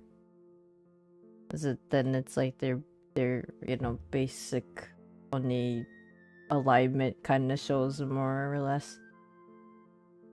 But yeah, so if you like, it's kind of hard to tell on my art because I don't really have a lot of Seigi art to be honest. But if you do like look at the if there's like a date on my art and then you look at it and then Seigi's hair color's different, it's like the time of the year. Oh, that's cool actually. It's fun. Yeah, it's really subtle though, so it's one of those things that no one would probably notice unless I said something about it. It would be like, oh yeah, the color of his hair is different, and that would be it. That's what would pass on my brain. Maybe I would think of asking at some point, but then I would forget about. I'm pretty sure, and then I wouldn't ask. But yeah, at least for the Oni that have like you know, plant Oni, for some of us we do have like the blossoming season. Which means like so during blossoming season, we'll like sprout flowers out of our hair.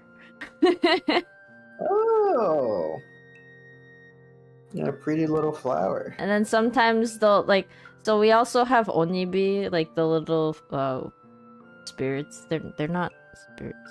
I guess they are spirits. They're like little will-o-wisps. The will-o-wisps. We have our own like individual will-o-wisps. A little fire spirit thingies. Yes. So Seigi has one, she has one, I have one. Yukio has one. Setsuna has one. I don't ever bring up the little onibi because I feel like they're gonna get confused with the hitodama-san. You know what's funny? That's exactly what I was thinking right now. I think everyone's gonna be like, are those hitodama-san? And then it's like, no, those are the onibi. I guess that is an opportunity to explain to people what they are when you do eventually put those in. I guess that's true. Eventually, maybe. Furry Kuga, yes. Furry Kuga! Woo! Hey! I don't know what it is, but I guess it's like the dog star thing, the Tengu, like the you know, the heaven dog thing. Cause like, I mean, I also like dogs and wolves and stuff, so I'm like, I'm gonna make Kuga a wolf. A woof. A woof. And then in my mind's eye, and also like, you know, maybe one day I'll draw, but Seigi's like a lion. That makes sense. Shui Big kinda, lion. not sure. Shui could be something else. A marsupial. I have a lot of weird little details that are really, really specifically detailed. Like those abs? Like the abs. That's some abs. I like muscle. I like drawing muscles. If you couldn't tell. It's funny because Ember is supposed to have abs, but I never draw them with her with abs because I don't like drawing muscle. Okay, we can go back to yours. I don't have anything else, I think. Ball is back in my court, baby. All furry forms are peak. Let's go. It is about to end because these ones don't have a lot for me to say about them. And you know what's funny? I completely forgot to bring in the art. I was too sleepy. Let's pull out the art real quick. We got to see the Yuri again. Yeah, Yuri!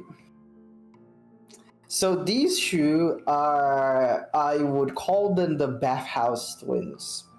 So they own a bathhouse that was inherited to them because their caretaker that they used to call Grandpa just died of old age. He didn't die for any extraneous reason. Still sad, but you know, not as sad as it could be. So as you can see, we have a sweep. She's the co-owner of the local bathhouse. The bathhouse actually has a name. It's called the Shiny Scale Bathhouse because the old man used to be a dragonborn. She's a serial yapper. She loves her brother, and also she never gets any work done. And then we have a scrub, which is co-owner of the local bathhouse. You know, the same thing. He's always annoyed. He loves his sister as well. And he does all the work. So basically, his sister just slacks off the whole day, and while he has to work for two people because that's just the kind of relationship they have. Oh my god. Everybody loves this trope, right? I sure do. It's not me trying to buy for time while I look for them. There we go. So this is the first drawing for both. I did not draw these on the same day. I draw one. I think I drew Scrub first. And then I drew Sweep the next day. And this was also in August of 2023, where most of the Blurbos appeared. That was the Blurbo explosion. But I feel, yeah, the explosion of blorbles. I did not draw them a lot during this rest of the thing. Yeah, I think the next time I drew them was in September of 2024 that my computer exploded. So I drew them with a little bit more detailed. And you can see that this was on my phone because there is, again, no pen pressure. It's all the same with, well, most things are. It's so good. Yeah, I was very proud of it. I was like, wow, I can't believe I did that on my phone. But I think the next time that these shoe came around was in October of last year when we're doing the October challenge. So I drew this off Sweep, but it is a GIF. So, but it's not gonna be moving. But it was her being her lazy self, tilting backwards in this little stool, and using scrolls of unseen servant to clean the bathhouse for her.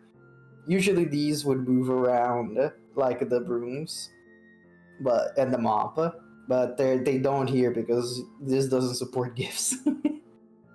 Yeah, I remember the sun in your blue sky. Yeah, and I also did this. This is when I was trying to draw more backgrounds. That the theme for this day was octopus, and I was like, you're just gonna. The octopus somehow got into the bathhouse. Oh, do you hear that? Those are the cats asking for food, because I usually wake around during this time.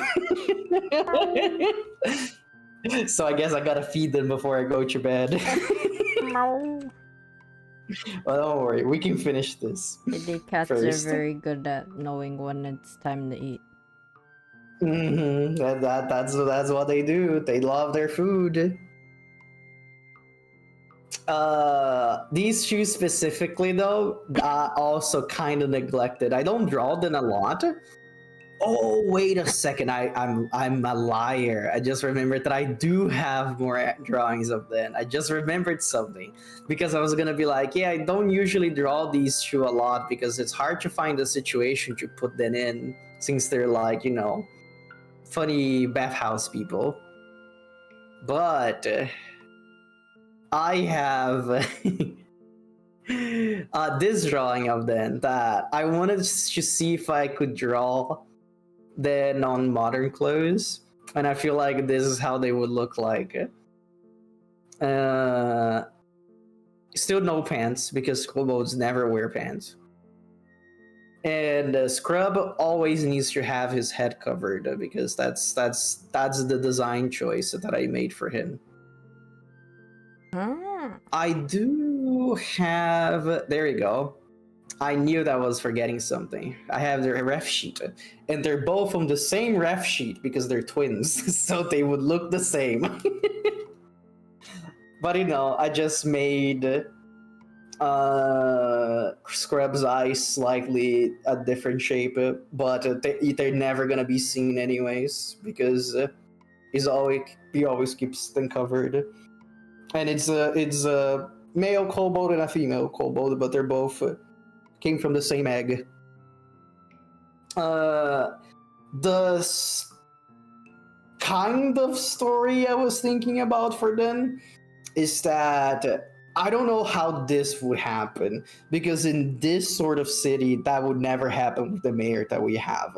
But I would like to think that the old man bought a big egg from a shady merchant, and then said, oh, this thing is gonna hatch into an amazing creature.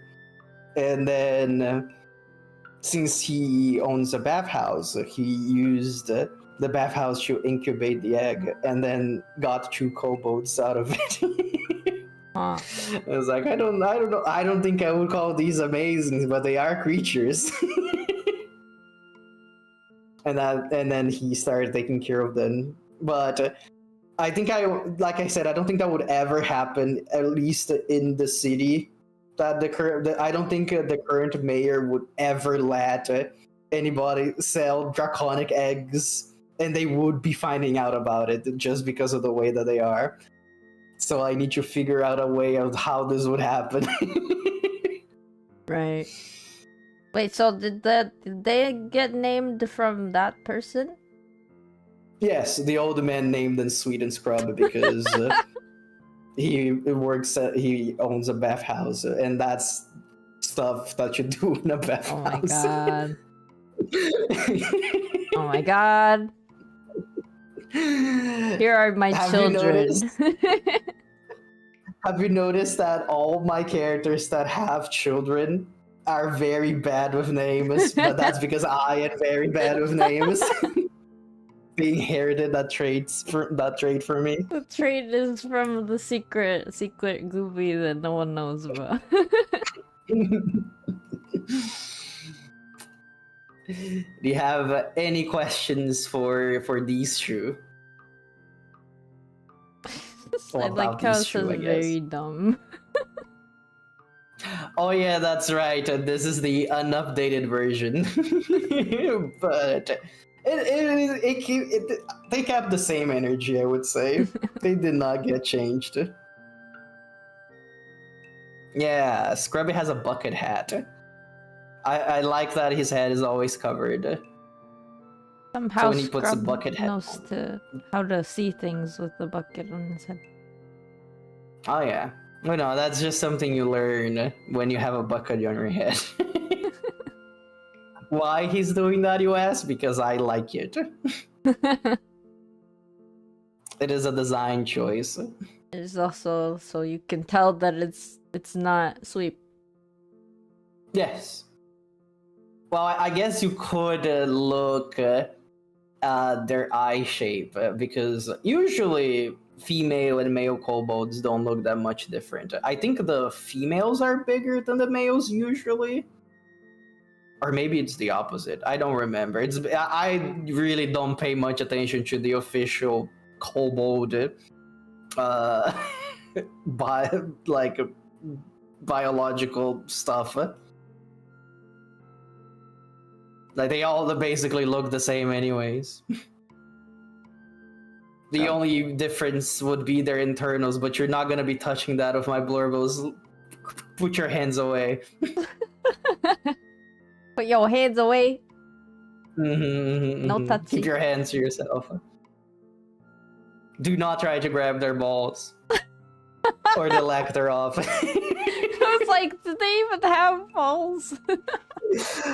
Well, they work like lizards, so it's everything is inside. Yeah.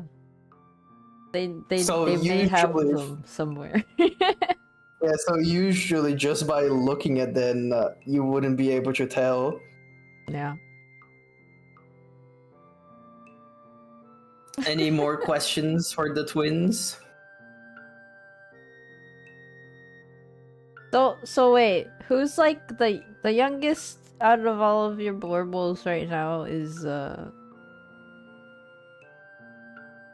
It's Nene. Oh right, Nene, except He's for the Nene's big form.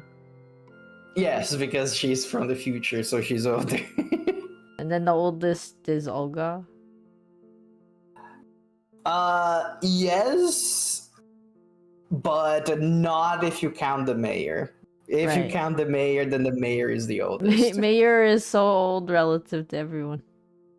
Yeah, because they're a silver dragon. So, an ancient silver dragon. So, like 1,000 years old at minimum. They're older than me! Yeah. You gotta be old if you want to be ancient. I guess I'm not I'll bring the mayor back. I'm gonna bring the mayor back on screen. Well, as I said, the mayor is not on the official listing. Right. They're mostly a set piece than anything at the moment. They do have a personality and all. I could write and make stuff about the mayor, but you know when you're making like a storytelling thing, and there's this character that is just so powerful that they cannot be interacting with the little guys, or else everything would be pointless. It's that kind of situation. Right. Like it would be like, I guess a comparison would kind of be like, I never watched the Lord of the Rings, but I'm assuming it would be like if Gandalf was part of the main party, you would just fix all the problems of the people immediately because he's a powerful wizard. Right. Gandalf takes the ring and then like throws it away, and then it's fine. And then immediately the problem solved, and you don't have a story. So that's why the mayor will not be very involved, but they are a character that does exist, so that's why they have a design. But they're not gonna be very much involved with the blurbos, only sometimes, like in very rare occasions. That's fair. Do you have any more questions about these two, or any questions in general?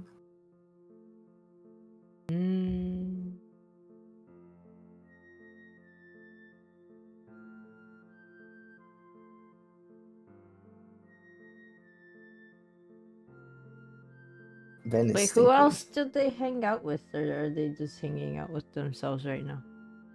Yeah, so these two are currently not related to anybody else. Oh, okay. They're not connected, but they do own a business, so it is pretty easy to make people go there. That's true. Kid just says nope, but I love Scrub. Me too. I need to give them a little bit more attention. I feel like they've been neglected lately. You're gonna have one for every day of the month. Oh. Yeah, I could. You're gonna be like me with like, I have a bunch of other ones that actually do have art somewhere. Like I have my angel, and then a demon. I have my Lucifer and Asmodeus, and like they're both they're like together in my world. There's also Striggy, who is also I'm using as a D&D character. But Striggy and Labyrinth are a pair. I have a fixation on romance, I guess. Yeah, I got my animal people, I got my human people. Like I did show Koki and Shinya, those two too. What are you gonna say, Glubie? I was just gonna say that you already know the romantic ones that I have. The Yuri. the Yuri on Kobold. If you guys want to see the Yuri, I do something today about those two because it was Valentine's yesterday. It was shown on screen. Oh. It was. It's. I don't have it open anymore, but it was there. It's gone now. Because we're gonna go for the next one. Killed forever. The next one is Jaime. Jaime is an interesting one because the only reason why I pulled Jaime in is because I wanted to have an extra blurbo, so it would be 18 and not 17, so the grade would look nicer. Because as I said, I brought Korshing in, and that made the number of blurbos odd. So I needed to bring in another one. I was thinking, well, I've always wanted to make a bug, or a bird. So it's gonna be one of those two. And which is funny because I have an idea for both. I already explained the concept of the bird earlier. But the bug is the one I ended up going for because it is very different from what I'm used to drawing. Like a segmented body that I tried my best to do. I'll probably gonna get bad at it not bad at it, good at it later.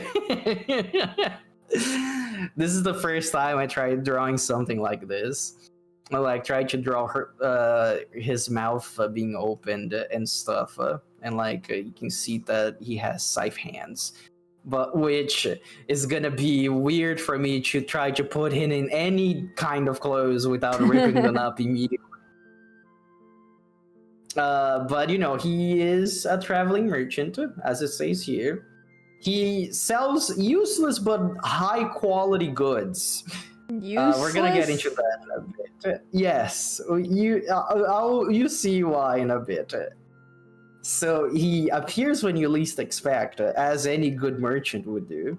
And it can be a little bit intimidating at times, which I guess somebody that has scythe hands would be. Or maybe it's somebody that's trying to sell something to you really hard. But usually when he's traveling around, he looks like this. But usually he doesn't wear clothes because, you know, he's a bug. He has an exoskeleton. It's okay. So this is one of the first interactions that I drew with it involved. That is like him trying to sell Juniper a bottle of piss. And she's like, I'm not paying 200 for a bottle of piss. And he's like, but it's good piss. What is that? What are you gonna use that for? It's a delicacy in his land. Back in the bug Underdark. I also made a little bit of a follow-up here that I actually forgot to draw his scythe hands. And it's like, what about 150? You can serve this at your tavern. And it's just like, get that bottle away from me. So this kind of stuff is what I mean about useless but high-quality goods. You probably don't need it, but he will try to convince you to buy it regardless. It's high quality. According to him, it is. Like, I don't know how you would measure that. Yeah, but he I knows was it's like, high how quality. would you even... How would you even... Also, he's also my tallest character. Well, if you don't count the mayor dragon form. Right. But from the main squad, he is the biggest. Everybody else is very small. I would say he's probably around like 2 feet, I want to say. Like, he's almost twice... actually, I think... Yeah, he's almost twice Juniper's size. You can see here that he's sitting on that little stool. He's also leaning over while Juniper is on her tippy toes and on top of a step stool. Right. And she can barely even point a gun at him. So it's a very, very big and lanky boy. Do you have any questions about the bug? Underdark? Yes, he's an Underdark dweller. That's where the bugs live, underground. With all the drow and the... I forgot how the Undergnome race is called. Right. Dwarf nabbling? Niffle dwabbling? Something like that. I don't remember. It's a goofy name that I can't say. I But don't know Underdark.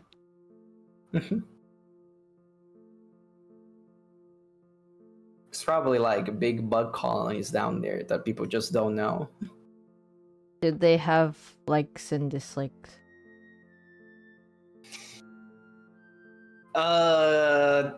He likes money. And he dislikes not getting money. Oh my god. This is not a very developed character since he was just here to fill in for the 18th spot. Man. I guess you'll need 2 more to make another slot. So if I do end up doing the captain of the guard like I wanted to, the bird, Yeah. I'll also add in the mayor. Oh, that's fair. I want to see your burb. It will be like a kind of serious character that you know, they're like so serious that they're funny.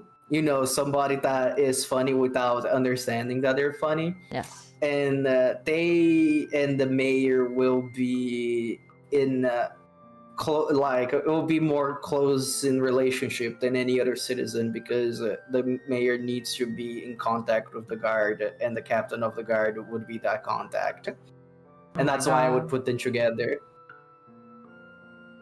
Also, it may come in as a surprise, but I'm going to style their feathers in their head like a ponytail. They're gonna have them tied back. Oh my god.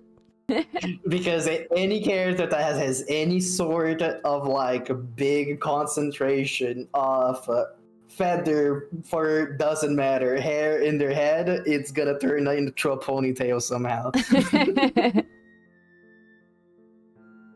Why? Because you like ponytails. Because I love ponytails. Ponytails is the best hairstyle ever made. I'm actually wearing a ponytail right now. Imagine Glubie with the ponytail, guys. Mm-hmm. It's actually a very messy ponytail at the moment because I am a mess right now. I've been awake for 24 hours. That's true. Sometimes if my hair is long, I put it in a ponytail because otherwise it's too much. Yeah, it's hot. I can't have it like out at all times. Well, any more questions about the bug or anybody else? Like, since we're at the end, I guess. I kind of wish we could share like the art fights stuff, but art fight you can't read like unless you're a part of art fight, you gotta register, right? What do you mean? Like people can't look at your art unless they have their own. Oh, yes, you need well, yeah, I think you need to have an account to look at the art. You can register to be a spectator. That's allowed. It's true. Cause like I was thinking, if any of you are interested, I'm gonna post our art fights. Oh, I see what you mean. Cause then, like, if you wanna look back at it and be like, if anything, I did post everything on Blue Sky. It is just gonna be less organized, I guess, but it is there. I have a feed that is just for my art. Let me grab it. It is called Glubie's Art Corner.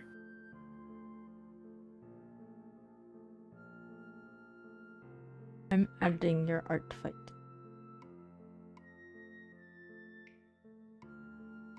I'm gonna send you the link for the thing because I don't think I can post it. No, you can't because you're VIP. Oh, I'm gaming. Look at that. So that way, it's mostly there for people that don't care for any other nonsense that I post and wants to just see the art.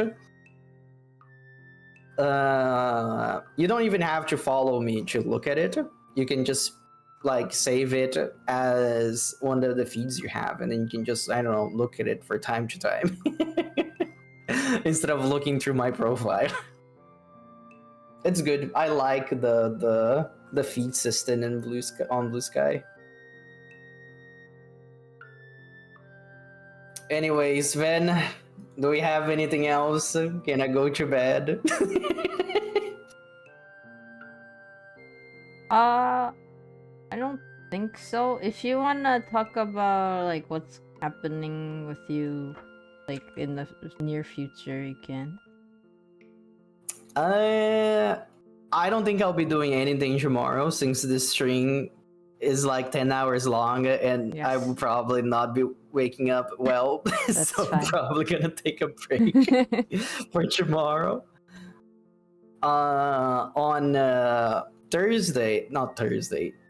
Tuesday, I'll probably gonna be playing a JRPG, like either Suikoden 5 or I'm gonna start with Artonella Code 2. Or maybe I'll do art. Who knows? I can do whatever I want. You can do whatever you want. I don't know if I'm gonna be doing anything on Thursday or Wednesday, unless anybody wants to do something with me. But Friday, I'll be playing Tales of Vesperia with Lou. That's gonna be our second stream. So if you wanna be there around the start of the game, that's a good time to drop by. I think that's mostly it. What about you, Vin? What are your plans? My plans. What are my plans? Well, tomorrow definitely not streaming. I have a couple things.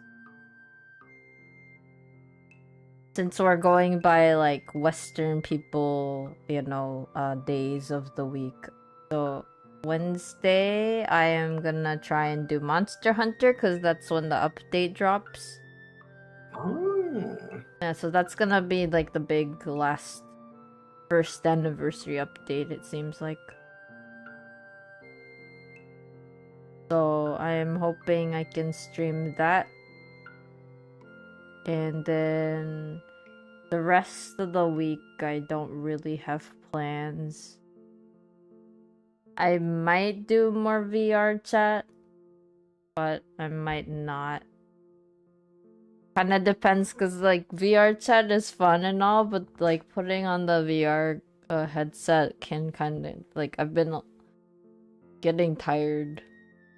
Like if I keep doing it like every day.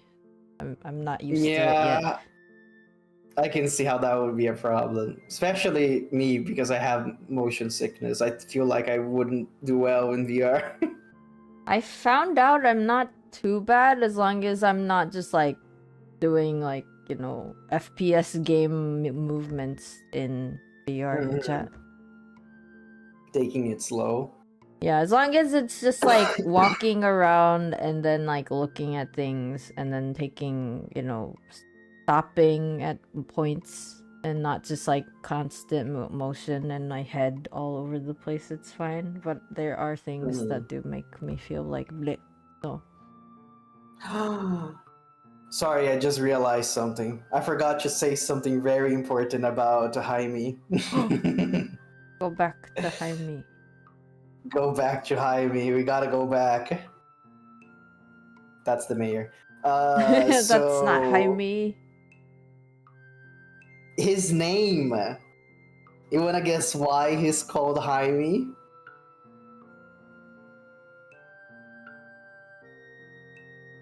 And it's not me saying hello to myself.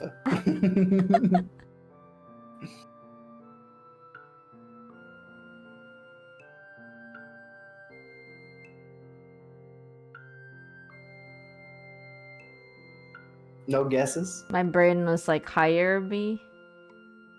No, that is a good one though.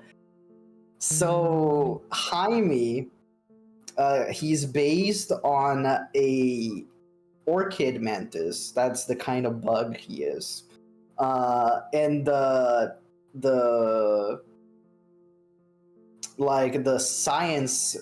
scientific name for orchid mantises is Hymenopus coronatus. And I just took the first part of the name. I was like, there you go, gamer. Oh. That's it. I just wanted to talk about his name origin. We can keep going now. That's cool. Oh, I guess I could also do that real quick. Soen's name is Soen because I like the name. Yeah, that makes sense. They're also like a Halloween baby.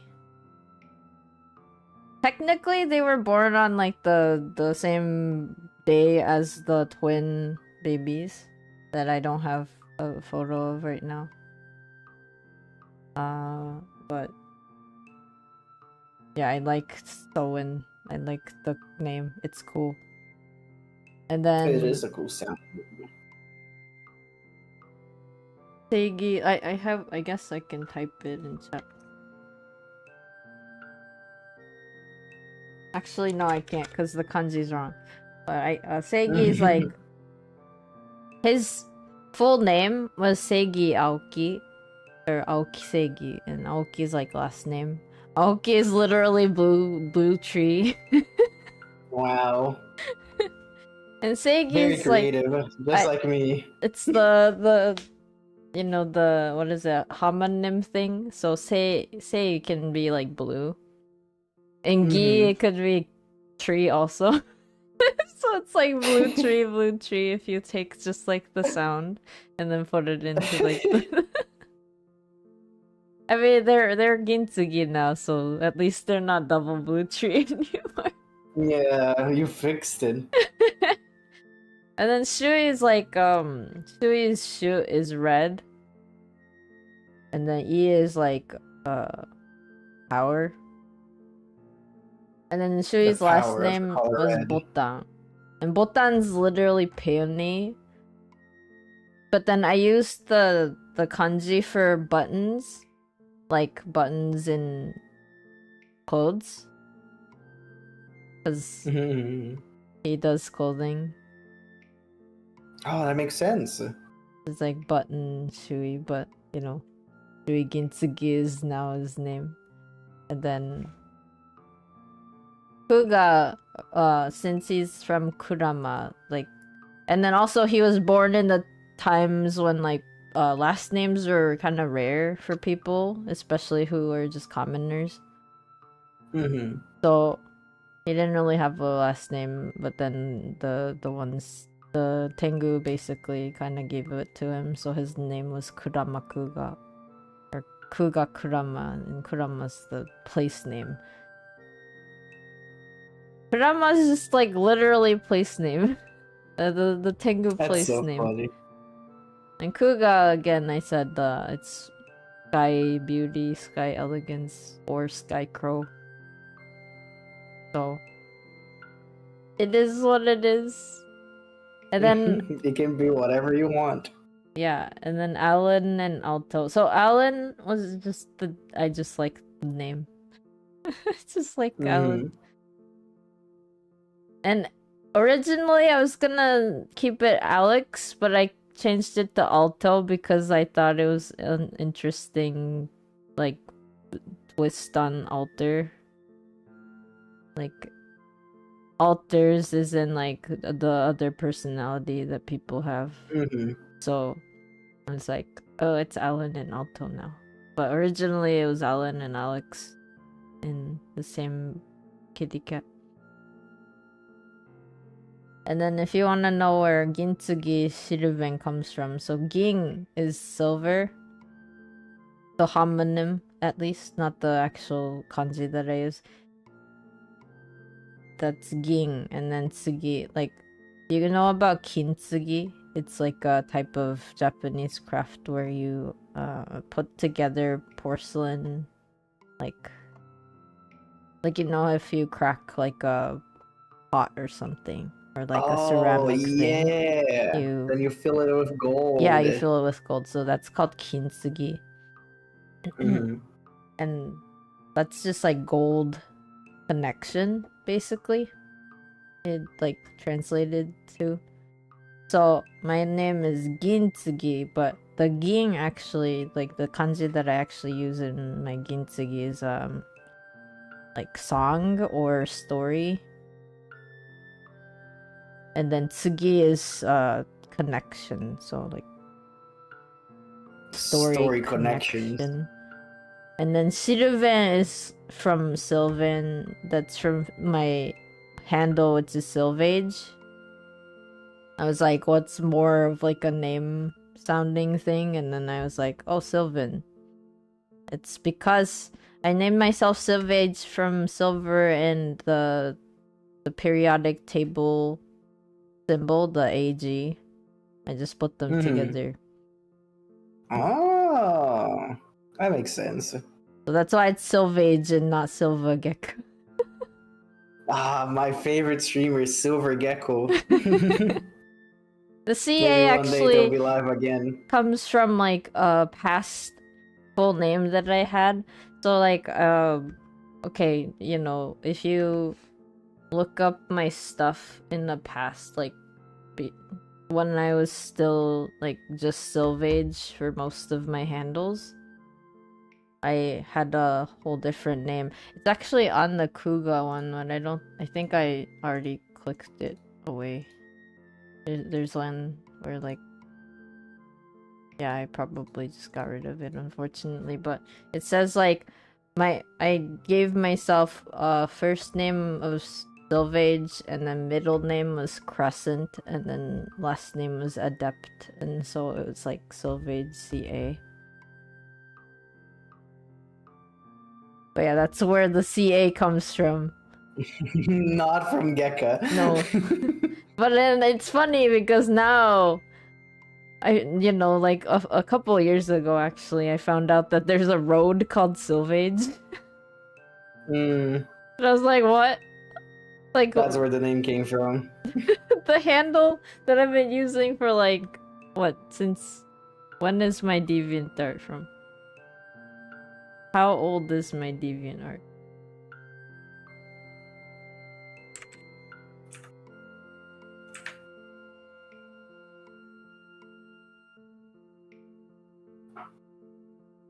$10,000 old.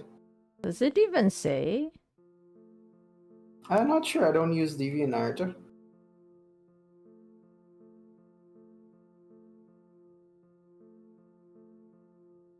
Did they get rid of it? I'm like looking it up. Did they get rid of it? It's over.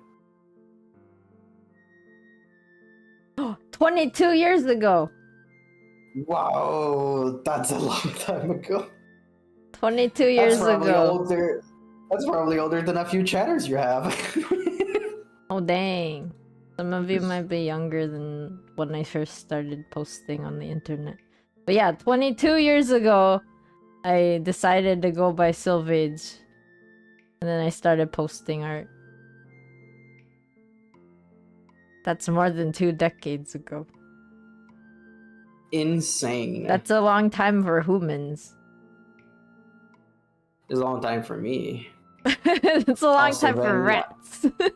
Yeah, I cannot just stay. I am sleeping on my chair. Okay, that's I think I gotta go. But yeah, that's about it. That was all I wanted to talk about. We did get through everything, which made me happy. You know what's funny? Midway through, when I was like on task, I was like, I think from our pacing, we're gonna be here for at least 10 hours. So maybe I should tell Van, let's save it for a different time. But then I was like, but there won't be another time, because then I would be back on my usual work schedule. Yeah, and I was like, no, I was thinking about that too. I was like, oh no, should we do a part 2? But then I'm like, when? Yeah, exactly. No, he's gotta do it now. I'm just gonna sacrifice a whole day of sleep. It's fine. Thank you, Glubie. I can survive. But anyways, yes, I'll be going now. Sadly, okay. I won't be around to say goodbye to everybody, but I need to get ready for sleep. It's been officially 24 hours since I've been awake. Thank you for being here. Thank you for staying for 10 plus hours. Yeah. This is like, do you remember how we did that, like the Baldur's Gate? Baldur's Gate 14-hour streams. Yup, the classic. Oh my god. Okay. I'm gonna run. Okay, good night, Glubie. Bye-bye. Bye.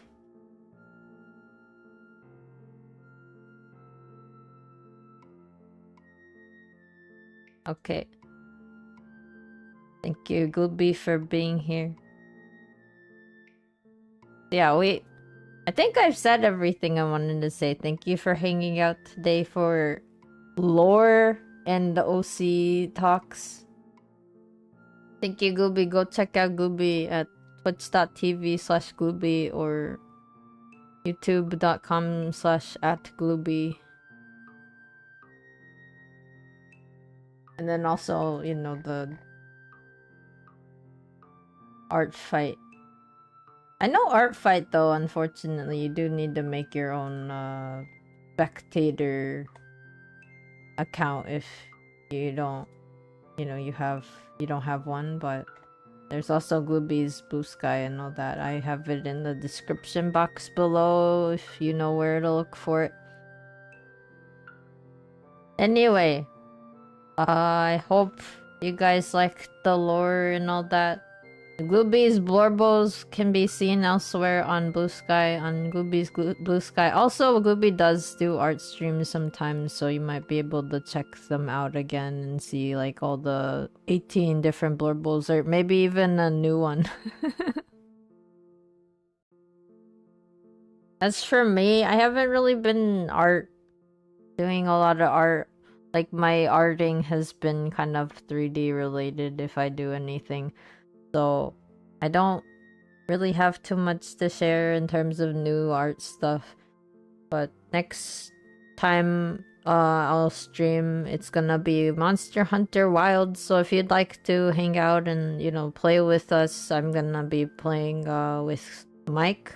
Mike's gonna be in voice chat with me. We're gonna be doing open lobby, so that's 2 people who can play with us at a time. If there's like enough people to have like a waiting list, we will try and make sure like everyone gets at least one chance to play with us. So, I think that's the next stream. The rest of the week for next week, I'm not really sure if I have anything more. That I think I already said this, but I might do VR chat and that's about it. But yeah, this was a lore stream. I hope you guys enjoyed the exclusive lore. Exclusive. And so it was exclusive in the sense that I was planning on like either drawing these situations or like writing it down or something, but I never did, and then I was like, might as well share, you know? Like, especially the things that I'll never write into my stories, like, that are, you know, like, okay, like, about Kuga and Kuga being into, like, rope rigging and stuff like that. That's not gonna be, like, really written ever anywhere, you know, because, like, my idea of, like, the stories that I wanted to share, that would be more, like, wholesome daily things.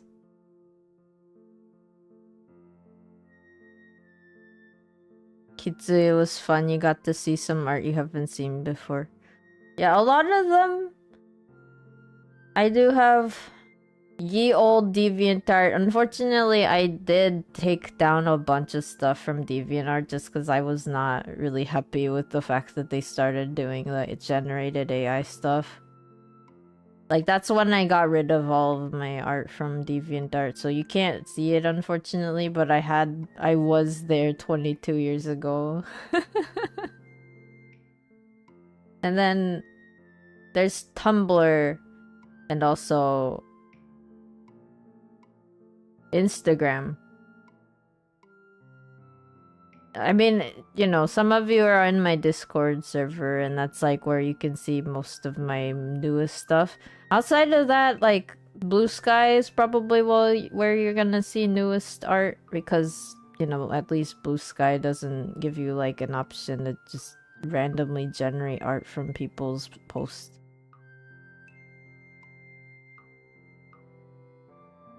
You know, I have said this before on my streams, but I am not a fan of the generated art. Just because it, you know, since I have been on the internet posting art from 22 years ago, I'm pretty sure that, like, there is a bit of my data somewhere in there. And I get that people like it aesthetically. It's easy, it's quick and all that, but the easiness and the quickness comes from the fact that there are lots of artists who've poured their time and effort into the pieces that they've posted and shared with people on the internet. So it's like, yeah, of course, like collectively speaking, the people that have posted things on the internet have all, you know, kind of like all the efforts have amalgamated into something that's easy, but unfortunately, like only a handful of people get to, you know, make money off of it for some reason, which doesn't make any sense because technically it's like everyone's effort. But yeah, it is what it is. It wouldn't fly in Utsio, but it does fly in the human world. I'm sorry, guys. Then AI just makes gross nightmare feel garbage. I just don't like the fact that now I'm like looking at people's art and I'm like, is this generated? Like, I can tell, thankfully, because I guess I do have an eye for it, but it's just like frustrating because sometimes I'm like, oh, this is so cute and impressive looking, and then I'll be like, oh, it has like weird fingers or like weird artifacts where it shouldn't be, and I'm like, sad. I'm like, sad. Sometimes I don't even know. Sometimes it does pass by me. Like, I'm like, oh, is this something?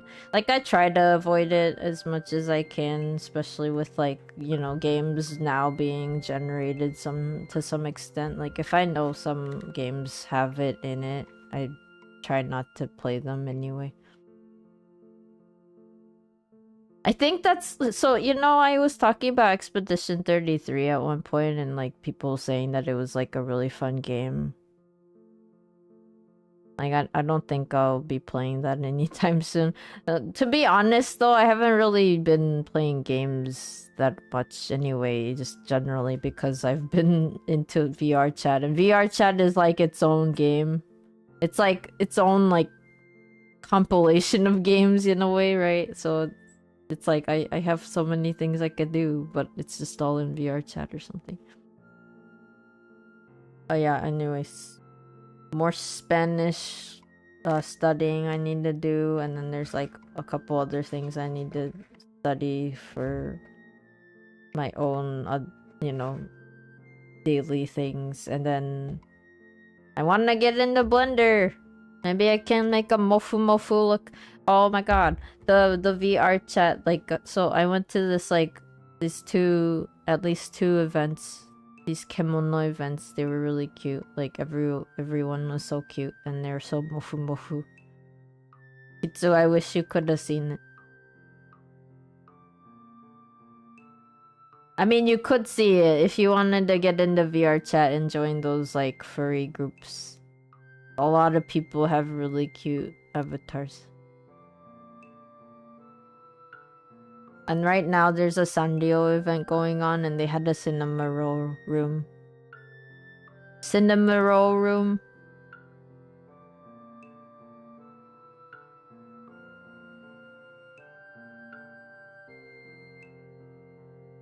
Got to go to a furry con recently. There were tons of fluffy floofers. Fluffy floofers, yeah. That sounds fun. It's kind of interesting seeing like VR furries because like, you know, they have like expressions and movement and stuff.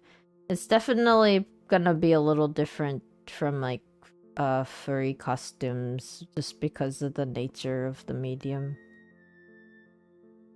Furry costumes are cool, but I understand why they're expensive as heck, because it's like the making part is so much more like difficult than just like drawing it or sculpting it.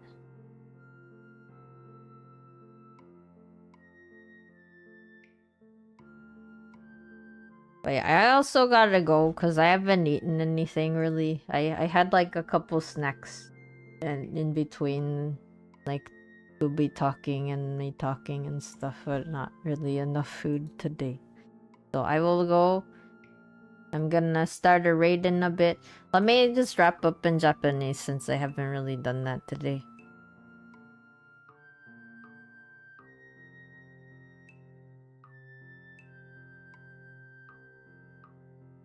最後まで、それでは最後までご視聴ありがとうございます。今回ちょっと英語が多かったんですが、英語で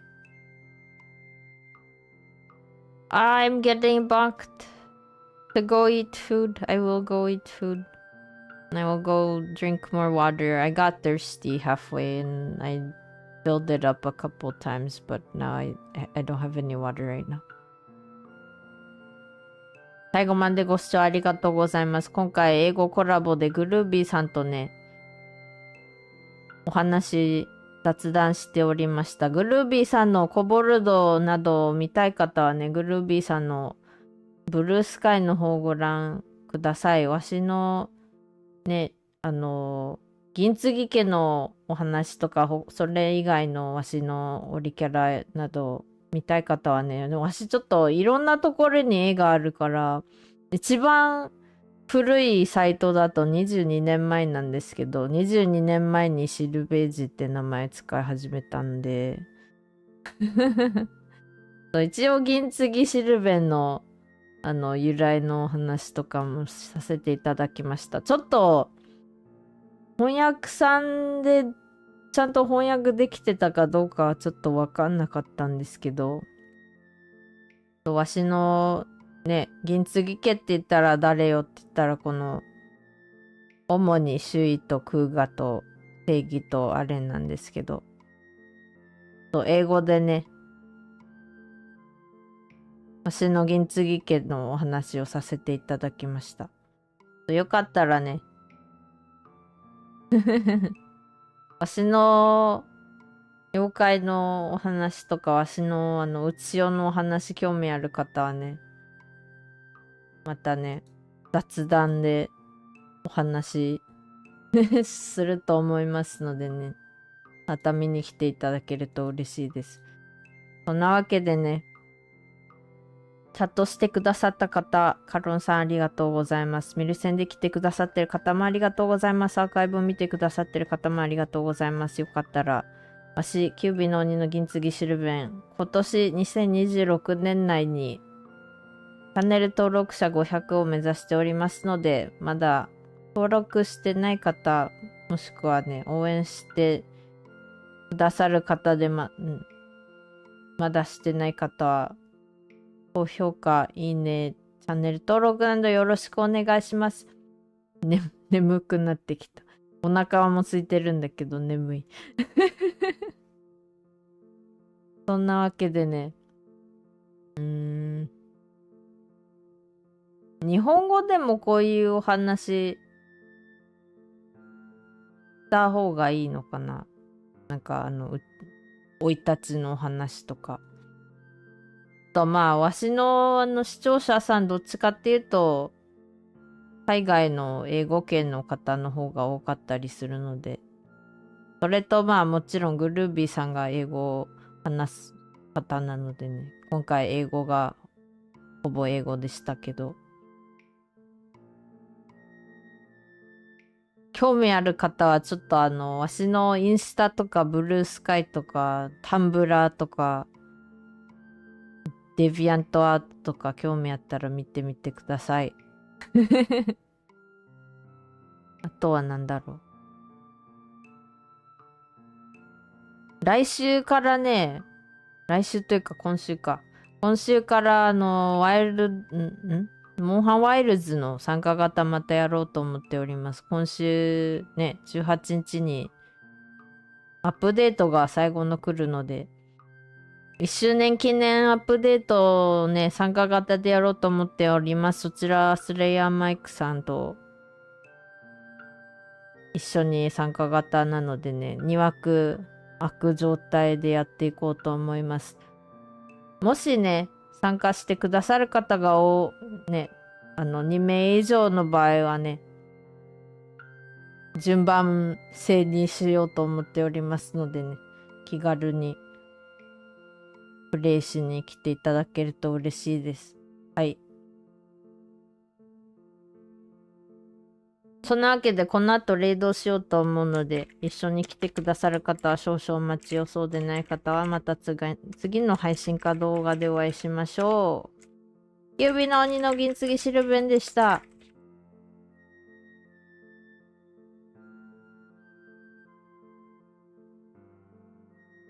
Thank you for watching till the end. Thank you for hanging out with me and Glubie for 10 hours. Thank you, Glubie, also for being here. If you haven't already done so, go check out Glubie at twitch.tv/Glubie or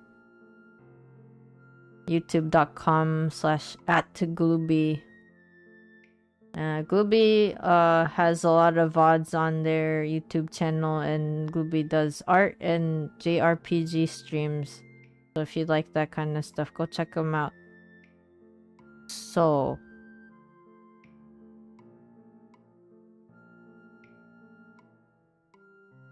like I said earlier, I'm probably gonna do Monster Hunter Wilds on Wednesday for most of you guys.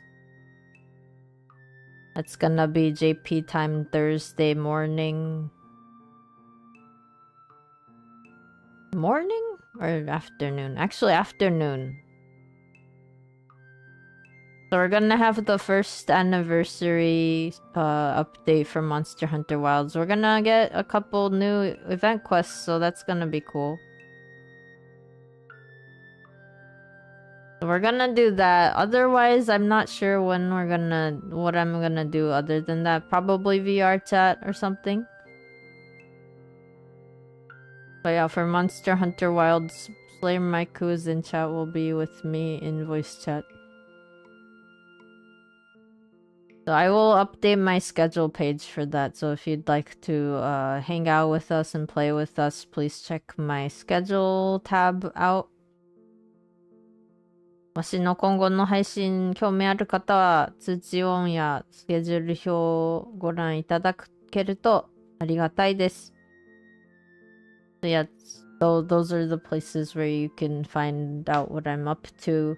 If it's like a stream that I'm doing on my own, I might not have a schedule for it. So please go ahead and subscribe and turn on notifications if you haven't already done so. Follow or subscribe or turn on notifications or all of the above. Okay, thank you for chatting with me, Mike. Thank you, Kitsu. Thank you, Glubie. Thank you, Jojo. Thank you, Jojo, for another sub. Thank you, Enrico.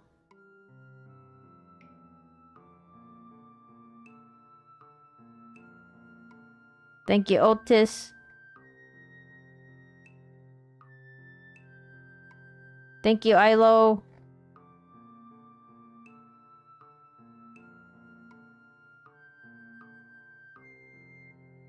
That's it. Anyway, thank you.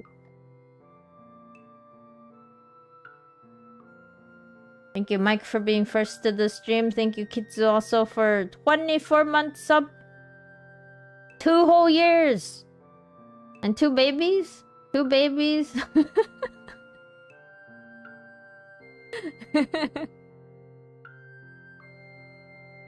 Thank you for being a long time channel viewer and supporter, Kitsu. I appreciate it. I'm still coughing, sorry.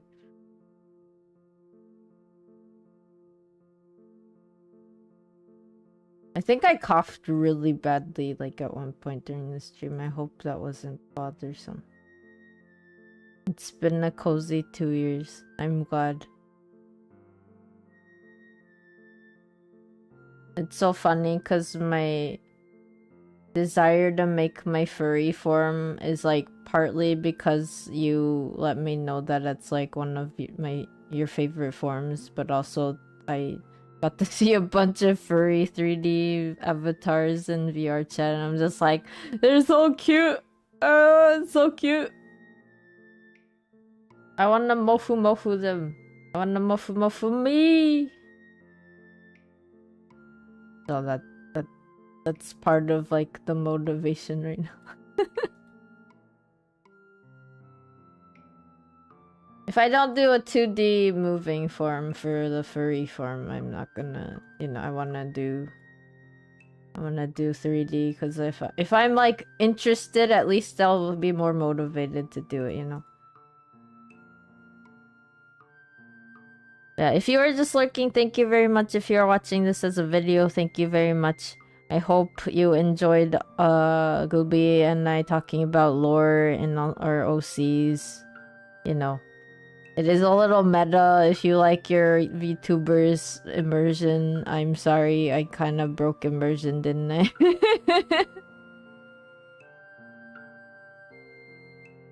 But yeah, again, you can check out Glubie's art and Blorbos over at Blue Sky. That's where you'll find new art that they have posted. As for me, I haven't really been posting anywhere except for Blue Sky. If you really want to check out my older art, you can go to my Tumblr and then Instagram. I think Tumblr right now is like the oldest art that you'll get from my stuff, because the older ones were on DeviantArt, and then I decided to hide them from DeviantArt because of their AI generation policy thing. And then I haven't really been posting to my ex lately. Instagram as well. I haven't been posting to Instagram. All of them, you know why? Because I don't like being put into generative AI stuff. Like, I just don't really want to have to deal with that as much as possible. So that's why I do not post there anymore. But yeah. I can't unpost things and then expect to be unlearned or whatever, but it's okay. So yeah, so I'll start a raid in a bit. Oh, wait, I forgot to say again. Sylvain Gintsugi is trying to get to 500 subscribers on YouTube.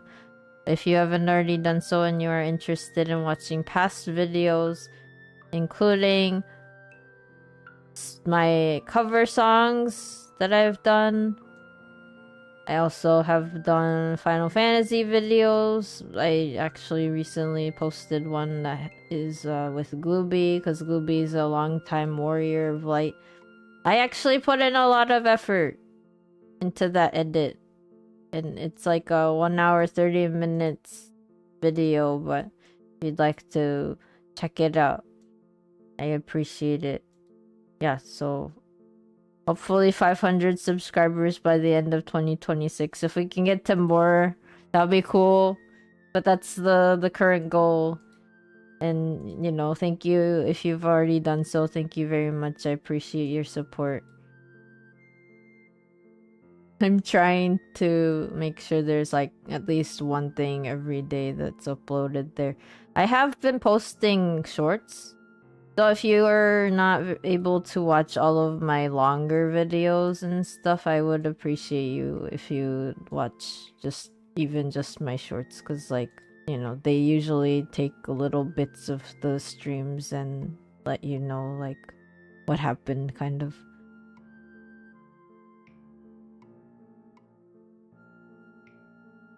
Yeah, so that's all I have, and then I'll start a raid in a bit. So if you'd like to join me, my raid messages you've been raided, like this. You don't have to use emotes with it. You can just do the you've been raided. But yeah, anyway, so next time I see you, if it's on stream, I'll see you at the Monster Hunter Wild stream. But if not, I'll see you in the next streamer video. This was Sylvain Gintsugi and only wearing a fox mask.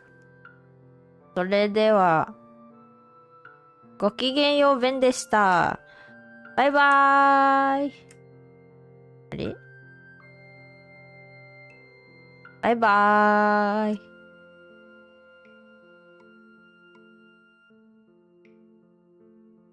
バイバーイ。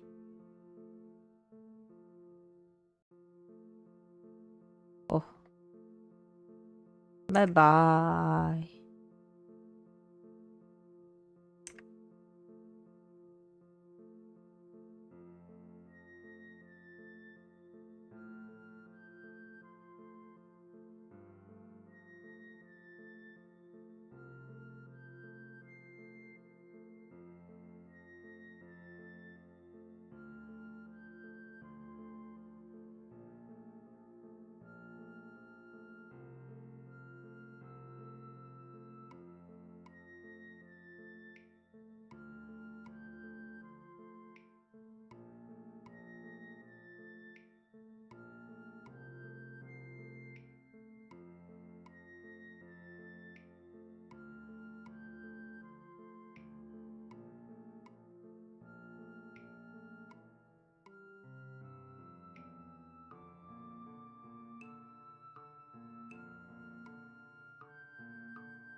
バイバーイ。